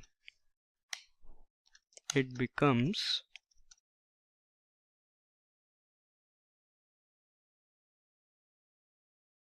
v.size. It will print the size of the vector after resizing. Okay. Now we use another function v.empty. For that we have to use if condition. So we'll write v.empty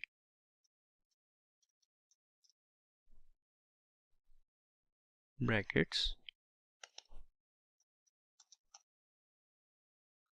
We know that if v.empty equals true, then it means it is empty, and if it equals false, then it means it is not empty. So we'll simply display the message that it is not empty. We'll write cout, and now we'll write with /n not empty. We forgot to write the commas over here. Okay. Now in else we will write it is empty.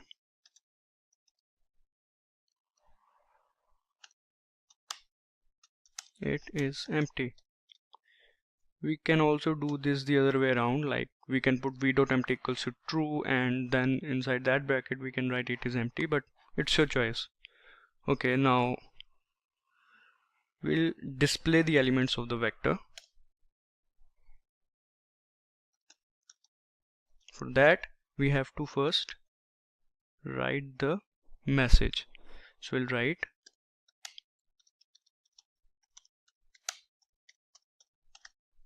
elements of vector. Then after this, using for loop and iterator, we will print those elements. So let's do this. We'll write for, and inside for loop we'll write auto it. Here the auto keyword specifies the type of variable that is being declared will be automatically deducted from the initializer, and it is the iterator. Now we'll write it equals v.begin, and we know that v.begin function will point to the first element of the vector. So after that we'll write it not equal to v.end, and it will point to the last element of the vector. Now we'll write it++.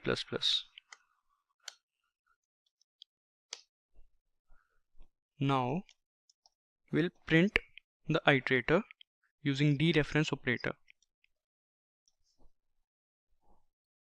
and in order to make some space we'll write this.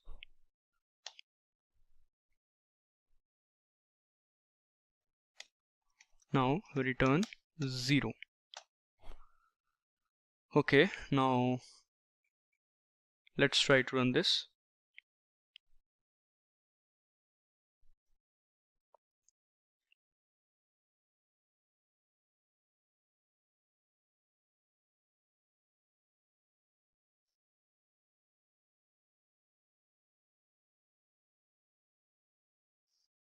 Okay,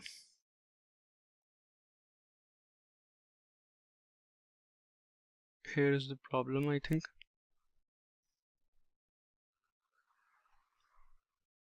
Now let's try one another time.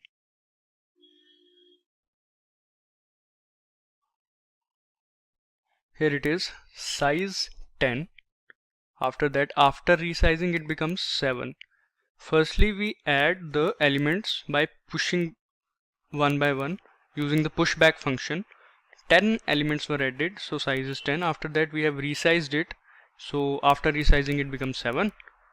And then we have used the function empty, so it was not empty, so that is why the message displays not empty.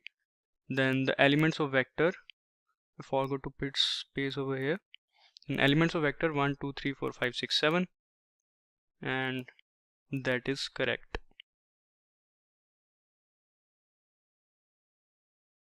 Okay, now we'll do one example of iterator.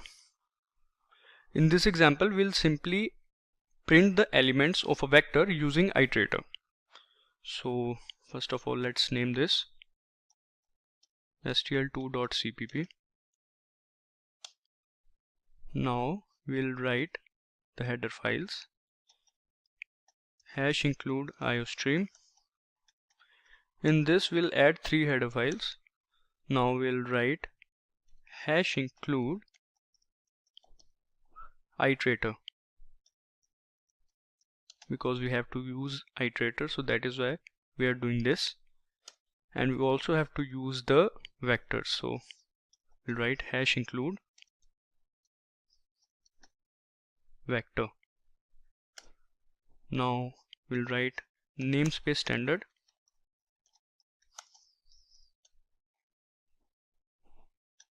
Now we'll start with int main. So first of all, we'll declare a vector in which there are some elements. As in previous question, we already learned how to add elements in a vector. So in this question, we'll simply declare those elements inside a vector. So we'll write vector int inside the angle brackets. Now let's say AR is the name of this vector. Now we'll write the elements. Five elements are there. Now we have to declare iterator to a vector. So this is how we'll do it. We'll write vector, then the data type inside the angle brackets. Then after this we'll write the scope resolution operator like this. Now iterator keyword, then the name of the iterator, that is PTR. Now we'll display the vector elements using for loop and using the functions begin and end. So we'll write, first of all we have to display a message. Okay, we'll write the elements of vector are. Okay, now semicolon. Now using for loop, we'll write the PTR, that is the iterator, AR dot begin. As we know that AR is the name of the vector. AR dot begin. Begin function will point to the first element of the vector. Then PTR less than AR dot end. We know end function will point to the last element of the vector. Okay, now we'll write AR plus plus. Sorry, PTR plus plus.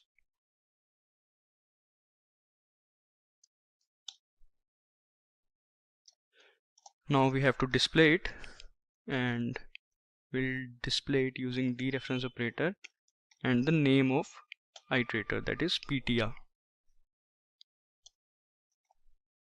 We'll make some space. Now at last we'll write return 0. Now let's try to run this.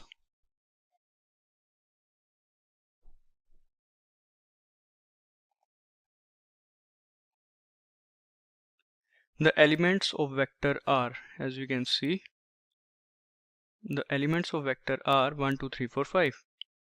So this is how you can print the elements of a vector using the iterator. Here is the vector, and with the help of iterator we have printed these elements 1, 2, 3, 4, 5. Now we'll do one simple example of algorithm. First of all, let's name this stl3.cpp. Now in this example we'll use swap algorithm to swap two integers, and we know that swap is a template function. So let's do this.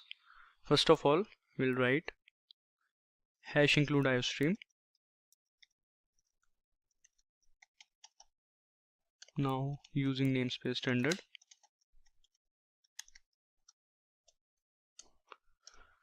we'll start with int main. Now first of all we declare a variable, let's say 7, and second variable, let's say 10. First of all we'll display the value of these variables, that before swapping and after swapping. So that is where we'll write value of I.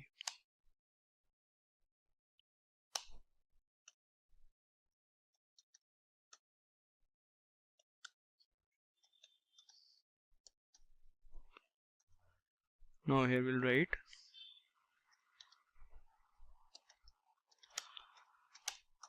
value of j.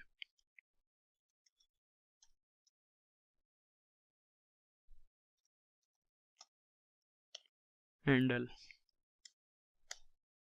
Okay, now we'll use the swap algorithm, and here we'll mention the elements we want to swap, I, j. It will simply swap the contents of these two elements. Now we'll write after swapping.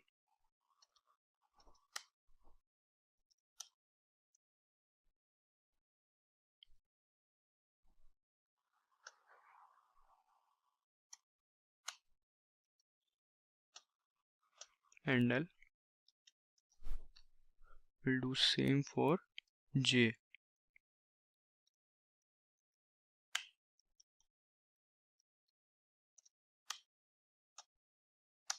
This is a very basic example, but we have to see the functionality of it. We'll write and L. Okay, now we'll write return 0. Now we'll run this.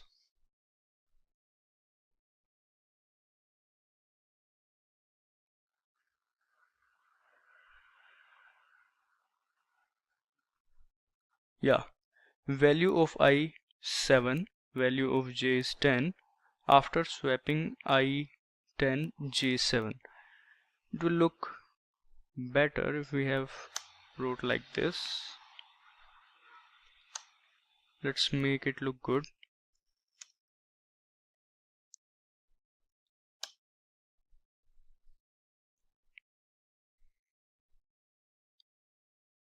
Yeah, value of I is 7, value of j is 10.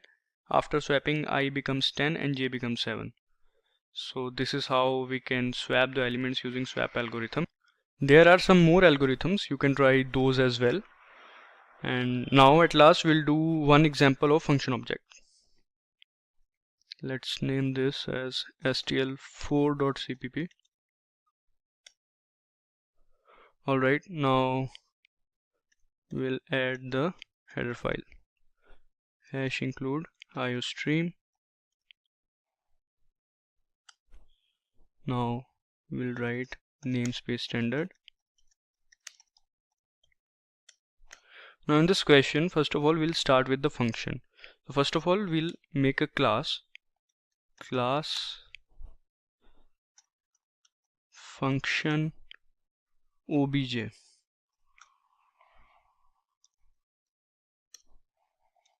Now we'll write access specifier public int. Here we'll write the call operator. As we know the syntax, operator, bracket, then another bracket for the arguments, int x, comma, int y. So this is the syntax of it. And now whatever we want to do with these two variables, let's say we want to multiply. So we'll write return x into y. Alright, as this is a class, so we have to write the semicolon. Now we'll write int main.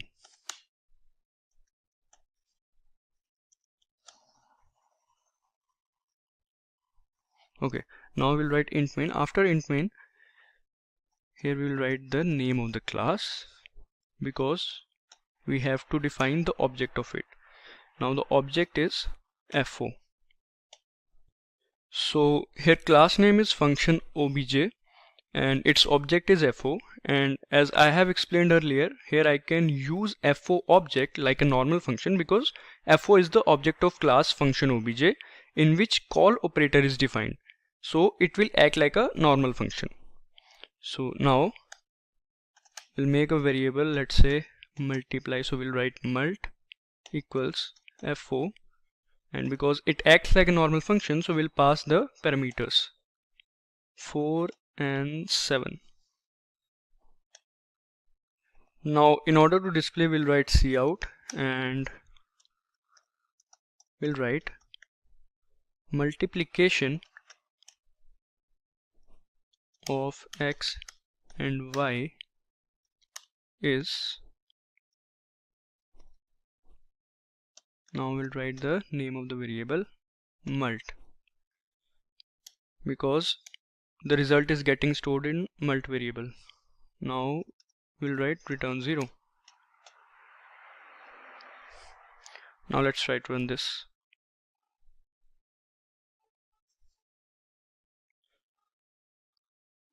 Here we can see multiplication of x and y is 28, and that is true. 4 into 7 equals 28. So it is working, and this is the example of functor or function object. So these were some basic examples of components of STL. You can practice some more examples on them in order to learn. In this video, we will learn about C++ enumeration. So let's go ahead and have a look at what we'll be covering today.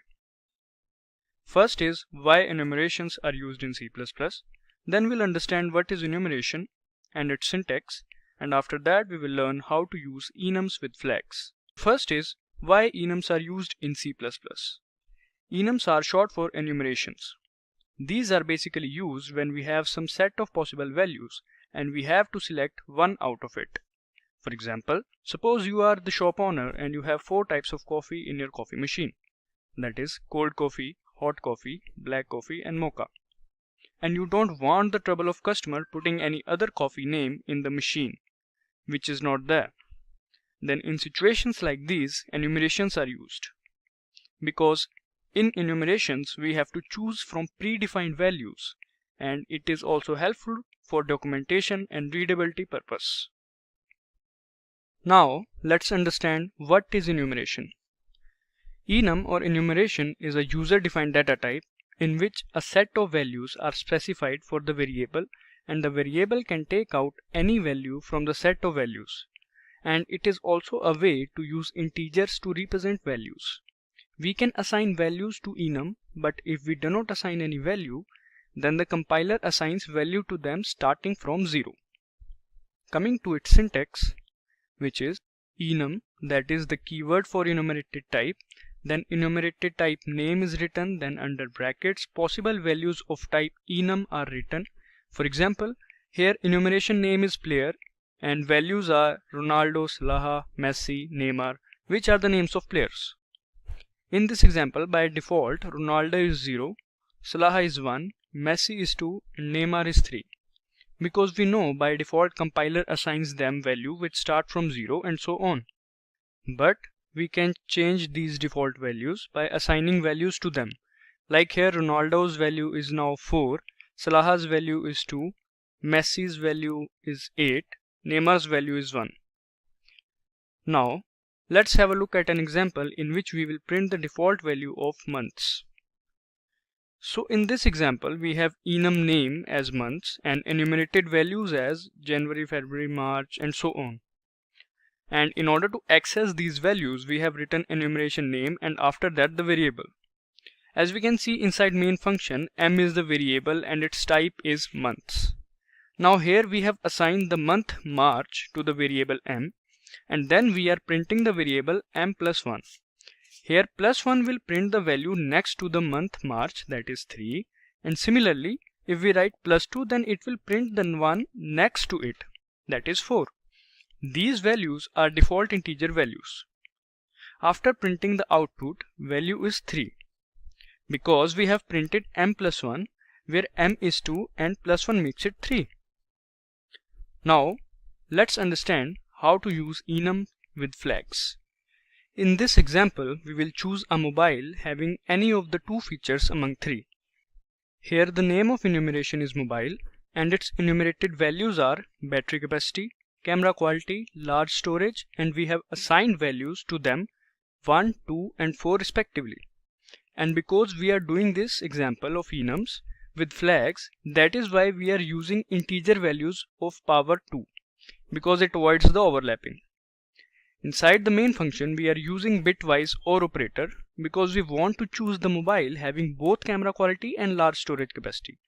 And we know that bitwise operator adds the binary of two integers.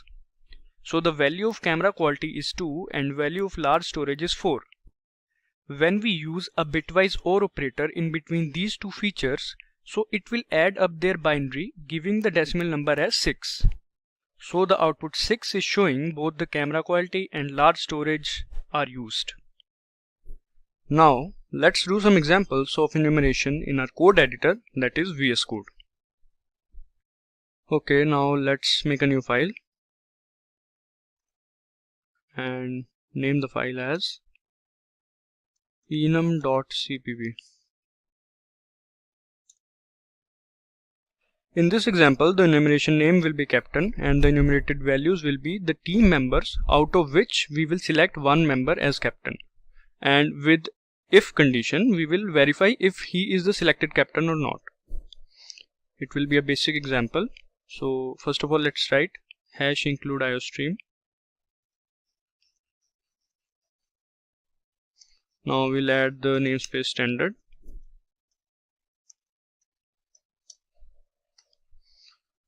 Okay, now we'll write enumeration enum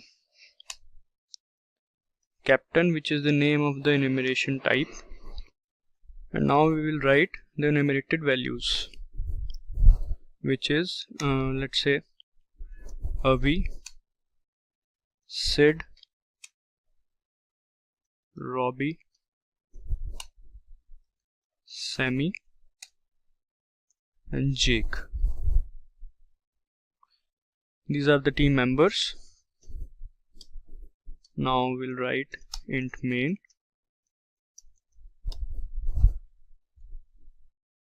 Now here we will first of all write captain, which is the name of the enumerated type.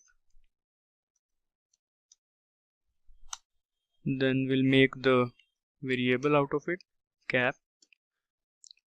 And let's say Avi is the captain. So we'll write Avi. Now here we will write if condition. We'll write if cap equal to Avi. Then we'll display our captain is Avi and its value is whatever the value. Avi's value here is 0, so we'll display that. So we'll write our captain is Avi and its value is, then we'll write Avi. As we know that v is at first position, then its value would be, default value would be 0. Okay, so here we will write end L. Now in else, here if we put Sid, Robbie, Sammy, Jake as captain, or if we declare them as captain, then this message would be declared, which we will be writing in else. So the message would be, he is not our captain.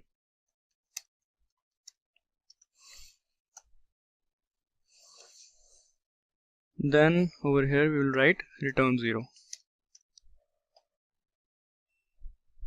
Okay, now let's try to run this.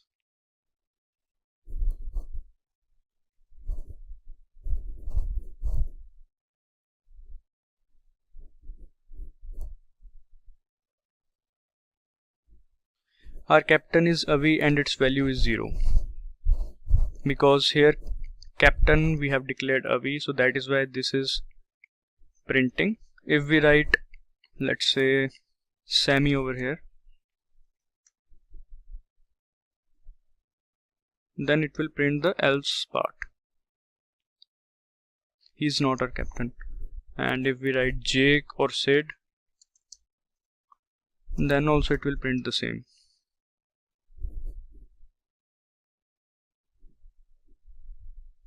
He is not our captain. Only in case of Avi, it will print our captain is Avi and its value is Avi's value. So this was the basic example of enumeration. Now let's move on to another example. Now let's make a new file and name it as enum2.cpp.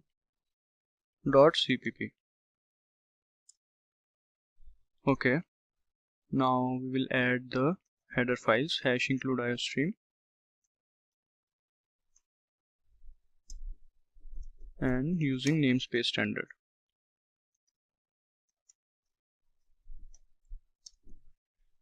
So here we will do an example in which enumeration name will be supercars, and to the values we will assign some integers to them, which will be the speed of those cars, and then we will compare them using comparison operator in terms of speed. So we will write enum, the name of enumeration, that is, let's say, supercars. Okay, now inside the bracket we'll write the name of the cars, which are the values, and we will assign some integers. These integers are actually speed of these cars.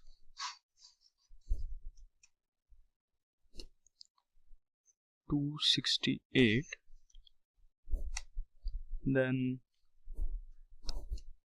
Valkyrie, speed is 240. Now Roadster 250.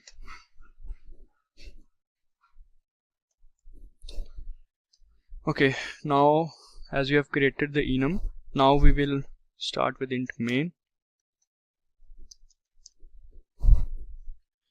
So we will write the enumerated type name supercars. Now the variable speed 1, because we want to create two variables in order to compare them. So first we will create speed 1. Now again speed 2. Now we will assign the two cars that we want to compare to these variables. So speed 1 will be Valkyrie,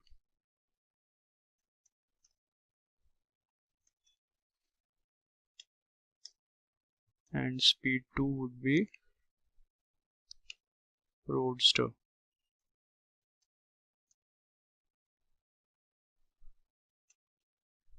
Okay, now we will write the if condition,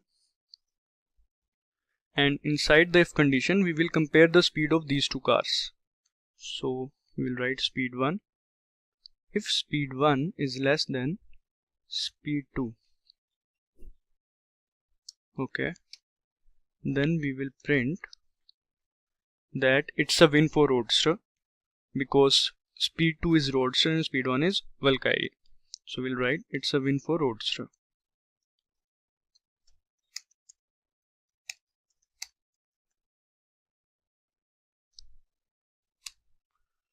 With the speed, we'll also write the speed with the speed of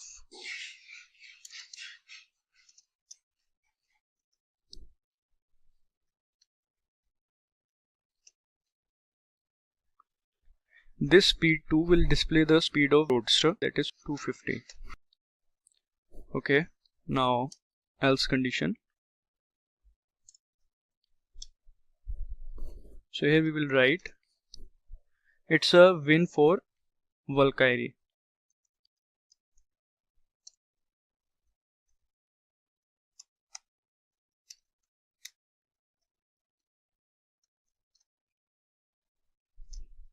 With the speed of, here we will write speed 1. Okay, now we have to write int main, but before that we will write the bracket which we forgot to mention, return 0. Okay, I think it's done. Now let's try to run this.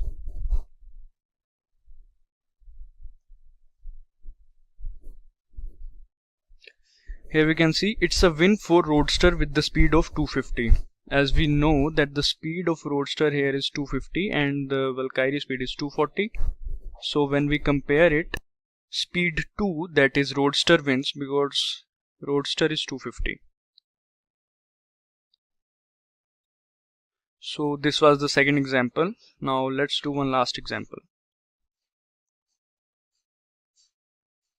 Let's name this. Okay. enum3.cpp. We'll write hash include iostream.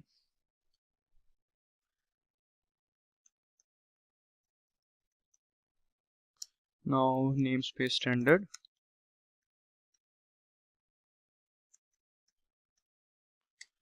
Now in this example we will see how to use switch statement with the enumeration. Okay, so first of all, inside int main we will write enum. Color is the name of the enumeration type. Then we'll write the values: red, blue, green and yellow. These are the values. Now here we will use switch statement, but before doing that we have to assign one color to a variable. So first of all we have to create that variable, and in order to create the variable we will write the enumeration type name color and then the variable name select. Now we will assign one color from the above colors, let's say yellow.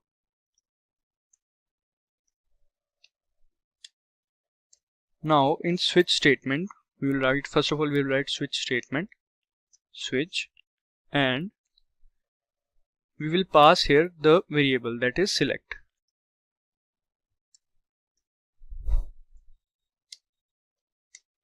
Basically we are passing yellow because yellow is assigned to the variable select, and that is why it is getting passed.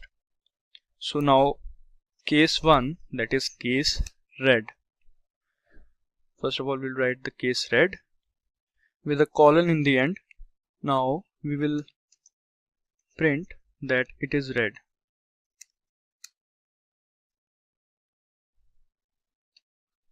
Now we'll write the break statement. Break statement basically ends the case or terminates the case. So after that, the second case, that is case blue, colon. Now here we will print it is blue, and similarly break statement. We'll do same for all of these colors, green and yellow also.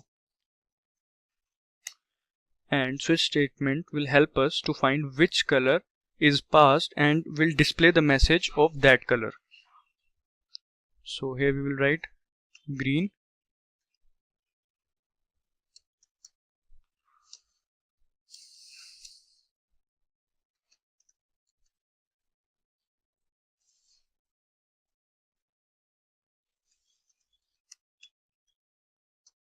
it is green, break statement. Now case yellow,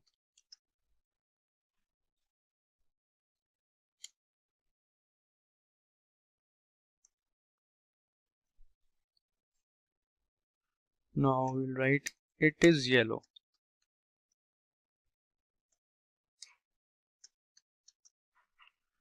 Now here we'll write break. Okay, now at last we have to write return 0.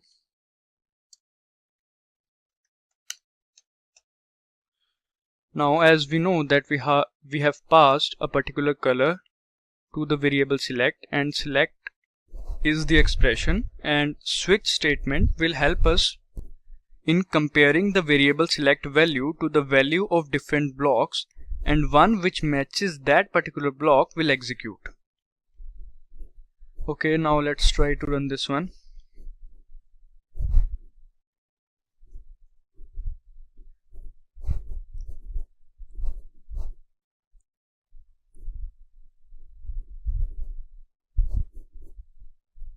Here we can see it is yellow is being printed, which is the right answer, because we have passed the color yellow to the select.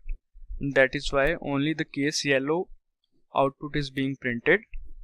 So this is how you can use switch statement with enumeration. So these were some basic examples of C++ enumeration. You can try some more examples on it in order to practice it. In this session we are going to learn about C++ GUI, that is graphical user interface, and how to configure Visual Studio and make a GUI application. So without further ado, let's get started. To develop C++ GUI or C++ graphical user interface apps, we must have an IDE that supports C++ GUI applications, and Visual Studio is one of the best IDE for that. Here IDE stands for Integrated Development Environment. There are many versions of Visual Studio for GUI apps, but I suggest you to download Visual Studio 2019. There are 3 editions of Visual Studio 2019, that is Community, Professional and Enterprise. We can download the Community edition. Once the Visual Studio is downloaded and installed, then you need to launch this application. After that, you can select the color theme and change the development settings to Visual C++. Then the Visual Studio will look like this. Then here we will click on this create a new project. And now we have to search for a project template named CLR empty project.NET framework. So we'll type CLR empty project.NET framework. Here it is. Make sure that there is .NET framework over here. Now all we have to do is to click on this and select next. Now here we can name our project. Let's say I have named it project 2, and we can select the location, and now we can click on this create button. Now our project is being created. So here it is. So now let's create a form file by going to the project, then add item, add new item. Now here Visual C++, under Visual C++ we'll click on UI, and then Windows Form. We'll click on this Windows Form and click on this Add button. So our file is loading.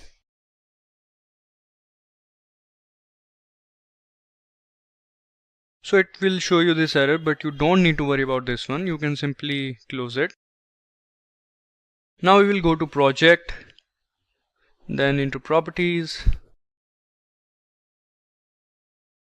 Then now we'll click on this linker, open this linker. Now we'll go to this system. Then inside this subsystem over here, we'll select Windows. Here it is. Now after doing this, then we go to Advanced, and in Advanced we can change this entry point to main. We'll write main main. This main is the starting function. Now we can press OK over here. Now you need to open this myform.cpp. Here it is, and you have to copy this code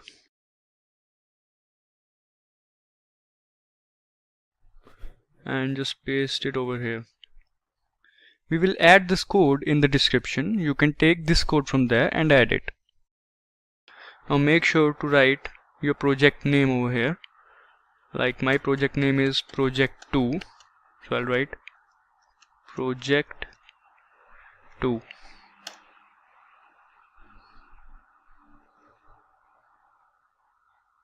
Yes. So after doing this, we can save it by pressing Ctrl and S, and now we can go to myform.h. Here we can see there is no form, so we need to save it and close this Visual Studio once.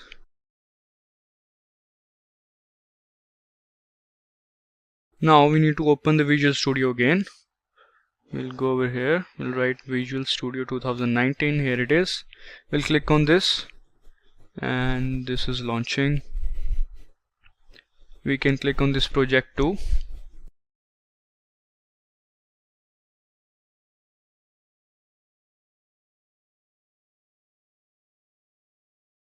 Now let's go to myform.h. We'll click on this. It is getting loaded. Here we can see the form. Earlier we were only able to see the code, but now we can see this form. Now we can check this by running it by clicking on this local Windows debugger button. We'll click on that and let's see if it is running or not. It will take some time.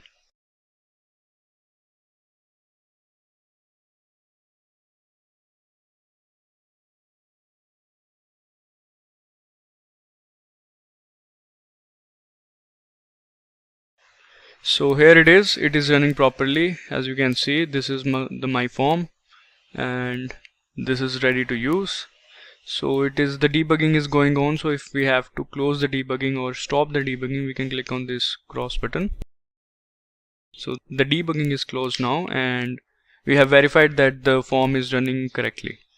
We can also add some buttons and labels to this form like this. We can click on this toolbox, then we can select this button and we can click this over here.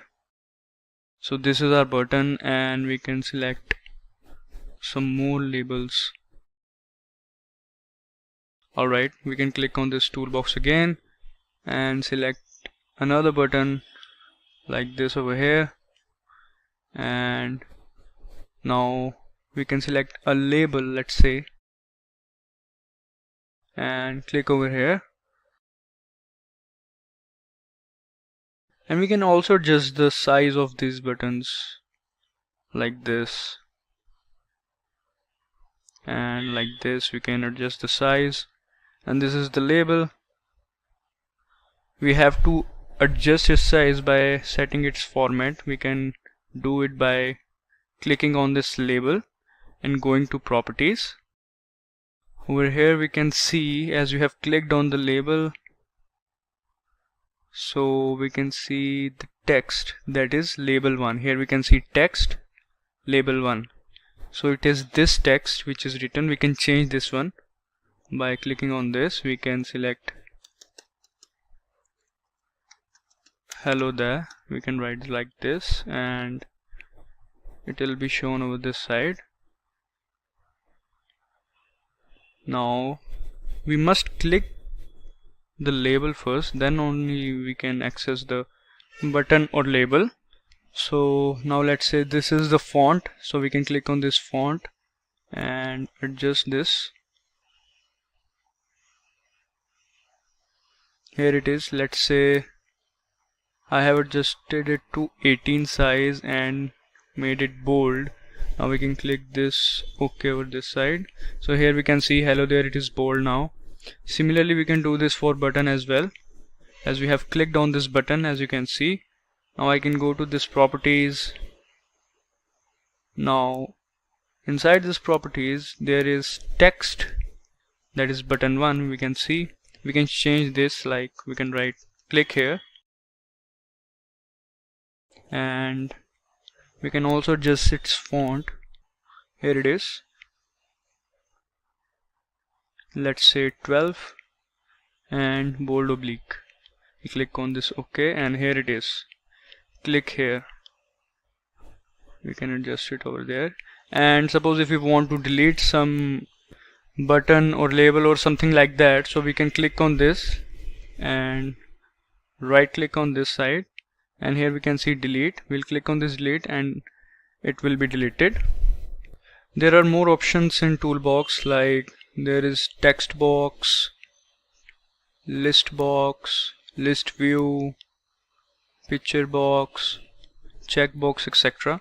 We can select as per our choice, and we can adjust its layout or editing by going to the properties column.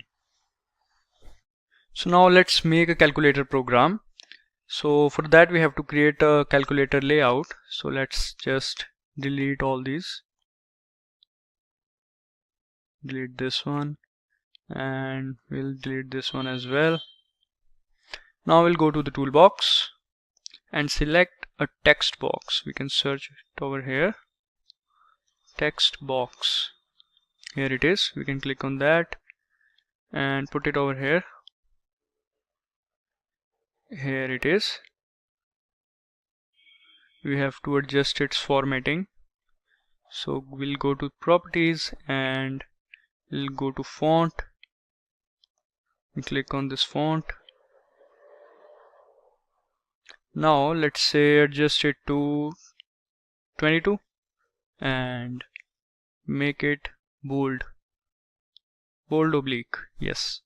Now we'll click on this OK, and we have to create another one. So instead of doing this all, we can copy this one, and to copy this we can go to this side and right click over here, and we can click on this copy, and then we can paste it.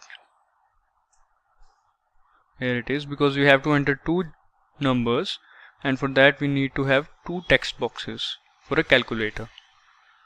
Alright, now in between we can mention the operation or operator whatsoever. For that we have to select the label, and we'll go to toolbox, and here it is, text box, but we have to select label.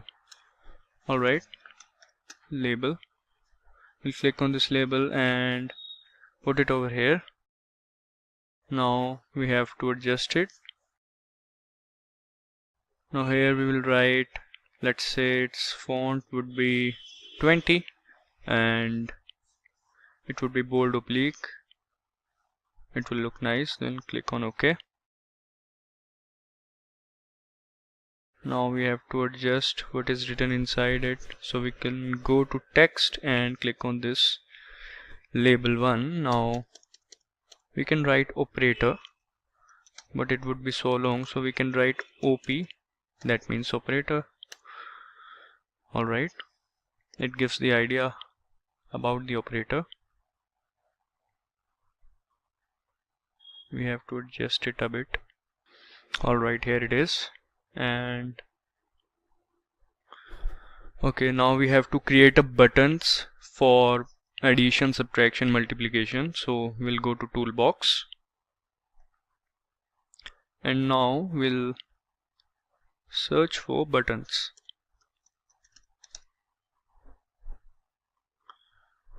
We'll click on button and put it over here, and now we'll adjust it by going to properties and going to fonts. Let's adjust it to 22 and make it bold. Now we'll click on OK. And now we have to change the label of it. First of all, let's select its layout like this. It would be big.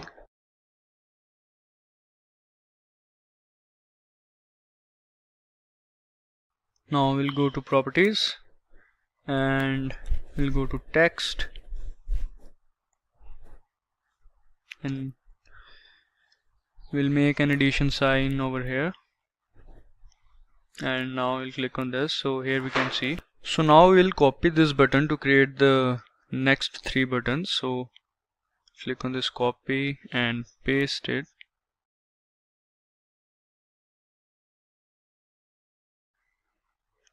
We'll do this for the other 2 as well, and we'll change the text by going to properties later onwards.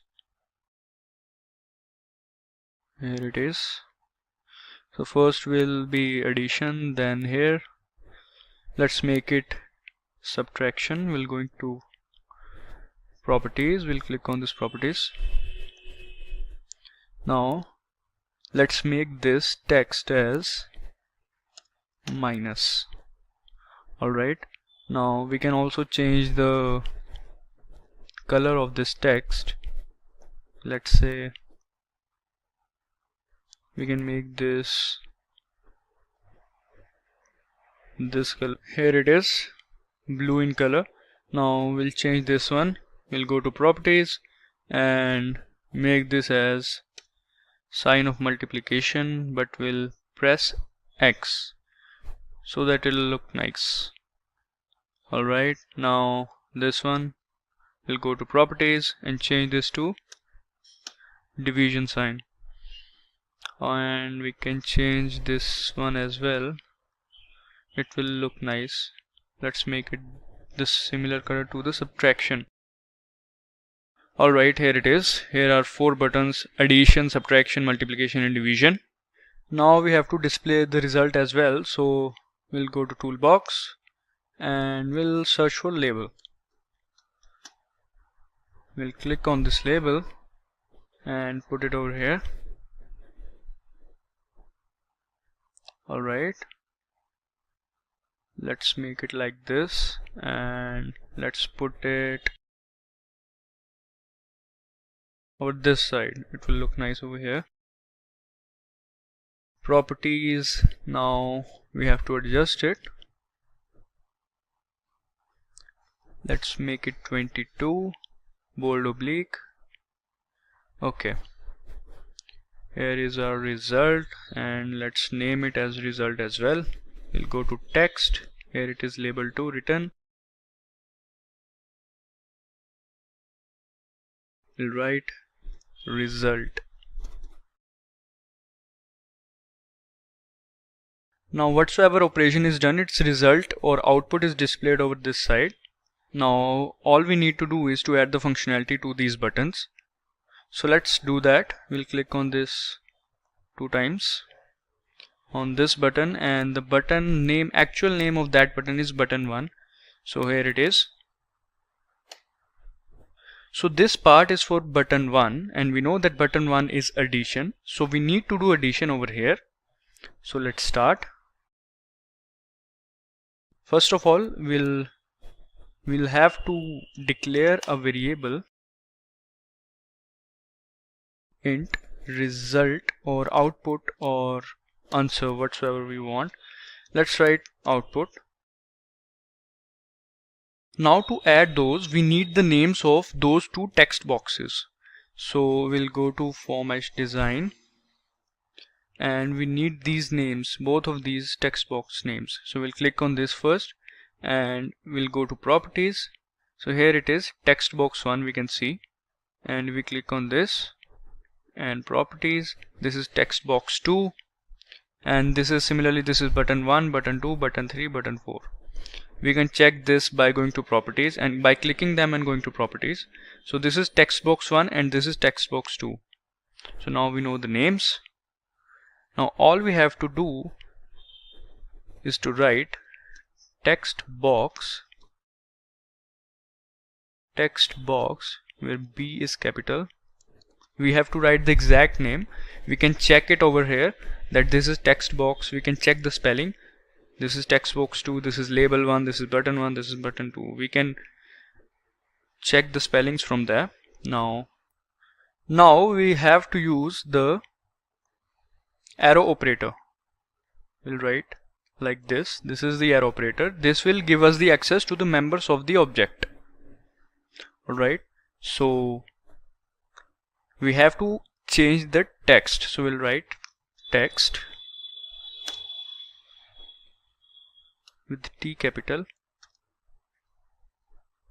Alright, now we have to add the text box 2.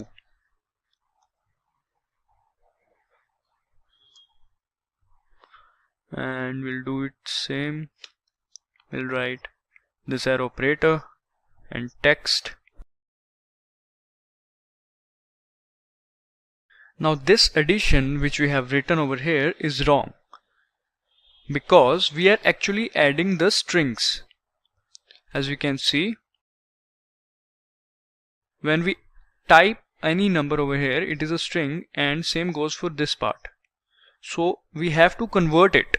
First we will convert both of these text to integer, and then we will again convert the result into string, because we have to display it over here, and for that we need a string. So then again we have to convert it to the string, and let's do it.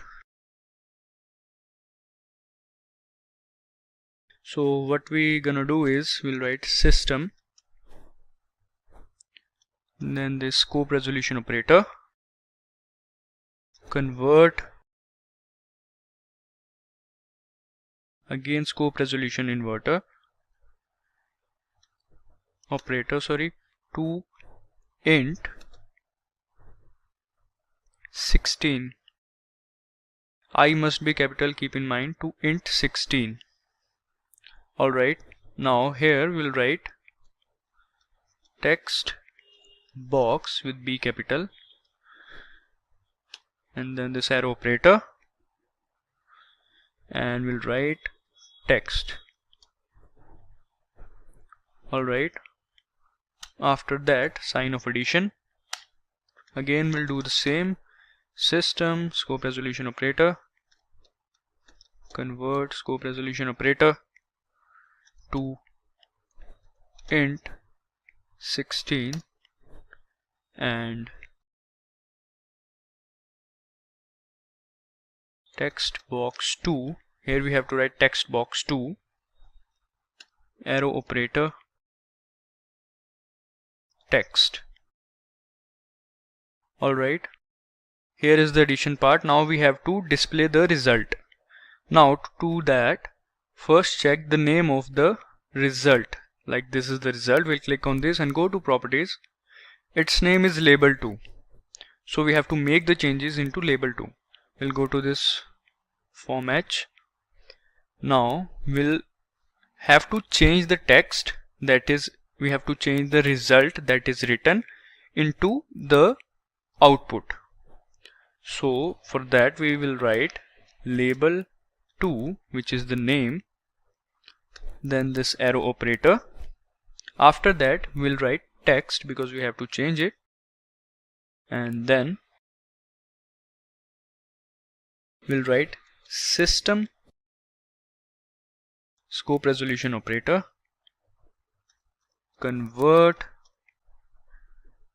scope resolution operator to string, because we have to display the output into string, as I have already told you.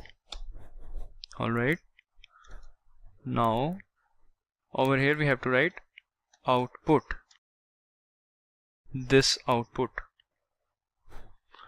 Okay, so let's check if it is working or not. We'll go to local Windows debugger and click on this. Hope it works.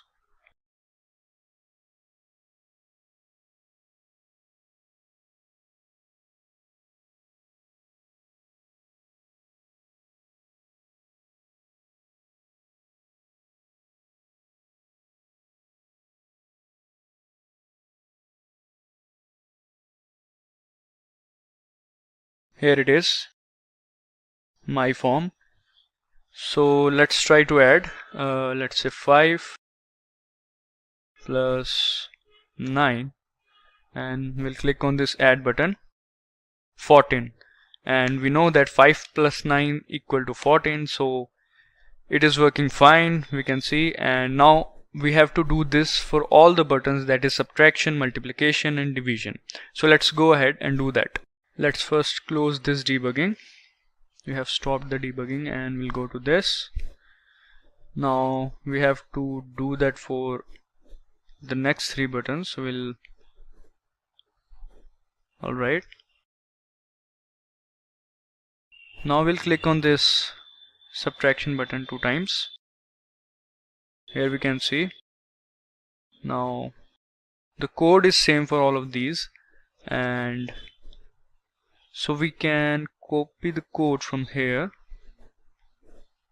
and we have just copied it and we'll paste it, and we'll make the changes in the sign, like I have used here minus sign for the subtraction, and the rest is good. Yeah, alright, now we'll do it for the next one, that is multiplication. I'll double click on that, and here it is. We'll copy the code from here and paste it.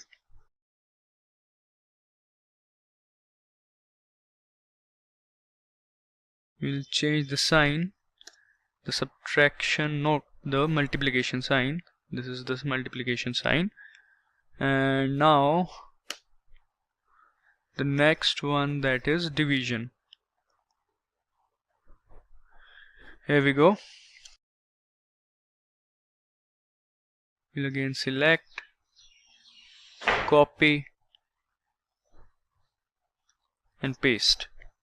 Let's change the sign of this as well.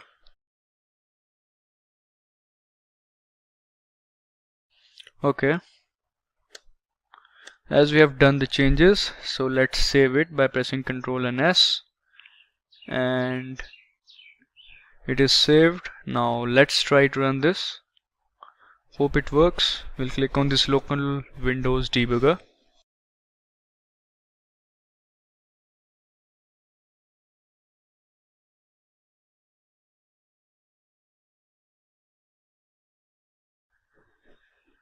It usually takes some time, and here it is. So let's try now. 5 plus 6, let's do this first of all, addition. 11. Now we'll do 20 minus 6, so we'll click on this minus, and 20 minus 6 equals to 14. That's right. And now we'll do 20 into 3, that is 60. We'll click on this multiply sign. 20 into 3, that is 60. It is right. Now let's say 15 and 3. Yeah, we'll click on divide, and this is 5. So all of our buttons is working fine. So this is how we can create a calculator in Visual Studio 2019. You can also create this calculator program in your PC. All you need to do is to download Visual Studio 2019 and install it, and you can follow the steps and you can create this calculator application. In this session, we'll make a project in C++.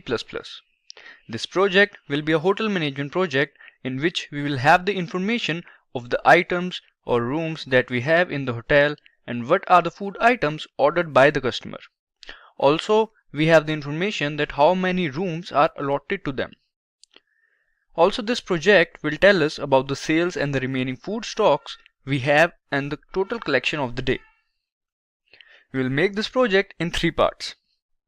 Firstly, we will discuss the first part, in which we will declare some variables and then initialize them. After that, we will enter the quantities of items that we have in the hotel. Then, we'll make a list of items or menu of items and rooms that we have in the hotel. So let's start. Now we'll switch to our code editor, that is dev C++. So this is our code editor. So here first of all, let's make a new file. We'll click on file and now we'll create a new file. So now let's start with the project. So first of all, inside the main function, we have to declare some variables. But before that, we will write the header files, that is hash include iostream. And then the namespace standard. Alright, so we have included the header files. Now we'll start with the main function. Inside the main function, we will declare the variable. So first variable that we'll declare would be quant, which stands for quantity. And the second variable would be choice. Now we will declare those variables that store the quantity of food items or rooms. So let's say the variable which will store the quantity of rooms would be q rooms, and we have to initialize it also. Alright, so similarly we have to do it with the food items as well. So let us suppose one of our food item is pasta, so we'll write q pasta, that is quantity pasta. We'll initialize it with 0. Similarly we'll do with the rest of the food items, that is burger,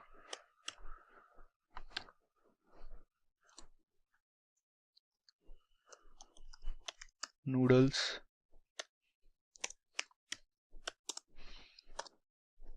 and shake,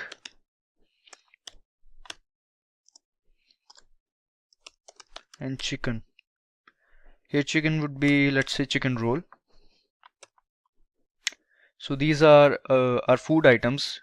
So these variables will hold the quantity of these food items. So now we will declare those variables which will hold the value of the number of food items that have been sold. So for example, q pasta holds the value of number of pastas we had in our hotel, and s pasta will hold the value of number of pastas that have been sold. So let's start. Similarly, we'll write s rooms, that is sold rooms. We have to initialize it with 0 as well, and s pasta. Similarly, s burger, s noodles,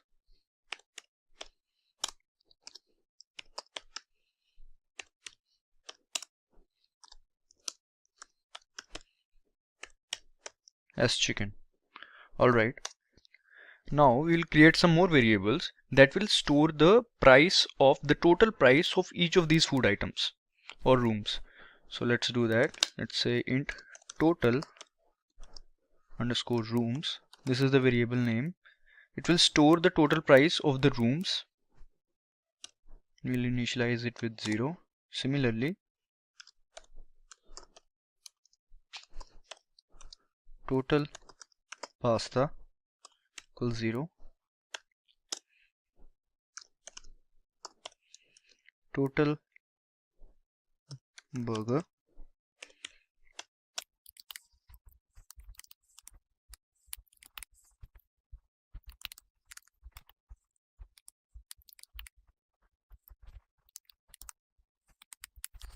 Alright, so these variables holds the quantity of food we have, these variables holds the quantity of food we sold, and these variables will hold the price, the total price of each of the food items or rooms. So let's comment it. These holds quantity so that it's easy for you guys.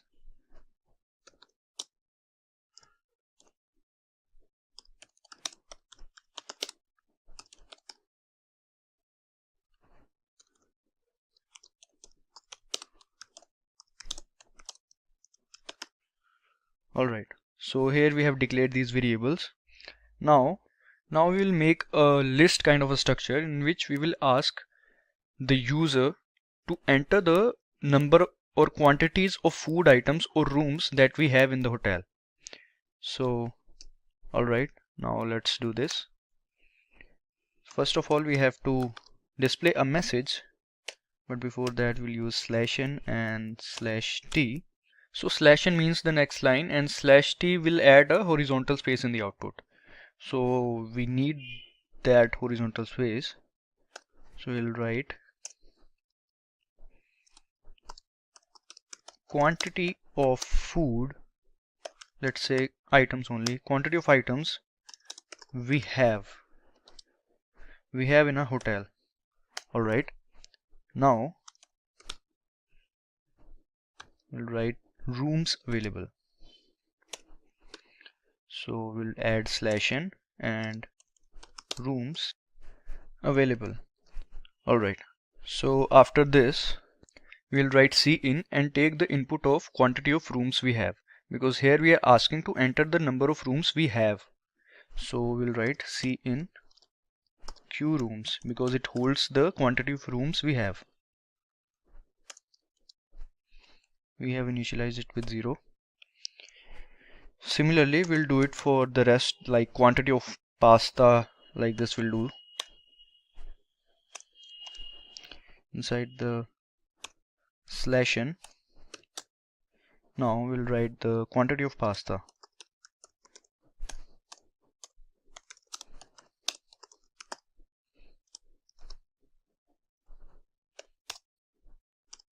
cin q pasta. Alright. Now similarly, let's copy paste and save some time.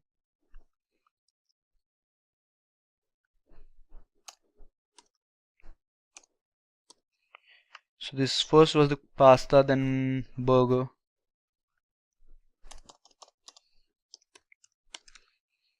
and Q burger. Then there was noodles,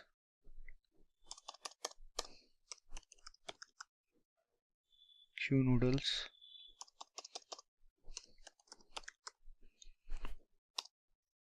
Similarly, we'll do it for shake.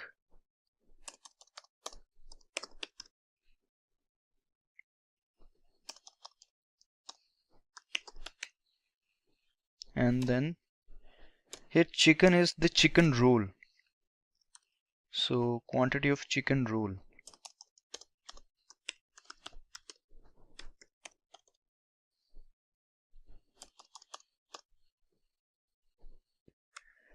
Q chicken.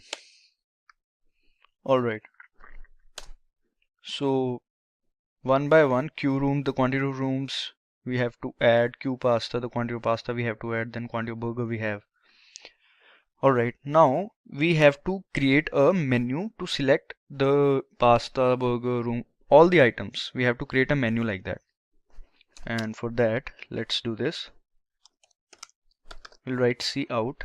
Again, we'll use /n, then again /t because we want some horizontal space in that. We'll display a message saying that please select from the given menu options.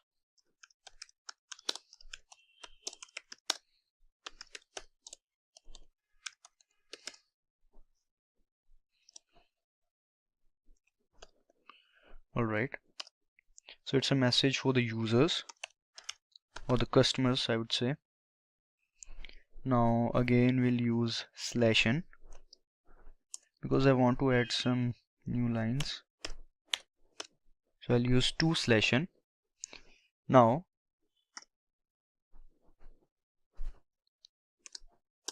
first is rooms.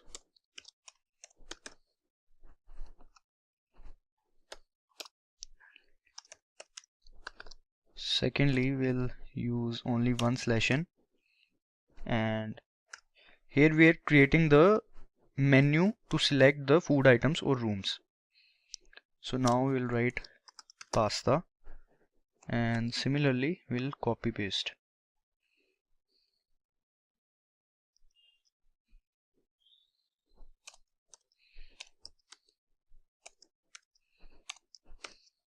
So pasta, then there was burger, then noodles, then there was shake,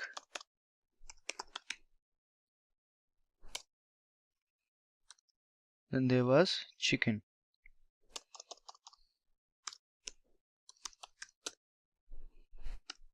Chicken roll.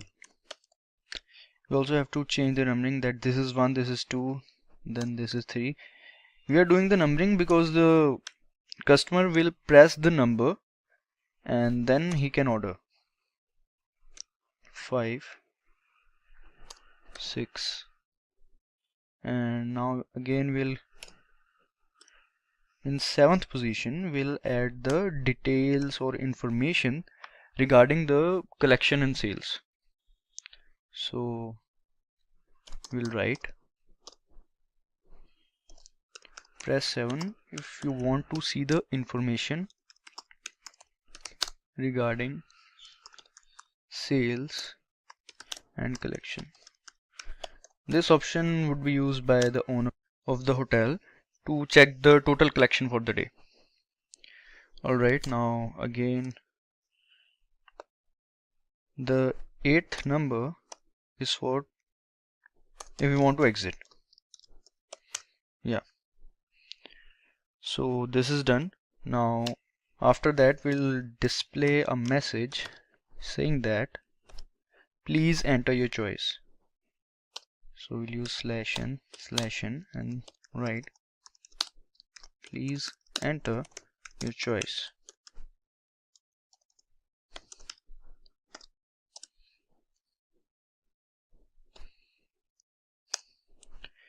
Now we'll write C in choice. We have already declared this variable.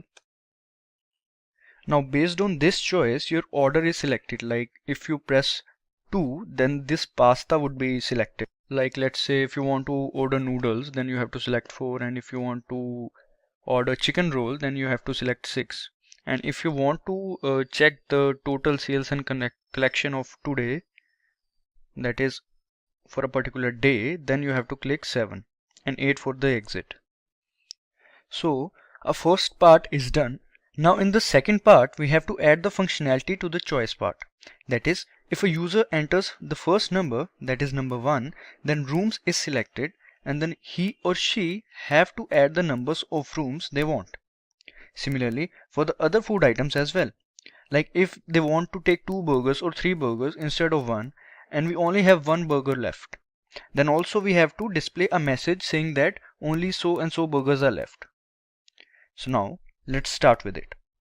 So now we'll write switch case statements. So when the user will select a particular number, so that particular case would be executed. So now let's do that. We'll write switch, and inside the switch statement we'll write choice.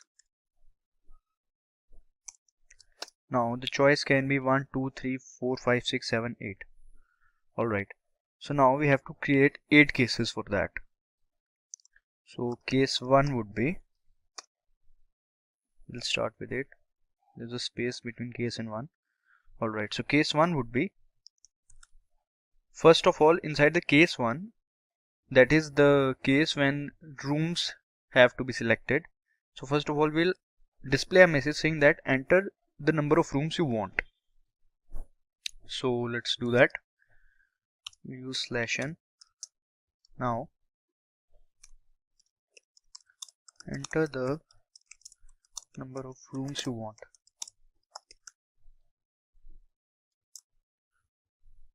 Alright, now after that the user will enter the number of rooms, that is the quantity of rooms. So now we'll take the quantity in the quantity variable, that is quant variable. So the user will enter the number of rooms, that is the quantity of rooms he or she wants. Now we'll use a if statement, an if statement. Inside this if statement, we'll check, do we actually have that many rooms in our hotel, or do we actually have that many pastas or burgers in our hotel right now? So for that we have to write down a condition, that is q rooms minus s rooms is greater than equal to quant. That is, q rooms is the quantity of rooms that we have, and s rooms the number of rooms that we have sold. So if we minus both of these, that is, if we subtract the quantity of room we have minus the rooms we have sold, we'll get the remaining rooms. Now if the remaining rooms is greater than equal to the quantity of rooms that have been ordered by the customer, then we can give the room to them. Otherwise we have to display a message saying that we don't have that many rooms or something like that. So let's do that. So we'll write s rooms, that is the rooms that we have sold. So initially its value is 0.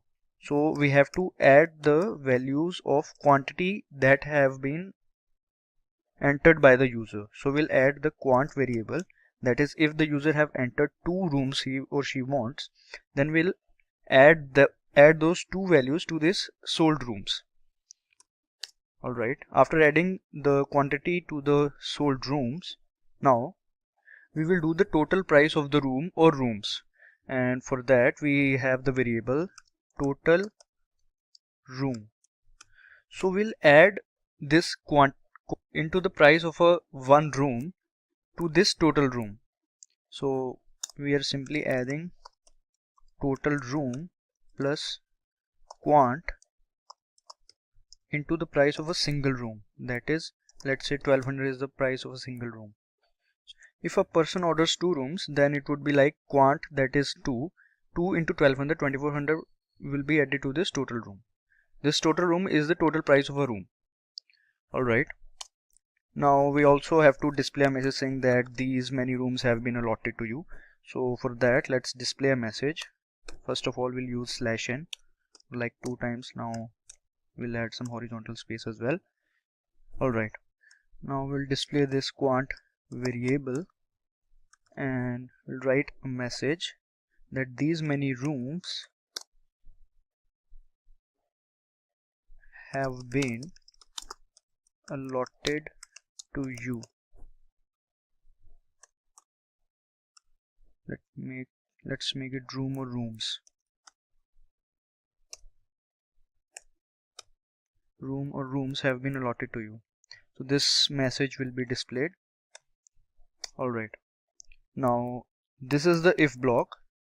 Now we'll have to make the else block, that if the amount or quantity of room entered by the user is more than the remaining rooms, then we'll display a message saying that only so and so rooms are left in the hotel. So we'll use /n, then again /t. Now we'll write only q rooms minus s rooms, that is, here q rooms minus s room is the remaining rooms, are the remaining rooms. So subtracting both of these variables will give us the remaining rooms. So these were the remaining rooms remaining in hotel. Alright, and let's not add these as there's a single statement. Also we have to use break, so we'll use break statement. Now similarly we have to create case 2. This case was for the room, so whenever a user click on this one, then this case will be executed. So similarly we'll create a case 2. So we'll copy it. Now we'll paste it. So I will case 2. So in this case, enters the number of rooms you want. We can't write that. So we'll write pasta quantity. So let's do that. We'll write enter pasta quantity.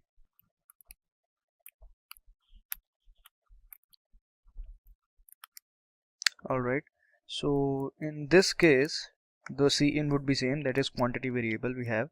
So now in this case the different thing would be the q rooms. Instead of q rooms we'll use the q pasta, that is the quantity of pasta minus sold pastas. It must be greater than quantity of pasta we have. Then only if block will execute, otherwise similarly as that of this block will display a message. So now the s rooms, instead of s rooms here we'll use s pasta,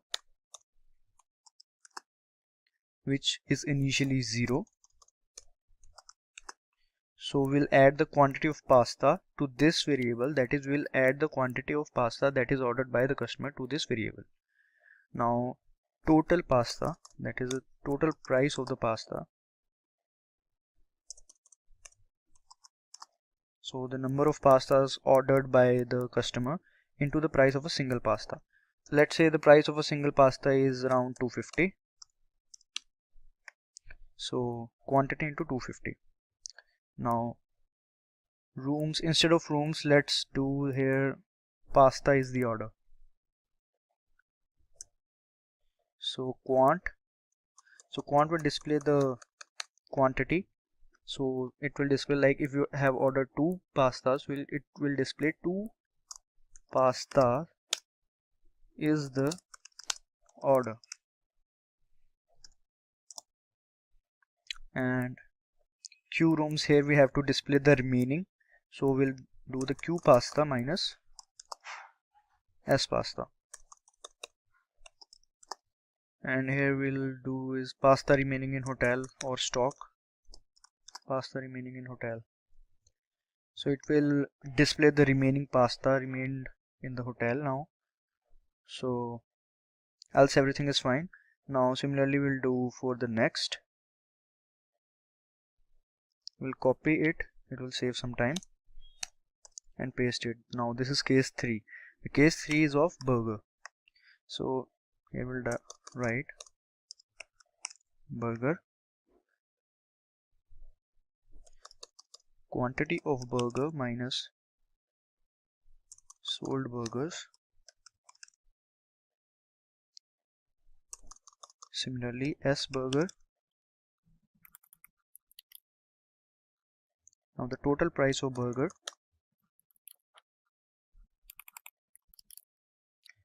So let's say the price of a burger is around 120, and so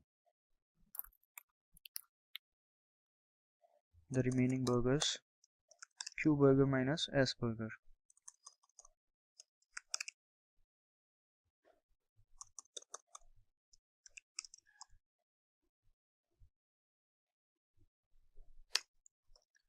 The fourth case now, that is the noodles case. So enter noodles quantity.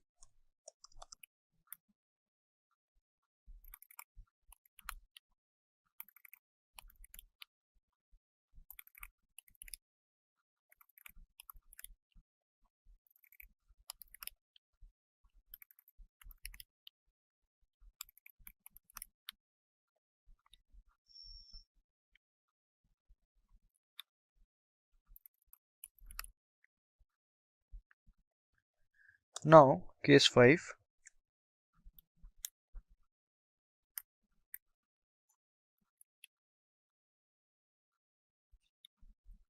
Now case 5 is of shakes. So we'll write enter shakes quantity.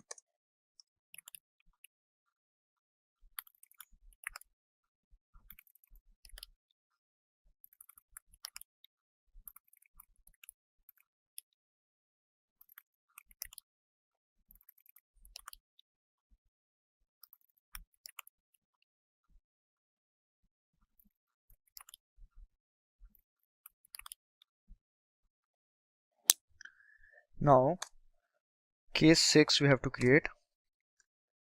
In the case 6 there was chicken roll. So let's do that.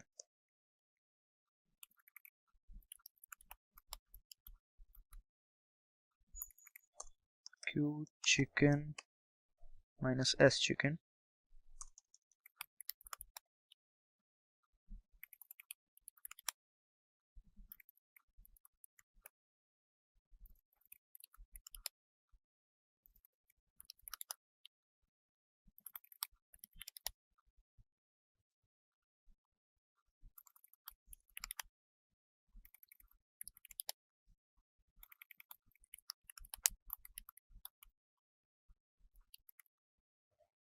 Also we have to change the price of each meal, like chicken roll would be of around 150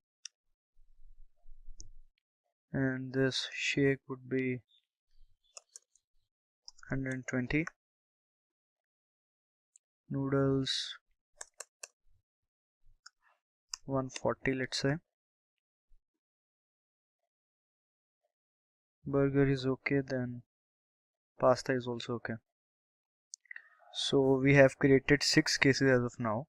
So our second part of the program is done. Now we'll start with the third part of the program. So the third part will contain the case 7, case 8 and the default case. That is, if the user enters any other number which is not in the list, that will come under default case. In case 7, we have to display the information of sales and collection. That is, how many money we have collected for the day and the remaining food items, etc. So now let's start with the case 7. So when the user will enter 7, that is case 7, then he want to see the details of the information of sales and collection. So we'll display a message saying that details of sales and collection. Alright, so after this message, let's add /n /t/t. Alright, so after this message, we have to display the number of rooms we had, the number of rooms we gave for rent, and then the remaining rooms, that is minus the quantity of rooms minus the sold rooms, then the total rooms collection for the day. So similarly we'll do for all the meals like pasta, burger, noodles, etc. So let's do it. So we'll start display. First of all we'll add /n. Now number of rooms we had.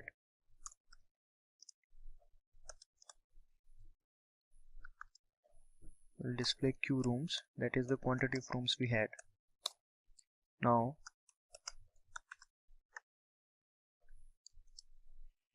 similarly number of rooms we gave for rent. Alright, so we'll write s rooms. Now we have to display a message. Similarly we'll write /n remaining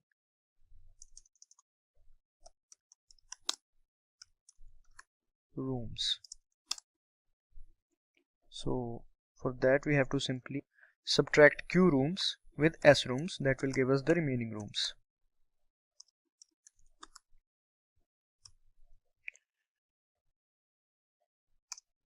After that, the total price that the room has collected or number of rooms have collected.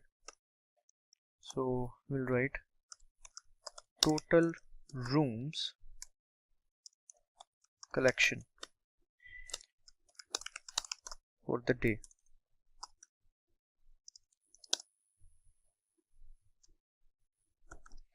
Now it is stored at total rooms. This variable is storing the total types of rooms. This is the complete information of rooms. Similarly we have to do it for the burger, noodle, pasta, etc. So we can copy, we'll copy this part and we'll do copy and paste. I'll paste again we'll paste. Now number of rooms we had, instead of this we'll simply write number of pastas we had. Number of pastas, we have to change that. Number of pastas we sold.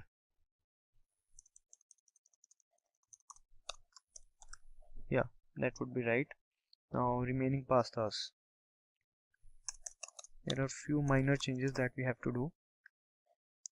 Total pasta collection.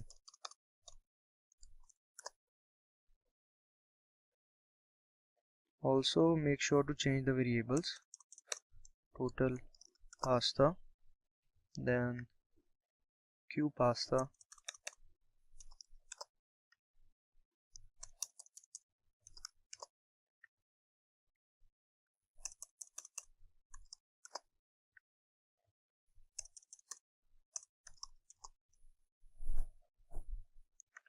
alright. Now after pasta it was burger.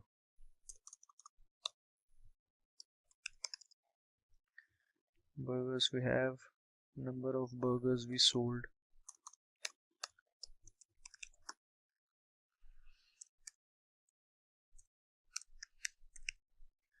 Alright, so it would be Q burger and S burger. Remaining burgers.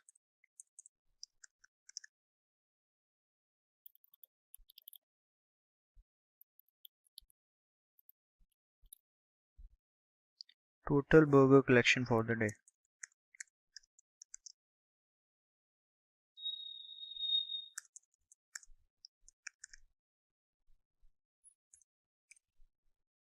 Alright, now we'll do same for noodles.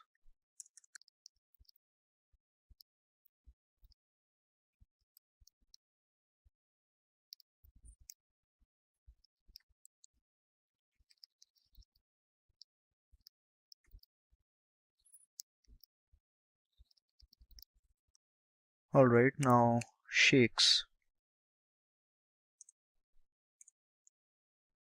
Number of shakes we had.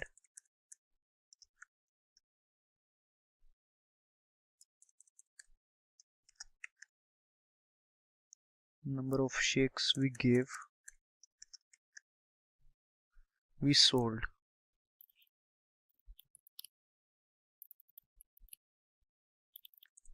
Remaining shakes.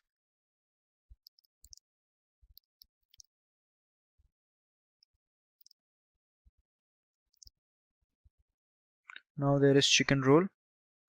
Number of chicken roll we had.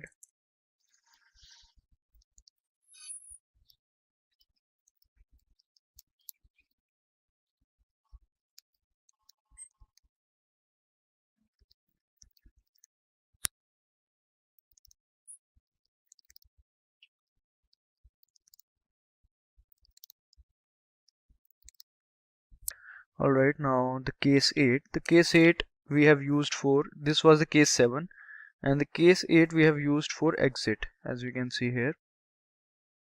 This is the exit case, and for that we'll simply use the exit statement. The exit statement is used to terminate the program, to shift the control out of the program or exit the program. So here we'll use that. So case 8 would be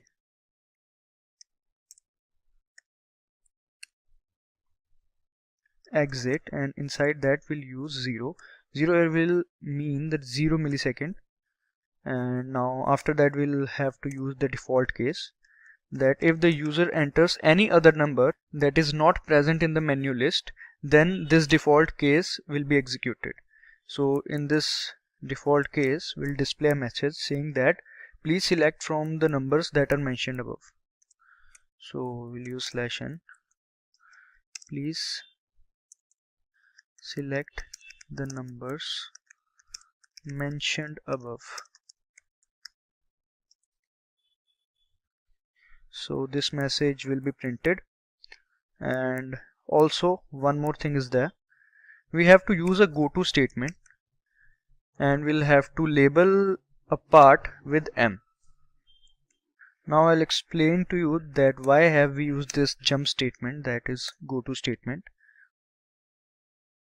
So after making a choice, we again want to choose another option. That is, if I have ordered 2 pastas, then I also want to order 2 burgers as well. So we will mark or label menu with M. So this is our menu. Please select from the menu options. So here we will label M. And in the last we have used the goto statements. So the goto statement here will transfer the control to the menu after making a choice. So again, M is the label we have used for the menu, and we will use a goto statement to transfer the control to the menu after making the choice, so that we can make more choices. Goto is a jump statement basically that is used to jump from one part to another part having a specified label. So we have labeled menu with M, and this goto jump statement will help us in jumping to the menu after every choice. Alright, so our code is done. We have done all the things that we need. Now we need to run it, and for that firstly we need to save it. Alright, so let's go to files and save it, and now let's select the destination folder.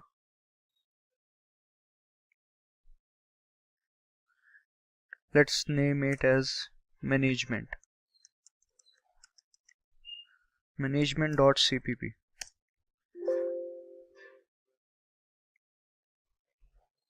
Alright, so the program is saved. Now let's try to compile and run this program.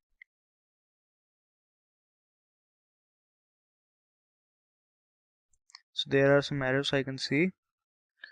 Okay, so we have used the semicolon. Now this will take care of many errors. Now let's try to again compile and run. Let's check Q noodles. Alright, I think Q noodles. So we have to backspace S. Now let's try to compile and run again. Hope it works now. So quantity of items we have, as we can see. So rooms available, let's say we have 10 rooms. And quantity of pasta, we have 25 pastas in our hotel, and around 50 burgers, and 30 noodles, and 30 shakes. Chicken roll we have 40. So this is the menu. Please select from the menu options. As we can see, first rooms, then pasta, burger, noodles, shake, chicken roll, information regarding sales and collection, and then 8 to exit. So first of all, let's say I want to order 2 rooms, so I'll click 1. Please enter your choice. I have clicked 1 and I'll press enter. Now enter the number of rooms you want, and let us suppose I want 2 rooms. So as we can see, 2 rooms have been allotted to you. Now again the menu is displayed on the screen.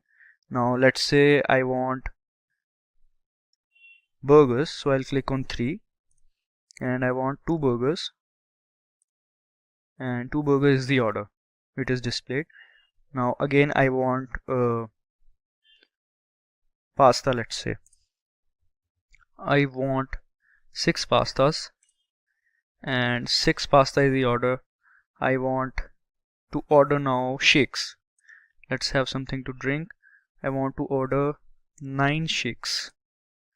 9 shakes is the order. And let's say, so as we know that we have only 10 rooms. Now let's try to enter 11. So first of all we'll enter 1, that is rooms. Now let's try to order 11 rooms.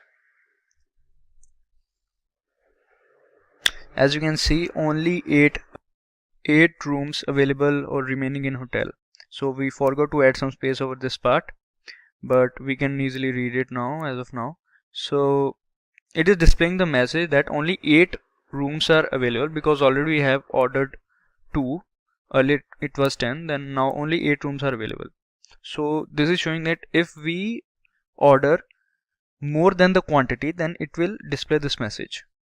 Now let's say I want to check the information regarding sales and collection of today's rooms and as well as meals. So I'll simply click on 7.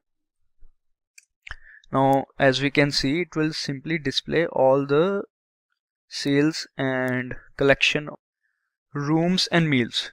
As you can see, number of rooms we had 10, number of rooms we gave for rent 2, remaining rooms are 8. So total rooms collection for the day is 2400, as one room is of 1200. So similarly, number of pastas we had 25, number of pastas we sold 6, remaining pastas we had 19. So the total pasta collection is 1500. So and so the burger, and then noodles, and then shakes and chicken roll. So this is the total chicken roll collection for the day. That is we haven't ordered a single chicken roll. Also we can do one more thing. We can simply display the total result of all the collections of rooms and meals. So let's do that. So to display the total collection of the day, all we need to do is to add all the totals of pastas, burgers and rooms. So for that we have to go to case 7.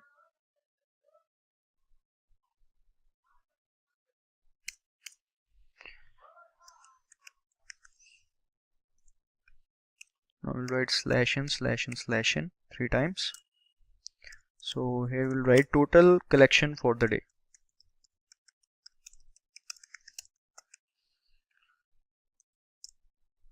And after that,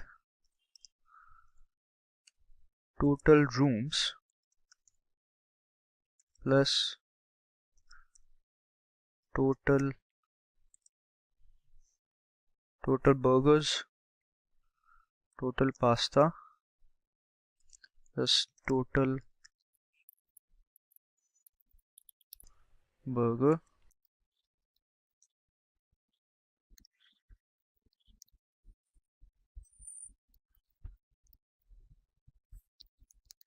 total chicken. Alright, after this we will use the break statement. Now let's run the program.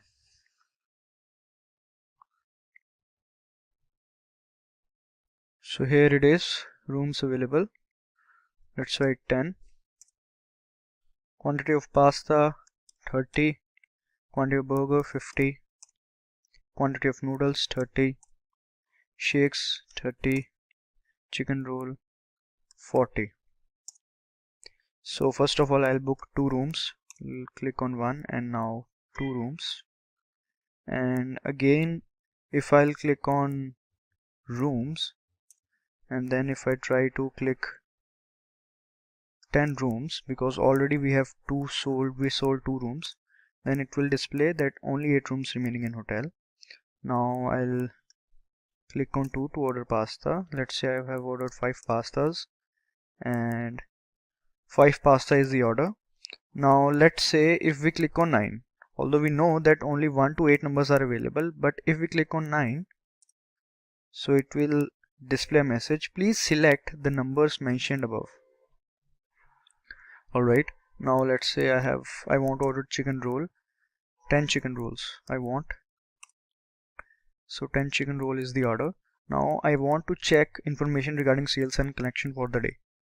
So I click on 7 and then here I can see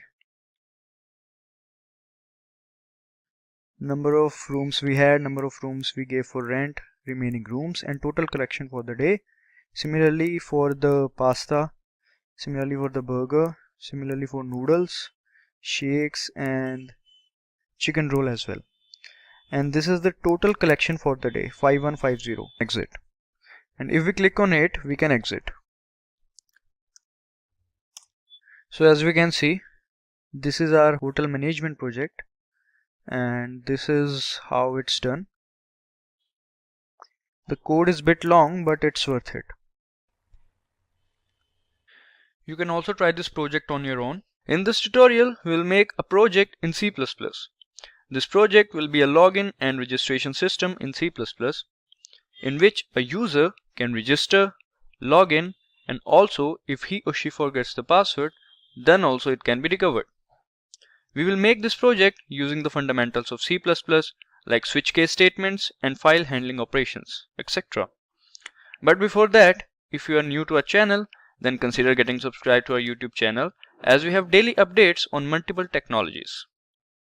So let's go ahead and understand this C++ project of login and registration system.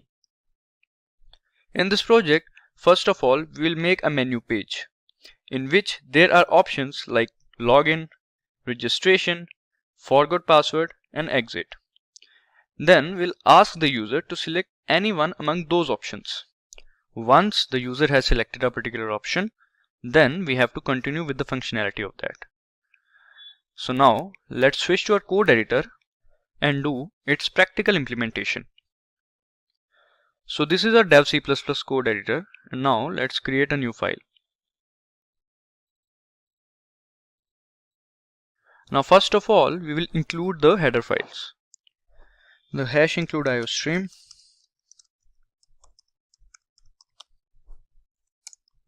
then there is fstream class for file handling operation, hash include fstream, then there is string.h for string,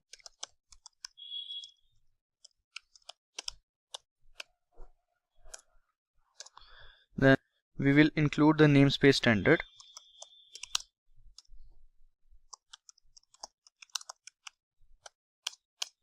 now we will do the forward declaration for three functions, that is login function, registration function, and forgot function.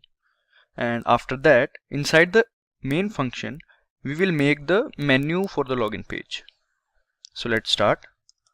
First of all, we are doing the forward declaration. This is the login function.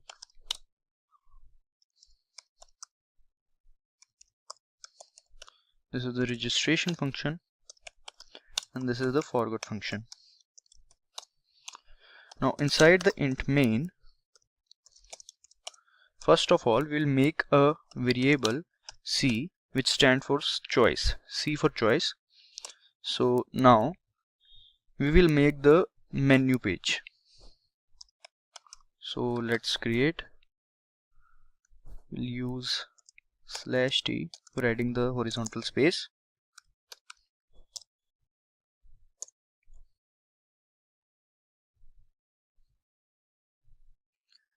Now in the end we will use /n.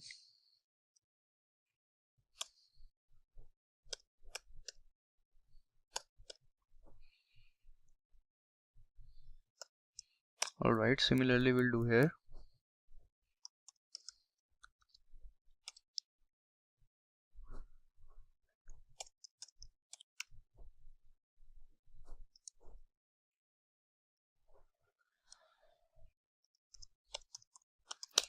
Welcome to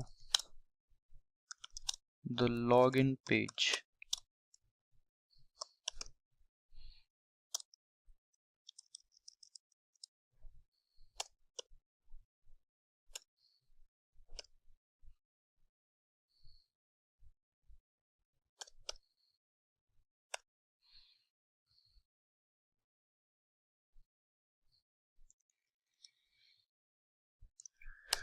Now again we'll do the same, /t /t, and now underscores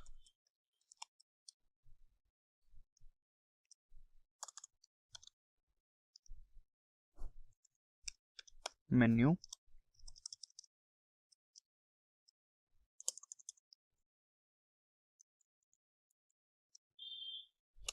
/n.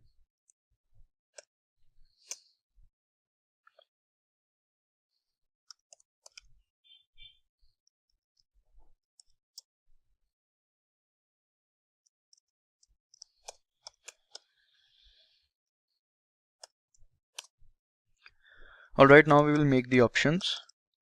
So we'll do the /t.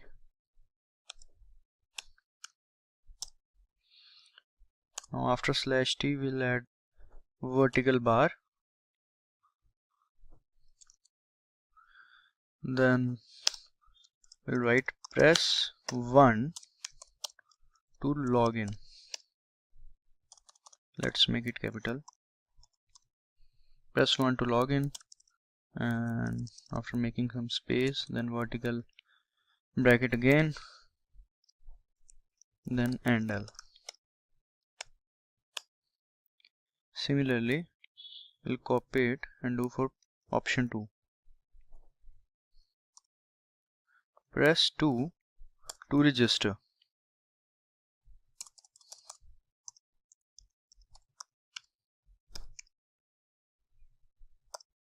Alright. Let's maintain the symmetry. Press 3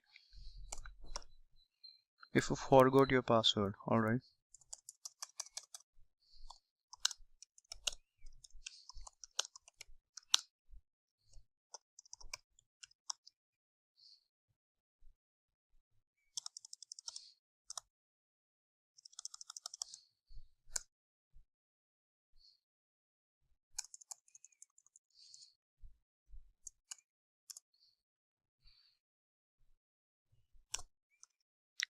Press 4 to exit.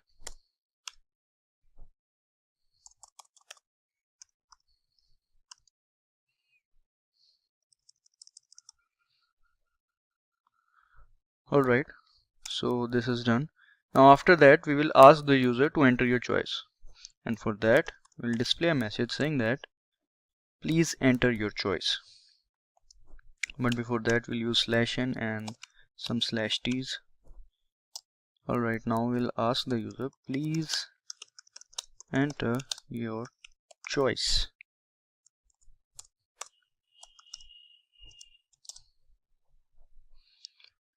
Alright, now we'll take the input of the choice, that is C, that we have already declared.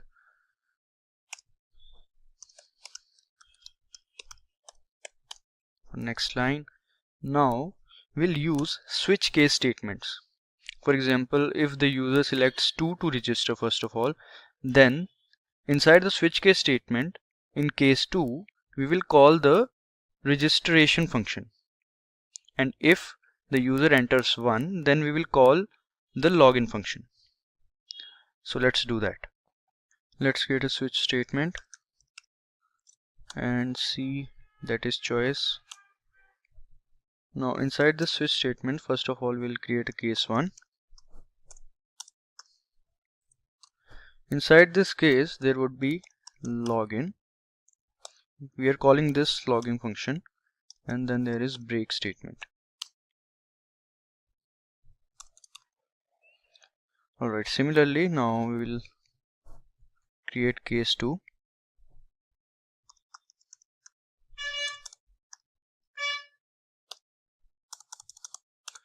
So case 2 would be registration.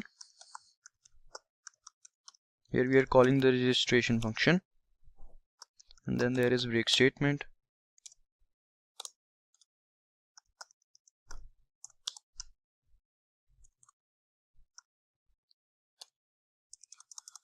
In case 3 there is forgot function.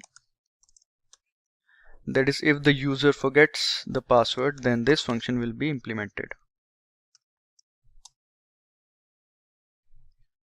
Now there is a default case. No, now there is a case 4.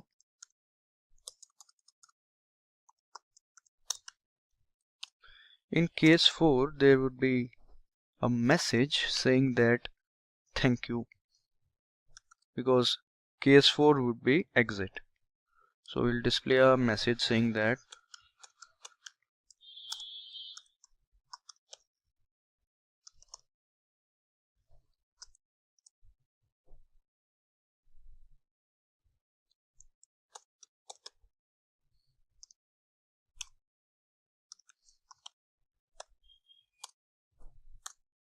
now we'll also have to make the default case. That is, if the user selects 5, 6 or any other number that is not in the menu, then we will display a message saying that please select from the options given above. So before that we'll add the /t. Please select from the options given above. After that we'll use /n and endl.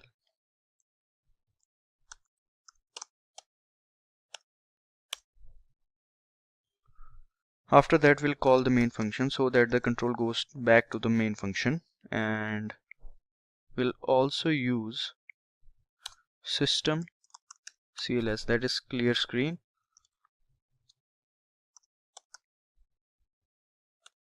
It means every time the code is processed, it will clear up the screen.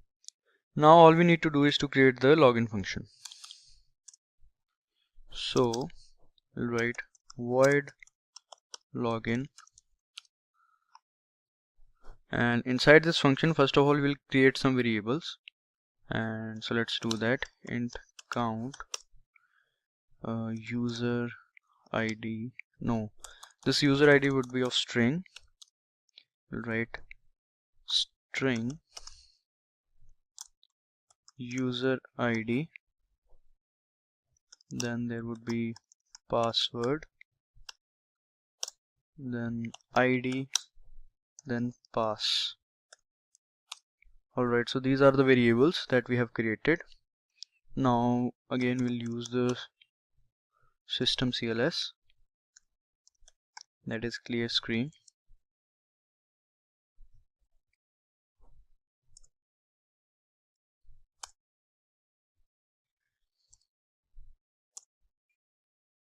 We have to write CLS inside the double quotes.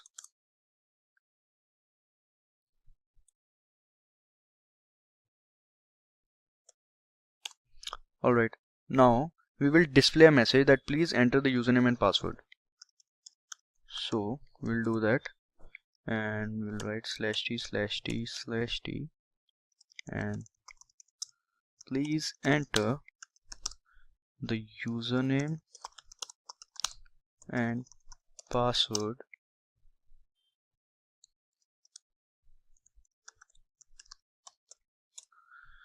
Alright, now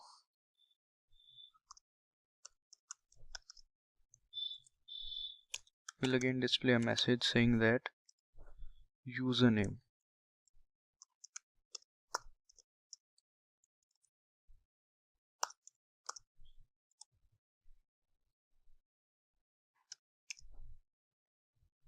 Now we'll take the input.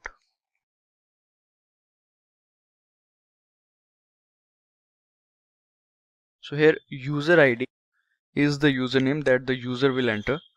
Now again we will display a message saying that password. Let's make it capital.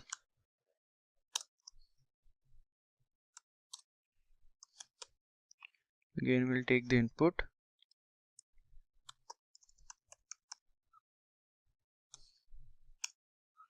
Now as the user has entered the username and password, now we will check that if that username and password already exist in our records, and for that we will use the file handling operation of ifstream class, because ifstream is used to read the data. So we will use ifstream and ifstream class. This will read the data from the file. Input is the object name and the file name would be records.txt. Alright, we'll have to make it inside the double quotes.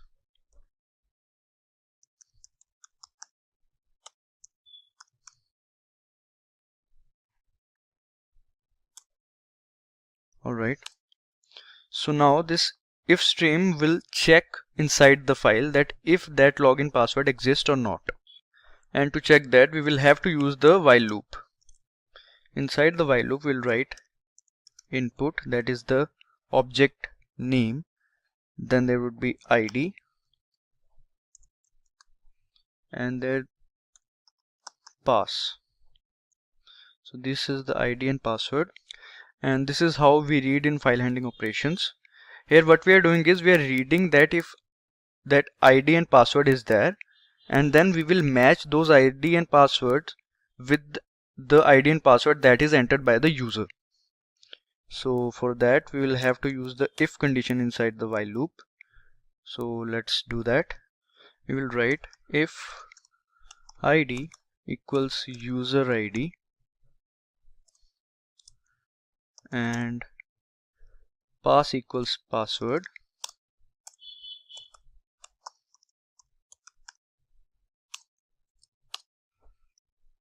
then count would be 1, and then we will use systemcls to clear the screen. Here we have assigned 1 to count because in the next part we will use an if condition, that if the count is 1 then we will display a message saying that your login is successful, that is the password or username entered by the user matches with the record, that is the user has already registered. So now before that we have to close this file, so let's do that. To close this file we will use the object name, that is input dot close. This is how we can close the file. Alright, now we'll use the if condition, and inside this if condition, as I've said, if count equals 1,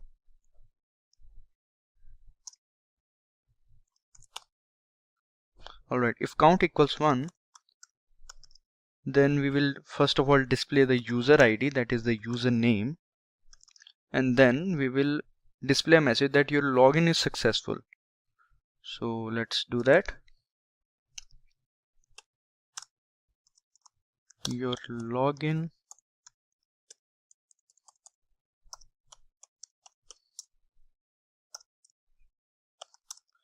is successful.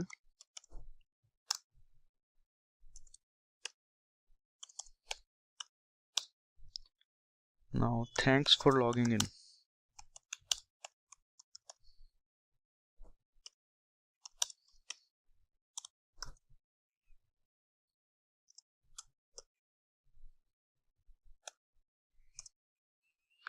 Now again we will shift the control to the main, because there is the main menu, and now inside the else block we will display a message, that is if the user and password is not found inside the file, then it means that the user is not registered, so he can't log in, he has to register first.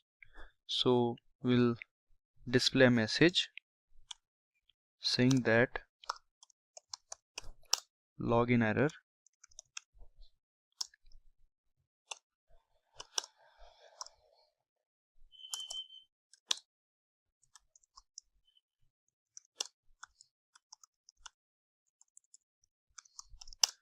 Please check your username.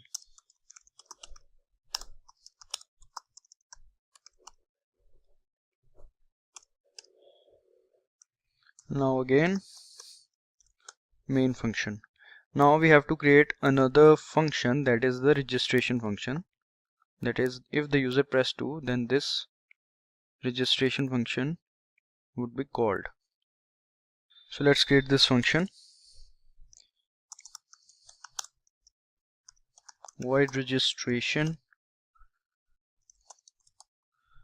Now inside this function we will first of all create some variables, then after that we'll ask the user to enter the username and password, pretty much the same as that of the previous function. So first of all string r for registration user ID, r user ID, then r password, then r ID and r pass.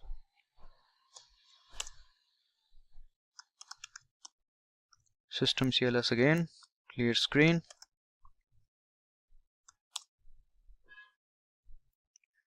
Alright,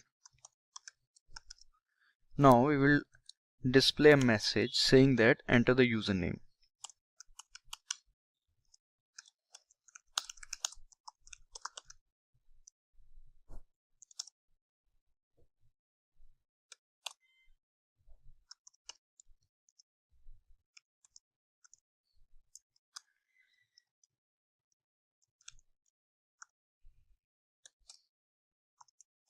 Again, enter the password.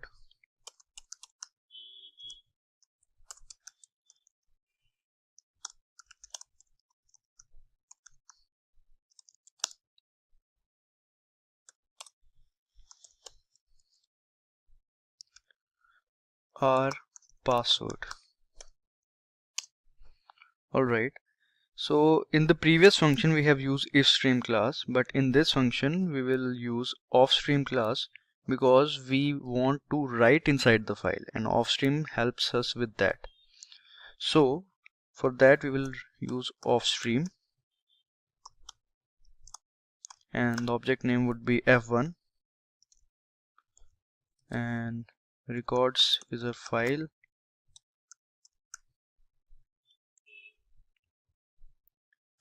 and we will use the app mode. This iOS means the input output stream, and app will open the file and append the output in the end. So this is our app mode. There are different modes, so here we are using this app mode.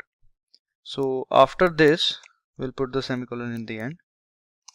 Now we have to write inside the file, so we'll do the f1, and this is how we write inside the file. F1 here is the object name, and our user ID is the username, and after that we'll add some space,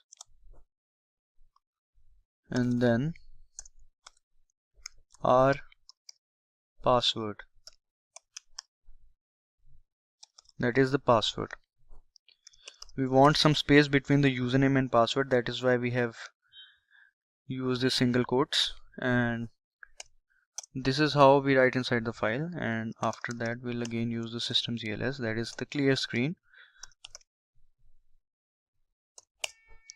Alright, now we'll display a message that registration is successful, as we have already written inside the file. So now we can display this message saying that registration is successful.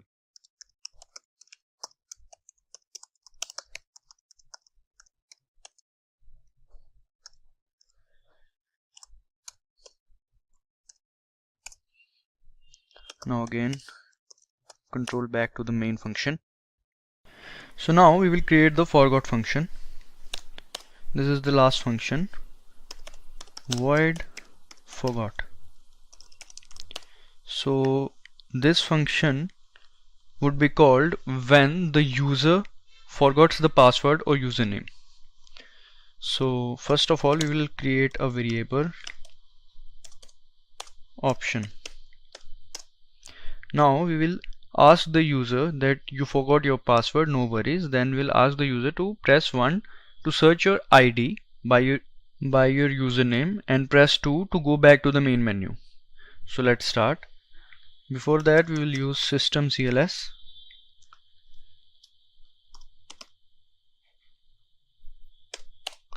Alright, now we'll display the message saying that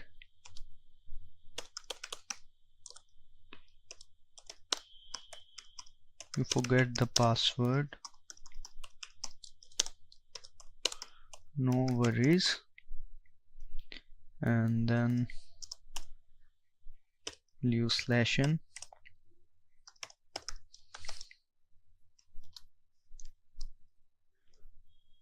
Now press 1 to search your ID by username.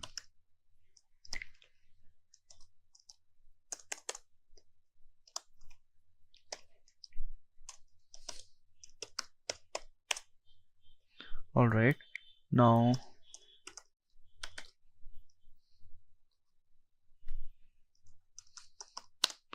Press 2 to go back to the main menu.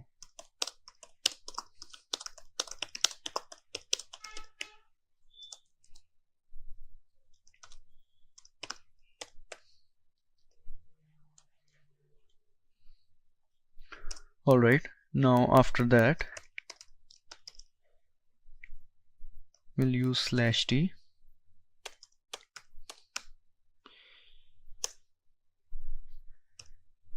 Alright, now enter your choice.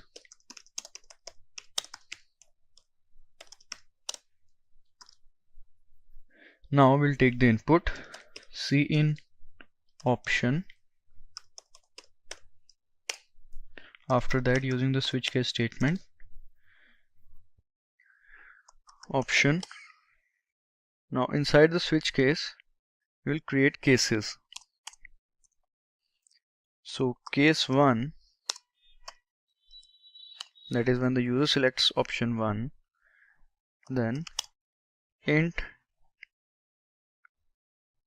we'll use bracket over here because there would be multiple lines.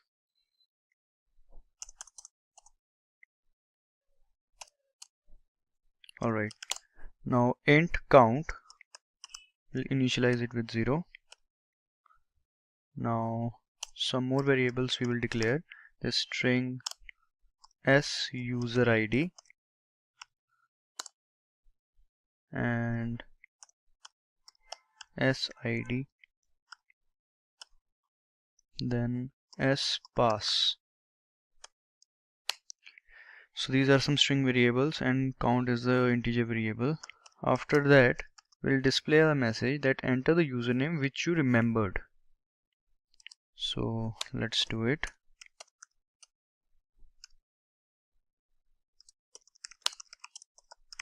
Enter the username you remembered.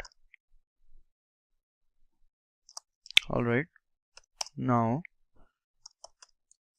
we will take the input from the user as user ID. So once the user entered the username, then we will check that if that username exists in the file using the ifstream object. As we know, ifstream is used when we want to read from the file or check from the file. So we'll create the ifstream class and the object name would be f2 and records.txt is the file.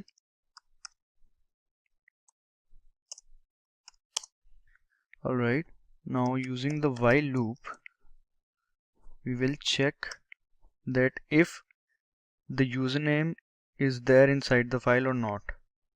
So sid and spass. So now if sid equals suser id,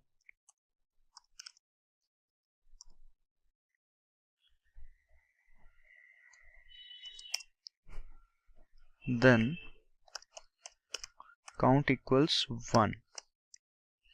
So we will assign 1 to count and after that we will close the file, that is f2.close. So here what we are doing is we are checking inside the file using the ifstream object that if that id or password is there, and if that id is there, then we'll assign 1 to the count as initially it was 0, and then again we'll do the same as that we have in the as we have done in the previous function, that if count equals to 1, then we will print a message that your count is found. So let's do that. So as we have closed the file, now after that we'll use an if statement with a condition that if count equals 1, then we will print a message saying that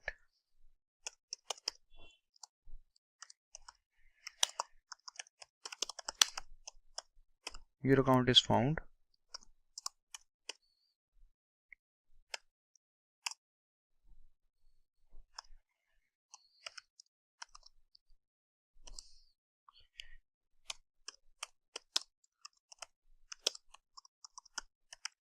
your password is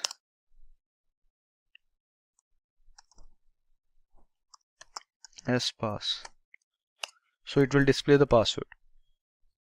Again, the control will be shifted to the main, where there is the main menu, and inside the else block now, inside the else block will display a message saying that sorry, your account is not found. Sorry, your account is not found.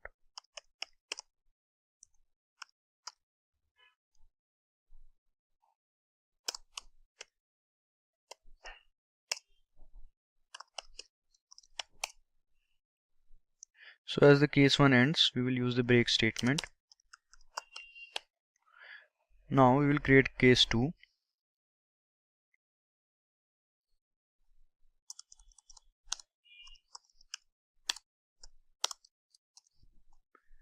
In case 2, as we have said that it will simply call the go back to the main menu. So all we'll do is call the main function so that the control will go back to the main menu. And now also we have to create the default case. In the default case, we'll simply print a message saying that wrong choice, please try again. So we'll use /t/t/t. Wrong choice, please try again.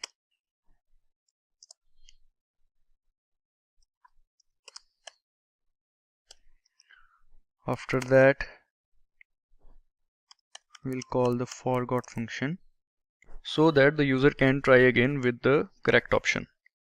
Alright, so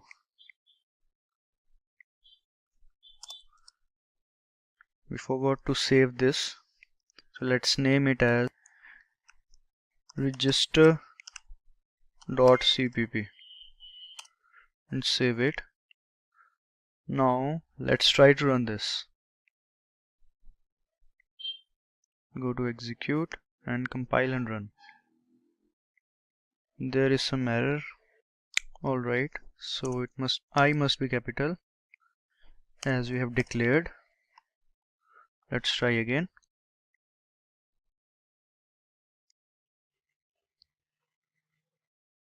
So as you can see, welcome to login page. This is the menu, and this is press 1 to login, press 2 to register, press 3 if you forgot your password, press 4 to exit. So now we will enter our choice. First of all, we need to register. So we'll write 2 and our username as sam@email.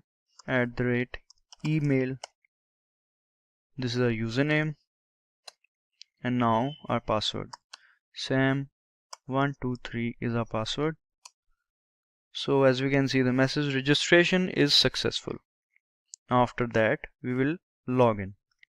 As we have registered, now we'll try to log in. Sam@email is our username, and Sam123 are our password.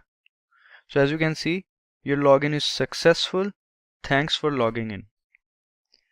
Now let's say I forgot my password. So I'll press 3, as if you forgot your password, you have to press 3.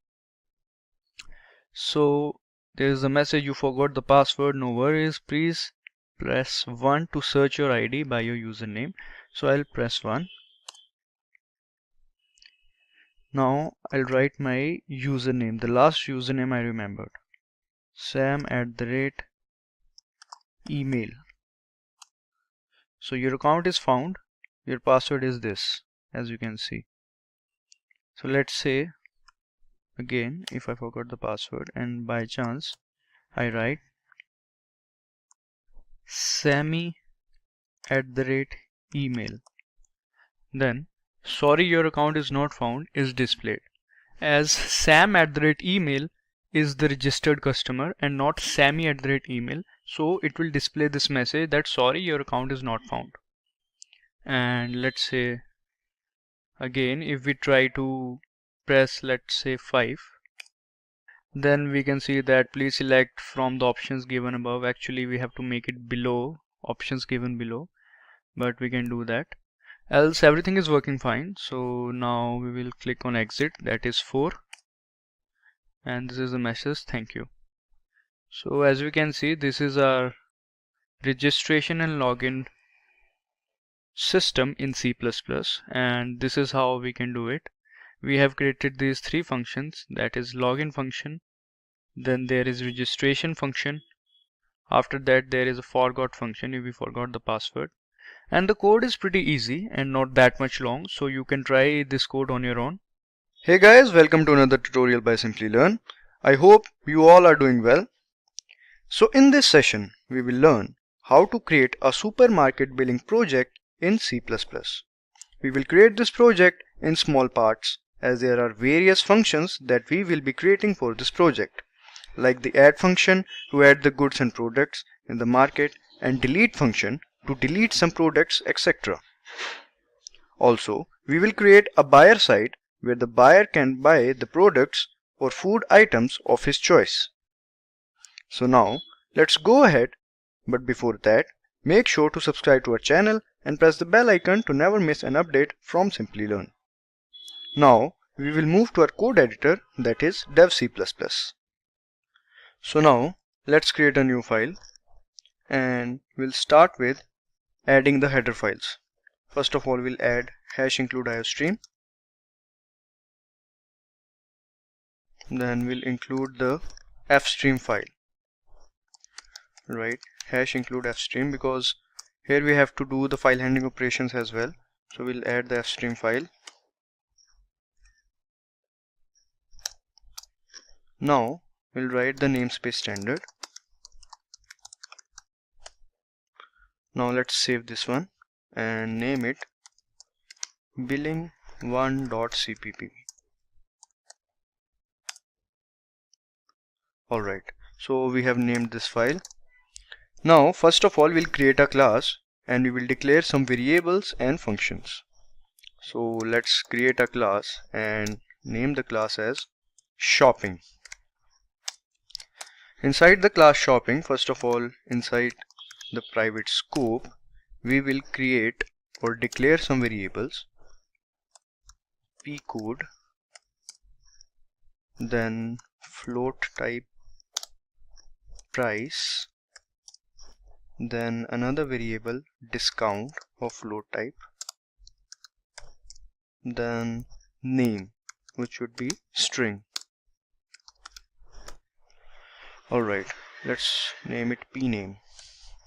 P stands for product. Alright, now inside the public scope, we will declare the functions. So let's name this function as menu, because we have to create the menu. Then administrator function.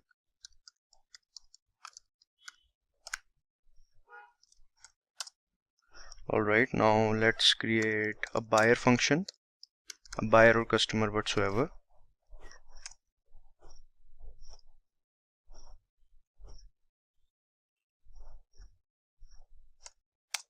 Alright, now let's create add function, then the edit function.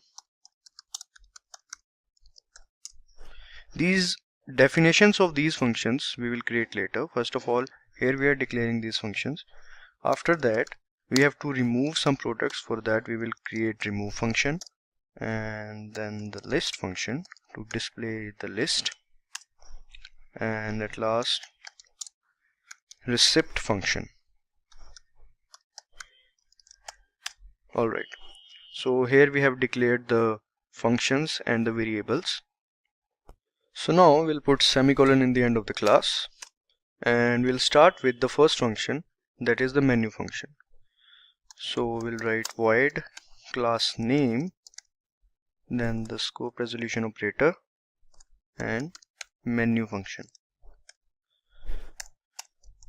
So now inside this function, first of all, we will create a variable that is choice, and some more variables like, let's say, email and password, because here we will need email as well as password for the login purpose. So now we have to create this menu, and for that we have to first of all display supermarket main menu, and after that we will display that administrator, buyer, etc. and all that. So now let's start with that. For that we have to display, and you can display in your own style, like I usually do like this, /t, to add some horizontal space.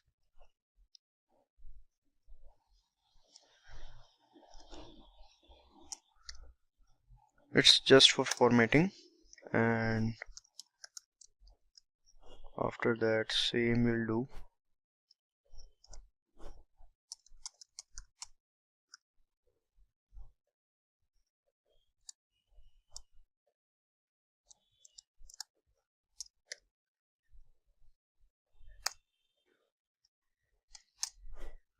To save some time, let's just copy and just paste it. But now here we will write supermarket main menu.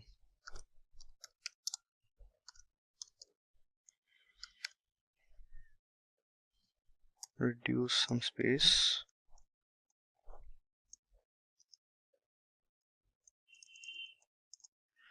Alright, now similarly we'll do here.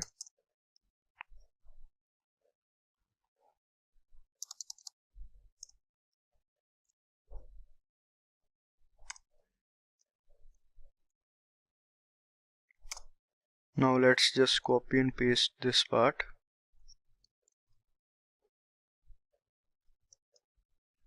Alright, now again some space.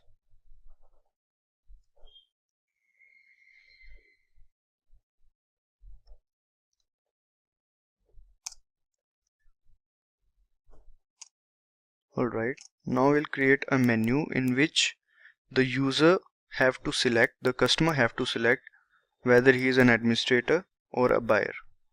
So let's do that, and for that we'll write cout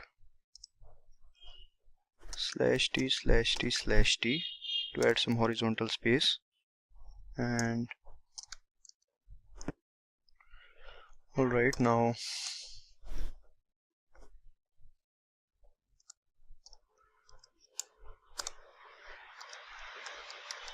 administrator,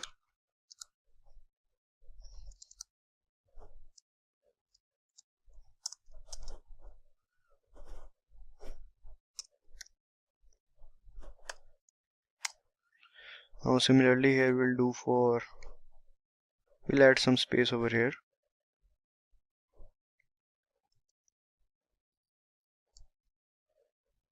Just remove this one.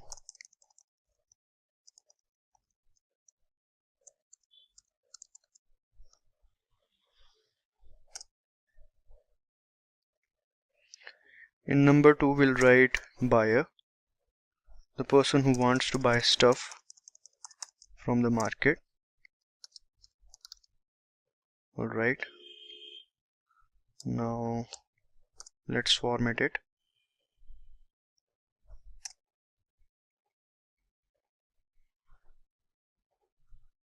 We'll add some space over here.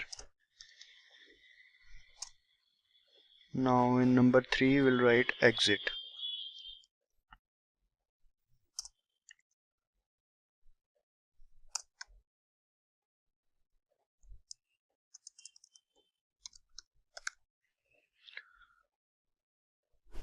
Alright, it's pretty much done. After that, again, if we want to add some space, we can add some.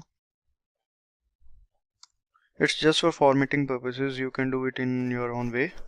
And after that, we have to display a message saying that please select.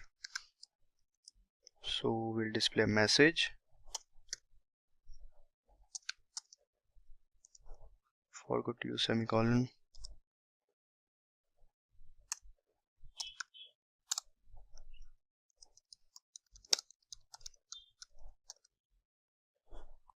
Now we'll take an input from the user that whatsoever he wants to click on, like if he's an administrator he will click on 1, if he's a buyer then he'll click on 2, and if he wants to exit he can click on 3. So we will take an input of choice. Now we have to use switch case, and let's create that switch, and inside this we'll write choice. We all know how switch case works. Alright, now for case 1, that is administrator case, we will ask the user to enter the login credentials if he or she is an administrator. So let's just do that. So first of all we'll display a message saying that please log in. So /t/t.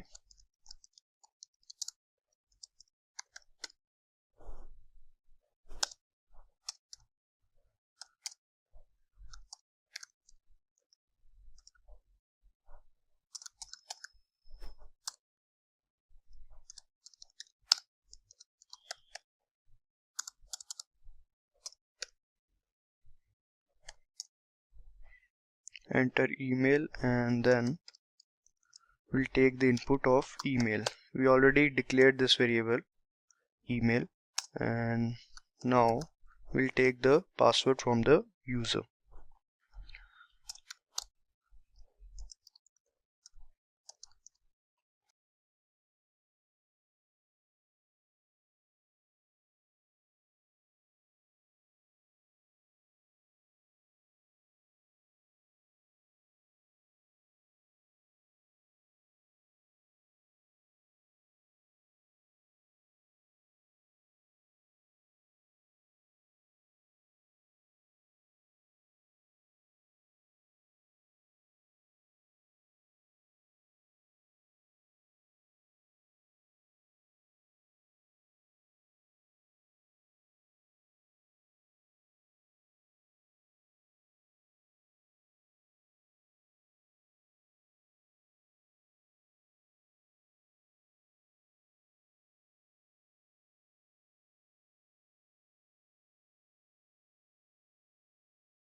And with that, we have come to the end of this video on C++ full course.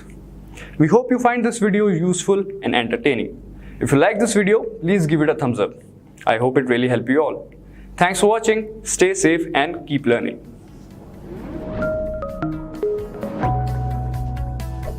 Hi there, if you like this video, subscribe to the Simplilearn YouTube channel and click here to watch similar videos. To nerd up and get certified, click here.